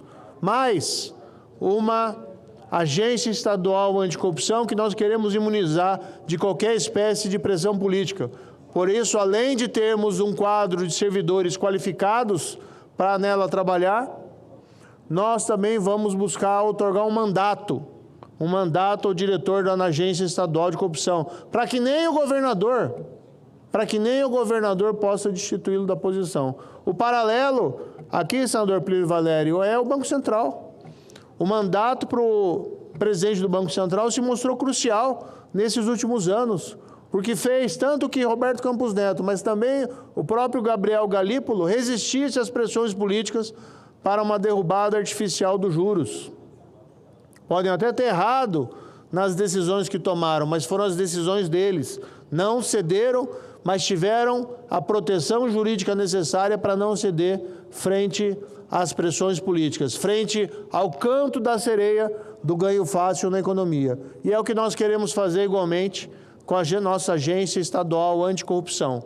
O diretor vai estar com o mandato imunizado contra o canto da sereia dos seus adversários, imunizado contra aqueles que buscam destituí-lo do poder caso ele avance sobre esses interesses especiais, caso ele avance sobre esses interesses escusos que, infelizmente, contaminam a gestão pública do nosso país. Esse é parte do nosso projeto, mas esse é uma parte fundamental. Vamos dar o exemplo ao país do que tem que ser feito, do que pode ser feito no âmbito de uma unidade federativa como o nosso Estado do Paraná.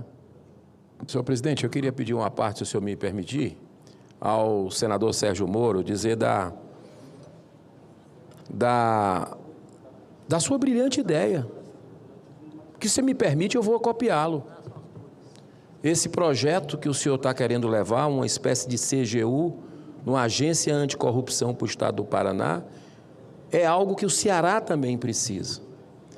E eu acredito que tem nome e tem sobrenome. As anulações que o senhor falou da Lava Jato, que é um patrimônio do povo brasileiro, as pessoas acreditavam, e eu digo por mim. Senador Plínio, senador Cajuru conhece a minha esposa Márcia.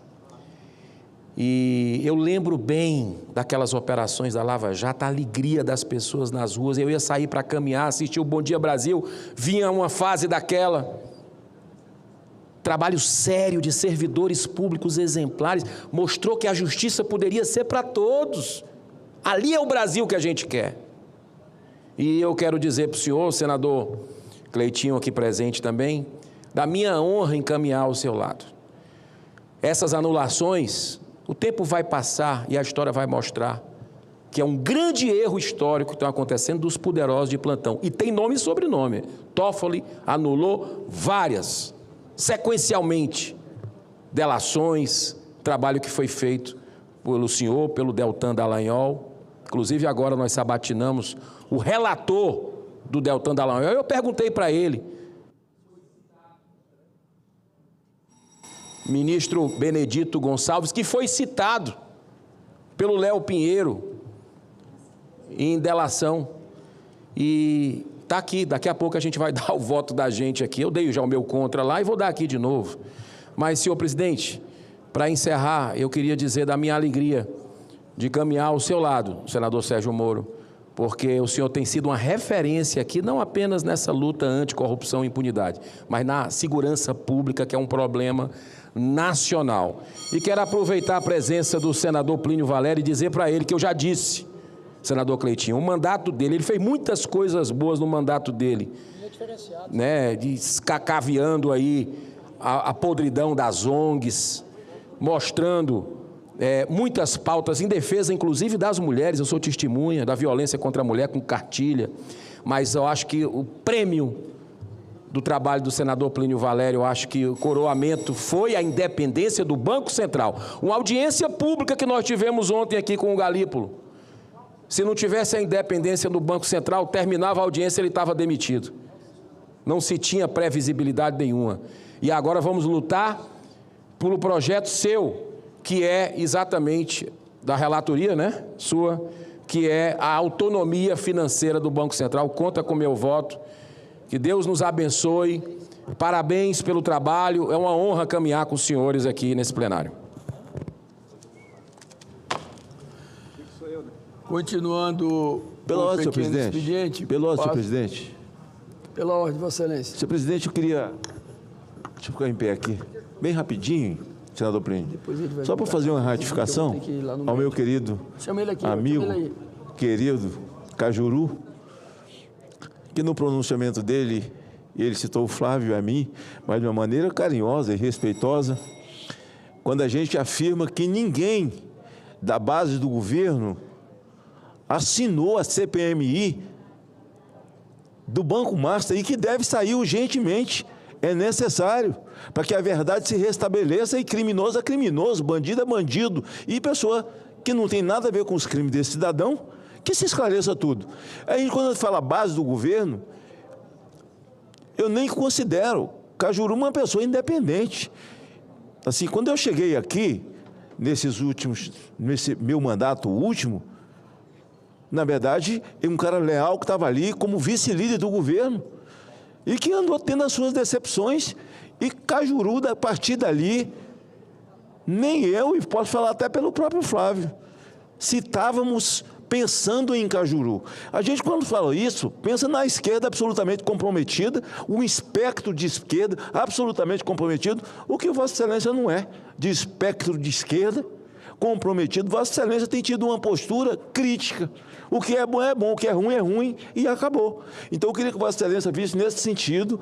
Vossa Excelência assinou essa CPMI do Banco Master, o que todos deveriam fazer da base do governo, porque eles têm um caminhão lotado de corrupção que envolve de Vocaro a Lulinha, de Lulinha ao careca do INSS, aos 100 anos colocado de sigilo aqui, que envolve as festas de Vocaro, que envolve ministros, que envolve Alexandre, que envolve Toffoli, que envolve Itaiaiá, que envolve a desgraceira toda. Está cheio o caminhão. Nós aqui da direita temos um caminhão com a carroceria vazia. Eles acham que vão transferir essa sujeira toda para dentro do nosso caminhão? Não vai. Então vamos abrir a CPI do Banco Master e vamos mostrar quem é quem.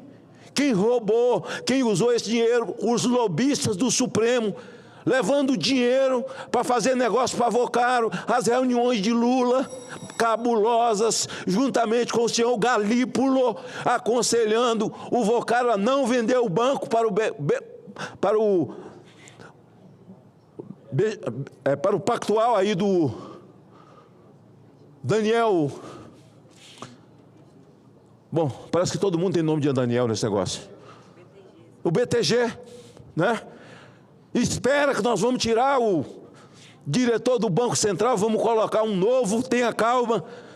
Isso é conselho de dono, é o dono que está dando conselho, é o conselheiro maior. Uma carreta de lixo, onde tem Lewandowski, onde tem Guido Mantega, onde tem o Temer, onde tem todos eles comendo e comendo muito para não fazer nada, dinheiro e suor desviado do trabalhador. Tem que abrir a CPMI do Banco Master, que Cajuru assinou. Essa justiça eu quero fazer aqui, porque isso é uma vergonha. Pegar um áudio do Flávio, patrocínio de um filme, e tentar trocar isso por toda essa lama, esse esgoto, essa fossa explodida de corrupção desse governo, é no mínimo uma brincadeira. Obrigado, senador. Continuando o pequeno expediente, passo a palavra ao senador Plínio Valério. Vossa Excelência dispõe de 10 minutos. Isso se eu não fosse amigo do presidente, né? Eu queria, antes de Vossa Excelência fazer o seu pronunciamento, eu gostaria de pedir a Vossa Excelência comunicar aqui a presença no nosso plenário do Dr. Gabriel Leitão, presidente do PSB do Recife e membro do Diretório Nacional do PSB. Está aqui hoje nos dando a honra da sua presença e não poderia deixar também de cumprimentar na marcha dos prefeitos, o prefeito de Rorainópolis, no meu estado, Pinto do Equador, de São João da Baliza, Luísa Maura, do São Luís de Anauá, Chicão, do Caroebe, meu amigo Osmar Filho, do Amajari, minha amiga Núbia Lima, de Pacaraí, meu amigo Valderi Dávila, do Iramutã, Tuxal Raposo, Tuxal Benício, de Normandia, Dr. Raposo, o prefeito da nossa capital, Dr. Marcelo Zeituni, que está fazendo um belo trabalho agora, iniciando nessa nova gestão, o André Castro, do município do Cantar, meu amigo, o amigo Wagner Nunes, do Alto Alegre. Isso é um perigo. Marlene Saraiva, de Iracema, Chiquinho Rufino, do Mucajaí, a Diane Coelho, de Caracaraí, e o Romualdo Feitosa, todos amigos do nosso estado que, de uma forma ou de outra, estão participando da Marcha dos Prefeitos. Não poderia deixar de fazer aqui esse registro e passo a palavra a Vossa Excelência, senador Plínio Valério, do Estado Glorioso do Amazonas. O Estado de Roraima que irá reconduzi-lo certamente aqui ao Senado, senador Chico Rodrigues. Amém. Eu sou testemunha, o senhor, muito orgulho daquele Estado. Senadoras, senadores, eu queria partilhar, e aqui está o meu amigo Cajuru, estamos aqui há 7 anos e meio, Cleitinho, que chegou agora, o Malta, que está, obrigado, Cleitinho, que está de volta, partilhar com vocês parte de um objetivo que estamos prestes a concluir, que é a autonomia financeira e orçamentária do Banco Central. Eu sou o autor, e nós, senadores, aprovamos a lei que deu autonomia operacional, Cajuru, aquilo que a gente começou lá em 19, que permitiu esse avanço, descobrir, enveredar, chavuscar o Banco Master e chegar nisso. Só a autonomia de um banco poderia proporcionar isso. Meu amigo Girão, que saiu há pouco, o Moro. O que tem hoje de mais importante, presidente, nessa PEC 65 de autoria do senador Vanderlan Cardoso? Autonomia orçamentária do Banco Central? Sim, claro, que vai permitir o avanço, que vai permitir melhorar em número de servidores, vai ter sua inteligência artificial própria, e vai ter um avanço. Mas há uma coisa que eu preciso partilhar com você, brasileiro, e com você, brasileira, porque isso diz muito respeito a você. Pode até pensar que o Banco Central, responsável pela moeda, pelo controle da inflação, fiscalização do setor financeiro, não chegue perto de você. E chega porque ele controla a inflação aumentando juros ou não. Chega até você. Mas o que chega mesmo, e a gente conseguiu, e essa luta de 2 anos, e mais de 2 anos e meio, que nós estamos aí para ler o relatório e não consegui, hoje nós conseguimos ler o relatório. E eu vejo o maior avanço ali, há pouco o meu amigo, meu irmão, o senador Girão, falou isso. PIX. Hoje são 240 e poucos milhões, né, de intervenções de acesso ao PIX diárias, Cleitinho, 245 milhões de inserções do PIX. Olha só, de 245 milhões de pessoas, não, mas de acesso diário. E no PIX, só 32 servidores tomam conta do PIX. A autonomia financeira vai poder contratar mais nesse aspecto, vai ser concluído e vai ser satisfatório.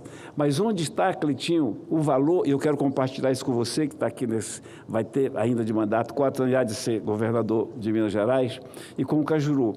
Nós colocamos, nós vereadores, nós senadores, eu coloquei mais em nome de todos nós. O PIX, PEC aprovada, vai estar na Constituição. Direito constitucional, vai estar lá. PIX é do Banco Central. O Banco Central não pode terceirizar, não pode passar para outro, em hipótese alguma, o PIX. E o que vai além, não pode taxar pessoa física. E acaba de vez com esse boato e com a vontade do governo de taxar o PIX. Não, você que está ouvindo, a PEC não foi aprovada ainda, tá? Hoje eu só consegui ler. Nós temos que aprovar. PEC aprovada, o PIX vai estar na Constituição, é brasileiro. Porque, olha só, quando o Trump fala do PIX, olha, o presidente dos Estados Unidos, quando eles vão decidir, por exemplo, a atacar a Venezuela, já acertaram tudo aqui embaixo. Quando chega no Trump, já é a última instância. O Trump falou do PIX brasileiro, porque é uma jabuticaba brasileira. E o presidente Trump citou o PIX porque o PIX ele interfere diretamente nos cartões de crédito americanos. E a gente precisa dar segurança ao PIX, colocando ele na Constituição. E o artigo que eu coloquei como relator, Cleitinho, contempla isso. O PIX vai ser nosso protegido na nossa Constituição. Eu quero partilhar isso, Chico, Rodrigo, porque como senador, porque ninguém faz a coisa só aqui. Esse relatório depende de aprovação na próxima semana, depende de aprovação do plenário e depois de aprovação na Câmara Federal. Portanto, hoje foi um avanço. Por que eu citei essa minha alegria? Na verdade, é um alívio saber que a gente conseguiu ler o relatório 2 anos e 8 meses depois, porque o governo sempre colocando empecilhos. Todas as vezes que a gente contornava um obstáculo que o governo impunha, em seguida ele vinha com outro obstáculo. E a gente ia transpondo os obstáculos. E obstáculos atrás de obstáculos. E a gente, enfim, conseguiu ler. O governo não tem mais o que dizer. A gente conseguiu o que o governo pediu, foi colocado. Portanto, é parte sim de uma vitória que vai vir. E eu, como autor da lei, que deu autonomia operacional, que garantiu o mandato da diretoria, que impediu e permitiu que o presidente do banco viesse ao Senado Federal, pudesse falar o que falou. Porque se é em outra época, se é antes dessa lei de autonomia, ele já estava exonerado muito antes. Portanto, a minha participação hoje aqui, presidente Rodrigues, é de partilhar e de compartilhar a alegria. E um assunto que nos interessa a todos nós da Amazônia, senador Chico Rodrigues, que é legalizar o garimpo familiar, legalizar o garimpo extrativista, que é o garimpo familiar. Roraima é mais em terra firme, é mais nas pedras, é mais no barro. Lá no Amazonas é mais nas águas, mas há o garimpo familiar, há o garimpo extrativista. A gente está com a lei aqui, que o senhor Chico Rodrigues, que foi integrante da CPI das ONGs, assinou conosco. Está lá, é um dos projetos, um dos 12 projetos que nós estamos colocando, fazer com que ele ande. É preciso legalizar o trabalho dessa gente. O senador Plínio Valete está defendendo o garimpeiro. Quando fala em garimpeiro, todo mundo pensa que é Serra Pelada. Não é Serra Pelada. Cleitinho, você que é do Sudeste, no nosso garimpo, o nosso amigo Oriovisto, que é do Paraná, mas tem raízes lá no Amazonas. O nosso garimpo que eu estou falando É o garimpo na água, nos rios. É uma casa de madeira. Está aqui, olha, um bom exemplo. Tem 5 metros de madeira por 10 metros. No meio aqui tem um motor, todos eles velhos, que tem uma mangueira. Ele funciona, essa mangueira, que vai lá no leito do rio cascavilhar e trazer gramas de ouro. Não penetra no leito. E esse ali, a família, o avô, o pai e agora o filho, sustentam seus filhos na capital, paga a drogaria, paga o açougue, paga o supermercado, faz as compras. Não enriquecem nunca. Nenhum deles fica rico, é só para sobrevivência. E nós queremos legalizar. É uma atividade décadas, eu diria até secular, que a gente precisa legalizar. Porque esse pessoal, quando essa turma quer aparecer aqui, os ambientalistas e até a turma do meio ambiente daqui do Ministério, que vai Força Nacional, que vai IBAMA, que vai Polícia Federal, e são bombas, metralhadoras, eles levam. E pregam aqui, Cleitinho, você que é do Sudeste, estou citando sempre, que estão destruindo dragas financiadas pelo narcotráfico, numa mentira descarada, e a gente está sempre aqui para desmentir isso. Esse pessoal não combate o narcotráfico, eles combatem pessoas humildes que vivem dessa atividade. Portanto, esse projeto já começou a andar e já devia ter andado, a CPI já foi há 2 anos, e a gente vai correr com ele, legalizar, dar dignidade a essa gente, a essa turma, porque é preciso, quando você condena essa atividade, quando vocês que estão me ouvindo aí, Brasil afora, nos condenam, achando que a gente devasta, que a gente mata, que a gente mata animais, faz isso, vocês não têm a menor noção do que é a Amazônia. Eu gostaria de que aqueles que nos criticam, aqueles que nos impedem de avançar, que dessem a solução. Olha, não faz isso, mas está aqui a solução, porque a solução passa pelo sustento da família. Não tem renda. Atividade na beira de rio não tem renda. O homem do rio, o homem do ribeirinho vive da floresta, vive dos rios, porque na Amazônia, rios e floresta comandam as nossas vidas. Portanto, é mais não é nem um discurso, é uma fala, presidente Chico Rodrigues, dizer que nós estamos nesse caminho. Finda uma tarefa, a gente começa na outra. E essa próxima tarefa, sim, vai ser a de lutar por esse pessoal que precisa de dignidade. E a gente só serve a Deus, que nos concedeu a bênção de estar senador, quando a gente serve a Ele e luta pela dignidade das pessoas. E é isso que eu estou fazendo aqui, acabo de fazer e vou fazer amanhã. Obrigado, presidente. Meu caro colega senador Plínio Valério, Vossa Excelência aqui dá uma demonstração, e nós que somos amazônicos conhecemos com a precisão cirúrgica essa questão dos garimpos na Amazônia, especialmente na Amazônia. Veja, por exemplo, o meu estado, o estado de Roraima, a sua formação sociocultural e econômica, ela praticamente vem da época dos garimpos, da mineração do garimpo artesanal, gente, do garimpo artesanal, onde era um meio de vida, a garimpagem em terra firme, como disse Vossa Excelência, às vezes em pequenos leitos de rios, diferentemente do Amazonas, que tem outra característica pelos grandes rios caudalosos e uma prática secular dessa exploração localizada. E no nosso caso especificamente, esse absurdo do impedimento da garimpagem é alguma coisa inominável, é alguma coisa que nós condenamos e defendemos em qualquer governo, até porque é a sobrevivência de dezenas, centenas, milhares de famílias, pequenos garimpeiros, pequenos mineradores, que têm, na verdade, a oportunidade de retirar do seio da terra o sustento da sua família. E isso nós defendemos de uma forma veemente, de uma forma absolutamente racional, porque ali estão dezenas, centenas, milhares de pessoas que sobrevivem do garimpo artesanal. Portanto, Vossa Excelência está de parabéns. Tenho certeza que Vossa Excelência, que conhece, assim como eu conheço também, a necessidade da garimpagem artesanal na Amazônia, estamos irmanados nesse sentimento de defesa exatamente desse tipo de mineração que não causa nenhum problema ambiental, apenas serve de instrumento de pressão por organismos como o IBAMA, o ICMBio e tantos outros que, na verdade, só atrapalham a vida do trabalhador brasileiro brasileiro que é tangido pela sorte, que é afastado de uma exploração econômica explorando as próprias mãos, o suor do seu rosto para alimentar a sua família. Portanto, eu também defendo de forma intransigente a garimpagem artesanal para acomodar parte da população brasileira desassistida. É isso que eu queria dizer aqui nessa tarde, senhoras e senhores senadores, e convidar o senador... Quem é o primeiro?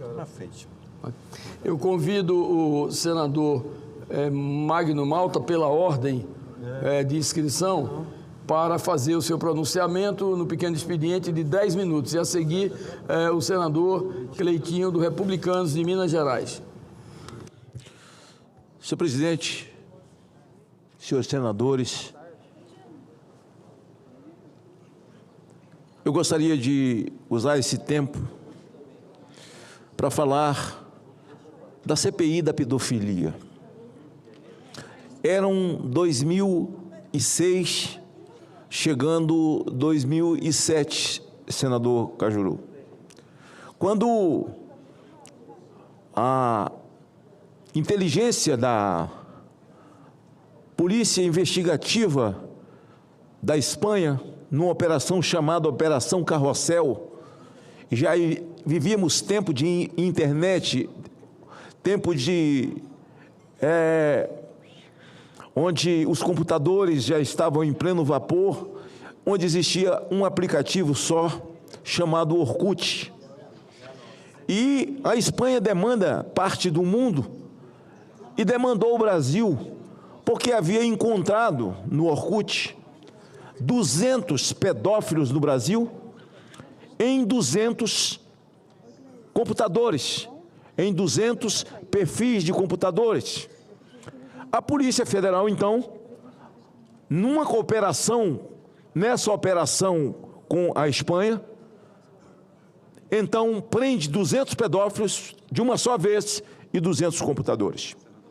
Eu entro imediatamente com um pedido, naquela época, nem essa palavra se falava, pedofilia, um pedido de CPI de pedofilia, 2006 para 2007. Tentei convencer os senadores, eles diziam a mesma coisa. Rapaz, essa menina de 13, 14 anos que já se prostituiu, isso é um pai ou um padrasto, normalmente um padrasto, aí bêbado, desempregado, que abusou da filha, da mulher com quem ele se casou, que se juntou. Isso é muito coisa de coronel, quando acontece muito no interior, é abafado, o crime é abafado pelas autoridades lá, porque os coronéis e os prefeitos têm muito poder. Eu dizia, mas não é assim, isso avançou. É crime de criança de tenra idade. Não existe o que você está falando. E Garibaldi Alves, senador da República, cumpria um mandato tampão aqui de 1 ano como presidente da casa. Eu fui a Garibaldi Alves e ele disse, Magno, larga isso para lá, homem. Isso aí é coisa do interior, essas coisas que já existem. Essas meninas com 14 anos já têm filho. Então, o senhor não está entendendo, o senhor está falando o que os outros estão falando. Pedofilia é uma outra coisa. Abri o meu laptop e mostrei para ele.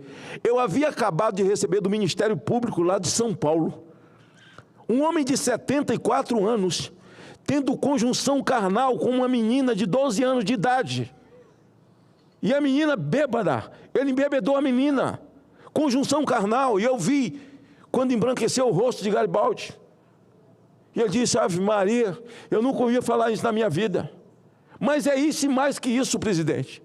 Comecei a colher as assinaturas e mostrando para os senadores, todo mundo foi assinando, mas por ser um crime de pedofilia, abuso de crianças, sabe, que isso versa nas grandes rodas, sabe, nos lugares pomposos, nos meios pomposos, a imprensa não cobria, de jeito nenhum. Eu fui a São Paulo, e fui na Bandeirante, esperei terminar o programa do Datena, e chamei ele lá, e falei, eu vim aqui porque alguém precisa cobrir isso aqui. Ele falou, mas será isso aqui? Eu falei, então olha essas imagens. Eu já tinha mais imagens. E vi como ele gelou. A partir daquela cobertura diária, os outros vieram. Foi ali que eu trouxe o Dr. Tiago, da SaferNet, que é uma ONG que cobre abuso, sumiço, desaparecimento de crianças, como o NCMEC americano, que lá eu estive 30 dias depois. Trouxe para cá o Dr. Suyama, um procurador federal, juntamente com o Ministério Público Federal, Ministério Público Estadual, Polícia Federal, que não tinha instrumentos, nós não tínhamos instrumentos, não tínhamos legislação para poder cobrir crimes cibernéticos. E aí há uma série de denúncias, ações populares feitas pelo Ministério Público, porque o Google tem uma banca de advogados no Brasil, ensinando essas empresas a não cumprir a legislação brasileira. Mas qualquer empresa que se instala no Brasil, ela é obrigada a cumprir o Código Civil, que minimamente chama a atenção para as responsabilidades no país onde ela está. E a Google dava uma resposta engraçada. Ela dizia assim, manda desligar o computador. Não atendia a convocação. E eu convoquei o senhor Von Hagen, que era o presidente da Google, para vir à CPI. Ele mandou um fax me elogiando, que trabalho bonito e tal, certamente cooperaremos e tal. O Suyama falou comigo, doutor Suyama, ele não vem. Doutor Tiago falou, ele não vem, ele está enganando como faz sempre. E pais sofrendo e mães sofrendo, porque ia com a denúncia para a delegacia, porque o rosto da filha tinha sido postado num corpo nu, que o namorado queria desmoralizar, e tudo isso ia para o lixo. E o Brasil tinha 32 milhões de seguidores. E eu instalei essa CPI e trouxe o presidente da Google. Como que eu trouxe? Quando ele não veio no dia marcado, eu mandei a Polícia Federal buscá-lo coercitivamente, porque a CPI ainda funcionava. Aí eles contrataram o Márcio Tomás Basto, ex-ministro de Lula, o maior criminalista do país. Ele me ligou, Magno, fui contratado pela Google agora, não entendo nada disso, pelo menos me dá 15 dias. Eu falei, Márcio, que maravilha, contrataram você que é ex-ministro, é um advogado de renome e conhece a lei brasileira e vai fazer com que eles cumpram. Ele falou, mas fica aqui em sigilo entre nós dois. Eu falei, tá bom, tá fechado. Desliguei o telefone e vim para o plenário, senador Flequetinho. E levantei o microfone e falei, senhor presidente, pela ordem, queria comunicar que o Google acabou de contratar Márcio Tomás Basto. E eu estou muito feliz, porque esse homem foi ex-ministro da Justiça e ele vai ensinar essa gente a cumprir a lei para que a gente possa salvar as crianças do Brasil. Ele me ligou de volta e falou, pô, me disseram que você acabou de falar o que a gente acertou. Eu falei, claro, eu preciso te comprometer. Eu te pedi 15 dias, eu falei, eu te dou 30. E ele trouxe o Von Hagen. E ele falou a palavra dele e já estava pronto para assinar um termo de ajuste de conduta. E naquele mesmo dia ele se assustou, porque foi naquele dia que um senador do Brasil, que uma CPI do Brasil quebrou o sigilo da Google pela primeira vez no mundo, primeira e única. Quebramos o sigilo da Google. E o Google foi obrigado a entregar tudo que tinha. Os pedófilos nadando no submundo da internet, achando que jamais seriam encontrados. Mas foram encontrados 22 milhões de indianos, que seguiam no Orkut 32 milhões de brasileiros. E o mundo inteiro, mas o Brasil foi quem mais assimilou. E a partir dali, com apenas 60 dias, a CPI aprova a sua primeira lei, que é a chamada criminalização da posse. Ou seja, quando o pedófilo é preso hoje, com pornografia no computador, ele só é preso por causa dessa lei que eu assinei, que eu sou o autor dela, chamada criminalização da posse. E o Brasil se tornou o 20º país do mundo até essa lei. Tem uma lei segunda chamada infiltração. A lei da infiltração, onde o juiz autoriza o delegado ou agente de polícia, qualquer um, a se infiltrar numa rede, como criança ou como pedófilo, não importa, e desmantela uma organização criminosa que fazia circular 3 bilhões de dólares por ano. E o Brasil ainda é o maior consumidor de pedofilia na internet do planeta. O Brasil está entre os 3 maiores abusadores de crianças no planeta. Foi ali que nós criamos essas 2 leis. Toda vez uma operação de pedofilia, prendeu no Maranhão, no Espírito Santo, em Alagoas, foram presos tantos, pegos tantos. Só pode acontecer com essas 2 leis. Por isso, no dia de ontem, dia 18, dia de combate a abuso de criança. Antigamente, senador Exalcieu dizia uma coisa: seja pai do seu filho antes que um traficante o adote. Porque eu recupero drogado há 43 anos que eu tiro da rua. Mas hoje eu digo, seja pai do seu filho antes que a internet o adote. Então, com aqueles que dizem que o Brasil nunca fez nada, eu fui para o Marajó 3 vezes para a Ilha do Marajó, com Dom Ascona. Eu prendi o irmão da governadora Ana Júlia. Eu prendi um médico com 5 mandatos, 6 ou 7 hospitais que ele tem na cidade, chamado Luiz Sefer. Se juntar o nome do cara todo assim, dá Lúcifer. Abusador de crianças ribeirinhas. Eu viajei, fui para Alagoas, fui recebido por um promotor no aeroporto chamado Alfredo Gaspar, que era o promotor do Gaerco. E fui para Arapiraca, quando prendi os padres, o monsenhor, o bispo, que abusava das crianças na igreja. Na ida da CPI ao Maranhão, numa sexta-feira eu prendi 7 pastores, mas não prendi nem pastor nem padre, parece paradoxal. Eu prendi vagabundos, criminosos, que se escondiam atrás da Bíblia, atrás de uma gravata, atrás de uma batina, para poder se aproveitar. Eles conquistam a presa, depois a família da presa, e todo pedófilo, quando você o ouve, dá tanta pena que parece que você vai defender, porque é uma pessoa inocente. É um enigma, é uma sombra o pedófilo. Por favor, eu quero encerrar dessa forma. Não deixe seu filho dormir na casa de ninguém. Suas filhas, mas querem dormir, é festa do pijama. Criança dormindo não brinca. Mas se eu não deixar aí, vai chorar. Deixa chorar, vai cansar e vai dormir. Ensina seu filho pequeno, a mãe, não o pai. Porque de cada 10 crianças abusadas, 7 está no entorno da família ou dos relacionamentos sociais. E 6 é o próprio pai ou padrasto. Então não deixe ir no colo de ninguém. Pega seu filho pequeno, infelizmente é um crime terrível. Um menino ou uma menina, dê banho nele, tem 2, 3 anos de idade, diz, olha, isso aqui é o seu piu-piu. Papai do céu deu para fazer xixi. Aqui não se faz carinho. Carinho é aqui na testa, é aqui na mão. Se colocar a mão aqui e fala, mamãe falou que não pode, grita. Porque um grito de uma criança pode salvá-la de um pedrador. A mesma coisa com uma menina. Mãe, dê banho na sua menina. E diga isso, aqui não pode, aqui não pode. Carinho é aqui, ó. Dá um beijinho na testa, na mão. Se colocar a mão aqui, grita e diga, mamãe falou que não pode. O problema é que criança abusada, senador Cleitinho, ela não fala, mas ela dá sinal. Por que ela não fala? Porque chega um momento que ela se sente culpada. Porque foi ela que recebeu o presente.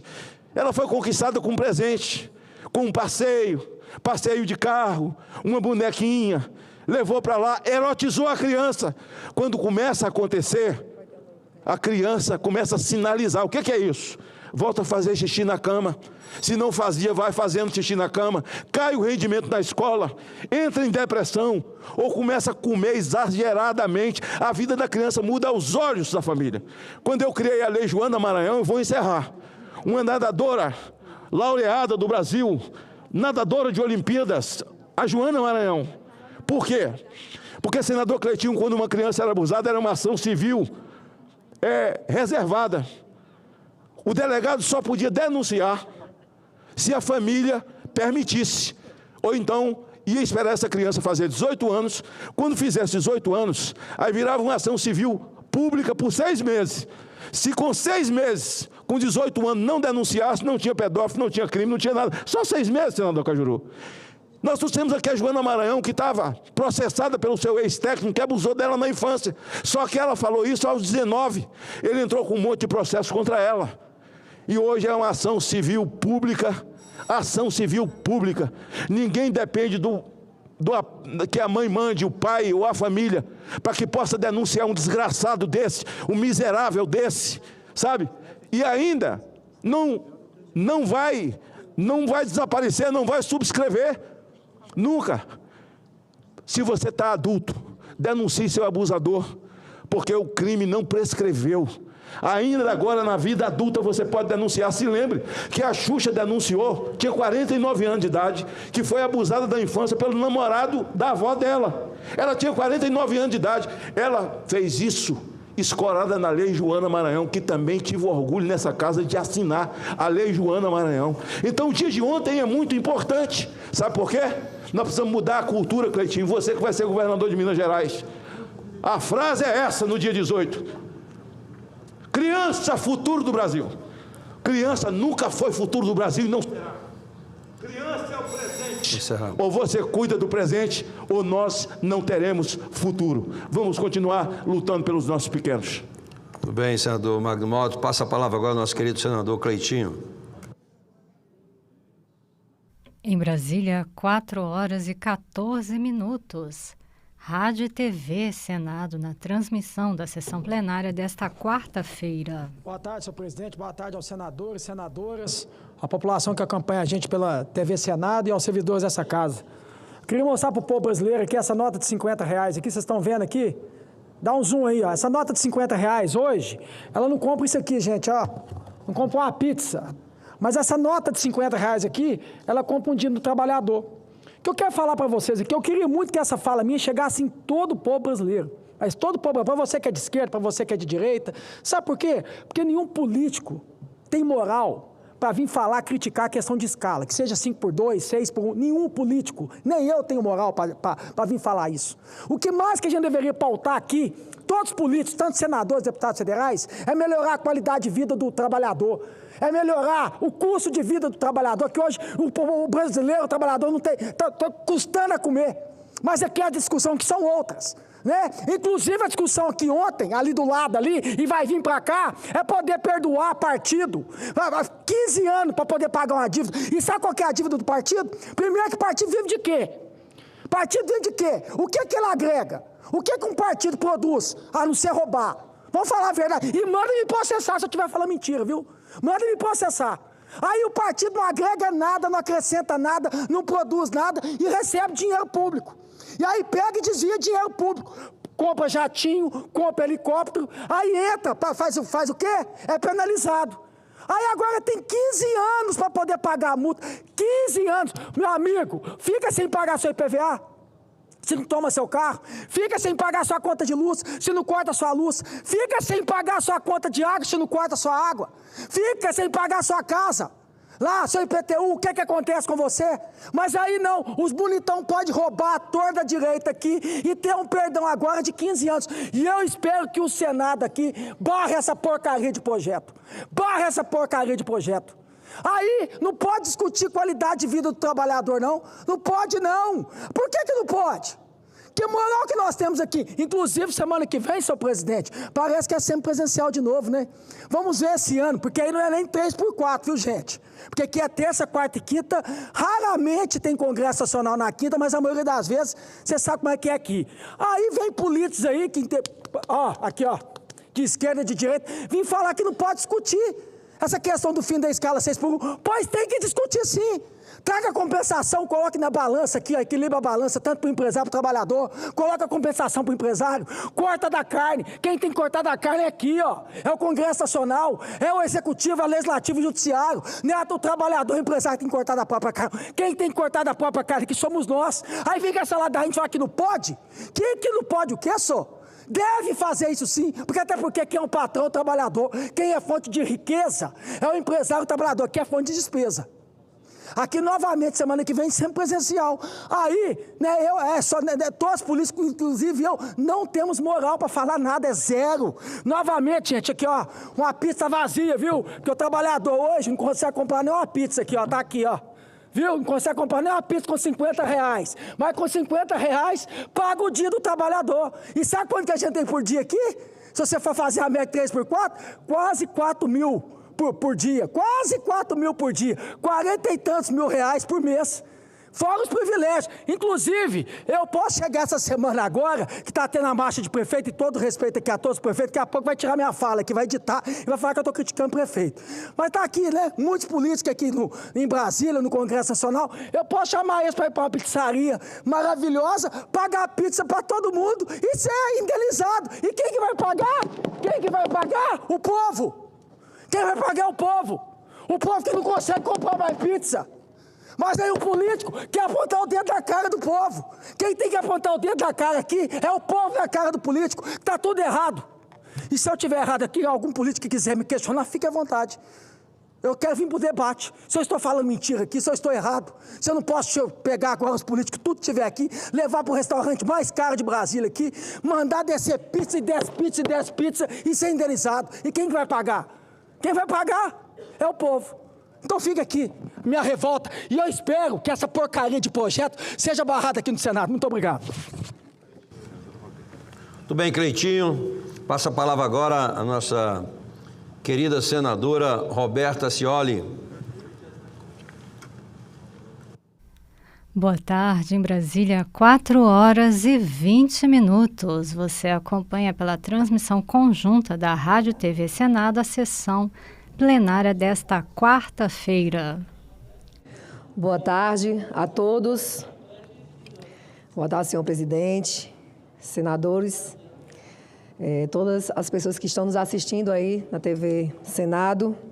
Então, subo hoje a esta tribuna para falar de um assunto que preocupa milhares de famílias de Roraima.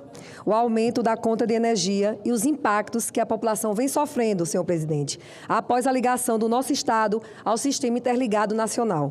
O que deveria representar avanço e desenvolvimento não pode se transformar em peso no bolso do consumidor. Roraima foi o último estado brasileiro a deixar isolamento energético.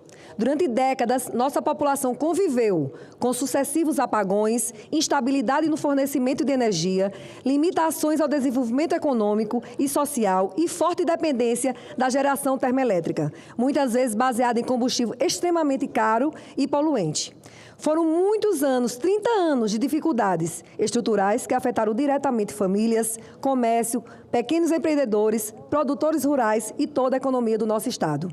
A chegada do Leão do Tucuruí, que é um sonho para o nosso estado, representou uma conquista histórica para Roraima. Foi resultado de muitos anos de luta, mas essa conquista jamais poderia resultar em um novo sacrifício para o nosso povo.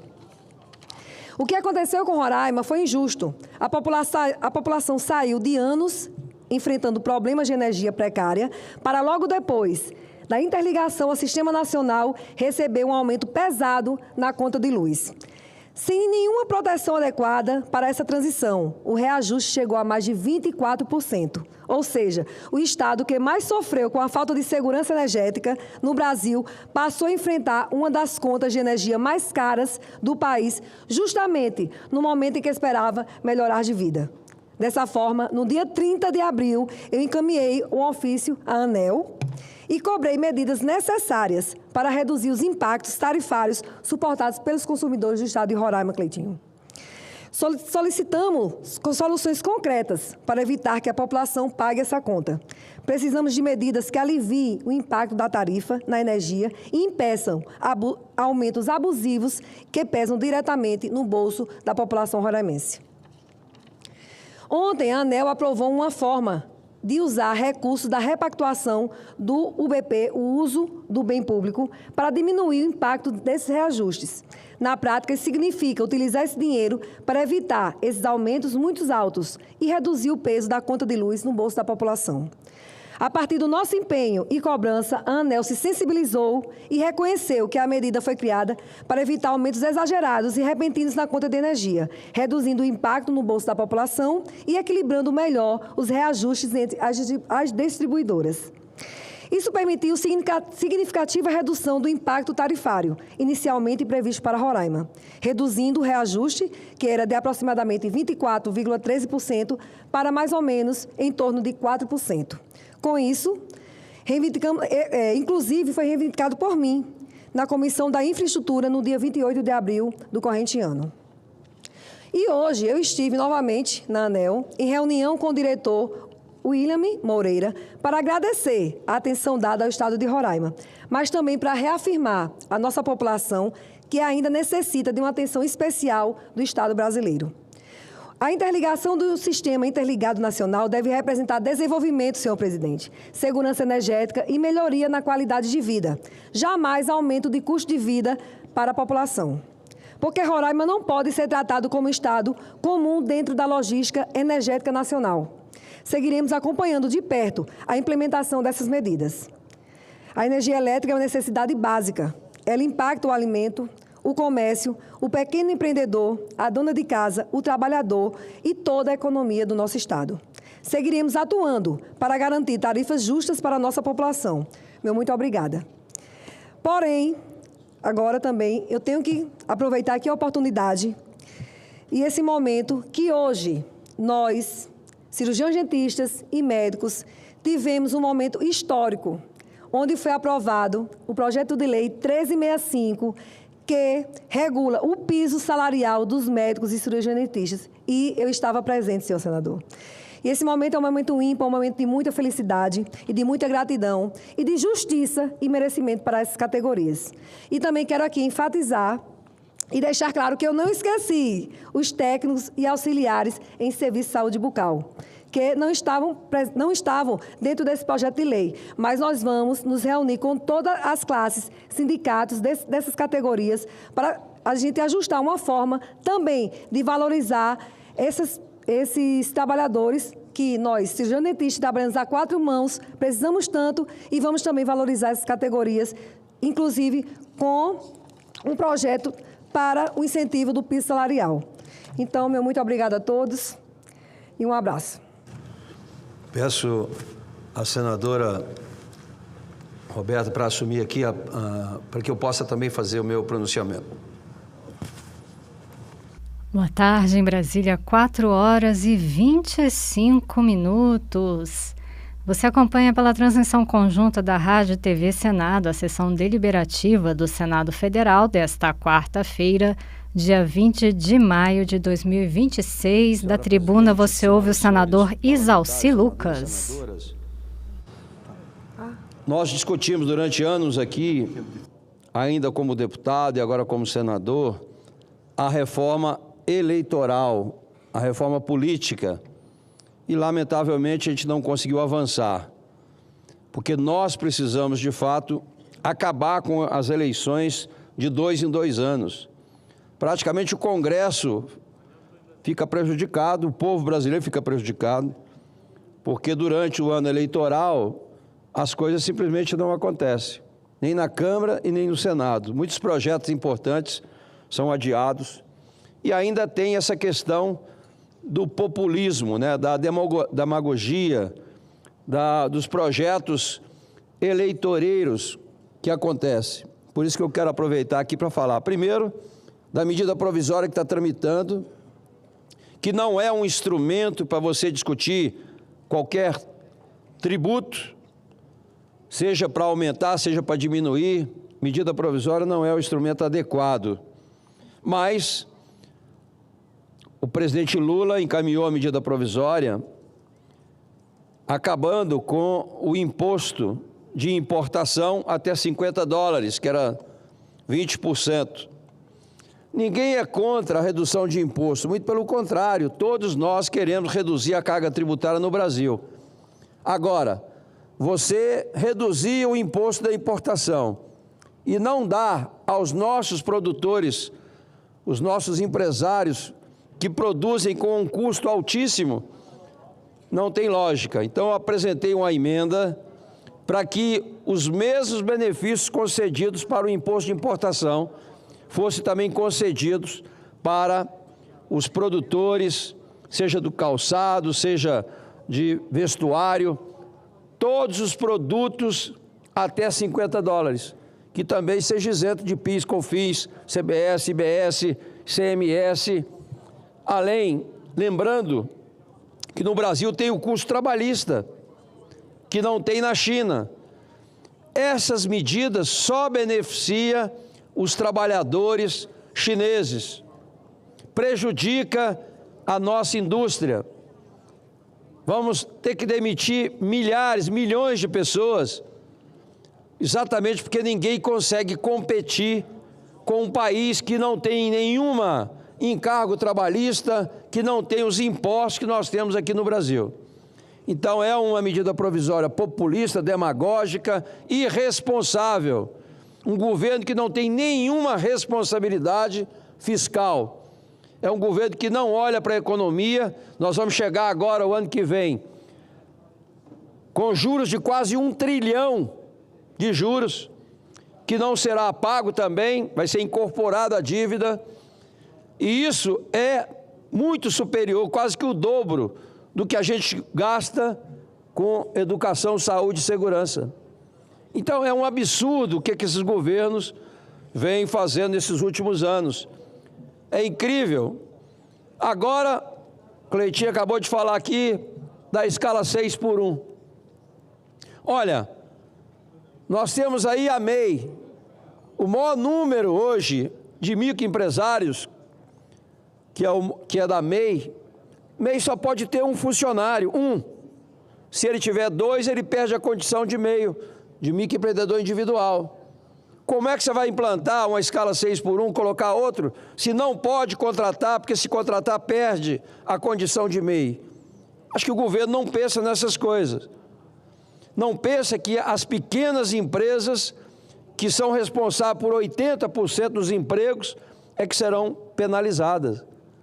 Então, é uma irresponsabilidade muito grande. E por que está acontecendo isso? Por causa das eleições. O presidente vê o índice caindo de aprovação, aí resolve fazer bondade com o chapéu alheiro, com prejuízo para os trabalhadores. Então, esse discurso de que é vantagem, que é importante para o trabalhador, na prática, traz um prejuízo imenso para a grande maioria dos trabalhadores. A gente tem que dar liberdade de escolha. Se o trabalhador quer trabalhar 4 horas, 3 horas, 10 horas, isso é a vontade do trabalhador e será remunerado em função disso. Nós temos aí a CLT, que é de 1943, época de Getúlio Vargas, que não tinha nem carro nesse país.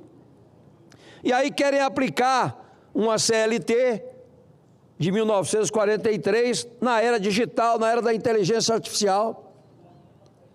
É incrível. A mesma coisa, além da CLT, né, nós temos também agora a 4320, que é da contabilidade pública, de 1964.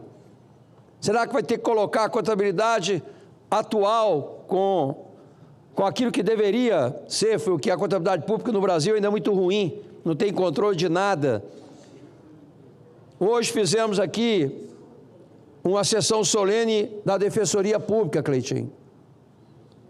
Os defensores, que pela Constituição teria que ter equiparação com o Ministério Público, tem 10% do orçamento do Ministério Público.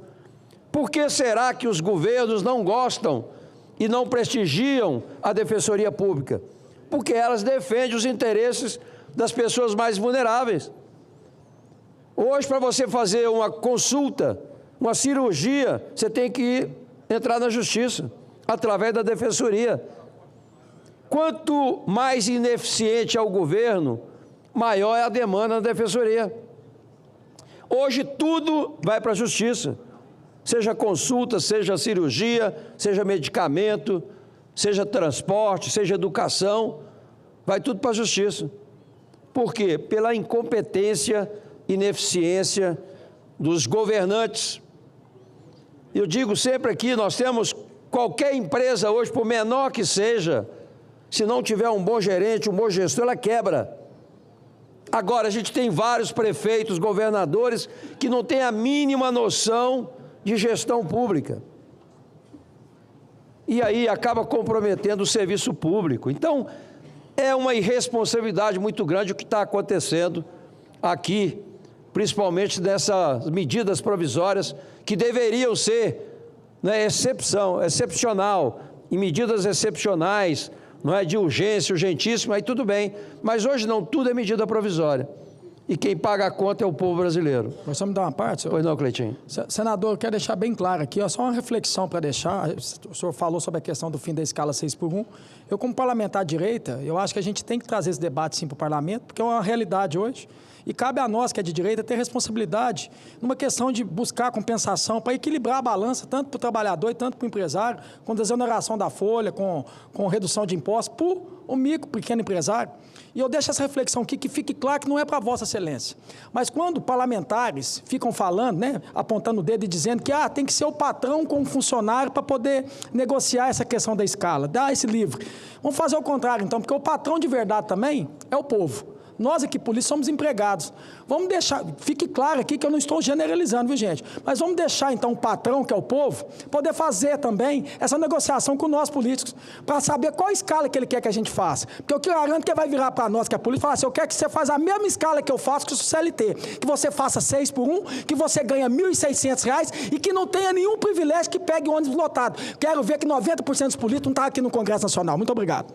É verdade. Na prática, essa discussão tem que ser feita, mas de uma forma técnica, responsável, e não iniciativas irresponsáveis, sem discussão, ainda querem aprovar sem discussão, sem saber qual o impacto disso. Então, nós temos que implantar a liberdade realmente. Aqui nós temos um sistema capitalista, aqui não é socialismo. E o regime capitalista tem que prestigiar a meritocracia, tem que prestigiar realmente o grande e o pequeno empreendedor, porque quem gera emprego, quem paga imposto são as empresas. E os empresários, os empreendedores desse país é visto como se fossem bandidos. E na prática, eles que colocam o dinheiro, o risco do capital, muitas vezes dando prejuízo, e as pessoas ainda não valorizam. Hoje, metade da população brasileira tem programa social. Quem paga essa conta é o trabalhador, são as empresas. Então, presidente, para concluir, realmente nós vamos discutir muito essa questão da medida provisória. Eu convido, né, e convoco os nossos colegas a lerem realmente essa medida provisória, as consequências e analisar realmente as emendas que apresentamos. Muito obrigado, presidente.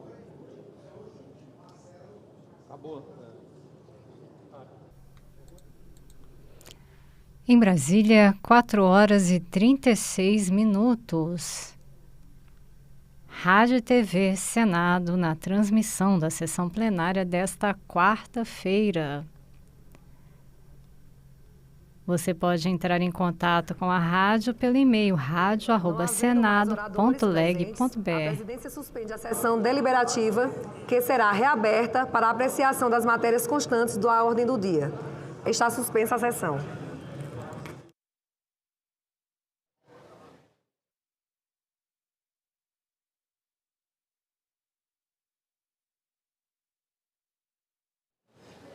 Você estava acompanhando a parte não deliberativa da sessão plenária desta quarta-feira, que acaba de ser suspensa.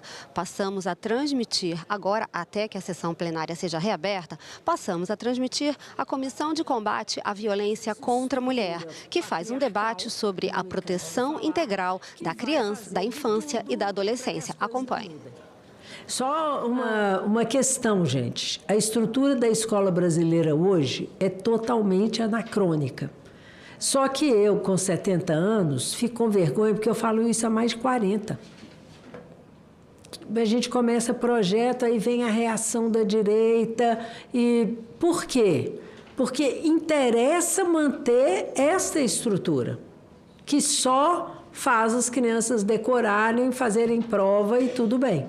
Então, quando as pessoas perguntam a questão da atuação e do papel da escola, porque nós todos sabemos como que a informação reflexiva, que a criança pense sobre aquilo, formule sobre aquilo, como que isso é transformador e como que isso faz aumentar as notificações. Então, há esse embate em todos os lugares da sociedade, mas a escola é quase um lugar privilegiado para se fazer esse debate. Mas é isso.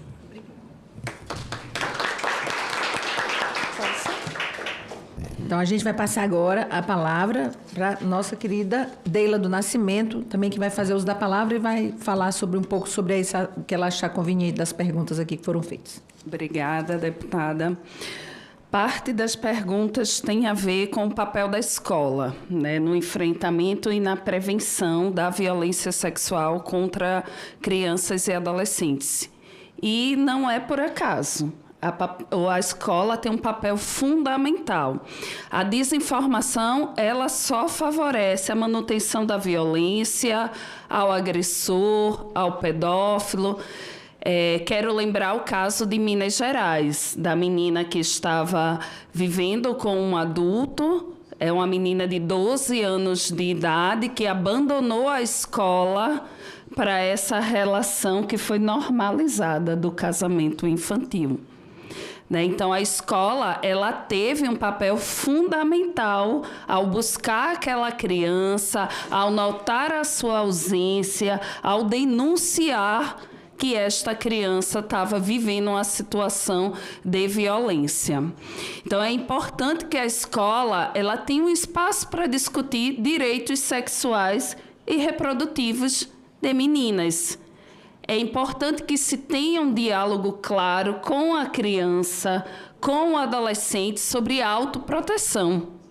E isso começa em casa, isso é na escola, é em todos os ambientes. A gente precisa falar sobre sexualidade de maneira cuidadosa, como sempre, respeitando o processo de amadurecimento daquela criança, mas é importante dialogar sobre isso, porque muitas vezes aquela criança nem sabe que está sofrendo. Você acompanhou um pouco do debate da Comissão de Combate à Violência contra a Mulher. Nós voltamos agora a transmitir a sessão plenária, dessa vez a parte deliberativa, e a sessão vai ser reaberta nesse instante. Na pauta, além de 3 projetos, está a votação de 10 autoridades, entre elas o Corregedor Nacional de Justiça e 7 embaixadores, além de presidente e diretor da Comissão de Valores Mobiliários. Acompanhe a sessão.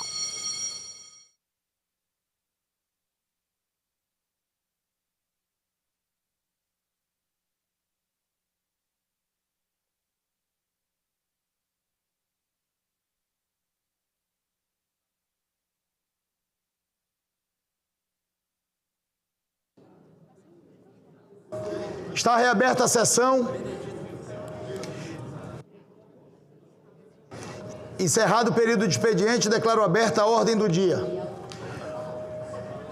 Senadores e senadoras, me permitam, Vossas Excelências, apenas anunciar que participei ainda há pouco no Tribunal de Contas da União da posse de Sua Excelência o ministro Odair Cunha, ministro do Tribunal de Contas da União, que foi empossado ainda há pouco na solenidade, e o Senado se fez representado pela presença do seu presidente.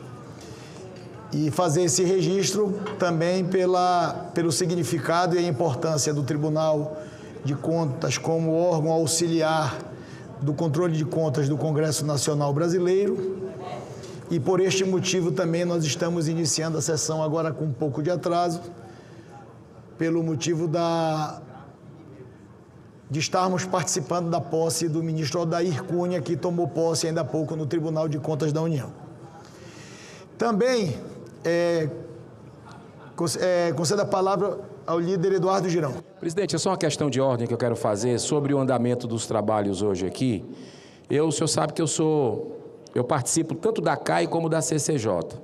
Da CCJ como titular, e agradeço aqui ao PL, né, que tem essa parceria com o Novo, e na CAI eu sou suplente. E aconteceu um fato que eu externei lá hoje. Ontem, o presidente da comissão simplesmente não leu o relatório, não pediu para que o relator lesse.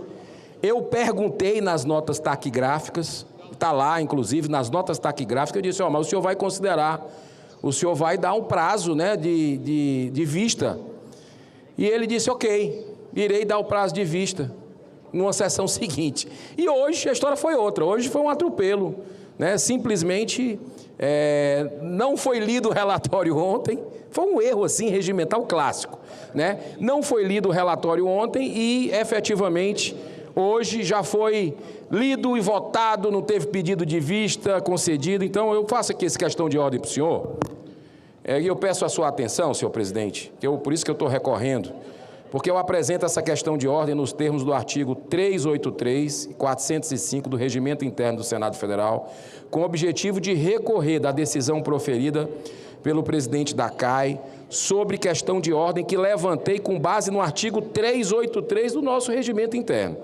Hoje, na reunião deliberativa extraordinária da Comissão de Assuntos Econômicos, apresentei essa questão de ordem com base no artigo 383 do Regimento Interno do Senado Federal, que disciplina o procedimento de apreciação de indicações de autoridades. No rito da comissão, a leitura do relatório não é um ato isolado, nem pode ser transformada em etapa meramente formal, e na reunião de ontem da própria CAI, o presidente anunciou a intenção de votar no dia de hoje as indicações dos senhores Otto Eduardo Fonseca de Albuquerque Lobo e Igor Muniz para presidente e diretor da Comissão de Valores Mobiliários, respectivamente. Na ocasião, eu questionei se os relatores, olha só, eu questionei se os relatores iriam fazer a leitura dos indicados para a CVM. O presidente me respondeu que seriam feitas a leitura e a apreciação dos indicados e com base no disposto do regimento. Eu fiz outro questionamento sobre o direito a pedido de vista e se havendo esse pedido, a votação ficaria para a próxima reunião. Ressalto que em nenhum momento durante a reunião foi votada a inclusão extra-pauta das mensagens que trazem as indicações dos candidatos ou foi feita a leitura dos relatórios, o que pode ser confirmado pelas notas taquigráficas da reunião. Não estaria aqui fazendo um pedido, fazendo uma questão de ordem sem um embasamento, né? E a minha expectativa é que aqui o regimento seja respeitado, porque lá não tivemos isso.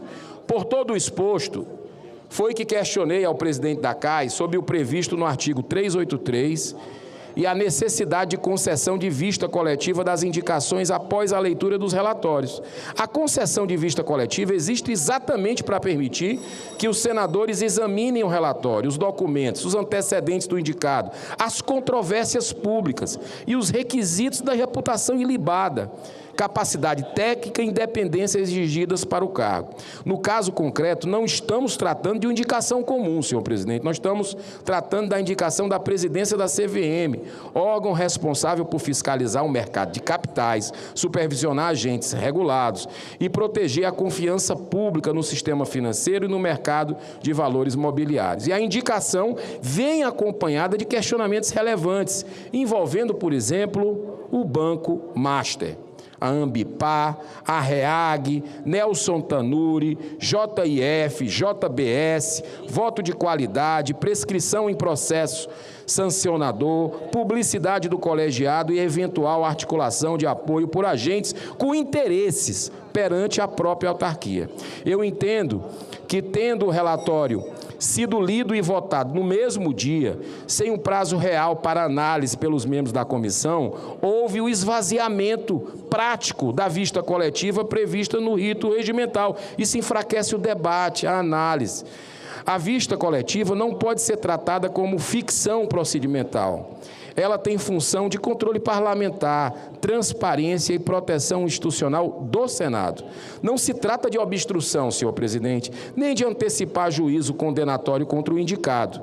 Trata-se de assegurar o devido processo parlamentar em uma indicação sensível. O Senado não pode votar uma autoridade dessa relevância sem que sejam respeitados todos os ritos previstos no regimento, inclusive o tempo mínimo para examinarmos os relatórios, confrontarmos os fatos públicos, avaliarmos os compromissos assumidos e verificarmos se as dúvidas sobre independência, imparcialidade e reputação foram...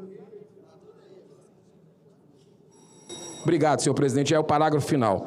Foram efetivamente superados. Por essa razão, eu apresento essa questão de ordem com o objetivo de que seja anulada a votação feita na CAI, para que seja retomado o rito correto previsto no regimento da Casa e assim recorro da decisão do presidente da Comissão de Assuntos Econômicos, senador Renan Calheiros, que não se atentou para o rito previsto no artigo 383 do Regimento Interno e assim negou o pedido de vista coletiva, com o prazo adequado para análise dos relatórios apresentados e, consequentemente, da aptidão dos candidatos ao cargo antes de proceder às votações das indicações. É isso, senhor presidente. Eu queria lhe fazer esse apelo, que eu estou aqui desde 2019, e não tinha visto nenhum procedimento nem parecido com esse aqui. Eu até me surpreendi, porque eu perguntei até ontem, eu estava lá presente, e eu espero que o senhor possa corrigir e que a gente possa fazer essa votação em outra oportunidade. Obrigado. Líder Eduardo Girão, a mesa recolheu a questão de ordem de Vossa Excelência. Nós vamos iniciar a deliberação das mensagens que estavam pautadas dos embaixadores e nós vamos buscar, a partir do regimento interno, também da tramitação na Comissão de Assuntos Econômicos, mas apenas para... Já consultei aqui rapidamente no sistema, a matéria chegou em janeiro no Senado Federal deste ano, ou seja, nós estamos falando aí algo em torno de quase 6 meses.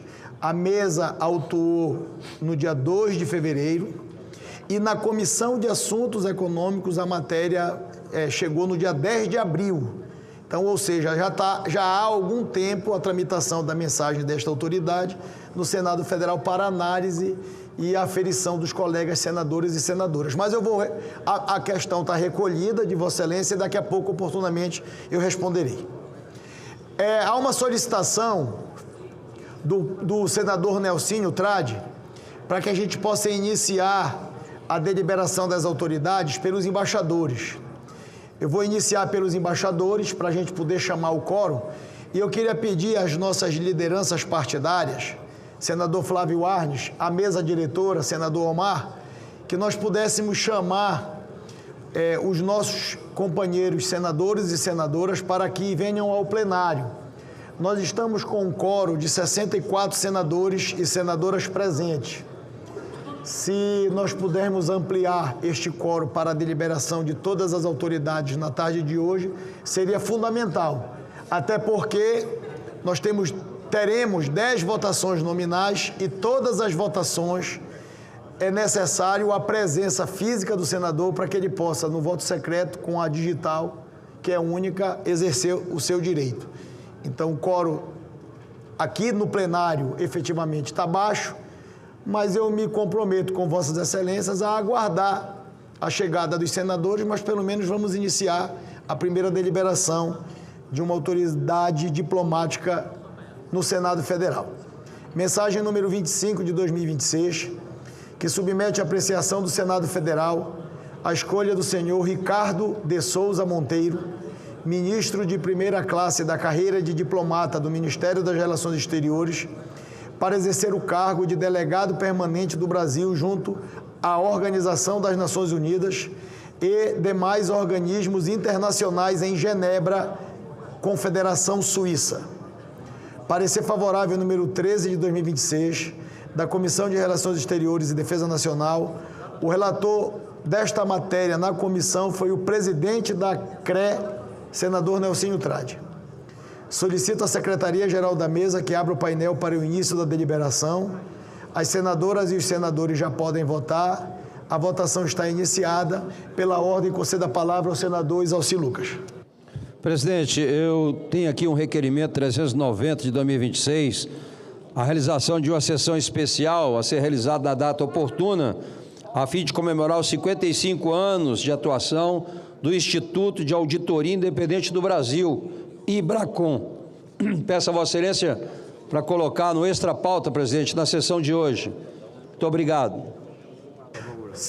Líder Isalci, Vossa Excelência solicitou a mesa, acho que já está até protocolado, se não me engano.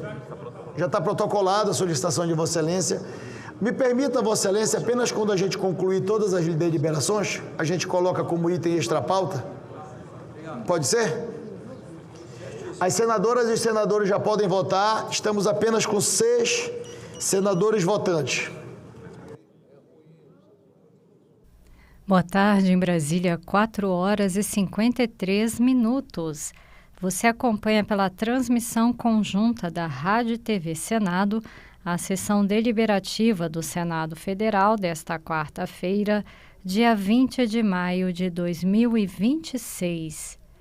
Está em análise neste momento a indicação feita pela Presidência da República de Ricardo de Souza Monteiro, ministro de primeira classe da carreira de diplomata do Ministério das Relações Exteriores, para exercer cargo de delegado permanente do Brasil junto à ONU, Organização das Nações Unidas e demais organismos internacionais em Genebra, na Confederação Suíça, por período não superior a 5 anos consecutivos.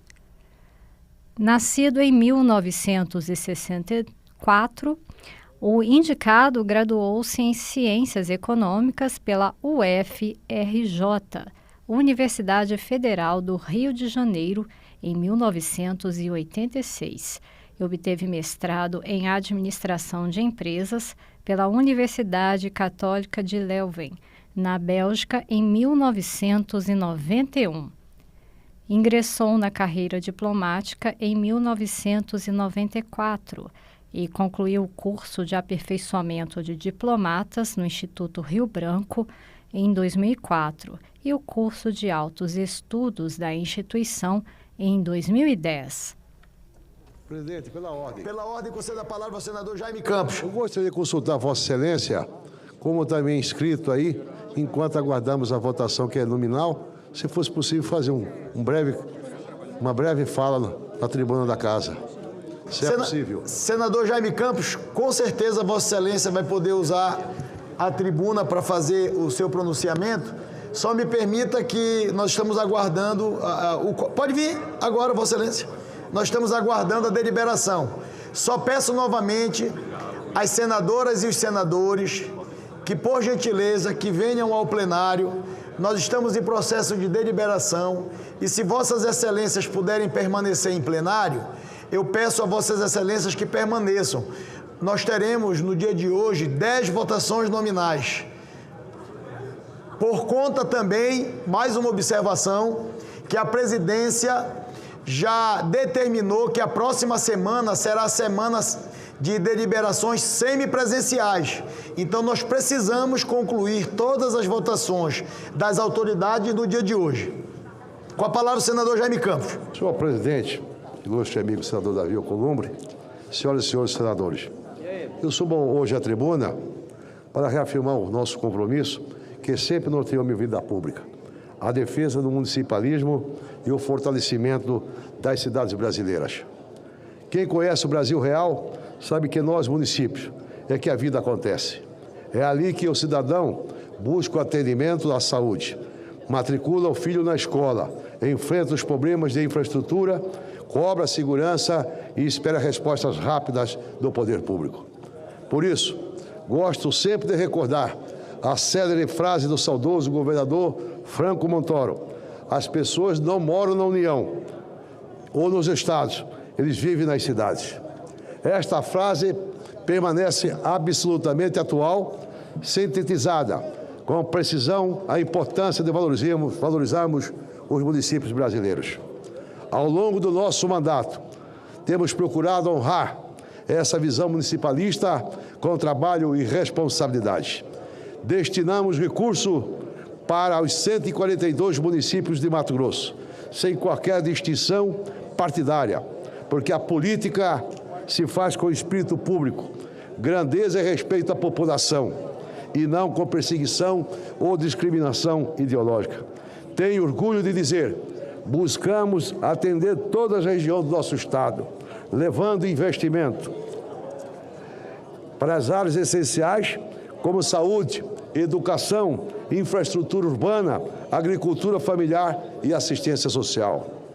Conheço a realidade das prefeituras. Fui prefeito 3 mandatos da minha querida cidade de Várzea Grande. Conheço as dificuldades enfrentadas diariamente pelos gestores municipais. Sei o quanto um recurso bem aplicado pode transformar a vida das pessoas. Muitos prefeitos enfrentam, de fato, queda de arrecadação e aumento das despesas obrigatórias e, ao mesmo tempo, uma crescente demanda de serviços públicos. Os municípios acabam assumindo responsabilidades cada vez maiores sem que os recursos acompanhem essa realidade. Por isso, quero saudar todos os prefeitos e prefeitas que estão nesta semana aqui em Brasília, participando da 27ª Marcha em Brasília em defesa dos municípios. A presença deles aqui demonstra a força do municipalismo brasileiro e a necessidade urgente de avançarmos em pautas fundamentais para garantir melhores condições administrativas e financeiras às prefeituras. Mas, senhoras e senhores senadores, precisamos avançar no Parlamento com medidas concretas, tais como a atualização dos valores destinados do FPM, ou seja, o Fundo de Participação dos Municípios, o avanço da regulação fundiária, bem como a melhoria na área habitacional e a previsão, ou seja, a provisão de novas moradias. A atualização monetária dos recursos federais destinados à execução de programas de cooperação entre a União e municípios. Não é razoável que muitos programas federais continuem operando com valores congelados há anos, enquanto os custos aumentam continuadamente. Essa defasagem compromete a execução das políticas públicas e sufoca financeiramente os gestores municipais. Vamos, com certeza, trabalhar pela derrubada dos vetos presidenciais que impedem municípios inadimplentes até 65 mil habitantes de firmarem convênios para receber recursos federais. Muitas vezes, pequenos municípios enfrentam dificuldades momentâneas e acabam penalizados justamente quando mais precisam de apoio institucional para atender a população.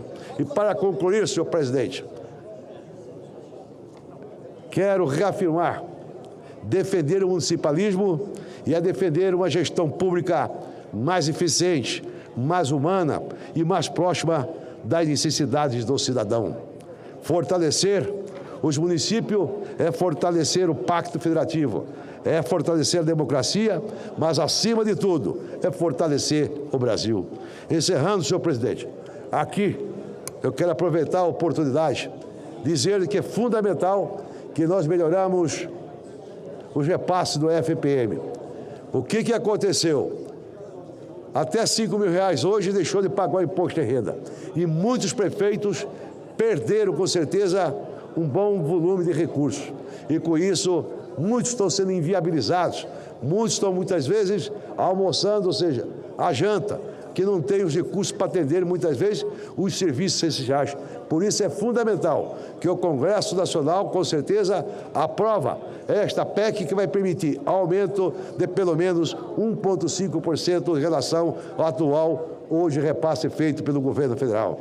Aproveitando a ocasião aqui, eu quero saudar o nosso ilustre ministro, hoje senador, nosso colega Carlos Favaro, que também tem feito um trabalho inusitado em relação a políticas públicas, em relação à agricultura, a relação às políticas públicas para o homem do campo, e nós temos que lutar muito, senador Carlos Favaro. Sei perfeitamente que Vossa Excelência também defende o municipalismo brasileiro, mas, sobretudo, o municipalismo do nosso estado de Mato Grosso. E, lamentavelmente, ontem, participando de uma reunião com vários prefeitos de Mato Grosso, vereadores, vice-prefeitos, que estão acompanhando aqui a jornada, ou seja, a 27ª marcha dos prefeitos, lamentavelmente, hoje, praticamente já fechando o mês de maio, 5 meses, o governo de Mato Grosso hoje não transfere o FETAB aos municípios. Muitos municípios daquele estado precisam desse repasse. Eu não sei por que motivo, que razão, o governo do estado, lamentavelmente, está deixando de transferir os recursos do FETAB, que é um fundo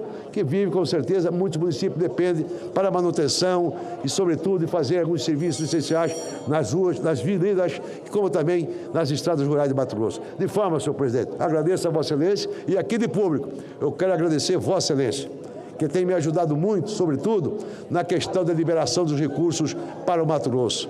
Hoje já atingimos mais ou menos quase 68 cidades, já transferiu, ou seja, os recursos nossos, da nossa emenda, já foram repassados.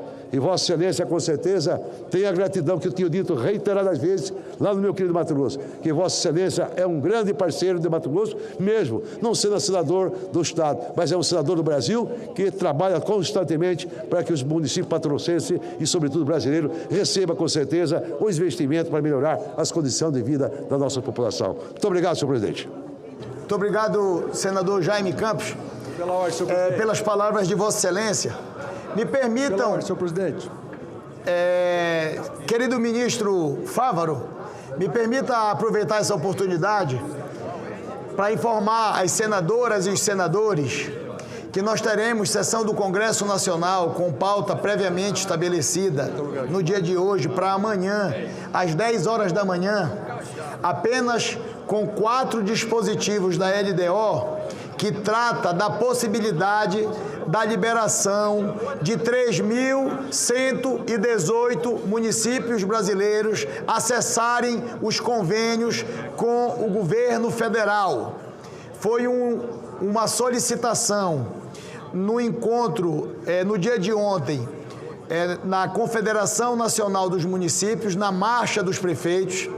Nós fizemos um compromisso, o Senado e a Câmara dos Deputados, para convocarmos uma sessão no dia de amanhã, com apenas 4 dispositivos da LDO que tratam da derrubada dos vetos que viabilizam, como disse, mais de 3.100 municípios brasileiros acessarem os recursos com convênios federais do Brasil.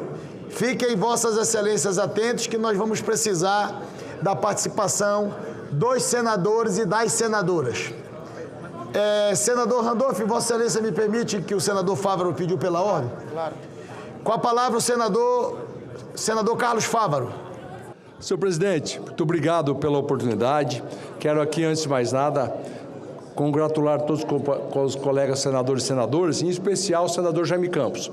E peço à mesa que consigne minha manifestação de apoio restrito à manifestação do senador Jaime Campos.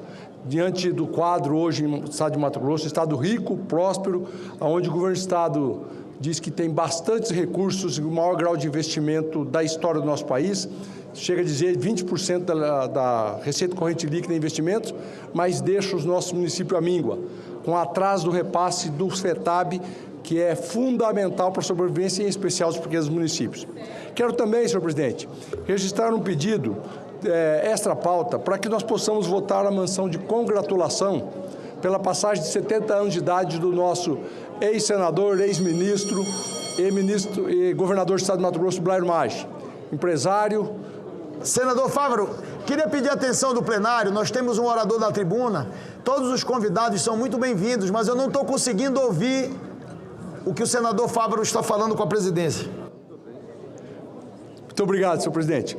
Então, novamente, consignando o voto de aplauso e irrestrito companheirismo pelo pronunciamento do senador Jaime Campos, em função dos atrasos do repasse do FETAB aos municípios mato-grossenses. É inadmissível e é importante que fique registrado a nossa cobrança como parlamentares do estado de Mato Grosso. E também um pedido extra pauta ao senhor, que possa colocar ao final dessa sessão hoje, uma moção de congratulações ao ex-senador, amigo dessa casa, ex-ministro e governador do estado de Mato Grosso, Blairo Maggi, pela passagem de seus 70 anos de idade. Querido ministro Fávaro, a mesa recolhe a solicitação de Vossa Excelência. No final da sessão, nós vamos incluir como item extra pauta esta homenagem ao nosso ex-colega senador e ex-governador Blairo Maggi. Presidente. Com a palavra o senador líder Randolph Rodrigues. Presidente, só um rápido esclarecimento que peço a Vossa Excelência. Vossa Excelência convoca para amanhã a sessão do Congresso Nacional, só para ficar então expresso, será única e exclusivamente para apreciação dos dispositivos 4, 5, 23 e 25 do veto 51. Nada mais além desses temas. Exatamente, líder Randolph Rodrigues. Eu queria agradecer Vossa Excelência e agradecer os líderes da Câmara dos Deputados e os líderes do Senado, que também apoiaram a iniciativa de nós fazermos esta sessão congressual apenas para deliberarmos esses vetos da LDO, que são 4 itens do veto da Lei de Diretrizes Orçamentárias, que trata exclusivamente da possibilidade dos municípios acessarem os recursos federais.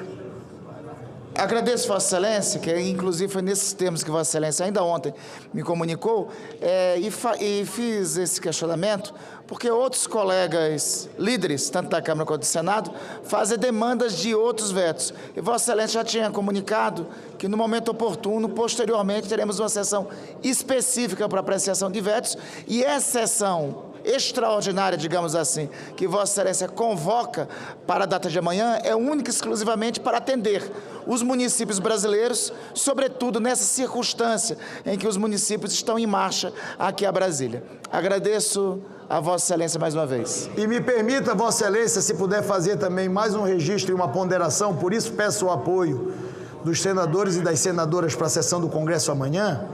Também tem um problema sério em relação ao defeso eleitoral.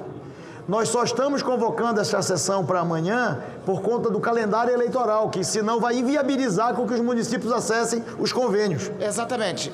Inclusive foi isso que Vossa Excelência comunicou, tanto na marcha para os prefeitos, quanto no diálogo com a Secretaria de Relações Institucionais e conosco. Eu acho que fica bem claro, com a informação que Vossa Excelência traz agora para o plenário, para todos os líderes da Câmara e do Senado, o caráter extraordinário e de pauta única que requer essa sessão. Em um outro momento, obviamente, tem outros temas a serem apreciados, tem outros vetos, tem inclusive PLNs, com certeza nós debruçaremos sobre eles no momento oportuno, posteriormente, que Vossa Excelência convocar a sessão do Congresso. Agradeço, Vossa Excelência, presidente. Obrigado. Líder Isalci, eu não sei se nós estamos com mais senadores presentes em plenário do que o mínimo necessário para nós abrirmos a votação. Senador Stevenson, Vossa Excelência ainda não votou, é uma indicação para embaixador. Presidente, só ainda sobre esse assunto colocado pelo líder Randolph, eu queria fazer um apelo a Vossa Excelência, que tem vários vetos que precisam ser analisados. Então precisamos marcar, porque o governo ainda não, a gente não conversou, governo e oposição, para discutir. Mas tem muitos vetos importantes, inclusive o líder Randolph sabe que teve um acordo de votar o veto da questão da diabetes 1 e outros, que tem vários, que a gente pudesse pelo menos marcar a reunião e começar a debater esses vetos, para chegar num acordo que é viável derrubar, mas o que não for possível vai para votação e a gente vota e pronto. Presidente, pela ordem, presidente. Só um minutinho, senador Isalci.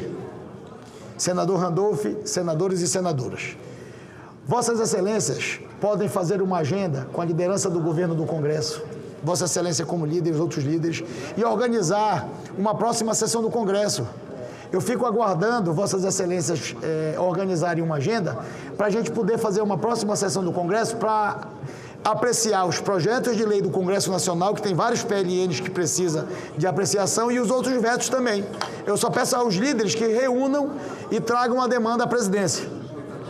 Perfeitamente, presidente. Missão encaminhada por Vossa Excelência, nós iremos com certeza cumprir. Eu vou buscar já na próxima semana dialogar com os demais líderes da base de apoio ao governo e de oposição, para construirmos uma sessão congressual de consenso e poder, assim, ter a deliberação de Vossa Excelência sobre a data. Presidente, rapidamente aqui, um minuto. Com a palavra o líder, senador Eduardo Girão. Obrigado, presidente. A gente entende a sua decisão de colocar os 4 vetos, né? Amanhã nós vamos ter essa sessão do Congresso, mas eu estou deixando muito claro que eu não concordo.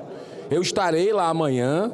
Tem uma CPMI que, inclusive, hoje está sendo defendida, por incrível que pareça, pelo PT, pela esquerda, pela direita, todo mundo fazendo vídeo na rede social, é a coisa mais linda do mundo. Mas na hora do pega pra capar, cobrar são poucos. E eu quero amanhã, e vou cobrar hoje o senhor, eu espero que amanhã esteja como primeiro item, porque é regimental que nós tenhamos a leitura da CPMI do Banco Master, que tem aí recorde de assinatura de senadores e de deputados federais, senhor presidente. Obrigado. Com a palavra, o senador Fabiano Contarato. Senhor presidente, eu quero mais uma vez parabenizar a Vossa Excelência pela condução, mas eu queria fazer um apelo a Vossa Excelência. Eu sei do comprometimento de Vossa Excelência com a responsabilidade fiscal, com relação ao PL 4146 dos garis e margaridas, mas eu só quero falar uma coisa para Vossa Excelência. Vamos fazer efetivamente uma reunião a respeito dos projetos de lei que estabelecem piso salarial, porque nós estamos falando aqui, senador, de um piso salarial de R$3.000, quando essa casa aprova coisas que, com todo respeito, são homens e mulheres que trabalham na invisibilidade que precisam dessa resposta. Então eu quero me colocar à disposição de Vossa Excelência para que a gente faça uma reunião o mais rápido possível para deliberar sobre esse projeto de lei que está na mesa da diretoria sobre a presidência de Vossa Excelência, para que seja distribuída. Eu me coloco como relator, se Vossa Excelência assim o permitir, mas se não, que designe outro senador, mas que nós temos que enfrentar esse tema, porque é razoável, senador. No Espírito Santo, eu quero aqui render a solidariedade a Ivani, uma Margarida, que foi presa, tem foto dela dentro da viatura da polícia, porque está lutando pelos direitos. São homens e mulheres. Eu queria que o senador, com todo o respeito e o carinho que eu tenho a Vossa Excelência, mas que se colocasse na condição de um Gari ou de uma Margarida, que ganha, muitos lugares ganham abaixo de um salário mínimo, que estão se submetidos ali às intempéries, que tem periculosidade, que tem insalubridade. E nós estamos falando aqui de um piso salarial que já foi aprovado na Câmara dos Deputados, que dá R$3.000, senador. Olha, não é razoável. Nós temos funcionários públicos que só de ticket de alimentação ganham esse valor. Nós temos funcionários públicos aí com penduricários ganhando R$200.000 por mês. Então, o que eu estou pedindo é que essa casa, como é uma casa da democracia e o sistema é bicameral, que Vossa Excelência faça uma reunião e eu quero colocar como me colocando, querendo participar dessa reunião para debater quais são os projetos de lei que estabelecem piso salarial, porque eu quero defender com toda a minha força e vigor a aprovação do PL 4146, que institui o piso para os garis e margaridas. Eu me coloco à disposição e faço apelo para que Vossa Excelência faça essa reunião e a gente delibere o mais rápido possível. Eu consulto senador Nelsinho Trade. Senador Nelsinho, esta votação de embaixador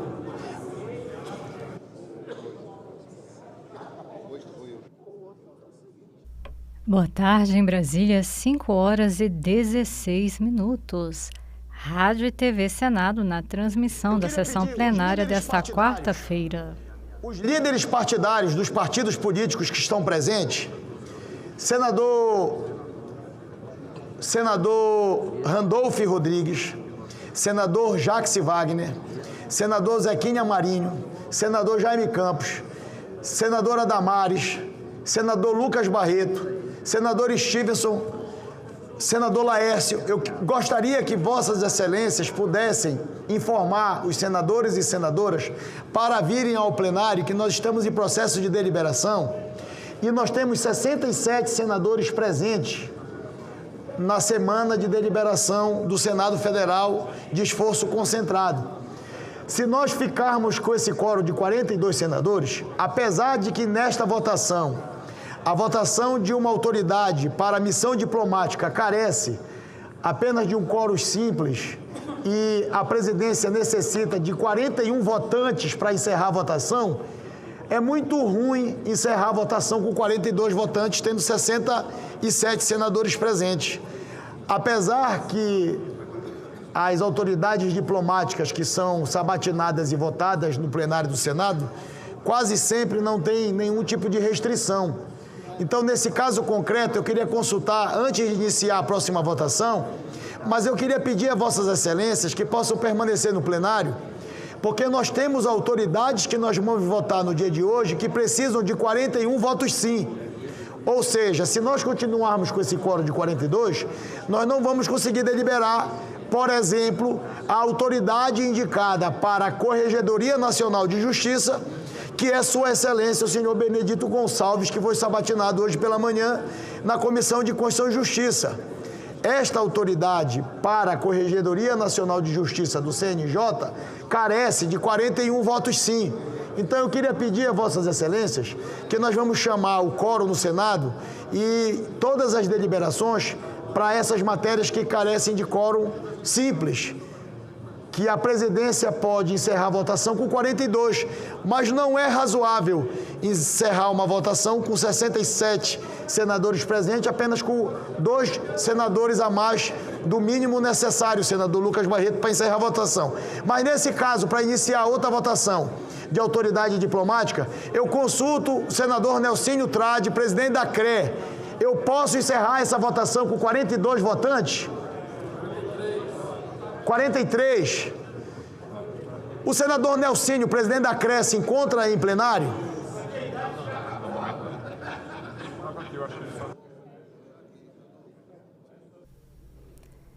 Em Brasília, 5h19.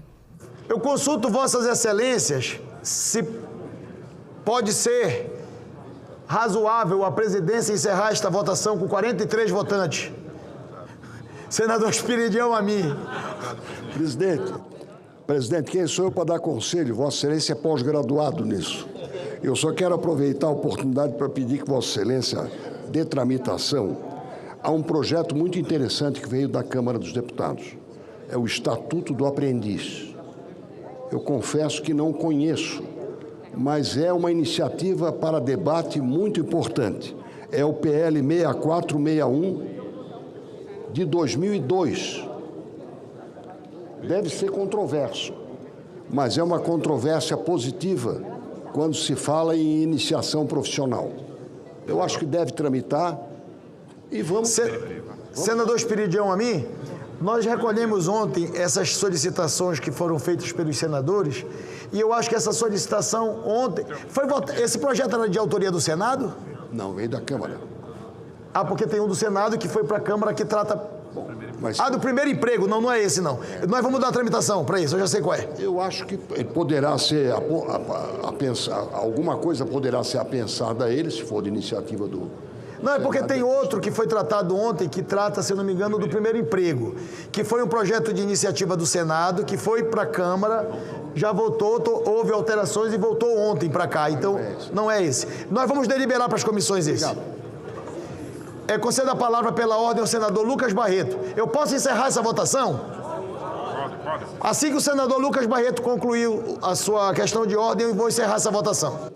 Senhor presidente, é só para que Vossa Excelência registre a presença do nosso prefeito lá de Cutias do Araguari, nosso prefeito Júnior Mourão, que está aqui na Marcha dos Prefeitos e que, além do belo trabalho que tem lá, né, é um dos nossos mais bonitos municípios do estado, e o senhor sabe aquela beleza, e ele está esperando o senhor lá para comer um piau frito lá com açaí.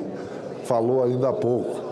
Tá bom, presidente? Registrar a presença do nosso prefeito Júnior Mourão. Senhor presidente, pela ordem. Prefeito Júnior Mourão, seja bem-vindo, nosso prefeito do município de Cutias do Araguari. Um belo município com uma vista extraordinária do rio Araguari. Pela ordem, senador Cleiton, Vossa Excelência aguarda. Na próxima votação, está encerrada a votação. Determina a Secretaria-Geral da Mesa que mostre no painel o resultado. Votaram sim 38 senadores, não 4 senadores. Está aprovada a indicação do senhor Ricardo de Souza Monteiro para exercer o cargo de delegado permanente do Brasil junto à Organização das Nações Unidas e demais organismos internacionais em Genebra, a Confederação Suíça. Será feita a devida comunicação à Presidência da República. Senador Cleitinho, eu vou iniciar a próxima votação e vou dar a palavra à Vossa Excelência. Mensagem número 19 de 2026, que submete à apreciação do Senado Federal a escolha do senhor Fábio Vaz Pitaluga, ministro de primeira classe da carreira de diplomata do Ministério das Relações Exteriores, para exercer o cargo de embaixador do Brasil na República da Albânia. Parecer favorável número 17 de 2026, da Comissão de Relações Exteriores e Defesa Nacional, o relator foi o senador Hamilton Mourão. Solicita a Secretaria-Geral da Mesa que abra o painel para o início da deliberação. A votação está aberta, as senadoras e os senadores já podem votar. Com a palavra o senador Cleitinho. Senhor presidente, eu peço a atenção de Vossa Excelência, que possa olhar para mim aqui, todos os senadores. Eu estou aqui com essa caixa de pizza, só que ela está vazia. E que eu espero que a gente possa fazer aqui no Senado, que essa questão do Banco Master não termine em pizza. Sabe por que eu estou falando isso? Pedir que Vossa Excelência possa instaurar o mais rápido possível a CPMI do Banco Master. E uma coisa que eu tento ser na vida pública, e a gente acaba sendo, é menos hipócrita e menos demagogo. Por que eu estou falando isso? Porque em novembro, no final do ano passado, esse presidente do Banco Master foi preso. E aí saiu toda a situação que veio também do Dias Toffoli, do Tayaya, do contrato da esposa do ministro Alexandre de Moraes. Aí vários parlamentares como eu começou a espernear. Vamos fazer a CPMI, vamos fazer a CPMI. E agora, tem muita gente me perguntando sobre a questão também de um colega parlamentar nosso aqui, o Flávio Bolsonaro, que inclusive é meu aliado. Inclusive ele já assinou também a CPI do Banco Master. Então o que eu peço aqui, que a gente possa instaurar o mais rápido possível essa CPMI do Banco Master, que aí a gente possa convocar o próprio Flávio Bolsonaro, para ele poder ir na CPI esclarecer essa questão do filme, como é trazer os documentos, porque o que a gente precisa aqui é transparência, e quem não deve, não teme. Então convocar o Flávio Bolsonaro, convocar o ministro Alexandre de Moraes, convocar o Dias Toffoli, convocar todas as autoridades possíveis que estão envolvidas nessa questão do Banco Master, porque assim, o princípio da administração pública se chama transparência, e o que a população quer da gente, presidente, é resposta. Então convoque, por favor, instaure, por favor, o mais rápido possível a CPMI do Banco Master, para a gente separar o joio do trigo. Muito obrigado. Pelosi, senhor presidente. Pelosi, senhor presidente. Senhor presidente, eu gostaria de fazer um registro, rápido também, sobre a sessão do Congresso Nacional amanhã. Eu estou aqui há muitos anos, um pouco mais que Vossa Excelência, mas Vossa Excelência é mais escolado do que todos. Não dá nem para comparar. E Vossa Excelência, como presidente do Congresso Nacional, sabe que é primordial que, quando se tem uma CPMI com assinatura suficiente, não se abre uma sessão do Congresso Nacional sem que se leia esse pedido. Sabe por quê, presidente Davi? É muito importante para o Brasil, porque o Brasil hoje, as pessoas mais simples, os mais indoutos do Brasil, eles sabem o nome de todos os ministros do Supremo, eles sabem o nome o número de envolvimento, do que foi feito e do que não foi feito. Eles sabem o número de todo mundo que está no Executivo hoje.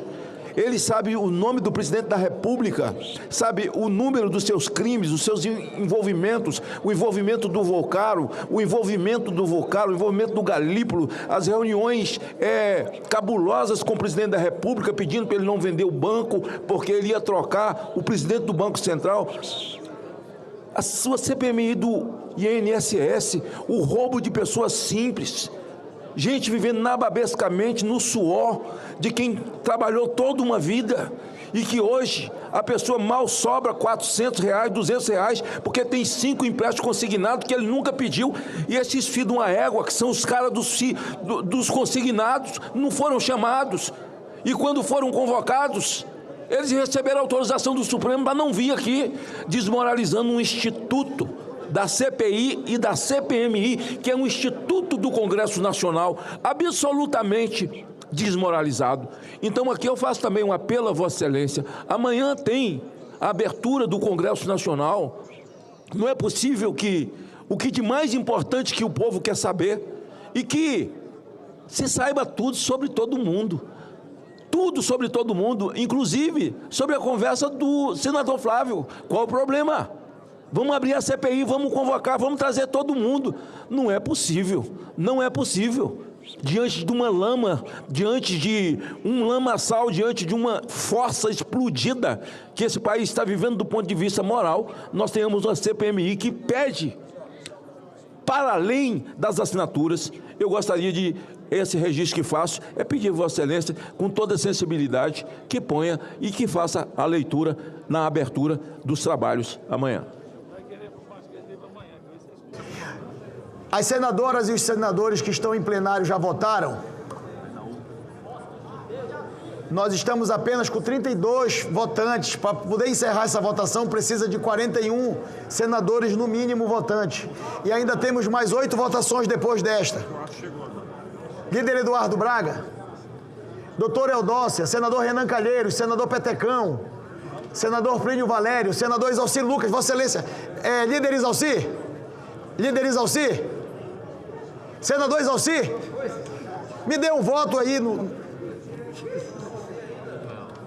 Tem vários senadores e senadoras que estão no plenário, que ainda não votaram. Solicito a Vossas Excelências que possam votar para a gente concluir essa votação e iniciar logo a seguinte. E pedir a Vossas Excelências que permaneçam no plenário.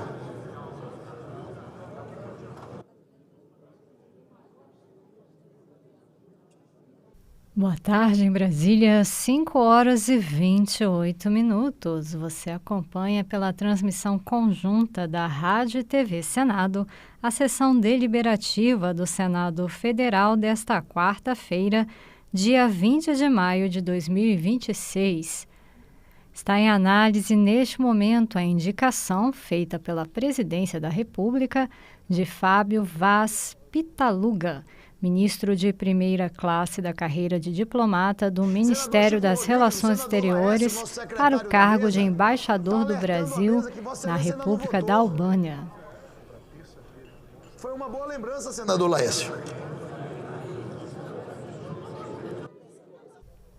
Fábio Vaz Pitaluga nasceu na cidade do Rio de Janeiro em 1964.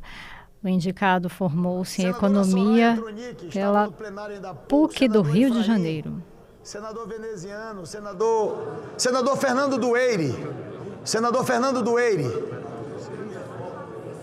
senadora Roberta, senador Marcelo Castro, senador Ciro Nogueira, senador Rogério Marinho, senador Jaime Bagatoli, senador Irajá, senadora Dorinha, senador Marcos Rogério, senadora Mara Gabrilli, senador Carlos Viana.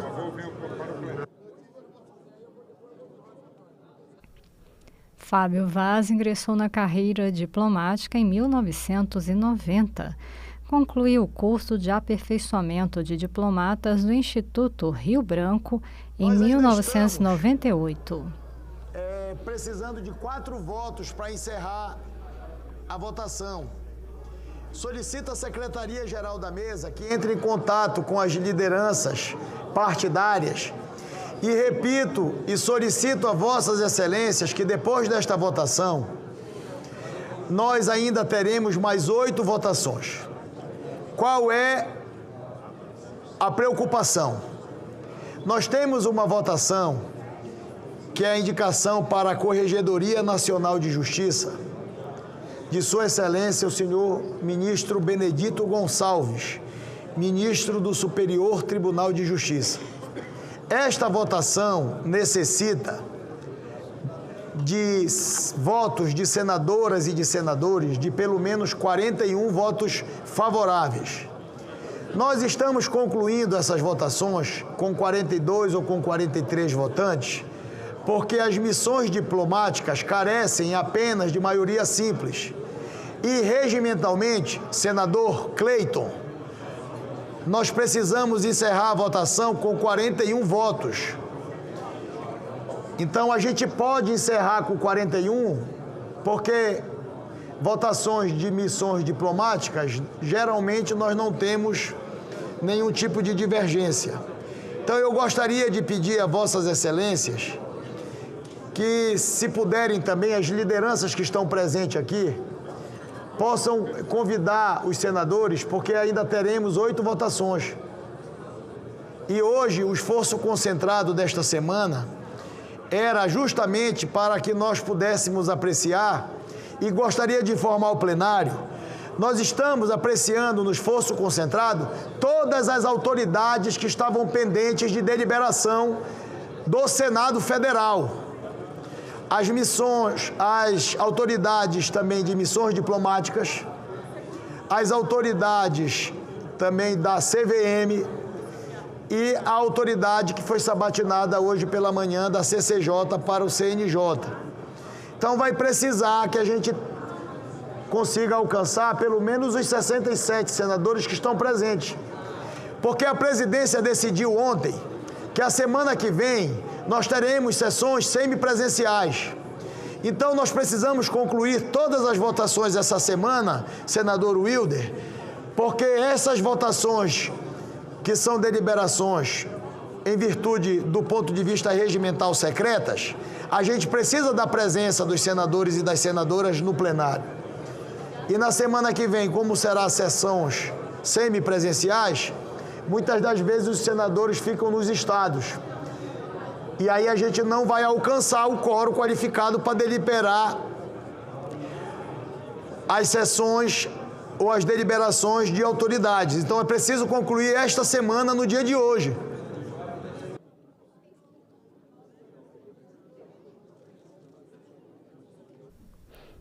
Agora em Brasília, 5 horas e 33 minutos.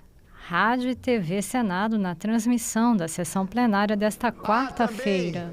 Uma ponderação da mesa que eu peço a atenção de Vossas Excelências.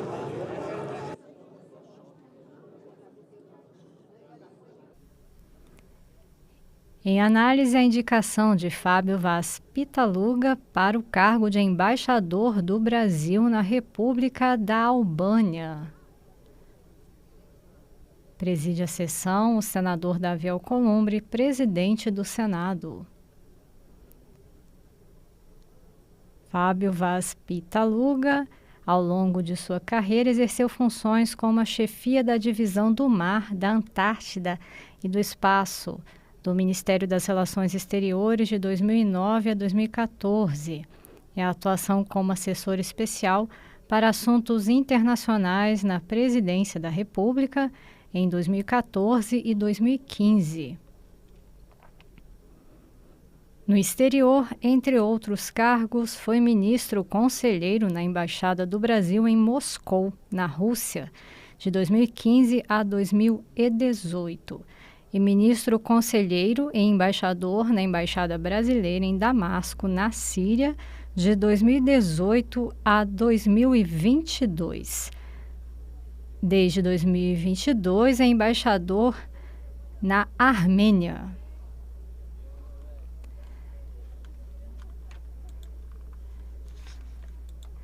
A Albânia é uma república parlamentarista situada na Península Balcânica, no sudeste da Europa. O país tem geografia montanhosa, área de cerca de 30 mil quilômetros quadrados. Senador Petecão, eu queria pedir para Vossa Excelência, se puder permanecer no plenário, que nós ainda teremos outras votações. E precisa, para encerrar essa votação, para iniciar a próxima autoridade de missão diplomática, 41 votos sim. Senadora Tereza Cristina se encontra?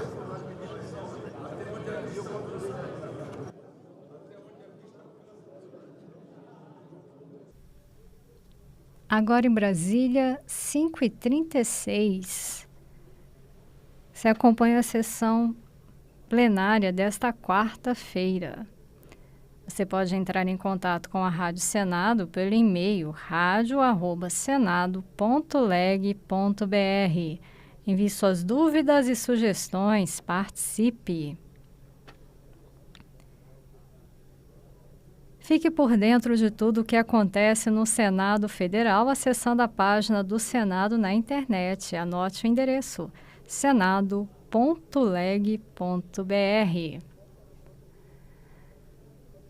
Senadores analisam neste momento a indicação de Fábio Vaz Pitaluga para embaixador do Brasil na Albânia. Eu quero desejar sorte ao Fábio Vaz, que vai ser embaixador na Albânia. Vossa Excelência é muito novo ainda, mas o João Amazonas, que foi presidente do Partido Comunista do Brasil, ele tinha como referência o comunista da Albânia. E naquela época o cara lá era o Enver Rocha, né, que era o grande líder. Quando caiu a cortina, que a gente foi ver o que era a Albânia, era realmente uma tristeza. Espero que tenha melhorado muito de lá para cá e eu quero aqui desejar sorte ao Fábio.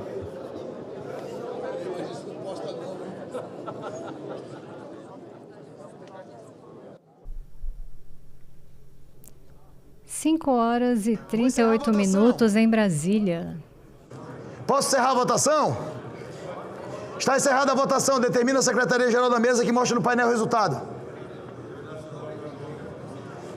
Votaram sim 38 senadores e senadoras, não 3. Está aprovada a indicação do senhor Fábio Vaz Pitaluga.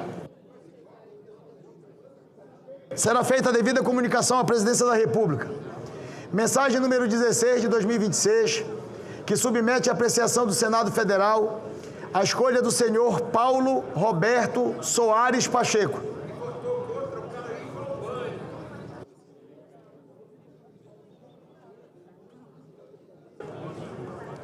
Presidente Rodrigo,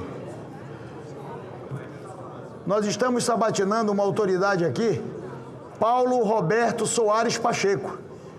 E o nome completo de Vossa Excelência é Rodrigo Otávio Soares Pacheco. É primo. É primo. Eu vou empreender a pesquisa, senhor presidente, porque eu não conheço.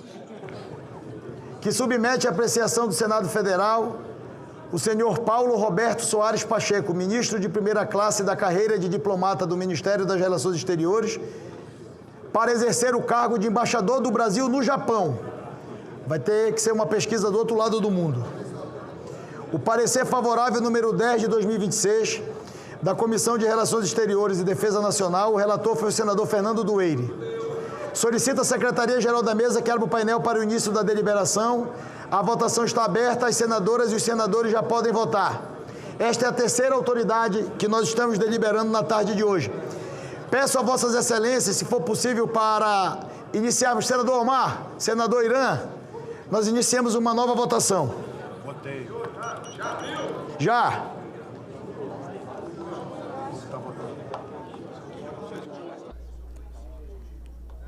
Boa tarde, em Brasília, 5 horas e 40 minutos. Essa é a transmissão conjunta da Rádio TV Senado.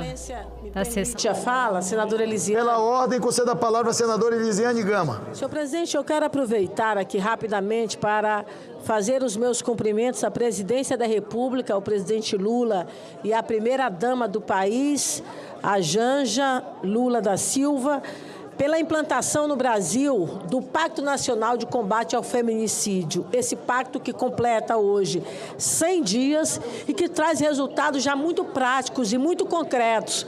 É um pacto que reúne, na verdade, os três poderes, né? O Executivo, o Legislativo e o Judiciário, cujo ponto central é juntar esforços para diminuir ou zerar, que essa tem que ser a nossa meta, da violência contra mulheres no Brasil. E na apresentação de hoje dos resultados, nós tivemos aí dados que são pertinentes e que nós precisamos destacar hoje aqui no plenário do Senado Federal. Mais de 6,3 mil prisões de agressores em operações coordenadas nacionalmente pelo Ministério da Justiça nesses 100 dias. Também tivemos aí o acompanhamento de mais de 30 mil medidas protetivas, o atendimento a cerca de 38 mil mulheres durante os mutirões nacionais.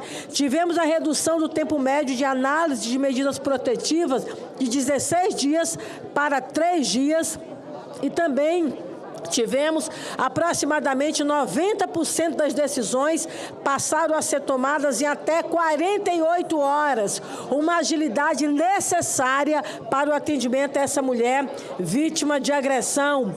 E 53% das medidas protetivas já são decididas no mesmo dia do pedido. Isso aqui é um avanço significativo nas políticas nacionais em todo o Brasil, que foi resultado desse pacto nacional. É o presidente Luiz Inácio Lula da Silva centrado e dando prioridade às mulheres de todo o Brasil. Muito obrigada, presidente.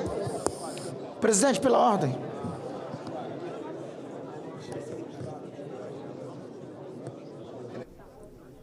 Pela ordem, presidente. Pela ordem, presidente. Pela ordem, conceda a palavra ao senador Randolfo Rodrigues e seguida ao senador Zequinha Marinho.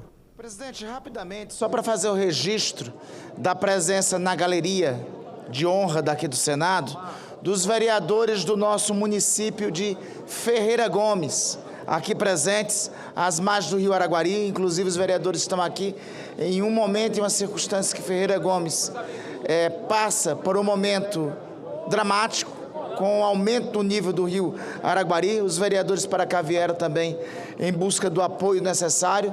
Nós já nos manifestamos junto com o governador do estado em apoio ao município de Ferreira Gomes, em apoio ao prefeito Alessandro e nos solidarizamos com todos os cidadãos e cidadãs daquele município. E eu queria, presidente, registrar a presença na galeria dos vereadores Fernando Cardoso, Badico, Coloral, Alceu Rabelo, Jaci Brazão e Arley Isaacson, todos vereadores do município de Ferreira Gomes. Davi, 1 minuto. 30 segundos. 30 segundos, Davi.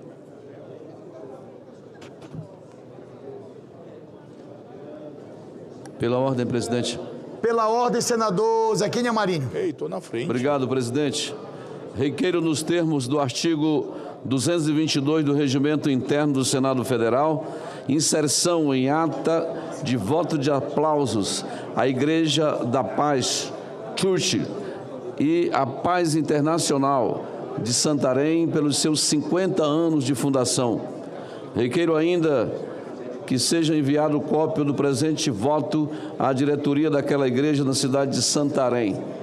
Fundada em 1976 pelo pastor Lucas Huber, juntamente com a sua esposa Cristine Huber e seus filhos, a Igreja da Paz teve início no município de Santarém, onde a família chegou em um simples furgão branco, movido pela fé e pelo propósito de anunciar o Evangelho.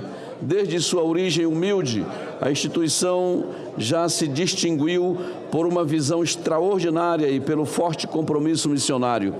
A consolidação dessa obra contou com o apoio fundamental de seus pais, os apóstolos Melvin Eduardo Huber e Catarine Huber, bem como de seus irmãos, pastores Ângela, Timóteo, Rebeca e Abi Huber, e de seu cunhado, pastor Paulo Jeffers, formando uma sólida base familiar que contribuiu decisivamente para o estabelecimento e a expansão da obra missionária. Cumprimento a todos os irmãos, membros, líderes e pastores da Igreja da Paz em Santarém, em todo o estado do Pará e no Brasil. Pastor Eibe Huber, hoje é um dos grandes semeadores do Evangelho Brasil afora, levando a missão aos 4 cantos desse país. Nossos cumprimentos, parabéns por esse meio século de trabalho a serviço do Reino de Deus. Senador Zequinha, a mesa recolhe a solicitação de Vossa Excelência de voto de aplausos e ela tomará as respectivas decisões cabíveis do ponto de vista regimental.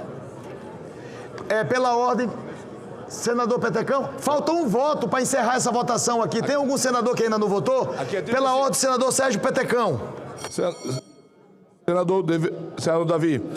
É apenas, senador Davi, para fazer um agradecimento ao secretário da Defesa Civil, secretário nacional da Defesa Civil, o Volney, pela atenção que ele tem dado aos municípios do Acre.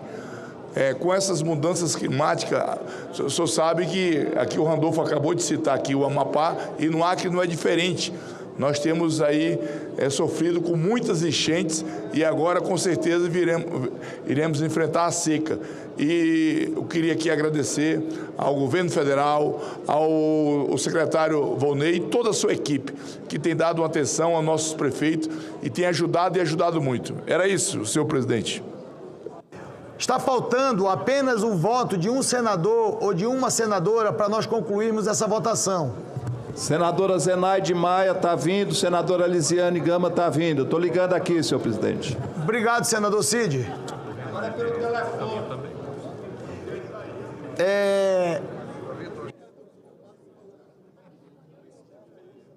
Agora em Brasília, 5h47. Rádio e TV Senado na transmissão da sessão plenária desta quarta-feira. Está em análise a indicação feita pela Presidência da República de Paulo Roberto Soares Pacheco, ministro de primeira classe da carreira de diplomata do Ministério das Relações Exteriores, para exercer o cargo de embaixador do Brasil no Japão. Senador Eduardo Braga, senador Omar Aziz, eu gostaria de solicitar a Vossas Excelências... Senhor presidente, eu já votei. Não, era como líderes partidários, pedir para a assessoria da liderança informar os colegas senadores que nós estamos em processo de votação. Senhor presidente, eu peço à liderança do MDB que ligue para todos os senadores e senadoras do MDB presentes na casa, porque estamos em votação nominal. Portanto, eu peço à liderança do MDB que entre em contato com os gabinetes para que os senadores e senadoras possam comparecer ao plenário. Da mesma forma, o PSD pede para a liderança do PSD convidar os senadores a se fazerem presentes aqui. Convidá-los, né, para vir aqui. Eu já te vi, Vanderlan. O problema, senador Omar, por que eu estou fazendo esses apelos aqui reiteradas vezes, senadora Leila? É porque a semana de esforço concentrado é essa. E nós estamos deliberando esta semana todas as autoridades que estavam pendentes de deliberação. Senhor presidente, a casa está cheia de prefeitos. Os prefeitos e vereadores. Vou encerrar a votação. Eu vou encerrar a votação. Está encerrada a votação. Determina a Secretaria-Geral da Mesa que mostra no painel o resultado. Votaram sim 39, não 2. Está aprovada a indicação do senhor Paulo Roberto Soares Pacheco. Será feita a devida comunicação à Presidência da República.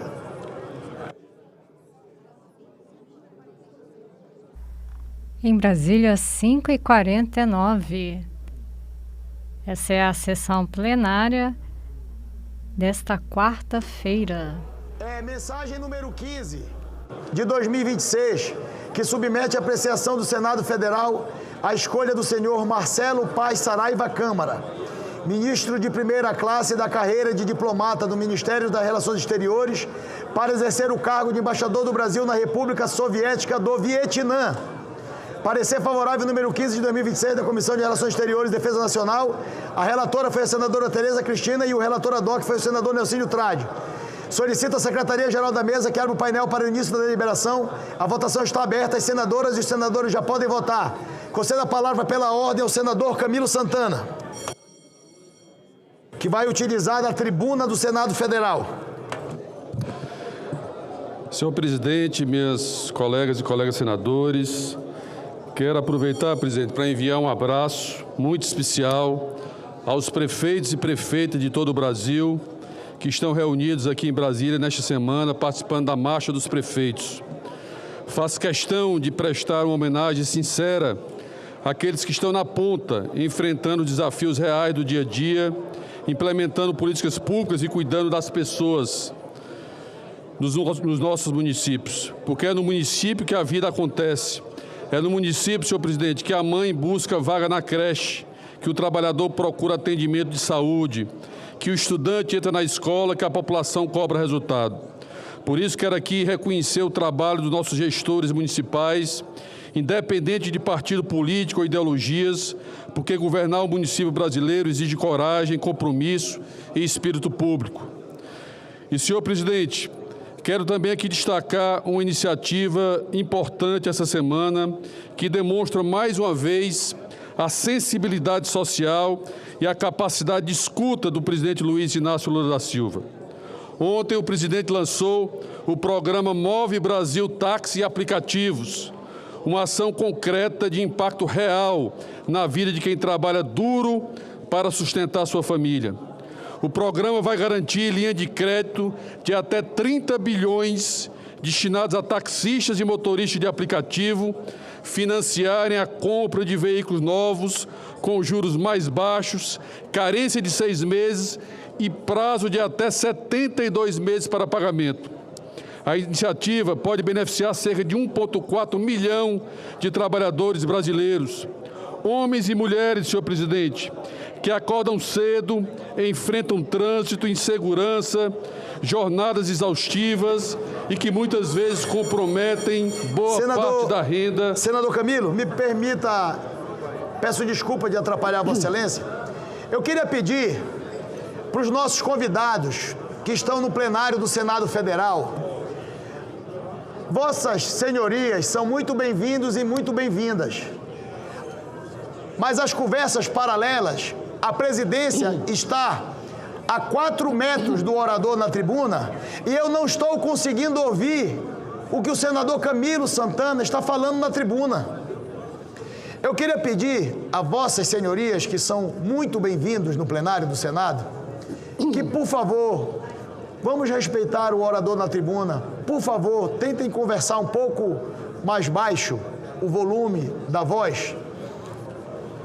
Senhor presidente, esse programa Move Brasil Táxi e Aplicativos, a iniciativa pode beneficiar cerca de 1,4 milhão de trabalhadores brasileiros, homens e mulheres que acordam cedo, enfrentam trânsito, insegurança, jornadas exaustivas e que muitas vezes comprometem boa parte da renda no aluguel de um carro para poder trabalhar. Agora terão condições mais dignas para conquistar seu próprio veículo, gerar renda com mais autonomia e melhorar sua qualidade de vida. E há um olhar ainda mais justo nessa iniciativa, senhores colegas senadores. Mulheres motoristas terão juros reduzidos, porque este governo sabe que igualdade também se constrói por meio de oportunidade.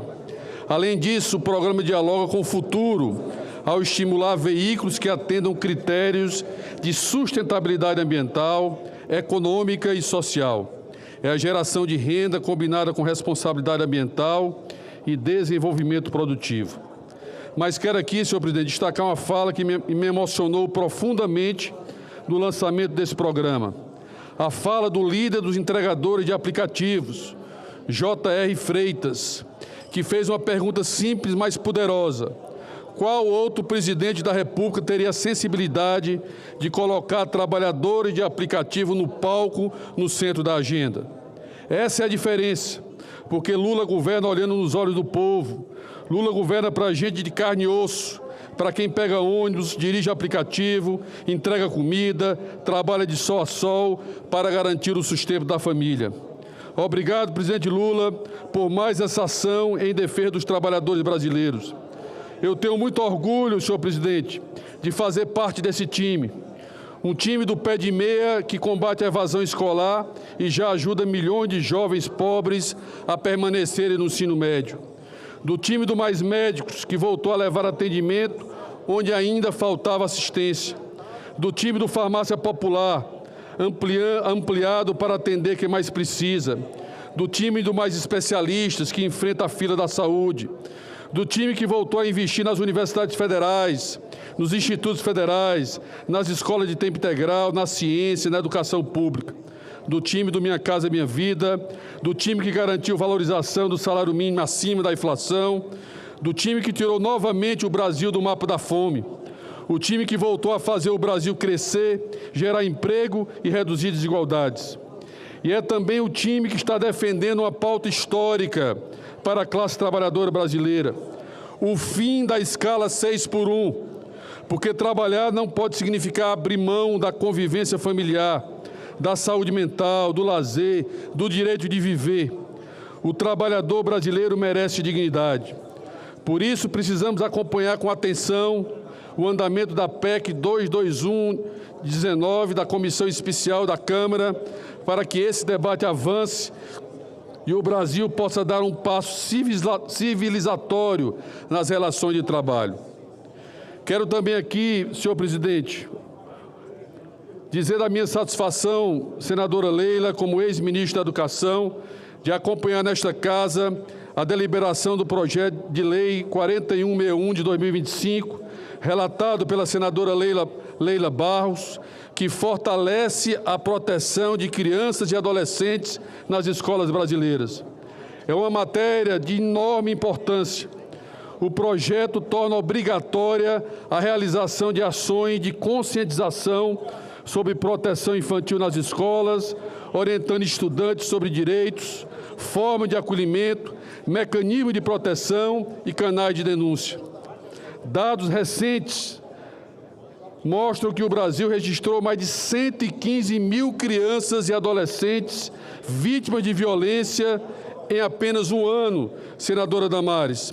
Cerca de 13 vítimas por hora. E sabemos que muitas vezes a violência acontece justamente dentro de casa. Por isso a escola tem um papel ainda mais estratégico. A escola não é apenas um espaço de aprendizagem. A escola é espaço de cuidado, é espaço de acolhimento, é espaço de proteção. Muitas vezes é um professor ou professora quem percebe primeiro os sinais de sofrimento, de medo, de abandono, de violência. E proteger nossas crianças não é responsabilidade de um governo ou de outro, é responsabilidade do Estado brasileiro e de toda a sociedade. Por isso, quero parabenizar a senadora Leila Barros e todos os envolvidos nessa iniciativa.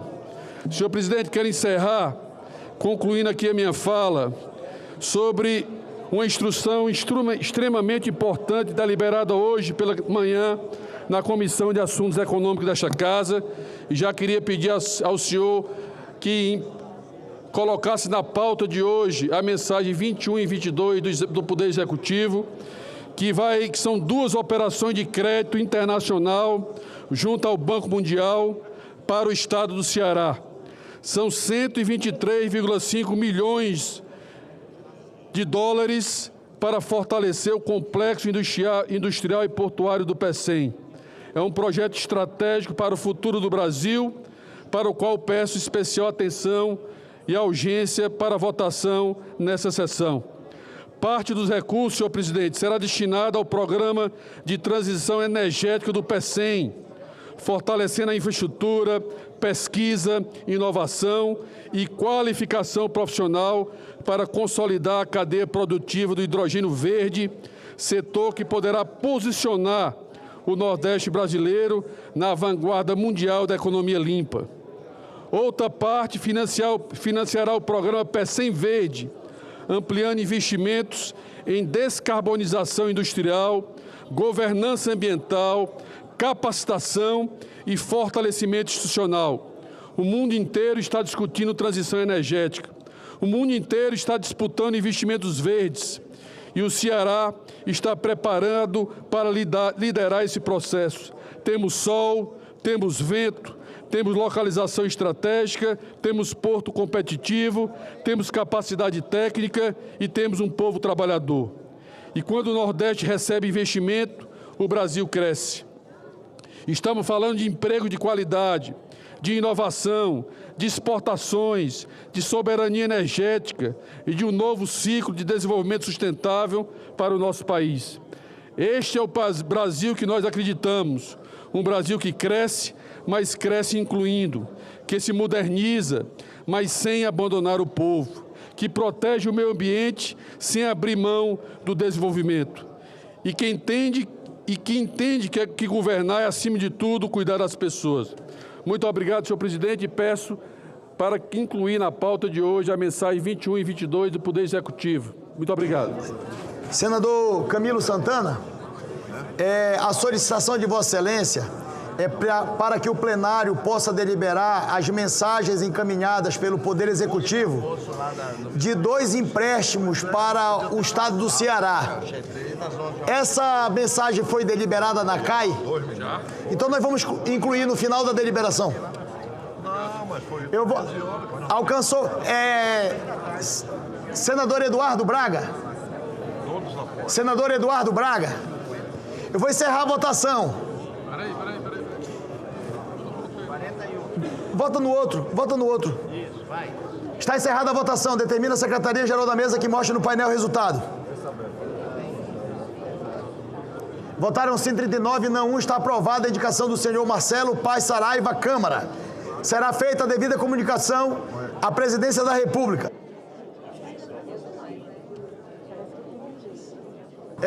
Mensagem número 4. Vai iniciar agora, líder. Vai iniciar a próxima votação.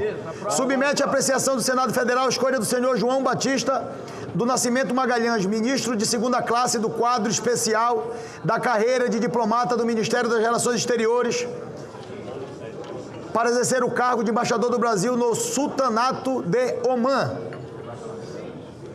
Parecer favorável número 14 de 2026 da Comissão de Relações Exteriores e Defesa Nacional. A relatora foi a senadora Tereza Cristina. O relator ad hoc foi o senador Milton Mourão. Solicita a Secretaria-Geral da Mesa que abra o painel para o início da deliberação. A votação está aberta. As senadoras e os senadores já podem votar. Presidente. Presidente, pela ordem. eu gostaria de consultar Vossa Excelência. Nós ainda temos vários embaixadores que certamente vai ser votado. Eu indago a votação do ministro Benedito Gonçalves, que foi indicado para a presidência do Conselho Nacional de Justiça, vai entrar na pauta do dia de hoje? Senador Jaime Campos, senador Nelcínio Trade, senador Vanderlan. Respondendo a Vossa Excelência, é o que eu já falei reiteradas vezes do alto da presidência do Senado Federal. Esta semana é semana de esforço concentrado. Nós temos 67 senadores e senadoras presentes. A sessão de deliberação das autoridades estava previamente estabelecida desde a semana retrasada. Eu peço a Vossa Excelência, às senadoras e aos senadores, que nós ainda temos 2 autoridades do corpo diplomático para votarmos, temos 2 autoridades da Comissão de Valores Mobiliários e temos a autoridade do CNJ, que é Sua Excelência, o senhor ministro Benedito Gonçalves. Eu quero votar todas as autoridades esta semana. Aliás, eu quero votar hoje, porque é a semana do esforço concentrado. Só que eu estou abrindo a votação com 41 votos. Eu não vou abrir a votação com 41 votos para uma autoridade do CNJ. Eu vou esperar a presença dos 67, mesmo com muitos apelos para que possamos abrir com 41. Não vou abrir. Eu peço a Vossas Excelências que votem, porque quando eu concluir essas votações, líder Eduardo Braga se encontra. Eu peço a Vossas Excelências, nós estamos passando muito tempo para votar uma autoridade, que a gente possa ficar em plenário, porque eu tenho uma questão de ordem que foi levantada pelo líder Eduardo Girão em relação à deliberação da CVM e eu preciso responder. Está aqui. Eu já tenho a resposta a Vossa Excelência da questão de ordem levantada por Vossa Excelência em relação à deliberação da Comissão de Assuntos Econômicos. Presidente Davi, nesse caso, a indicação do Benedito Gonçalves, ela será a última votação, é isso? Porque eu estou sendo com uma audiência. Senador Jaime, se os senadores estiverem aqui no plenário e a gente abrir a próxima votação e tiver 55, 60, eu coloco o ministro Benedito. Obrigado, presidente. Está faltando ainda 11 votos para essa votação. Senador Randolfo Rodrigues, queria pedir os senadores que estavam aqui, que estão saindo a todo instante, por gentileza.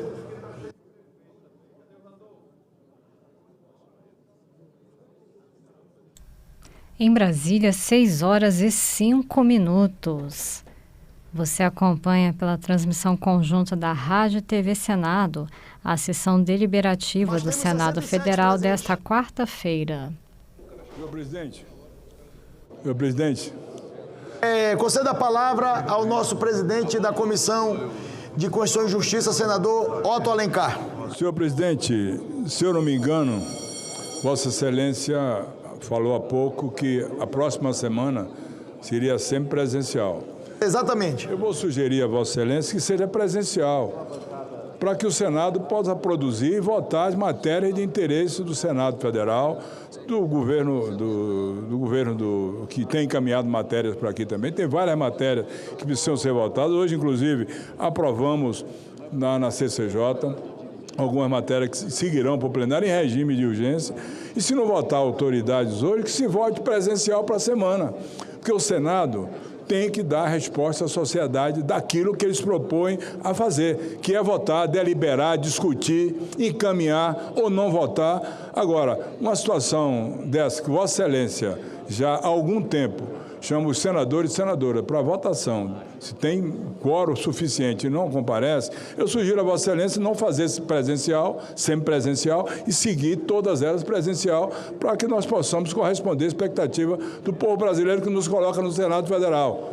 Hoje mesmo nós votamos na CCJ a autonomia orçamentária e financeira do Banco Central, que foi pedido vistas, e é uma matéria que eu considero relevante e importante para o Brasil e para o Banco Central nesse momento. Então, são outras matérias que estão aí para serem votadas. Inclusive, eu gostaria de perguntar a Vossa Excelência qual é o encaminhamento será dado à PEC da segurança, que já está aqui no Senado, inclusive na mesa diretora. Eu não costumo questionar Vossa Excelência. O tempo de Vossa Excelência é o tempo de Vossa Excelência, o meu é o meu, mas eu acho que é uma matéria relevante, importante para o momento que o Brasil vive, com tantas facções, milícias acontecendo uma atrás da outra, inquietando a sociedade nos grandes centros, no interior do Brasil, da mesma forma também. Então, seria importante. Não é porque nós estamos num ano de eleição que teremos que ter essa letargia completa do Senado Federal e temos que votar absolutamente. Eu discordo desse momento que nós estamos vivendo agora, nessa sessão em que Vossa Excelência cansou de chamar para votar 41 votos e não consegue. Tem muitos senadores. O senador Wellington Fagundes estava aqui. O senador Carlos Fávaro estava aqui. Senadora Soraya Tronic. Senadora Elisiane. Presidente. Presidente Mourão, com a palavra, Vossa Excelência. Presidente, eu queria fazer coro ao que o senador Otto Alencar acabou de falar. O senhor está se esgoelando aí, buscando gente para cumprir a tarefa de hoje. Eu vou dizer para o senhor não vai conseguir. Está cheio de prefeito aqui dentro do Senado, os senadores estão atendendo os prefeitos, é a semana de marcha dos prefeitos, então cancela essa semipresencial da semana que vem, presidente. A outra semana é do feriado, aí o senhor coloca a semipresencial. Presidente, eu também só quero me solidarizar, não vou repetir, com as palavras do senador Otto Alencar. Subscrevo, só isso. Estamos faltando apenas 2 votos. Senador, estamos faltando apenas 2 votos ainda para concluirmos essa votação. Senador Renan Calheiros, senador Eudócia, senador Alan Henrique, senador Plínio Valério, senador Rodrigo Pacheco, senador Cleitinho, senador Veneziano Vital do Rego, senador Marcelo Castro, senador Marcelo Castro,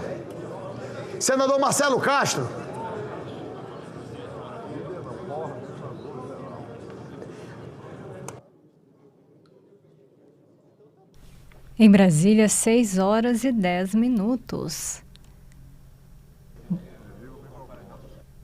Você acompanha a transmissão conjunta da Rádio e TV Senado da sessão deliberativa desta quarta-feira. Senador líder Everton, com a palavra, Vossa Excelência. Senhor presidente, eu gostaria de solicitar à mesa, a essa presidência, a inclusão extra-pauta do requerimento 353 de 2026. Ele requer, de acordo com o regimento interno do Senado Federal, a realização de uma sessão especial para ser realizada numa data oportuna, a fim de homenagear os 75 anos da Escola Nacional de Magistratura, presidente. E se puder ser no dia de hoje, porque já no final de maio a data do aniversário, se a gente fizer uma data próxima, seria interessante. Líder Everton, a mesa já recolheu a solicitação de Vossa Excelência, já está no sistema aqui. Eu só peço a Vossa Excelência que eu vou colocar como item extra-pauta junto com as outras matérias que foram solicitadas, mas nós vamos deliberar no dia de hoje ainda. Senhor presidente, pela ordem. Pela ordem, senador Fabiano. Falta um voto para encerrar essa votação e começar outra. Perfeito. Senador Fabiano, deixa eu concluir aqui que o senador Jaime vai votar. E para pedir a Vossas Excelências que fiquem no plenário. Faltam 5 votações. Eu peço a Vossas Excelências que permaneçam no plenário. Senador... Falta um voto. Senador Zequinha, me perdoe. Eu vou passar a palavra a Vossa Excelência. Só está faltando um voto para me encerrar. Quando eu encerrar, eu passo a palavra. Está faltando ali. Está encerrada a votação. Determina a Secretaria-Geral da Mesa que mostre no painel o resultado. Votaram 139, não 1. Está aprovada a indicação do senhor João Batista do Nascimento Magalhães. Será feita a devida comunicação à Presidência da República. Mensagem 17, que submete a apreciação do Senado Federal a escolha do senhor Olinto Vieira, ministro de segunda classe do quadro especial da carreira de diplomata do Ministério das Relações Exteriores, para exercer o cargo de embaixador do Brasil em Belize.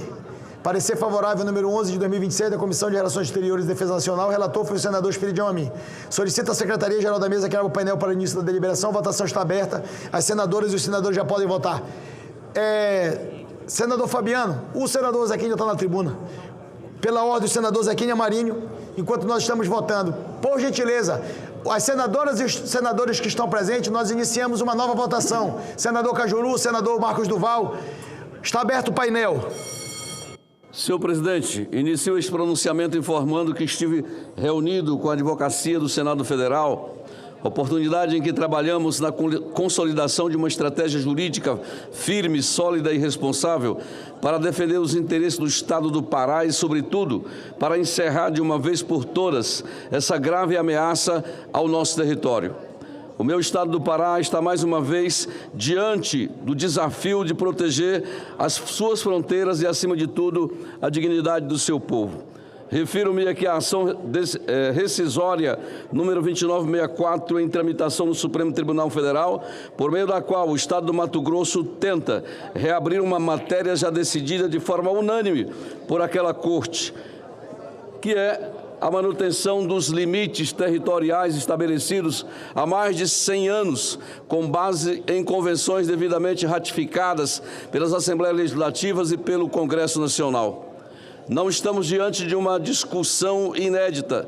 Trata-se, na verdade, de uma tentativa inaceitável de revisitar uma decisão consolidada que agora coloca em risco uma área de aproximadamente 22 mil quilômetros quadrados, equivalente ao território do estado de Sergipe, e que impacta diretamente seus importantes municípios paraenses como Jacareacanga, Novo Progresso, Altamira, São Félix do Xingu, Cumaru do Norte e Santana do Araguaia. Como alegado, o Estado do Mato Grosso acusa o Pará de abandono histórico e ressalta que as comunidades da região são, na prática, integradas aos municípios de Mato Grosso, de onde recebe todos os serviços essenciais de saúde, educação e infraestrutura. Entrei em contato com os paraenses da gleba São Benedito de Jacareacanga e da gleba do Rio Azul, em Novo Progresso, duas áreas que seriam duramente atingidas pela usurpação do território paraense. De fato, a população local acusa o governo paraense de falta de assistência na área da educação, saúde, infraestrutura e demais serviços básicos. Apesar dessa grave deficiência, é preciso deixar claro e, sem qualquer margem de dúvida, o povo paraense não pode ser penalizado, nem tampouco perder parte do seu território, nem em razão de eventuais falhas administrativas de gestões circunstanciais. Governos passam, o Estado permanece e o território é inegociável. Diante da gravidade da situação, já notificamos o ministro Flávio Dino, relator da ação,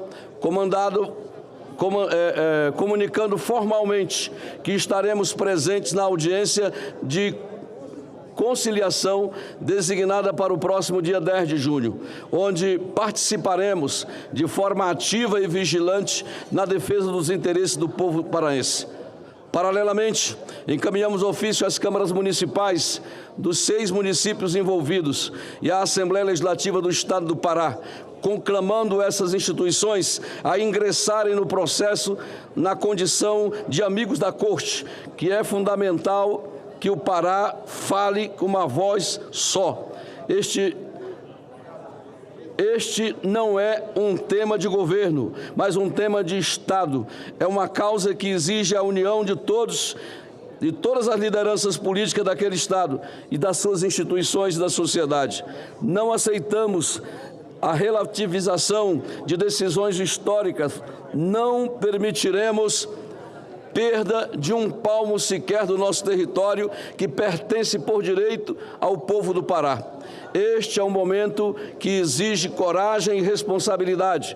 E reafirmo, estaremos na linha de frente dessa batalha, com firmeza, determinação e compromisso inegociável com o futuro do nosso Estado. Por fim, senhor presidente, dirijo-me à atual governadora do Pará, que este episódio sirva como um alerta claro e definitivo. É imprescindível que o governo do Estado amplie e fortaleça a sua presença naquela região, assegurando ao povo do sudoeste e do sul do Pará acesso efetivo a políticas públicas, serviços essenciais e a presença do Estado que lhes é legitimamente devida. Portanto, é o que nós gostaríamos de dizer ao Brasil e dizer ao povo paraense da nossa preocupação, atuação e compromisso com aquela sociedade. Muito obrigado. Temos algum senador ainda em plenário que ainda não votou? Eu consulto a secretaria, solicito a Secretaria-Geral da Mesa que chame o líder Eduardo Braga, que venha ao plenário.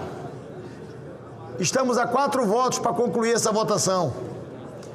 Eu gostaria de pedir a Vossas Excelências que permaneçam no plenário, senadoras e senadores.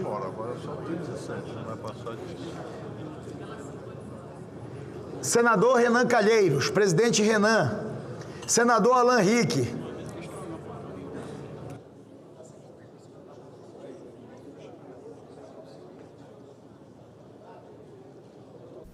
Boa tarde, em Brasília, 6 horas e 19 minutos. Essa é a transmissão conjunta da Rádio TV Senado, da sessão plenária desta quarta-feira.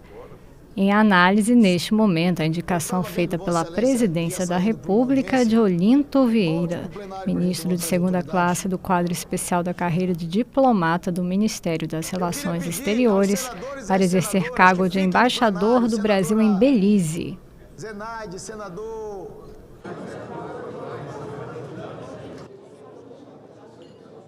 Faltam 3 votos. Faltam 3 votos. Senador Plínio. Senadora Soraya Tronic. Senador Veneziano. Senador Jaime Campos. Senador Jaime Campos.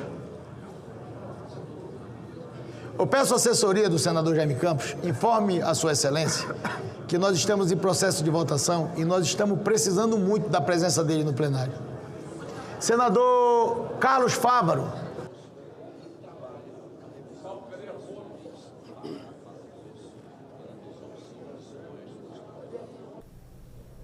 Olinto Vieira nasceu em 1954 na cidade de São Paulo. O indicado graduou-se em Engenharia Mecânica pela Faculdade de Engenharia Industrial da Fundação de Ciências Aplicadas em São Bernardo do Campo, estado de São Paulo, em 1977.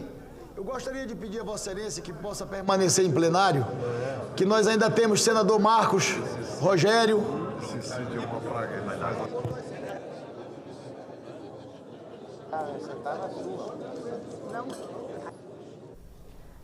Olinto Vieira ingressou no Itamaraty em 1985. Quantas votações, por favor?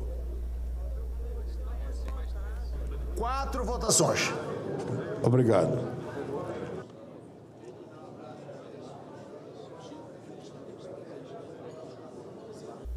No exterior, o indicado exerceu função de segundo secretário nas embaixadas do Brasil em Paris, França, de 1991 a 1994. 2 não, está aprovada a indicação do senhor Olinto Vieira. Será feita a devida comunicação à Presidência da República.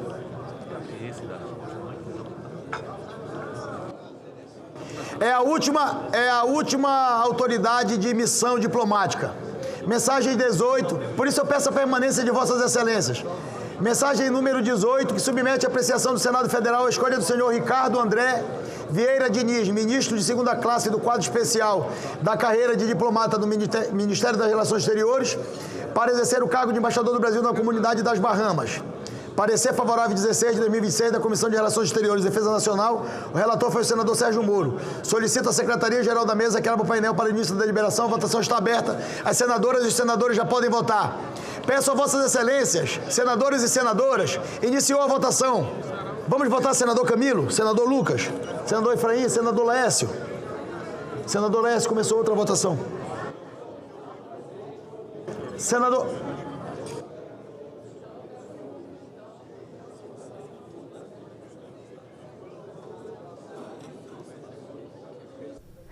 Boa noite, em Brasília, 6 horas e 22 minutos. Rádio e TV Senado na transmissão da sessão plenária desta quarta-feira.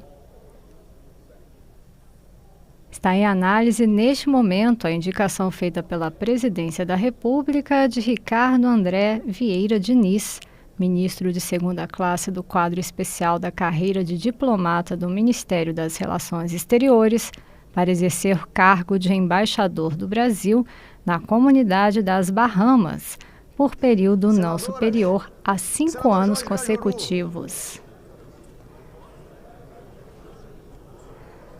Senador Armando Monteiro Neto, seja bem-vindo à sua casa, ao Senado Federal. Líder Eduardo Braga. Senadores, temos muitos senadores em plenário. Senador Espiridião Ami. Senador Irajá, Vossa Excelência pode votar para ajudar a gente aqui no coro? Senador Chico Rodrigues, Senador Doutor Irã, Senador Stevenson Valentim, Senador Randolfo Rodrigues, Senador Cleiton, Senador Petecão, Senador Jaime Campos, Senador Alan Rick, Senador Renan Calheiros. Senador Renan Calheiros. Estão faltando apenas 4 votos. Senador Marcos Duval. Senador Fabiano Contarato.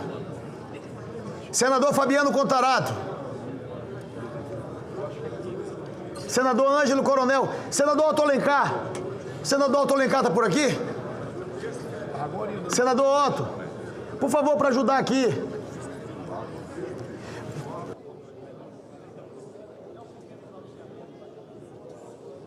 Eu vou iniciar esta votação, líder.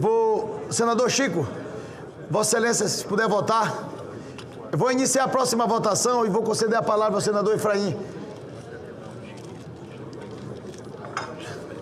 Senador Hermes, Vossa Excelência já votou?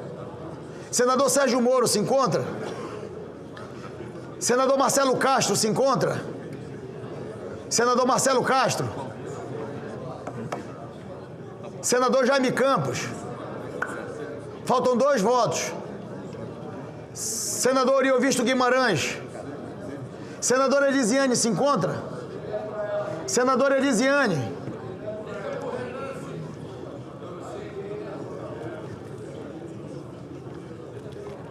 Senador Fávaro. Senador Rogério Carvalho se encontra?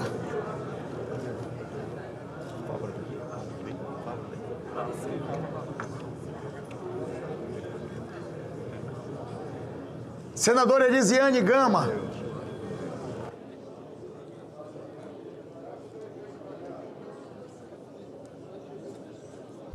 Seis horas e 26 minutos em Brasília. Pela ordem, conceda a palavra ao líder Cid Gomes. Autoriza a entrada dos prefeitos aqui, que aí os senadores vêm todos atrás dele. Chame os prefeitos e os vereadores para cá. Elisiane.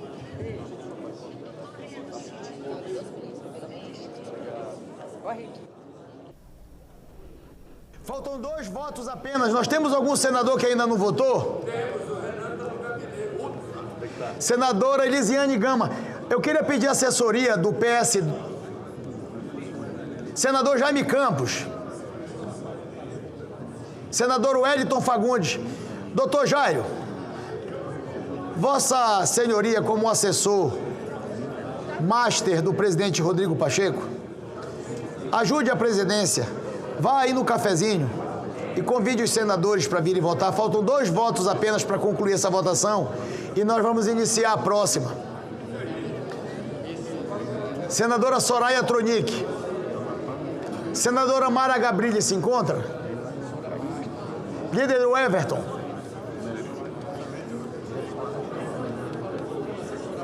Senador Jorge Cajuru se encontra?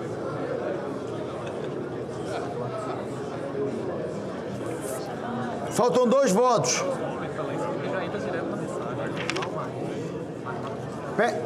Peço atenção do plenário. Faltam 2 votos. Eu peço a atenção do plenário que eu vou responder a questão de ordem levantada pelo senador Eduardo Girão. A presente questão de ordem, suscitada, como disse pelo eminente líder Eduardo Girão, diz respeito à observância dos dispositivos regimentais na apreciação da indicação de autoridades feitas no dia de hoje no âmbito da Comissão de Assuntos Econômicos. Conforme o disposto do Regimento Interno do Senado Federal, compete exclusivamente às comissões deliberar sobre a condução de seus trabalhos, inclusive quanto à organização de sua pauta, e submetidas à sua apreciação. Trata-se, portanto, da observância da contagem do prazo de vista de matérias e de matéria interna corporis da comissão, a ser dirimida no próprio colegiado sobre a condução de sua presidência à luz das decisões adotadas por seus membros. Nos termos do inciso 5º do artigo 89 do Regimento Interno do Senado, cabe à presidência da comissão resolver as questões de ordem suscitadas em suas reuniões. No caso concreto, Vossa Excelência, senador Eduardo Girão, realizou o mesmo questionamento que foi resolvido pelo presidente da CAI, senador Renan Calheiros, no sentido de seu indeferimento e concluindo pela correta observância do rito de deliberação. Ao final, os pareceres das 2 autoridades foram aprovados por ampla maioria naquele colegiado. Ao plenário do Senado Federal, nesta fase processual, cabe apreciar o parecer regularmente aprovado pela Comissão de Assuntos Econômicos, não lhe competindo reexaminar a questão procedimentais internas já decididas no âmbito da comissão competente. Desta forma, a presidência entende que a controvérsia suscitada já foi resolvida no âmbito da própria Comissão de Assuntos Econômicos, prosseguindo o plenário na apreciação da matéria nos termos do parecer encaminhado pela comissão à mesa. Com a devida vênia, esta presidência não conhece a questão de ordem levantada por Vossa Excelência, visto não ser o plenário do Senado Federal a instância cabível. Presidente, pela ordem, rapidamente.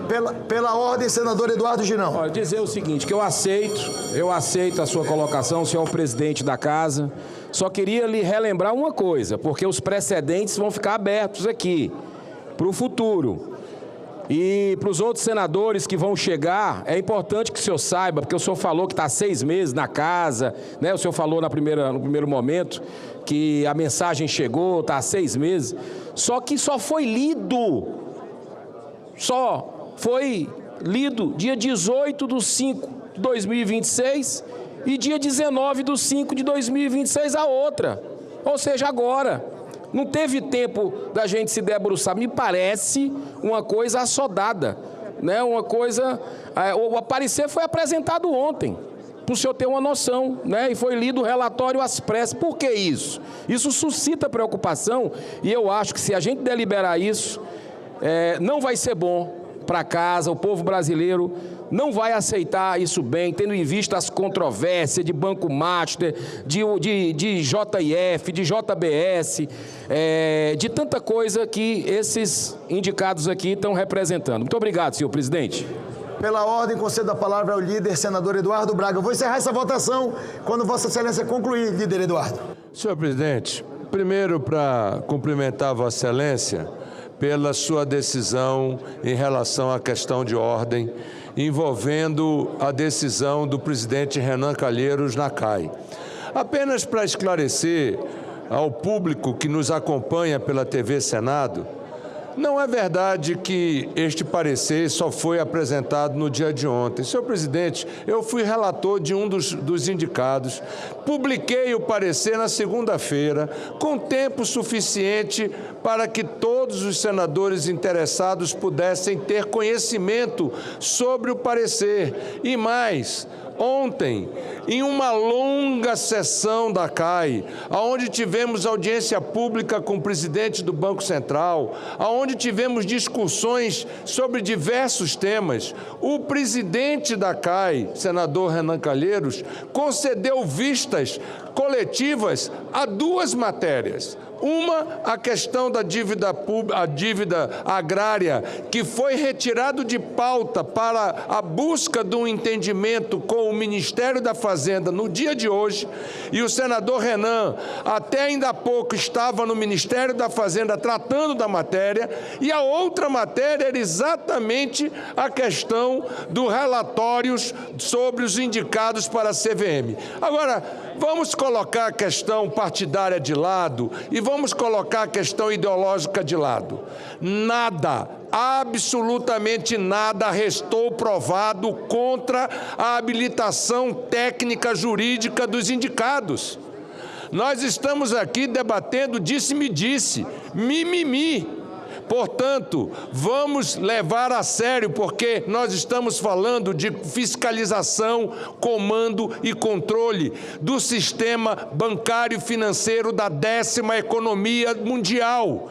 E a CVM tem a responsabilidade de coordenar e fiscalizar a questão da regulamentação dos valores mobiliários da nossa economia, aonde trilhões e trilhões de reais funcionam. E nós temos hoje apenas 2 membros ocupando aquela comissão de valores mobiliários. Portanto, acho que o Senado da República teve tempo suficiente para investigar, tempo suficiente para comprovar, e a CAI teve tempo suficiente para debater. Portanto, cumprimento a decisão de Vossa Excelência e creio que este plenário está pronto para a votação. Está encerrada a votação. Determina a Secretaria-Geral da Mesa que mostre no painel o resultado. Votaram sim 42, não 1. Está aprovado a indicação do senhor Ricardo André Vieira Diniz. Será feita a devida comunicação à Presidência da República.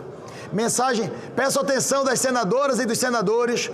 Nós concluímos a votação das autoridades de missões diplomáticas e vamos iniciar a deliberação das autoridades da CVM, que submete à apreciação do Senado Federal a escolha do senhor Otto Eduardo Fonseca de Albuquerque Lobo para exercer o cargo de presidente da Comissão de Valores Mobiliários CVM, na vaga decorrente da renúncia do senhor João Pedro Barroso do Nascimento. Parecer favorável número 22/2026 da Comissão de Assuntos Econômicos. O relator da matéria foi o senador Eduardo Braga. Solicita a Secretaria-Geral da Mesa que abra o painel para o início da deliberação. A votação está aberta, os senadores e as senadoras já podem votar.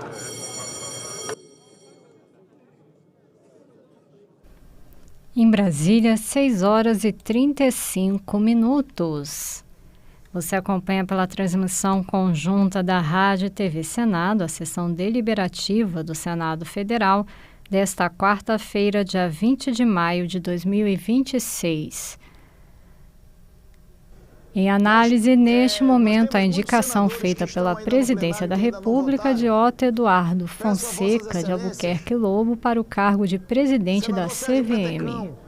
Senador Alan Rick, senador Renan Calheiros, senador Eudócia, senador Lucas Barreto, senador Ângelo Coronel, senador Otto Alencar, senador Camilo Santana, senador Eduardo Girão, senador Jorge Cajuru, senador Vanderlan Cardoso, senador Wilder Moraes, senador Fabiano Contarato, senador Marcos Duval, senador Magno Malta, senador Exalci Lucas, senadora Damares Alves, senadora Elisiane Gama, senador Jaime Campos, senador Carlos Fávaro, senador Wellington Fagundes, senador Nelsinho Trade, senadora Soraya Tronic, senador Veneziano Vital do Rego, senador Zequinha Marinho, senador Cleitinho, senador Oriovisto Guimarães, senador Sérgio Moro, senador Humberto Costa, senador Fernando Dueire, senador Ciro Nogueira, senador Marcelo Castro, senador Stevenson Valentim, senadora Zenaide Maia, senador Confúcio Moura, senador Marcos Rogério, senador Jaime Bagatoli, senadora Mara Gabrilli, senador Eduardo Gomes e senadora professora Dorinha Seabra. Senhor presidente. Com a palavra, o senador Otto Alencar. Senhor presidente, além dos pré-requisitos, senhor presidente, dentro dos pré-requisitos e currículo do indicado, eu estou no Senado já há 14 anos, fazendo quase 15 anos no Senado, e é a primeira vez que um xará meu é indicado para um cargo, Otto. jamais poderia votar contra. Então, estou encaminhando um voto sim, além dos pré-requisitos e o currículo que ele tem. Levando-se em conta que é ótimo... Ainda estamos necessitando, senhoras senadoras e senhores senadores, que, para nós concluirmos essa votação de autoridade, do ponto de vista regimental, a gente precisa, para encerrar a votação, de pelo menos 41 senadores votantes. Nós temos alguns senadores que estão ainda no plenário que ainda não votaram, mas eu queria que Vossas Excelências ficassem ainda, porque eu vou abrir a votação que nós estamos marcado para a deliberação de hoje ainda do ministro Benedito do CNJ. E eu vou ficar sentado aqui na votação do ministro Benedito Gonçalves até a hora que for necessário para nós atingirmos o quórum da presença das autoridades. Por quê? Porque tem 67 senadores presentes e nós estamos encerrando essas autoridades com 42, 43, 44 votos. Além desta autoridade, falta uma autoridade ainda da CVM, que precisa apenas de maioria simples. E para a presidência encerrar a votação, de 41 votantes. Quando nós formos deliberar a autoridade do CNJ, o Corregedor Nacional de Justiça, eu informo a Vossas Excelências que a disposição da presidência é aguardar o quórum dos senadores presentes, ou seja, aguardar os 67 senadores que estão presentes na casa a votar. Se isso for passar 30 minutos, 40 minutos ou 1 hora, a presidência vai aguardar na deliberação de Sua Excelência, o ministro Benedito Gonçalves, para a Corregedoria Nacional de Justiça, na sessão deliberativa de hoje, a votação da maioria, se possível, da totalidade dos senadores presentes na semana do esforço concentrado. Eu peço a Vossas Excelências que, se for possível, entrem em contato com os nossos colegas senadores e senadoras e peçam para que eles possam se dirigir ao plenário e permanecer no plenário para a gente concluir a deliberação das autoridades que estava previamente estabelecida há 2 semanas atrás. Muito obrigado a Vossas Excelências. Em Brasília, 6h40. Rádio e TV Senado na transmissão da sessão plenária desta quarta-feira. Está em análise neste momento a indicação feita pela Presidência da República de Otto Eduardo Fonseca de Albuquerque Lobo para exercer cargo de presidente da CVM, Comissão de Valores Mobiliários, com mandato até 14 de julho de 2027. O indicado graduou-se como bacharel em Direito pela PUC-Rio, Pontifícia Universidade Católica do Rio de Janeiro, em 1995. Obteve mestrado em Direito Comparado pela University of Miami School of Law nos Estados Unidos em 1999. MBA em Óleo e Gás pela UFRJ, Universidade Federal do Rio de Janeiro, em 2005. E doutorado pela Faculdade de Direito da USP, Universidade de São Paulo, em 2025. Senador Renan, falta um voto aqui, presidente. Um voto. O presidente da CAI tem que votar.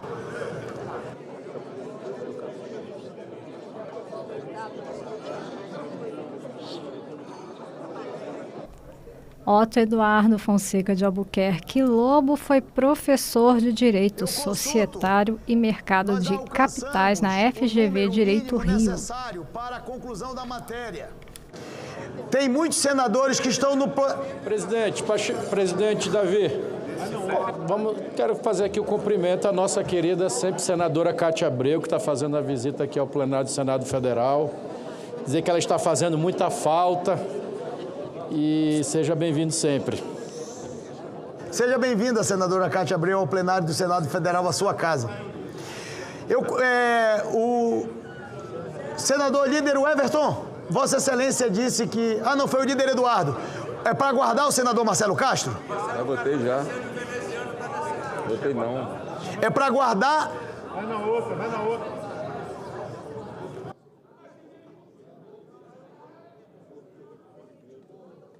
Senadores e senadoras, só faltam 2 votações, mas eu peço que Vossas Excelências fiquem em plenário, porque a última votação vai ser, como eu disse e vou repetir, a indicação de Sua Excelência, o senhor ministro do STJ, Benedito Gonçalves, para a Corregedoria Nacional de Justiça. E esta última votação carece de 41 votos sim. Não, o senador Eduardo Braga pediu para guardar. É para guardar ou não para... É para guardar... O líder Eduardo pediu para guardar agora. Não, bota. Eu vou encerrar a votação. Posso encerrar a votação? Posso encerrar a votação? Está encerrada a votação. Determina a Secretaria-Geral da Mesa que mostre no painel o resultado. Votaram sim 31, não 13. Está aprovada a indicação do senhor Otto Eduardo Fonseca de Albuquerque Lobo. Será feita a devida comunicação à Presidência da República. Mensagem número 2 de 2026, que submete à apreciação do Senado Federal a escolha do senhor Igor Muniz para exercer o cargo de diretor da Comissão de Valores Mobiliários CVM, na vaga decorrente do término do mandato de Daniel Walter Maeda Bernardo. Parecer favorável número 21 de 2026, da Comissão de Assuntos Econômicos. O relator foi o senador Rogério Carvalho. Solicita a Secretaria-Geral da Mesa que abra o painel para início da deliberação. As senadoras e os senadores já podem votar. Peço a Vossas Excelências que votem e permaneçam em plenário. Essa é a penúltima votação. A próxima votação, nós necessitamos do quórum de 41 votos, sim, para a sua aprovação.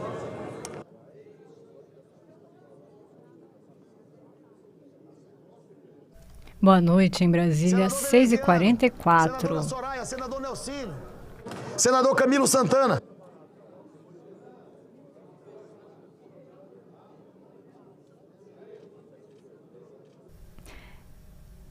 Essa é a transmissão da sessão plenária desta quarta-feira pela Rádio e TV Senado. Acesse a programação da Rádio Senado pela internet em senado.leg.br/rádio. Enquanto nós estamos aguardando as senadoras e os senadores votarem, mas peço a Vossas Excelências que fiquem em plenário. Presidente Renan, senador Efraim, Vossa Excelência aguarda, o presidente Renan pediu pela ordem. Com a palavra o presidente senador Renan Calheiros. Está sem som. Presidente, sobre uma missão que recebi de Vossa Excelência.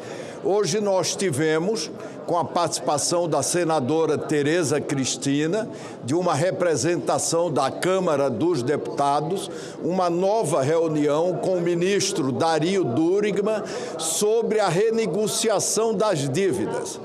Presidente, está tudo caminhando bem no sentido de se publicar uma medida provisória com critérios de enquadramento, de juros, de carência e de prazo de 10 anos para pagar. De modo que eu quero mais uma vez agradecer a Vossa Excelência pela missão que me confiou e quero lhe dizer que o ministro da Fazenda está fazendo da sua parte tudo, absolutamente tudo, para que essa negociação seja concluída na próxima segunda-feira. Muito obrigado, presidente. Muito obrigado, senador Efraim. Obrigado, presidente Renan, pelos esclarecimentos ao plenário. Concedo a palavra ao senador Efraim Filho, mas nós estamos precisando que os senadores permaneçam em plenário. Com a palavra, Vossa Excelência. Presidente, uma rápida palavra, mas é o momento de trazer ao conhecimento do plenário um tema que movimentou o estado da Paraíba durante essa semana, e ele merece ganhar envergadura nacional. Tivemos um leilão sobre o saneamento da Cagepa, que faz saneamento no estado da Paraíba. E não é aqui sobre o mérito, as divergências que iremos apresentar a questão conceitual entre privatização ou não, leilão ou não, mas é uma questão de procedimento. Aqui nós vamos falar de interesse público, de transparência, de eficiência na gestão. E esse interesse público, ele não foi demonstrado quando o governo faz um leilão praticamente às escuras, aonde nenhuma empresa nacional participa, um leilão de apenas um interessado, que é uma empresa espanhola que está, inclusive, envolvida em casos de corrupção e fraude à licitação lá na Espanha. Um leilão de um participante só, quando o objeto é um tema que desperta interesse em todo o mercado nacional e internacional, água, saneamento básico, seria o edital que estaria direcionado? O que foi que afastou todas essas empresas, né, dessa discussão? E veja que havia um governo de 7 anos e 4 meses que não fez esse procedimento, e um novo governo, com apenas pouco mais de 30 dias, já avança às vésperas da eleição em um contrato de mais de 3 bilhões de reais de investimentos, e que dentro desse contrato não houve discussão, né, na Paraíba. A Assembleia, as ruas, as praças, os sindicatos, as universidades, ninguém foi ouvido. Então, senhor presidente, de forma bastante rápida, trazer esse tema, dizer que a informação cheira mal, cheira a esgoto, com o trocadilho do leilão sobre saneamento, e nós temos sim que estar mais alertas a todos esses temas. Não se viu o governo falar de metas, não se viu o governo falar de alcance, não se viu o governo falar do que está projetado para ocorrer a curto prazo em benefício da Paraíba. E leilão de uma empresa só cheira mal, cheira a esgoto. É isso, senhor presidente, e iremos avançar sobre esse tema nas sessões subsequentes. Muito obrigado pela tolerância da palavra. Nós já alcançamos o quórum, mas eu peço a vossas excelências que eu vou encerrar essa votação, que permaneçam no plenário, que eu vou aguardar a presença dos 67 senadores na próxima autoridade. Abra a votação para a gente ir votando. Mas eu vou fazer isso, eu só estou avisando. Só um minuto. Está encerrada a votação. Determina a Secretaria-Geral da Mesa que mostre no painel o resultado. Votaram 139, não 9. Está aprovada a indicação do senhor Igor Muniz. Será feita a devida comunicação à Presidência da República.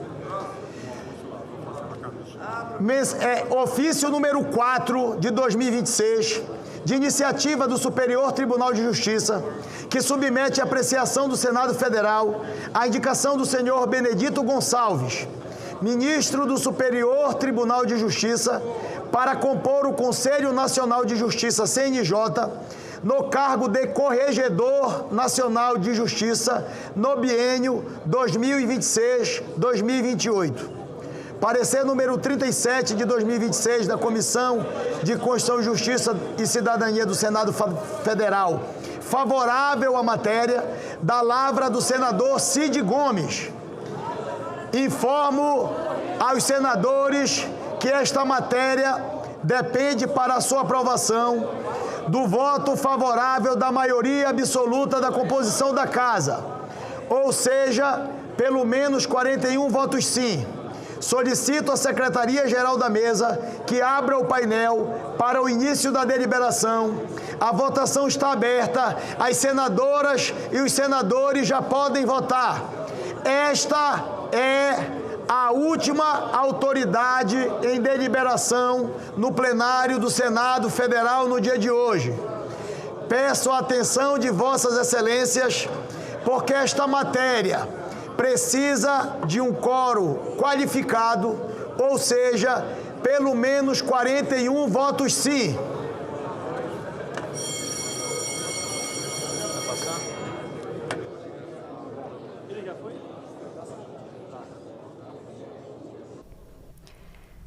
Boa noite, em Brasília, 6 horas e 51 minutos.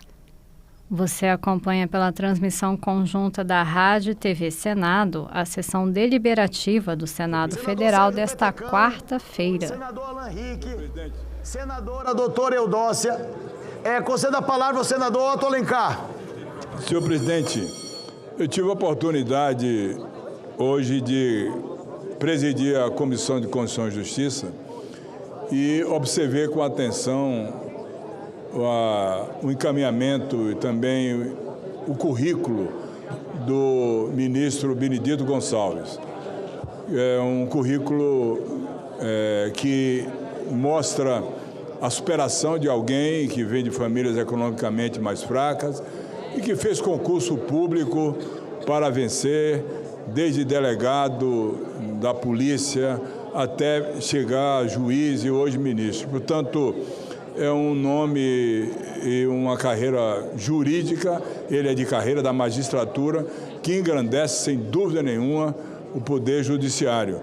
Se saiu muito bem, teve uma votação, inclusive, expressiva na CCJ. Foram 21 votos favoráveis e 5 votos contra. Portanto, eu acredito que o Tribunal Superior de Justiça encaminha um nome com capacidade, com experiência e, sobretudo, com uma história de vida dedicada à magistratura coerente com o cargo que ele vai ocupar. Portanto, a votação é secreta, mas eu vou encaminhar pelo PSD, eu voto sim. Nós temos muitos senadores. Senador Humberto Costa, que estava presente. Presidente, pela ordem, presidente. Senador Eduardo Girão, deixa eu só chamar o nome dos senadores, eu já passo a palavra a Vossa Excelência. Senador Alan Rick, que estava presente aqui no plenário, solicita à Secretaria-Geral da Mesa que informe as senadoras e senadores que nós vamos aguardar os 67 senadores presentes para encerrar essa votação. Conceda a palavra ao líder Eduardo Girão. Obrigado, presidente. Da mesma forma, eu também estive na CCJ hoje. Foi uma audiência, uma sabatina um pouco tensa, né? É uma expectativa. A gente teve há poucas semanas atrás uma rejeição de um nome do governo Lula. Eu procurei esclarecer com o ministro Benedito Gonçalves, sem fazer pré-julgamento. Senador Cleitinho, eu levei as manchetes de veículos de comunicação, história, centenários, né, exatamente com relação à frase, senador Magno Malta, que o senhor perguntou, o senhor foi o primeiro, sobre aquela emblemática missão dada, missão cumprida, dito ali durante, exatamente, presidente, exatamente na posse do presidente Lula, falando para o ministro Alexandre de Moraes, missão dada, missão cumprida, aquilo num negócio muito complexo. Falamos também da própria delação do Léo Pinheiro, porque ele, o ministro Gonçalves, deveria, no meu modo de ver, se declarar impedido de votar um deputado mais votado do Paraná. Ele foi relator para a cassação à velocidade da luz. Um negócio assim, que todos nós sentimos aqui, pelo menos uma parte, como uma violência ali, uma perseguição, né? E ele não deveria, no meu modo de entender, ter votado naquele momento, porque ele tinha sido citado, né, na delação do Léo Pinheiro, da própria Lava Jato. Então, as coisas estão, parece que de invertidas, né? Embora eu tenha colocado lá a questão, por exemplo, de bloqueios, senador Wellington Fagundes. Bloqueios de documentários, de sites, derrubada de perfis que passaram ali pelas mãos do ministro. Censura. Eu vejo um conflito de interesse quem vem defender liberdade de expressão, quando a gente viu ali um processo infeliz, um momento sombrio do Brasil com relação à caçada implacável a quem é de direita, a quem é conservador. Então eu acho que é uma resposta que essa casa deveria dar, como deu há pouco tempo atrás com relação ao ministro Messias, na indicação do governo Lula, seria agora também rejeitar por todas essas controvérsias, todas essas polêmicas que nós tivemos num passado muito recente, e eu pude explicitar com alguns colegas lá, perguntar e não sair convencido. Eu quero fazer aqui essa reflexão com os colegas aqui presentes. Muito obrigado, senhor presidente. Deus abençoe. Meu voto é não. Senador Exalci Lucas ainda se encontra no plenário? Pela ordem, senhor presidente. Pela ordem, senador Magno Malta. Senhor presidente. Senador Magno, me perdoe, o senador está na tribuna. Tá. Senador Magno Malta, com a palavra, Vossa Excelência. Senhor presidente, na verdade, na sabatina hoje eu perguntei a ele sobre missão dada, missão cumprida. E ele disse que foi o ministro Alexandre que pediu ele para conduzir o presidente da República. Todo mundo sabe, quem tem o vídeo, que o contexto não é esse. O contexto é que ele foi relator de uma AGE que eu faço parte. Essa AGE é tão grande que vai de Pilatos a Jesus Cristo. Jair Bolsonaro, eu, Nicolas, Bia, todo mundo. Todo mundo faz parte. Todo mundo que tinha uma certa influência faz parte. E está rolando ainda. E depois, a pergunta que a esquerda sempre fez. Quem mandou matar Marielle? O matador de Marielle apareceu. O mandante também apareceu. A narrativa acabou. A minha pergunta é, quem mandou matar Jair Bolsonaro? Porque isso foi um documento do Brasil Paralelo e o Benedito impediu. Será o Benedito, pelo amor de Deus? Impediu do Brasil Paralelo exibir. Jair Bolsonaro continua preso, esfaqueado, em cima de uma cama. Mas foi ele que fez isso, cumprindo missão. Então, em nome do povo brasileiro do meu estado, eu vou cumprir a minha missão. Voto é não. Pela ordem, presidente. Pela ordem, senador Marcos Duval, o senador Wellington Fagundes está na tribuna. Com a palavra, Vossa Excelência, nós vamos aguardar os senadores virem votar. Senhor presidente, em seguida eu dou a palavra, Vossa Excelência. Eu quero registrar aqui da tribuna a visita que fiz essa semana, saindo de Cuiabá, de carro, indo até Campo Verde, depois a Primavera do Leste, onde tive a oportunidade de visitar lá as obras da ferrovia Ferronorte, que é a primeira ferrovia por autorização do Brasil. Fruto, inclusive, do novo marco regulatório que aqui aprovamos no Senado da República, permitindo, então, que nós tivéssemos, a partir desse novo marco regulatório, ferrovias por autorização. E nós temos no Mato Grosso a ferrovia Ferronorte, idealizada por Vicente Vuolo, também por Olacir de Moraes, que foi o empreendedor inicial, que essa ferrovia, ela vem de São Paulo, passa o Mato Grosso do Sul, adentra Mato Grosso por Alto Taquari, Alto Araguaia, Itiquira, chegando a Rondonópolis.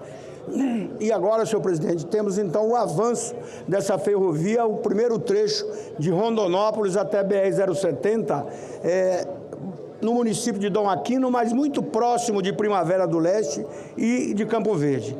E essa ferrovia está já na sua fase de conclusão desse primeiro trecho, chegando muito próximo de Primavera, e com isso já aumentou muito o volume de trânsito nesta região, e por isso nós queremos aqui agradecer à Comissão de Viação e Transportes, através do Marcos Rogério e também do senador Bagatoli, que aprovou esse requerimento para uma comissão, uma diligência externa, exatamente para a gente ver as condições da BR-070, do trecho de Barra do Garça, na divisa de Goiás, em Aragarças, Pontal do Araguaia e Barra do Garças, e adentrando então até passar por Primavera do Leste, Campo Verde e a Serra de São Vicente, na BR-364-163.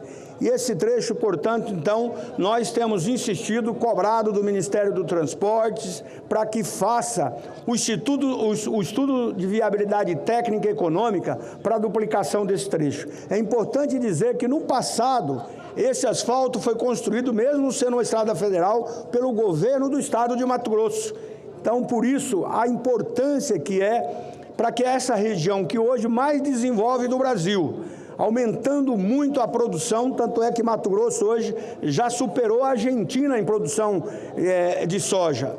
Hoje somos responsáveis por mais de 80% da produção de algodão. Somos o maior produtor de gergelim e maior rebanho bovino brasileiro e assim por diante. Portanto, lá no coração do Brasil, estamos cumprindo o nosso papel, que é produzir com alta produtividade, com tecnologia de ponta, exatamente para que a cesta básica do brasileiro seja mais farta, de qualidade e acessível, e ainda exportar muito para ajudar a balança comercial brasileira. Portanto, está na hora do governo federal olhar um pouco mais para a questão da logística e infraestrutura da nossa região. E falo na condição de presidente da Frente Parlamentar de Infraestrutura e Logística. Realmente produzir no coração do Brasil e ainda termos estradas que precisam ser melhoradas, duplicadas, estradas que hoje, ao invés de ser estrada do desenvolvimento, ainda se constituem estrada da morte. E é bom registrar que no Brasil hoje nós temos, em acidente de trânsito, mais de 40 mil mortes por ano. Isso é maior do que muitas guerras. Então, a nossa guerra aqui é melhorar a nossa logística e a nossa infraestrutura. Por isso, então, ponto positivo, o avanço da ferrovia Ferronorte, construída pela empresa Rumo, chegando à Primavera do Leste, mas a BR-070, na verdade, é importante registrar, porque no município de Dom Aquino, que é o município mais carente, mas que vai receber os benefícios dos impostos, portanto, será um município que vai desenvolver muito. Mas Primavera é o município que mais vai receber os benefícios através das empresas que estão chegando, das indústrias, e hoje só de caminhões de etanol que passa nesse trecho, são mais de 800 caminhões por dia, além de outras tantas indústrias da agroindústria brasileira. Por isso, nós queremos aqui não só agradecer, mas também pedir, presidente, autorização para que senadores possam estar conosco para conhecer essa nova realidade. E aí eu quero dar como líder esse pronunciamento e registrar também essa visita que fiz à Barra do Garças, onde eu agradeço muito aqui o prefeito Adilson, também a Pontal do Araguaia, porque são duas cidades vizinhas, o prefeito Luciano Costa, que assumiu agora, visto que o prefeito anterior, ele renunciou para ser pré-candidato a deputado estadual. Pontal do Araguaia é uma cidade importantíssima também, onde ali o encontro do Rio Garças com Araguaia forma, então, Pontal do Araguaia. E lá nós temos o campus da Universidade Federal de Mato Grosso, tanto em Barra do Garças como em Pontal. E fomos lá, juntamente, eu quero aqui agradecer o presidente da Câmara o presidente da Câmara de Barra do Garça, o Jaime Rodrigues, com todos os vereadores, a vereadora Bianca e tantos outros, que nos receberam para discutir exatamente esse projeto de desenvolvimento de Pontal do Araguaia e de Barra do Garça. A maior necessidade hoje da região é a construção de um hospital universitário, um hospital regional. E lá discutimos, então, com a UFMT, que eu quero agradecer aqui, a pró-reitora Paula Carvalho, bem como também o campus do IFMT, na pessoa da diretora, que lá também nos atendeu extremamente bem, e a Renata Francisca, e com isso, então, fizemos um entendimento também com o reitor Júlio César, do IFMT, e ela, a Universidade Federal também, então, em nome da Paula Carvalho, onde o IFMT está também criando o departamento da área médica para cursos técnicos, e a UFMT vai, então, ter mais a vertente, que é o seu papel de ensino universitário. E aí, então, a nossa luta, já bastante adiantada, para a criação também do curso de medicina na Universidade Federal de Barra do Garças, no campus de Barra do Garça, visto que já temos, inclusive, criado o curso de medicina no campus de uma universidade privada. E a nossa discussão, junto com as duas instituições, foi exatamente para que o IFMT possa fazer a licitação desse novo hospital universitário regional para atender não só Mato Grosso, Barra do Garça, toda a região, mas também o estado de Goiás, porque ali o Rio Araguaia que nos une. Então são dois estados que temos hoje ali não só a amizade fraterna da população de Goiás e de Mato Grosso, mas também o processo de desenvolvimento desses dois estados. Por isso eu registro, agradeço demais a todos os vereadores, vereadores, vereadoras, a vereadora Wilza de Pontal do Araguaia, junto com ela todos os vereadores daquela cidade. Por isso, então, eu dou como lido, senhor presidente, esse pronunciamento e, com certeza, espero que tanto essa visita que lá faremos em prol da BR-070, bem como também a consolidação do campus da Universidade de Pontal do Araguaia, de Barra do Garça, são 2 campos da Universidade Federal e também do Instituto Federal de Educação Tecnológica. É isso, senhor presidente. Nós vamos aguardar os senadores que estão entrando em contato com a mesa. Senador Marcos Duval com a palavra, em seguida, senador Vanderlan. Sem áudio aqui. Pronto. Obrigado, presidente. Bom, eu queria falar para todos, inclusive para o candidato a Corregedor Nacional de Justiça, o senhor Benedito Gonçalves, que desde o dia das eleições eu comecei a investigar o fato do cenário político ser totalmente anticonstitucional, uma perseguição insana com os candidatos de direita e uma proteção, uma blindagem aos candidatos de esquerda. A fala de missão dada e missão cumprida é uma fala que a gente nas casernas, no meio militar, policial, a gente fala isso quando a gente cumpre missões muito sérias e de muita responsabilidade. E o que aconteceu de censura, manipulação dos algoritmos, vocês, senadores e o Brasil, e aqui eu estou honrando os capixabas, vocês vão, a partir de julho, depois das convenções partidárias, vocês vão começar a ter ciência. Os órgãos internacionais vão começar a divulgar tudo o que aconteceu nas eleições de 2022, a qual o Benedito Gonçalves estava envolvido. Então, eu jamais iria aprovar, apoiar e incentivar que ele que ele seja consagrado aqui dentro do Congresso e seja aprovado para assumir esse cargo. Então, em nome de todos os capixabas, em nome de todos os brasileiros que sofreram perseguições, assim como eu, que sofro ainda até hoje, eu estou colocando que o meu voto é não, e que a partir de julho o Brasil vai conhecer e vai saber detalhes com documentos dos órgãos internacionais do que aconteceu nas eleições de 2022 e o que o corregedor, o candidato ao Corregedor Nacional de Justiça está pleiteando esse cargo. Então, para nós, para mim, é um desaforo, é uma falta de respeito com o Brasil ter o presidente indicando esse cidadão que não tem a capacidade nenhuma de estar exercendo a função que exercia no TSE, compactuar com o movimento que iniciou com o Biden, depois com o presidente, depois com a Suprema Corte e depois com o TSE. E as eleições foram fraudadas. Então, muita gente acha que nós ainda vivemos numa democracia. Não, nós sofremos um golpe, nós estamos numa democracia híbrida. E esse golpe vai se tornar claro para todo mundo no Brasil inteiro. E quem votou favorável a ele para ser corregedor vai ter que se explicar à sociedade brasileira após de julho. Então, eu não vou compactuar com isso, em nome dos capixabas e dos brasileiros e dos meus pares que também concordam, meu voto é não para o senhor Benedito Gonçalves. Obrigado, presidente. Senador Vanderlan Cardoso. Obrigado, senhor presidente, senadores e senadoras.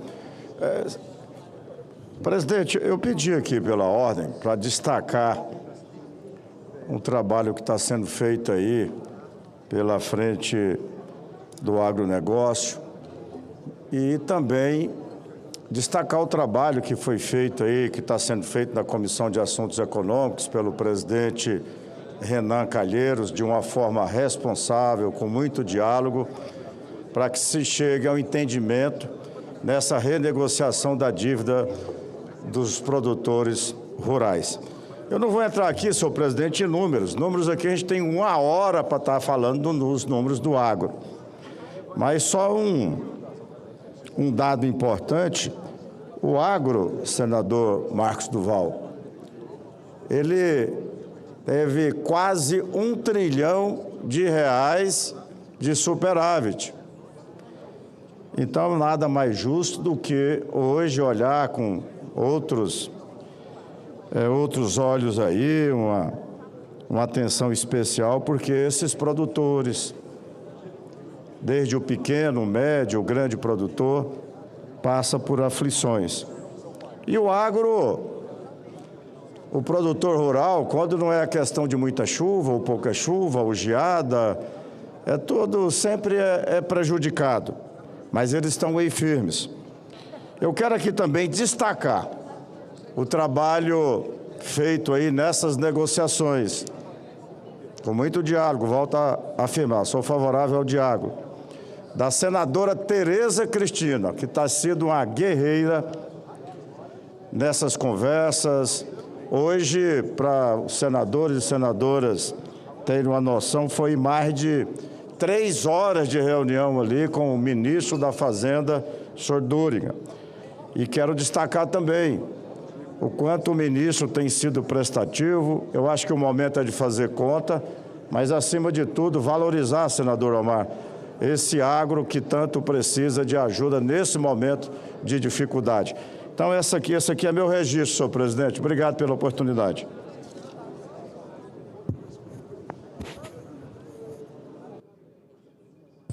Vamos abrir, presidente. Vamos abrir a votação. Nós vamos aguardar. Nós estamos com 67 senadores presentes e estamos com 59 votantes. Viajando, tá viajando. Vamos abrir, presidente. Eu acho que já deu. Vamos aguardar um pouco mais.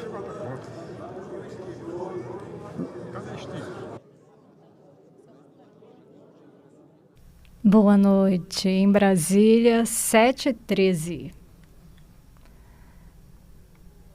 Você acompanha pela TV e Rádio Senado a transmissão da sessão plenária desta quarta-feira.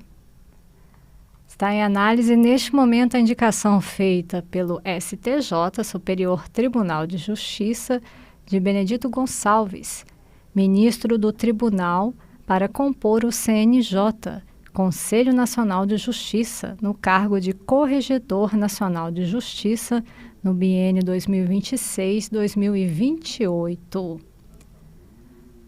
Nascido em 1954, na cidade do Rio de Janeiro, o indicado tem mais de 52 anos no serviço público, com 38 anos de atuação na magistratura.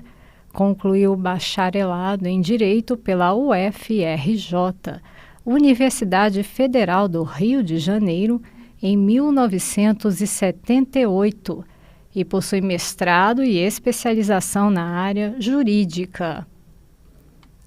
Antes de iniciar carreira como juiz, Benedito Gonçalves trabalhou em diversas áreas, começando como inspetor de alunos na cidade do Rio de Janeiro na década de 1970, passando pelo cargo de papiloscopista na Polícia Federal de 1977 a 1982 e atuando como delegado da Polícia Civil do Distrito Federal de 1982 a 1988.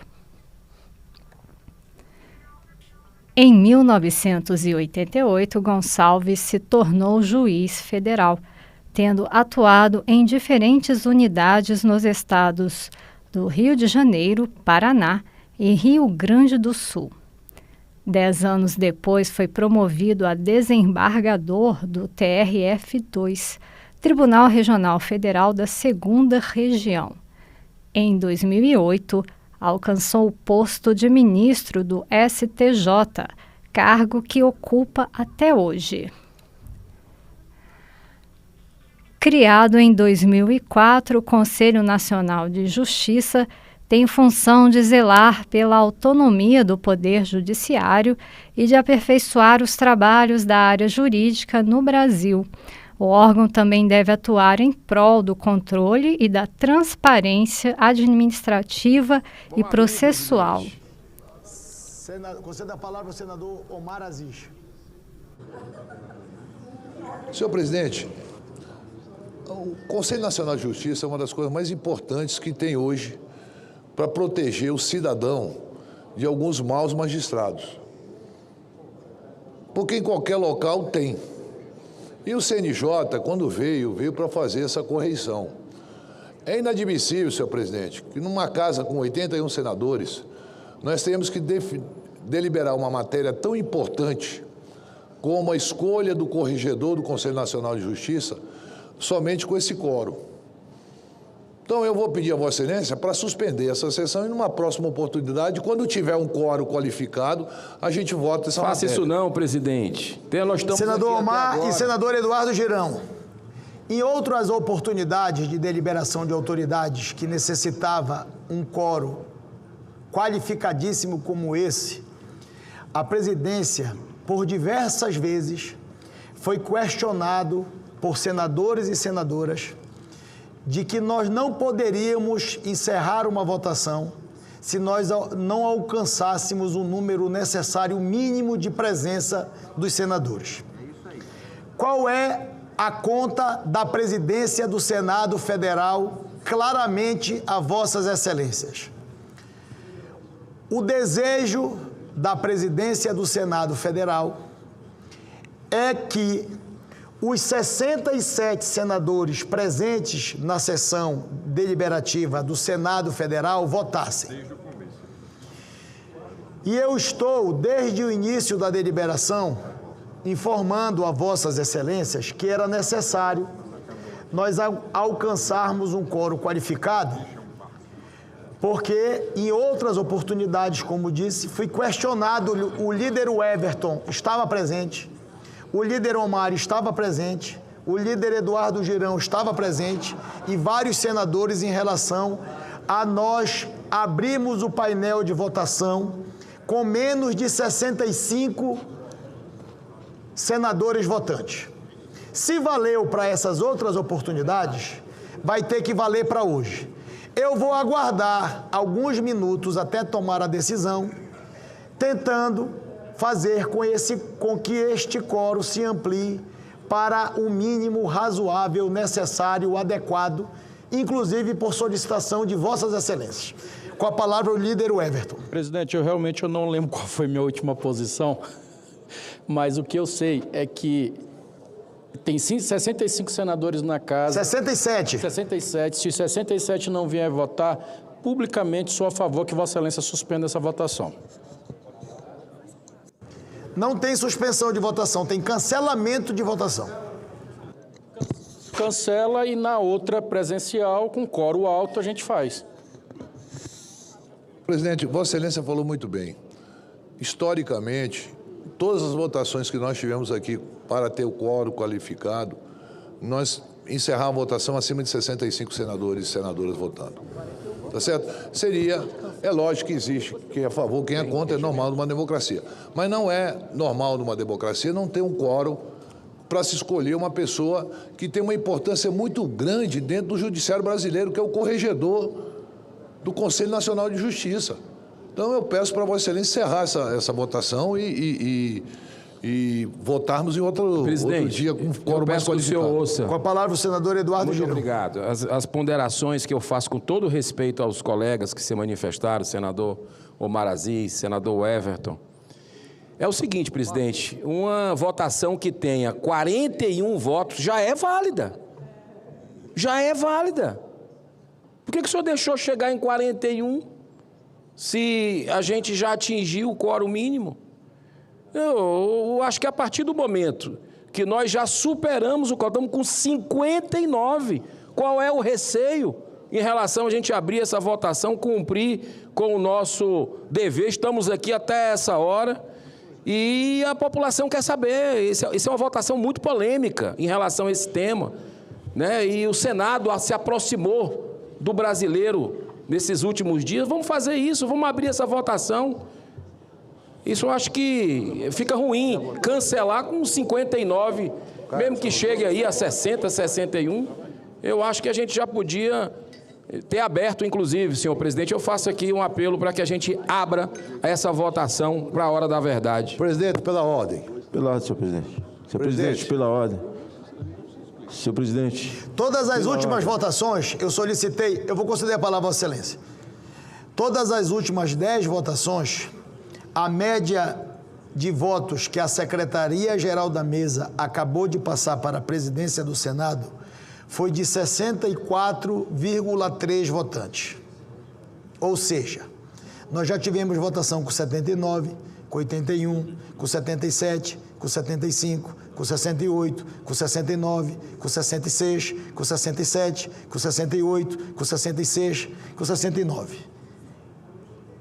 Eu não tenho condições. Eu recolho as manifestações de Vossa Excelência, mas vou aguardar mais um pouco para decidir o que eu vou fazer. Senhor presidente. Com a palavra, o senador Magno Malta. Eu agora... Não é que eu estou com dó de Vossa Excelência. Não é essa palavra, porque eu não estou achando outra. Vossa Excelência está se esgoelando aí faz tempo, dizendo, gente, vem votar. Gente, vem votar. Estamos votando a autoridade. Gente, tem que passar de 41. Gente, vem. Gente, vem. Agora, eu estou aqui, outros estão aqui. Se quem não veio, não está querendo vir, sumiu, desapareceu, tomou Doril, não está aqui... Agora, eu nunca vi isso, né? Passou de 41, vai votar. Agora, cabe a Vossa Excelência a decisão de votar ou não votar, passar para uma outra sessão, dependendo do tamanho da missão que se tem que cumprir, não é?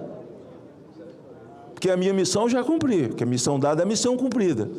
Agora, Vossa Excelência é que toma a decisão, né? Outros líderes da base do governo, como os senadores, já falaram, já fizeram as suas colocações, estou fazendo a minha, está na mão de Vossa Excelência decidir ou não, né? Eu acho que há um esforço muito grande para a aprovação dele. Vossa Excelência está inseguro, como os outros também estão inseguros, né? Mas eu estou aqui. Já votei, vou esperar. Se Vossa Excelência suspender, beleza. Se Vossa Excelência não suspender, o resultado que for, será o resultado que for. Presidente, pela ordem. Pela ordem, conceda a palavra ao senador Jaime Campos.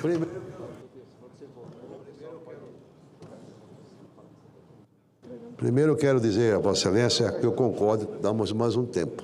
Segundo, eu quero fazer um apelo aos senhores e senhores senadores que venham votar. O nosso quórum que estava aqui é 67, se não me falha a memória.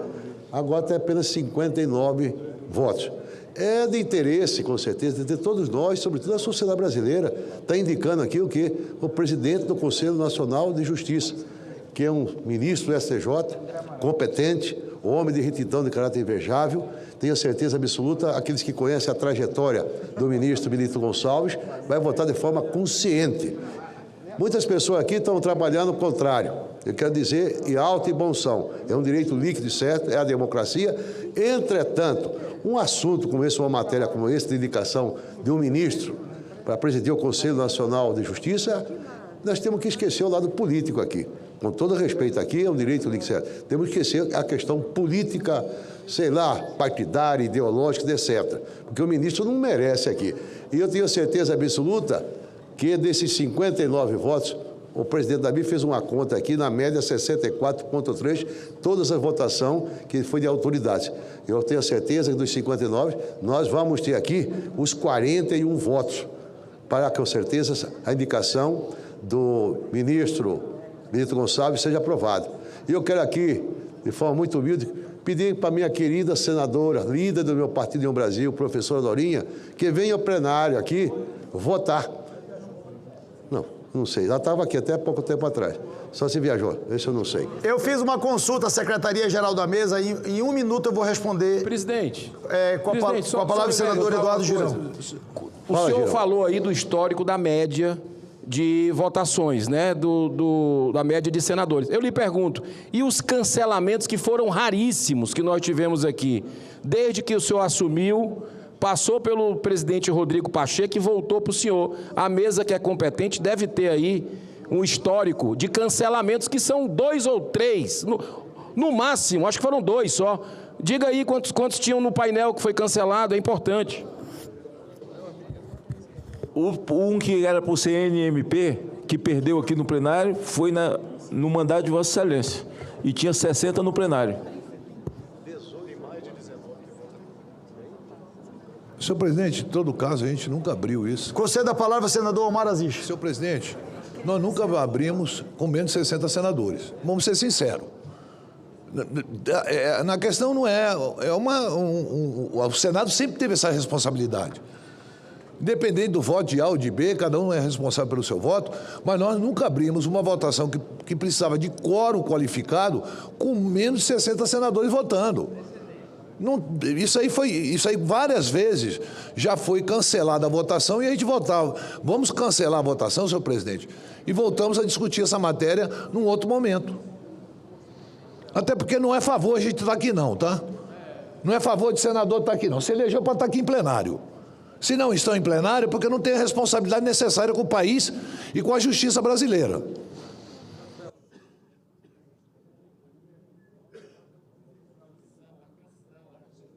Boa noite, em Brasília, 7h27. Informa ao plenário que, consultando a Secretaria-Geral da Mesa, foi informado à presidência que a posse do novo Corregedor Nacional de Justiça se dará no dia 3 de setembro. Portanto, como nós temos muito prazo ainda até o dia 3 de setembro, eu determino o cancelamento da votação.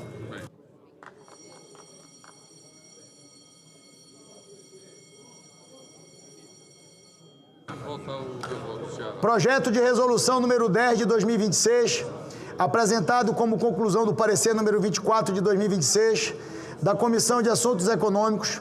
O relator da matéria foi o senador Camilo Santana, que autoriza a contratação de operação de crédito externo com a garantia da República Federativa do Brasil no valor de 90 milhões de dólares dos Estados Unidos da América, entre a Companhia de Desenvolvimento do Complexo Industrial e Portuário do PECEM, empresa estatal não dependente do Estado do Ceará, e o Banco Internacional para a Reconstrução e o Desenvolvimento BIRD, cujos recursos destinam-se ao financiamento do Programa de Transição Energética do PECEM.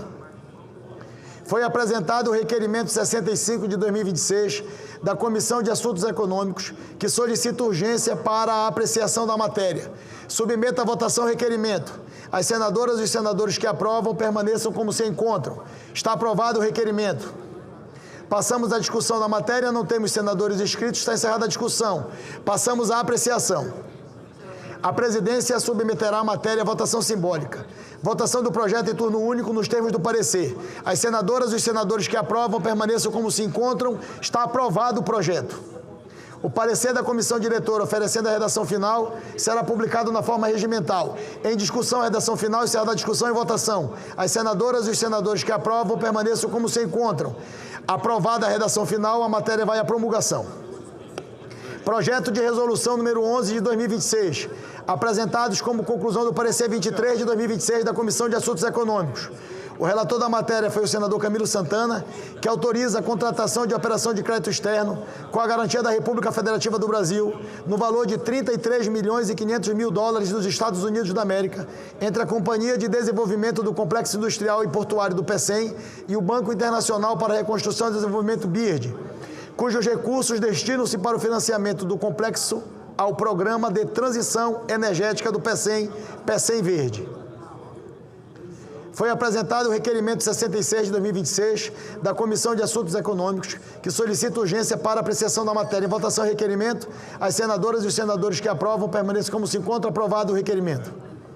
Passamos à discussão da matéria. Não há senador que queira discutir, está encerrada a discussão. Passamos à apreciação. A presidência submeterá a matéria à votação simbólica. A votação do projeto em turno único nos termos do parecer. As senadoras e os senadores que o aprovam permaneçam como se encontra. Aprovado o projeto. O parecer da comissão diretora oferecendo a redação final será publicado na forma regimental. Em discussão, a redação final, encerrada a discussão, em votação. As senadoras e os senadores que aprovam permaneçam como se encontra. Aprovada a redação final, a matéria vai à promulgação. Requerimento 390 do senador Exalci Lucas e outros senadores que solicita a realização de sessão especial destinada a celebrar 55 anos de atuação do Instituto de Auditoria Independente do Brasil, IBRACON. Em votação, requerimento. As senadoras e os senadores que aprovam permanecem como se encontram. Aprovado o requerimento, a sessão será agendada pela Secretaria-Geral da Mesa. Senhor presidente, o senhor botou em votação, não foi? Requerimento 353 de 2026, de autoria do senador Everton e outros senadores que solicitam a realização de sessão especial destinada a celebrar os 75 anos da Escola Nacional de Magistratura, ENM. Em votação, requerimento. As senadoras e os senadores que aprovam permaneçam como se encontram. Está aprovado o requerimento. A sessão será agendada pela Secretaria-Geral da Mesa. Requerimentos de licença, número 198 e 200 de 2026, de autoria dos senadores Camilo Santana e Humberto Costa, respectivamente, que solicitam com fundamento no artigo 40 do Regimento Interno, licença dos trabalhos da Casa para participarem de missões oficiais nos termos das autorizações da Presidência do Senado Federal. As senadoras e os senadores que os aprovam permaneçam como se encontram. Requerimentos aprovados e será cumprida a deliberação de plenário. Conceda a palavra ao senador pela ordem Magno Malta. Não tem nada a ver com o requerimento, não, senhor presidente. Eu pedi pela ordem, só porque está sobre a mesa de Vossa Excelência, há um pedido de segurança, desde que na área de contenção do estacionamento do Senado, eu fui atacado há 15 dias atrás, e há um pedido de segurança que eu fiz para a minha pessoa, mas até agora não tive resposta. Era só para perguntar a Vossa Excelência se está andando, se não está andando, né, para que eu possa tomar as minhas providências. A mesa já recolheu a solicitação de Vossa Excelência e nós vamos fazer uma reunião dos departamentos de direção do Senado Federal para tomar uma decisão. Pô, até lá eu já morri, velho. Cumprida a finalidade desta sessão deliberativa ordinária do Senado Federal, a presidência declara o seu encerramento. Boa noite. Em Brasília, 7h33.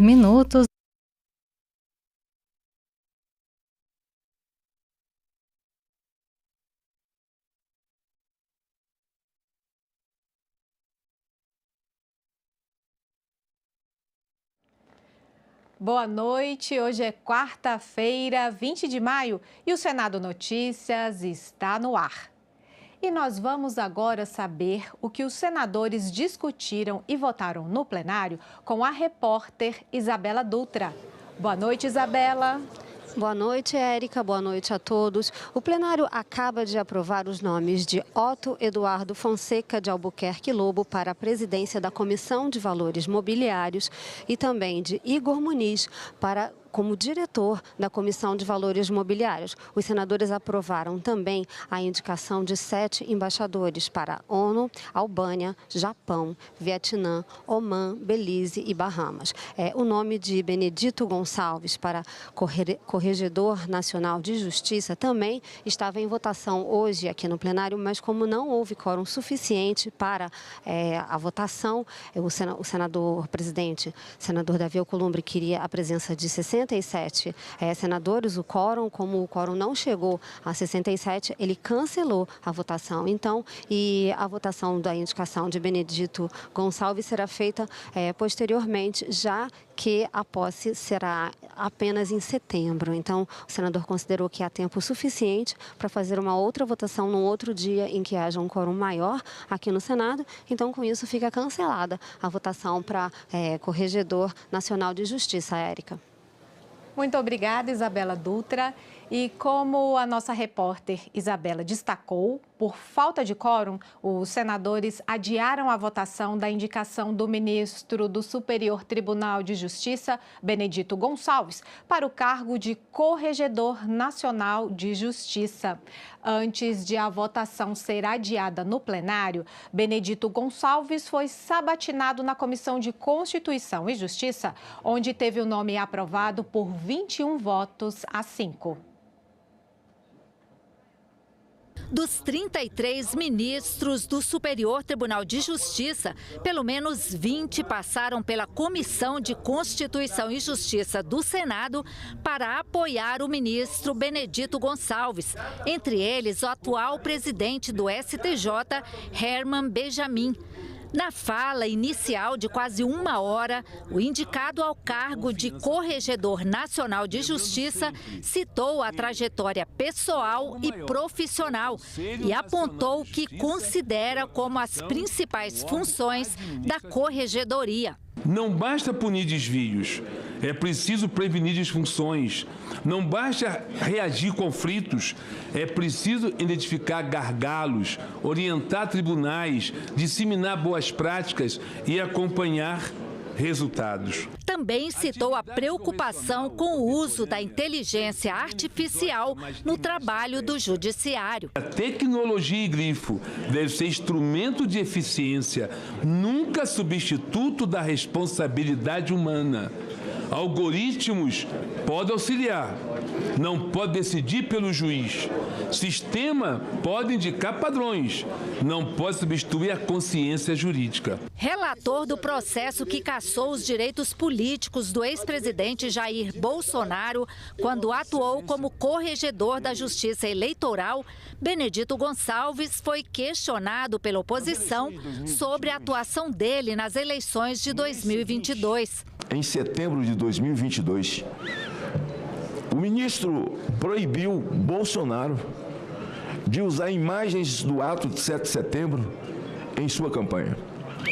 O ex-presidente havia discursado nas principais manifestações do dia da independência. A decisão do ministro Benedito foi motivada por um pedido da campanha petista. Também foi voto do ministro Benedito, do TSE, conceder 24 dias de resposta a Lula dentro do tempo de campanha de Bolsonaro e quase 200 inserções de televisão que anteriormente eram de Bolsonaro. O juiz julga com um único instrumento, que ele, quando assume, ele diz cumprir a Constituição e a lei por juramento.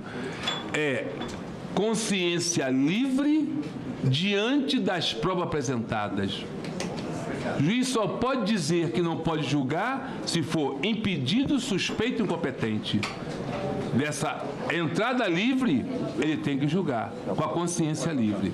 Assim eu agi, desde 88, tenho agido e agirei até o término de missão. Também houve a cassação do mandato de Deltan Dallagnol, deputado federal mais votado do estado do Paraná, numa decisão que gerou forte debate público sobre o alcance eleitoral. O senhor, por exemplo, foi o relator dessa cassação da velocidade da luz que aconteceu lá no TSE. Inclusive, eu estava lá no plenário.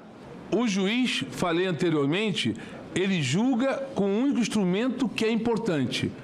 É a consciência livre do livre convencimento diante das provas apresentadas.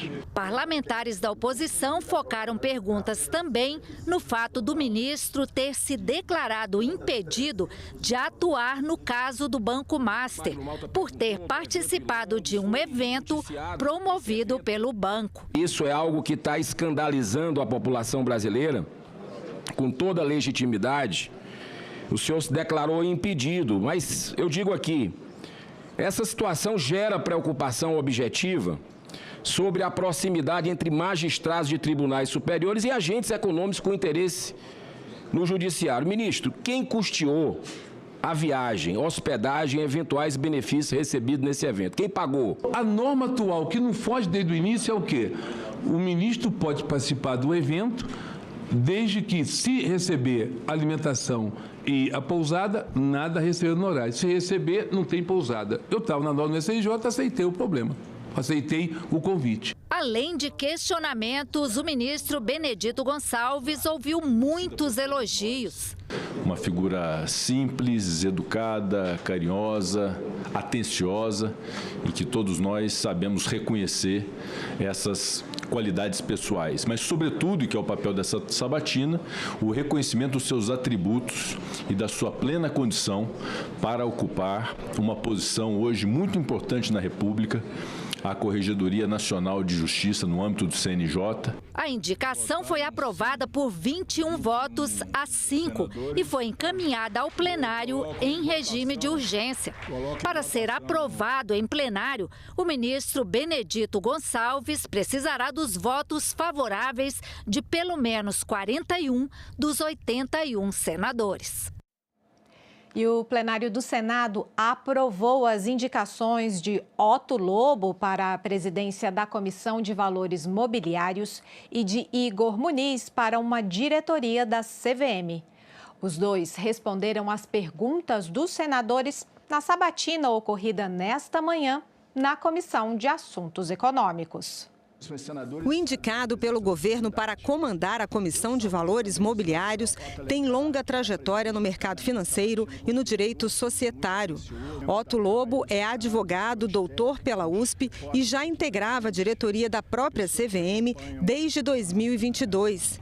A indicação enfrenta resistência por parte do mercado financeiro e também de parlamentares, por causa da atuação de Lobo em processos relacionados ao Banco Master. Apesar do desgaste nos bastidores e de especulações sobre uma possível troca no comando da autarquia, o presidente Lula decidiu manter a indicação. Mas alguns senadores pediram mais tempo para analisar o nome do indicado. Se o relatório for lido e votado no mesmo dia, sem prazo real para análise pelos membros desta comissão, haverá esvaziamento prático da vista coletiva prevista no rito regimental. A vista coletiva não pode ser tratada como ficção procedimental. Num caso desse, e nesta situação de vulnerabilidade, particularmente da CVM, que dos 5 cargos só tem 2, portanto deveríamos ter pressa até para suprir o cargo, mas suprir sabendo de quem se trata. Eu também sou a favor de preencher logo essas vagas. A CVM passou da hora. Eu acho que foi fazer um meia-culpa nosso aqui. Nós já devíamos ter colocado em votação, mas mais uma semana não vai mudar nada para ninguém. E respondendo especificamente a questão de ordem levantada pelo senador Eduardo Girão, eu queria dizer que o artigo 383 ele é genérico, ele não estabelece o rito da comissão. O rito da comissão é sempre estabelecido pelo presidente da comissão. A obrigação do relator e de todos nós é fazer uma pesquisa sobre a reputação e sobre o conhecimento para exercer a função. O relator da indicação, o senador Eduardo Braga, reforçou que fez uma análise longa e cuidadosa sobre o nome de Otto Lobo e disse que não há nada que desabone sua indicação para o cargo. Não foi à toa que nós ficamos 20 dias para proferir o relatório dos indicados. Por quê? Porque estávamos exatamente fazendo uma profunda avaliação e uma profunda investigação a respeito dos fatos abordados. Muitos deles por interesses nem sempre declarados, que lamentavelmente estão sendo colocados na questão da CVM. Há uma nítida disputa entre grupos econômicos a favor de A ou de B. Não me cabe aqui ficar a favor nem de A nem de B. Desde já me comprometo a retornar tantas vezes quanto for necessário aqui a CAI, sendo convidado ou não sendo convidado, preferencialmente se for convidado, caso tenha meu nome confirmado, para sempre acompanhar e contribuir, não somente com o nosso trabalho na Comissão de Valores, que é a regulação do mercado de capitais, mas também com a elaboração das importantes leis que eu vou tratar em seguida também dos PLs que estão em andamento. No caso das Americanas, a auditoria também recomendava a aprovação dos seus balanços e balancetes, o que também aconteceu agora no Banco Master. Então eu pergunto à autoridade competente, caso ele venha a ser aprovado, qual é a sua opinião sobre a atuação das auditorias independentes na análise das demonstrações financeiras dos conglomerados Master e Americanas? As controvérsias são grandes. Por isso que a gente precisava de tempo de maturação para que a sociedade, senadora Damares, entenda a gravidade do que a gente está fazendo aqui depois de tudo que veio à tona. Então nós temos aqui, TCU vê indícios de irregularidades em voto de indicado de Lula à CVM. Como diretor da CVM, Otto Lobo tomou decisões favoráveis ao Banco Master, CNN. Aquela outra foi Gazeta do Povo. Todos os veículos tradicionais, históricos, centenários. foi escrito um artigo em relatório reservado de 28 páginas, analisando e concordando com a decisão da Comissão de Valores Mobiliários, que a decisão não é minha, é uma decisão do colegiado. Os senadores da Comissão de Assuntos Econômicos também fizeram a sabatina do advogado Igor Muniz, indicado para uma diretoria da CVM. Atualmente, Igor Muniz atua na Petrobras nas áreas financeira e de relacionamento com investidores e preside a Comissão Especial de Mercado de Capitais do Conselho Federal da OAB. O parecer favorável foi apresentado pelo senador Rogério Carvalho. O escrutínio que passa um candidato para chegar aqui é muito grande. São todas as informações, ou seja, é quase uma esvisceração, né, do candidato para que a gente possa ver as suas vísceras do lado de fora para dar tranquilidade àqueles que vão votar e aprovar o nome para a Comissão de Valores Mobiliários. Tendo em vista todo o trabalho desenvolvido nos últimos anos dedicado ao mercado de capitais brasileiro, entendo que meu perfil é aderente àquele exigido para o exercício do cargo de diretor da CVM. E também foram aprovadas pelo plenário as indicações de diplomatas para ocuparem embaixadas do Brasil na Albânia, Japão, Vietnã, Omã, Belize e Bahamas. Ainda foi aprovada a indicação de Ricardo Monteiro para o cargo de delegado permanente do Brasil junto à Organização das Nações Unidas e demais organismos internacionais em Genebra, na Suíça. E a Comissão de Assuntos Sociais aprovou nesta quarta-feira vários projetos na área de proteção da saúde.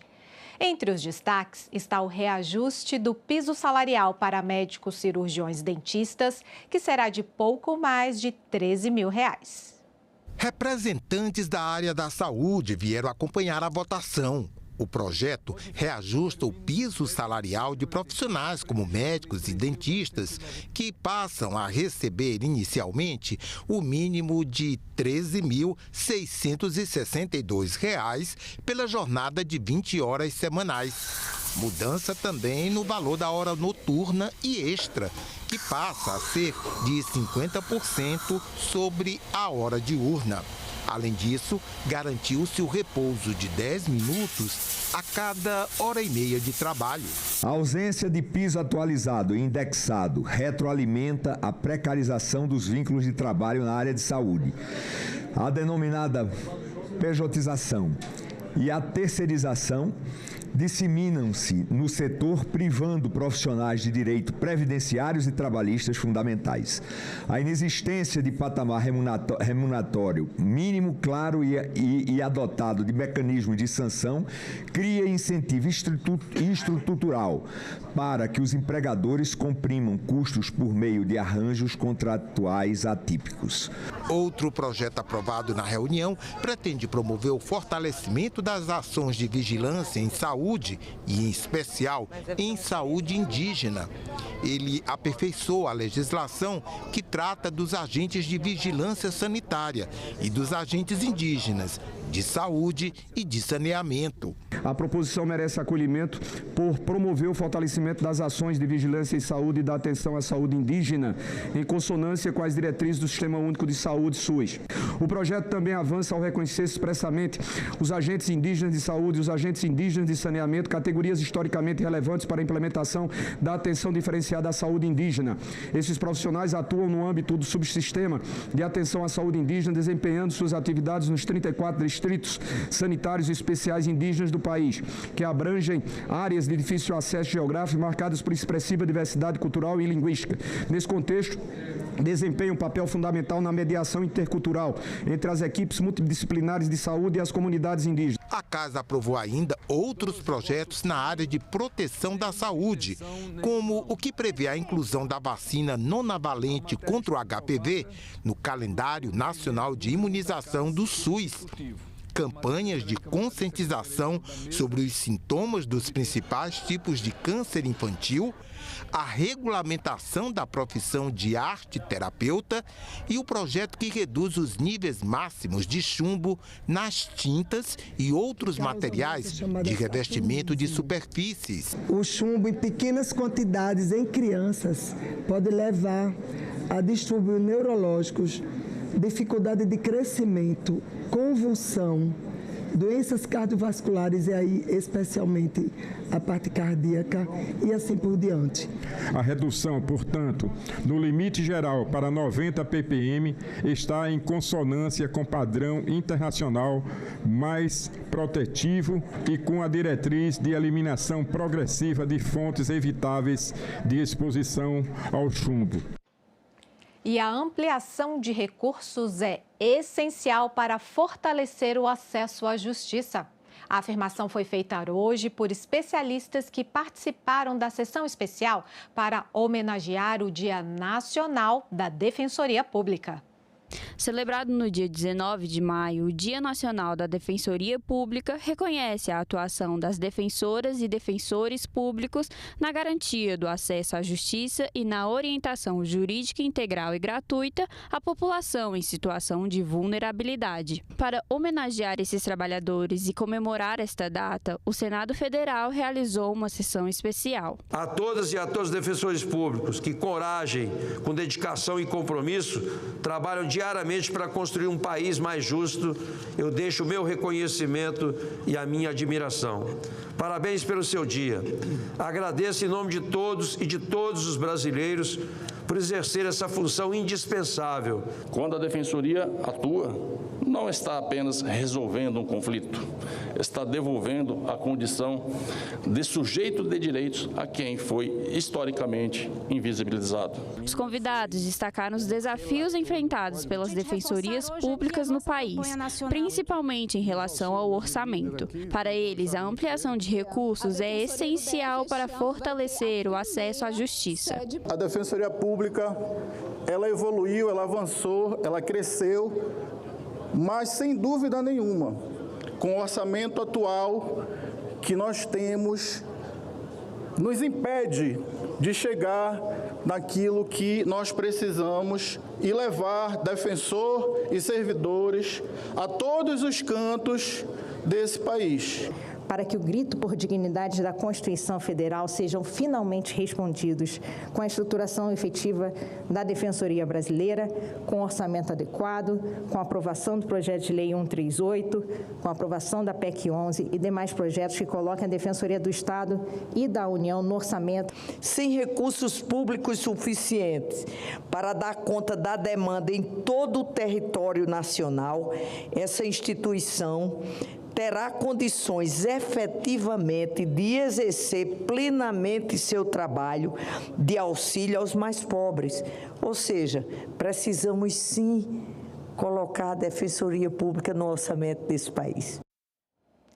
E a falta de medicamentos para tratar a doença ocular chamada de atrofia geográfica foi criticada durante a audiência pública da Comissão de Assuntos Sociais nesta terça-feira.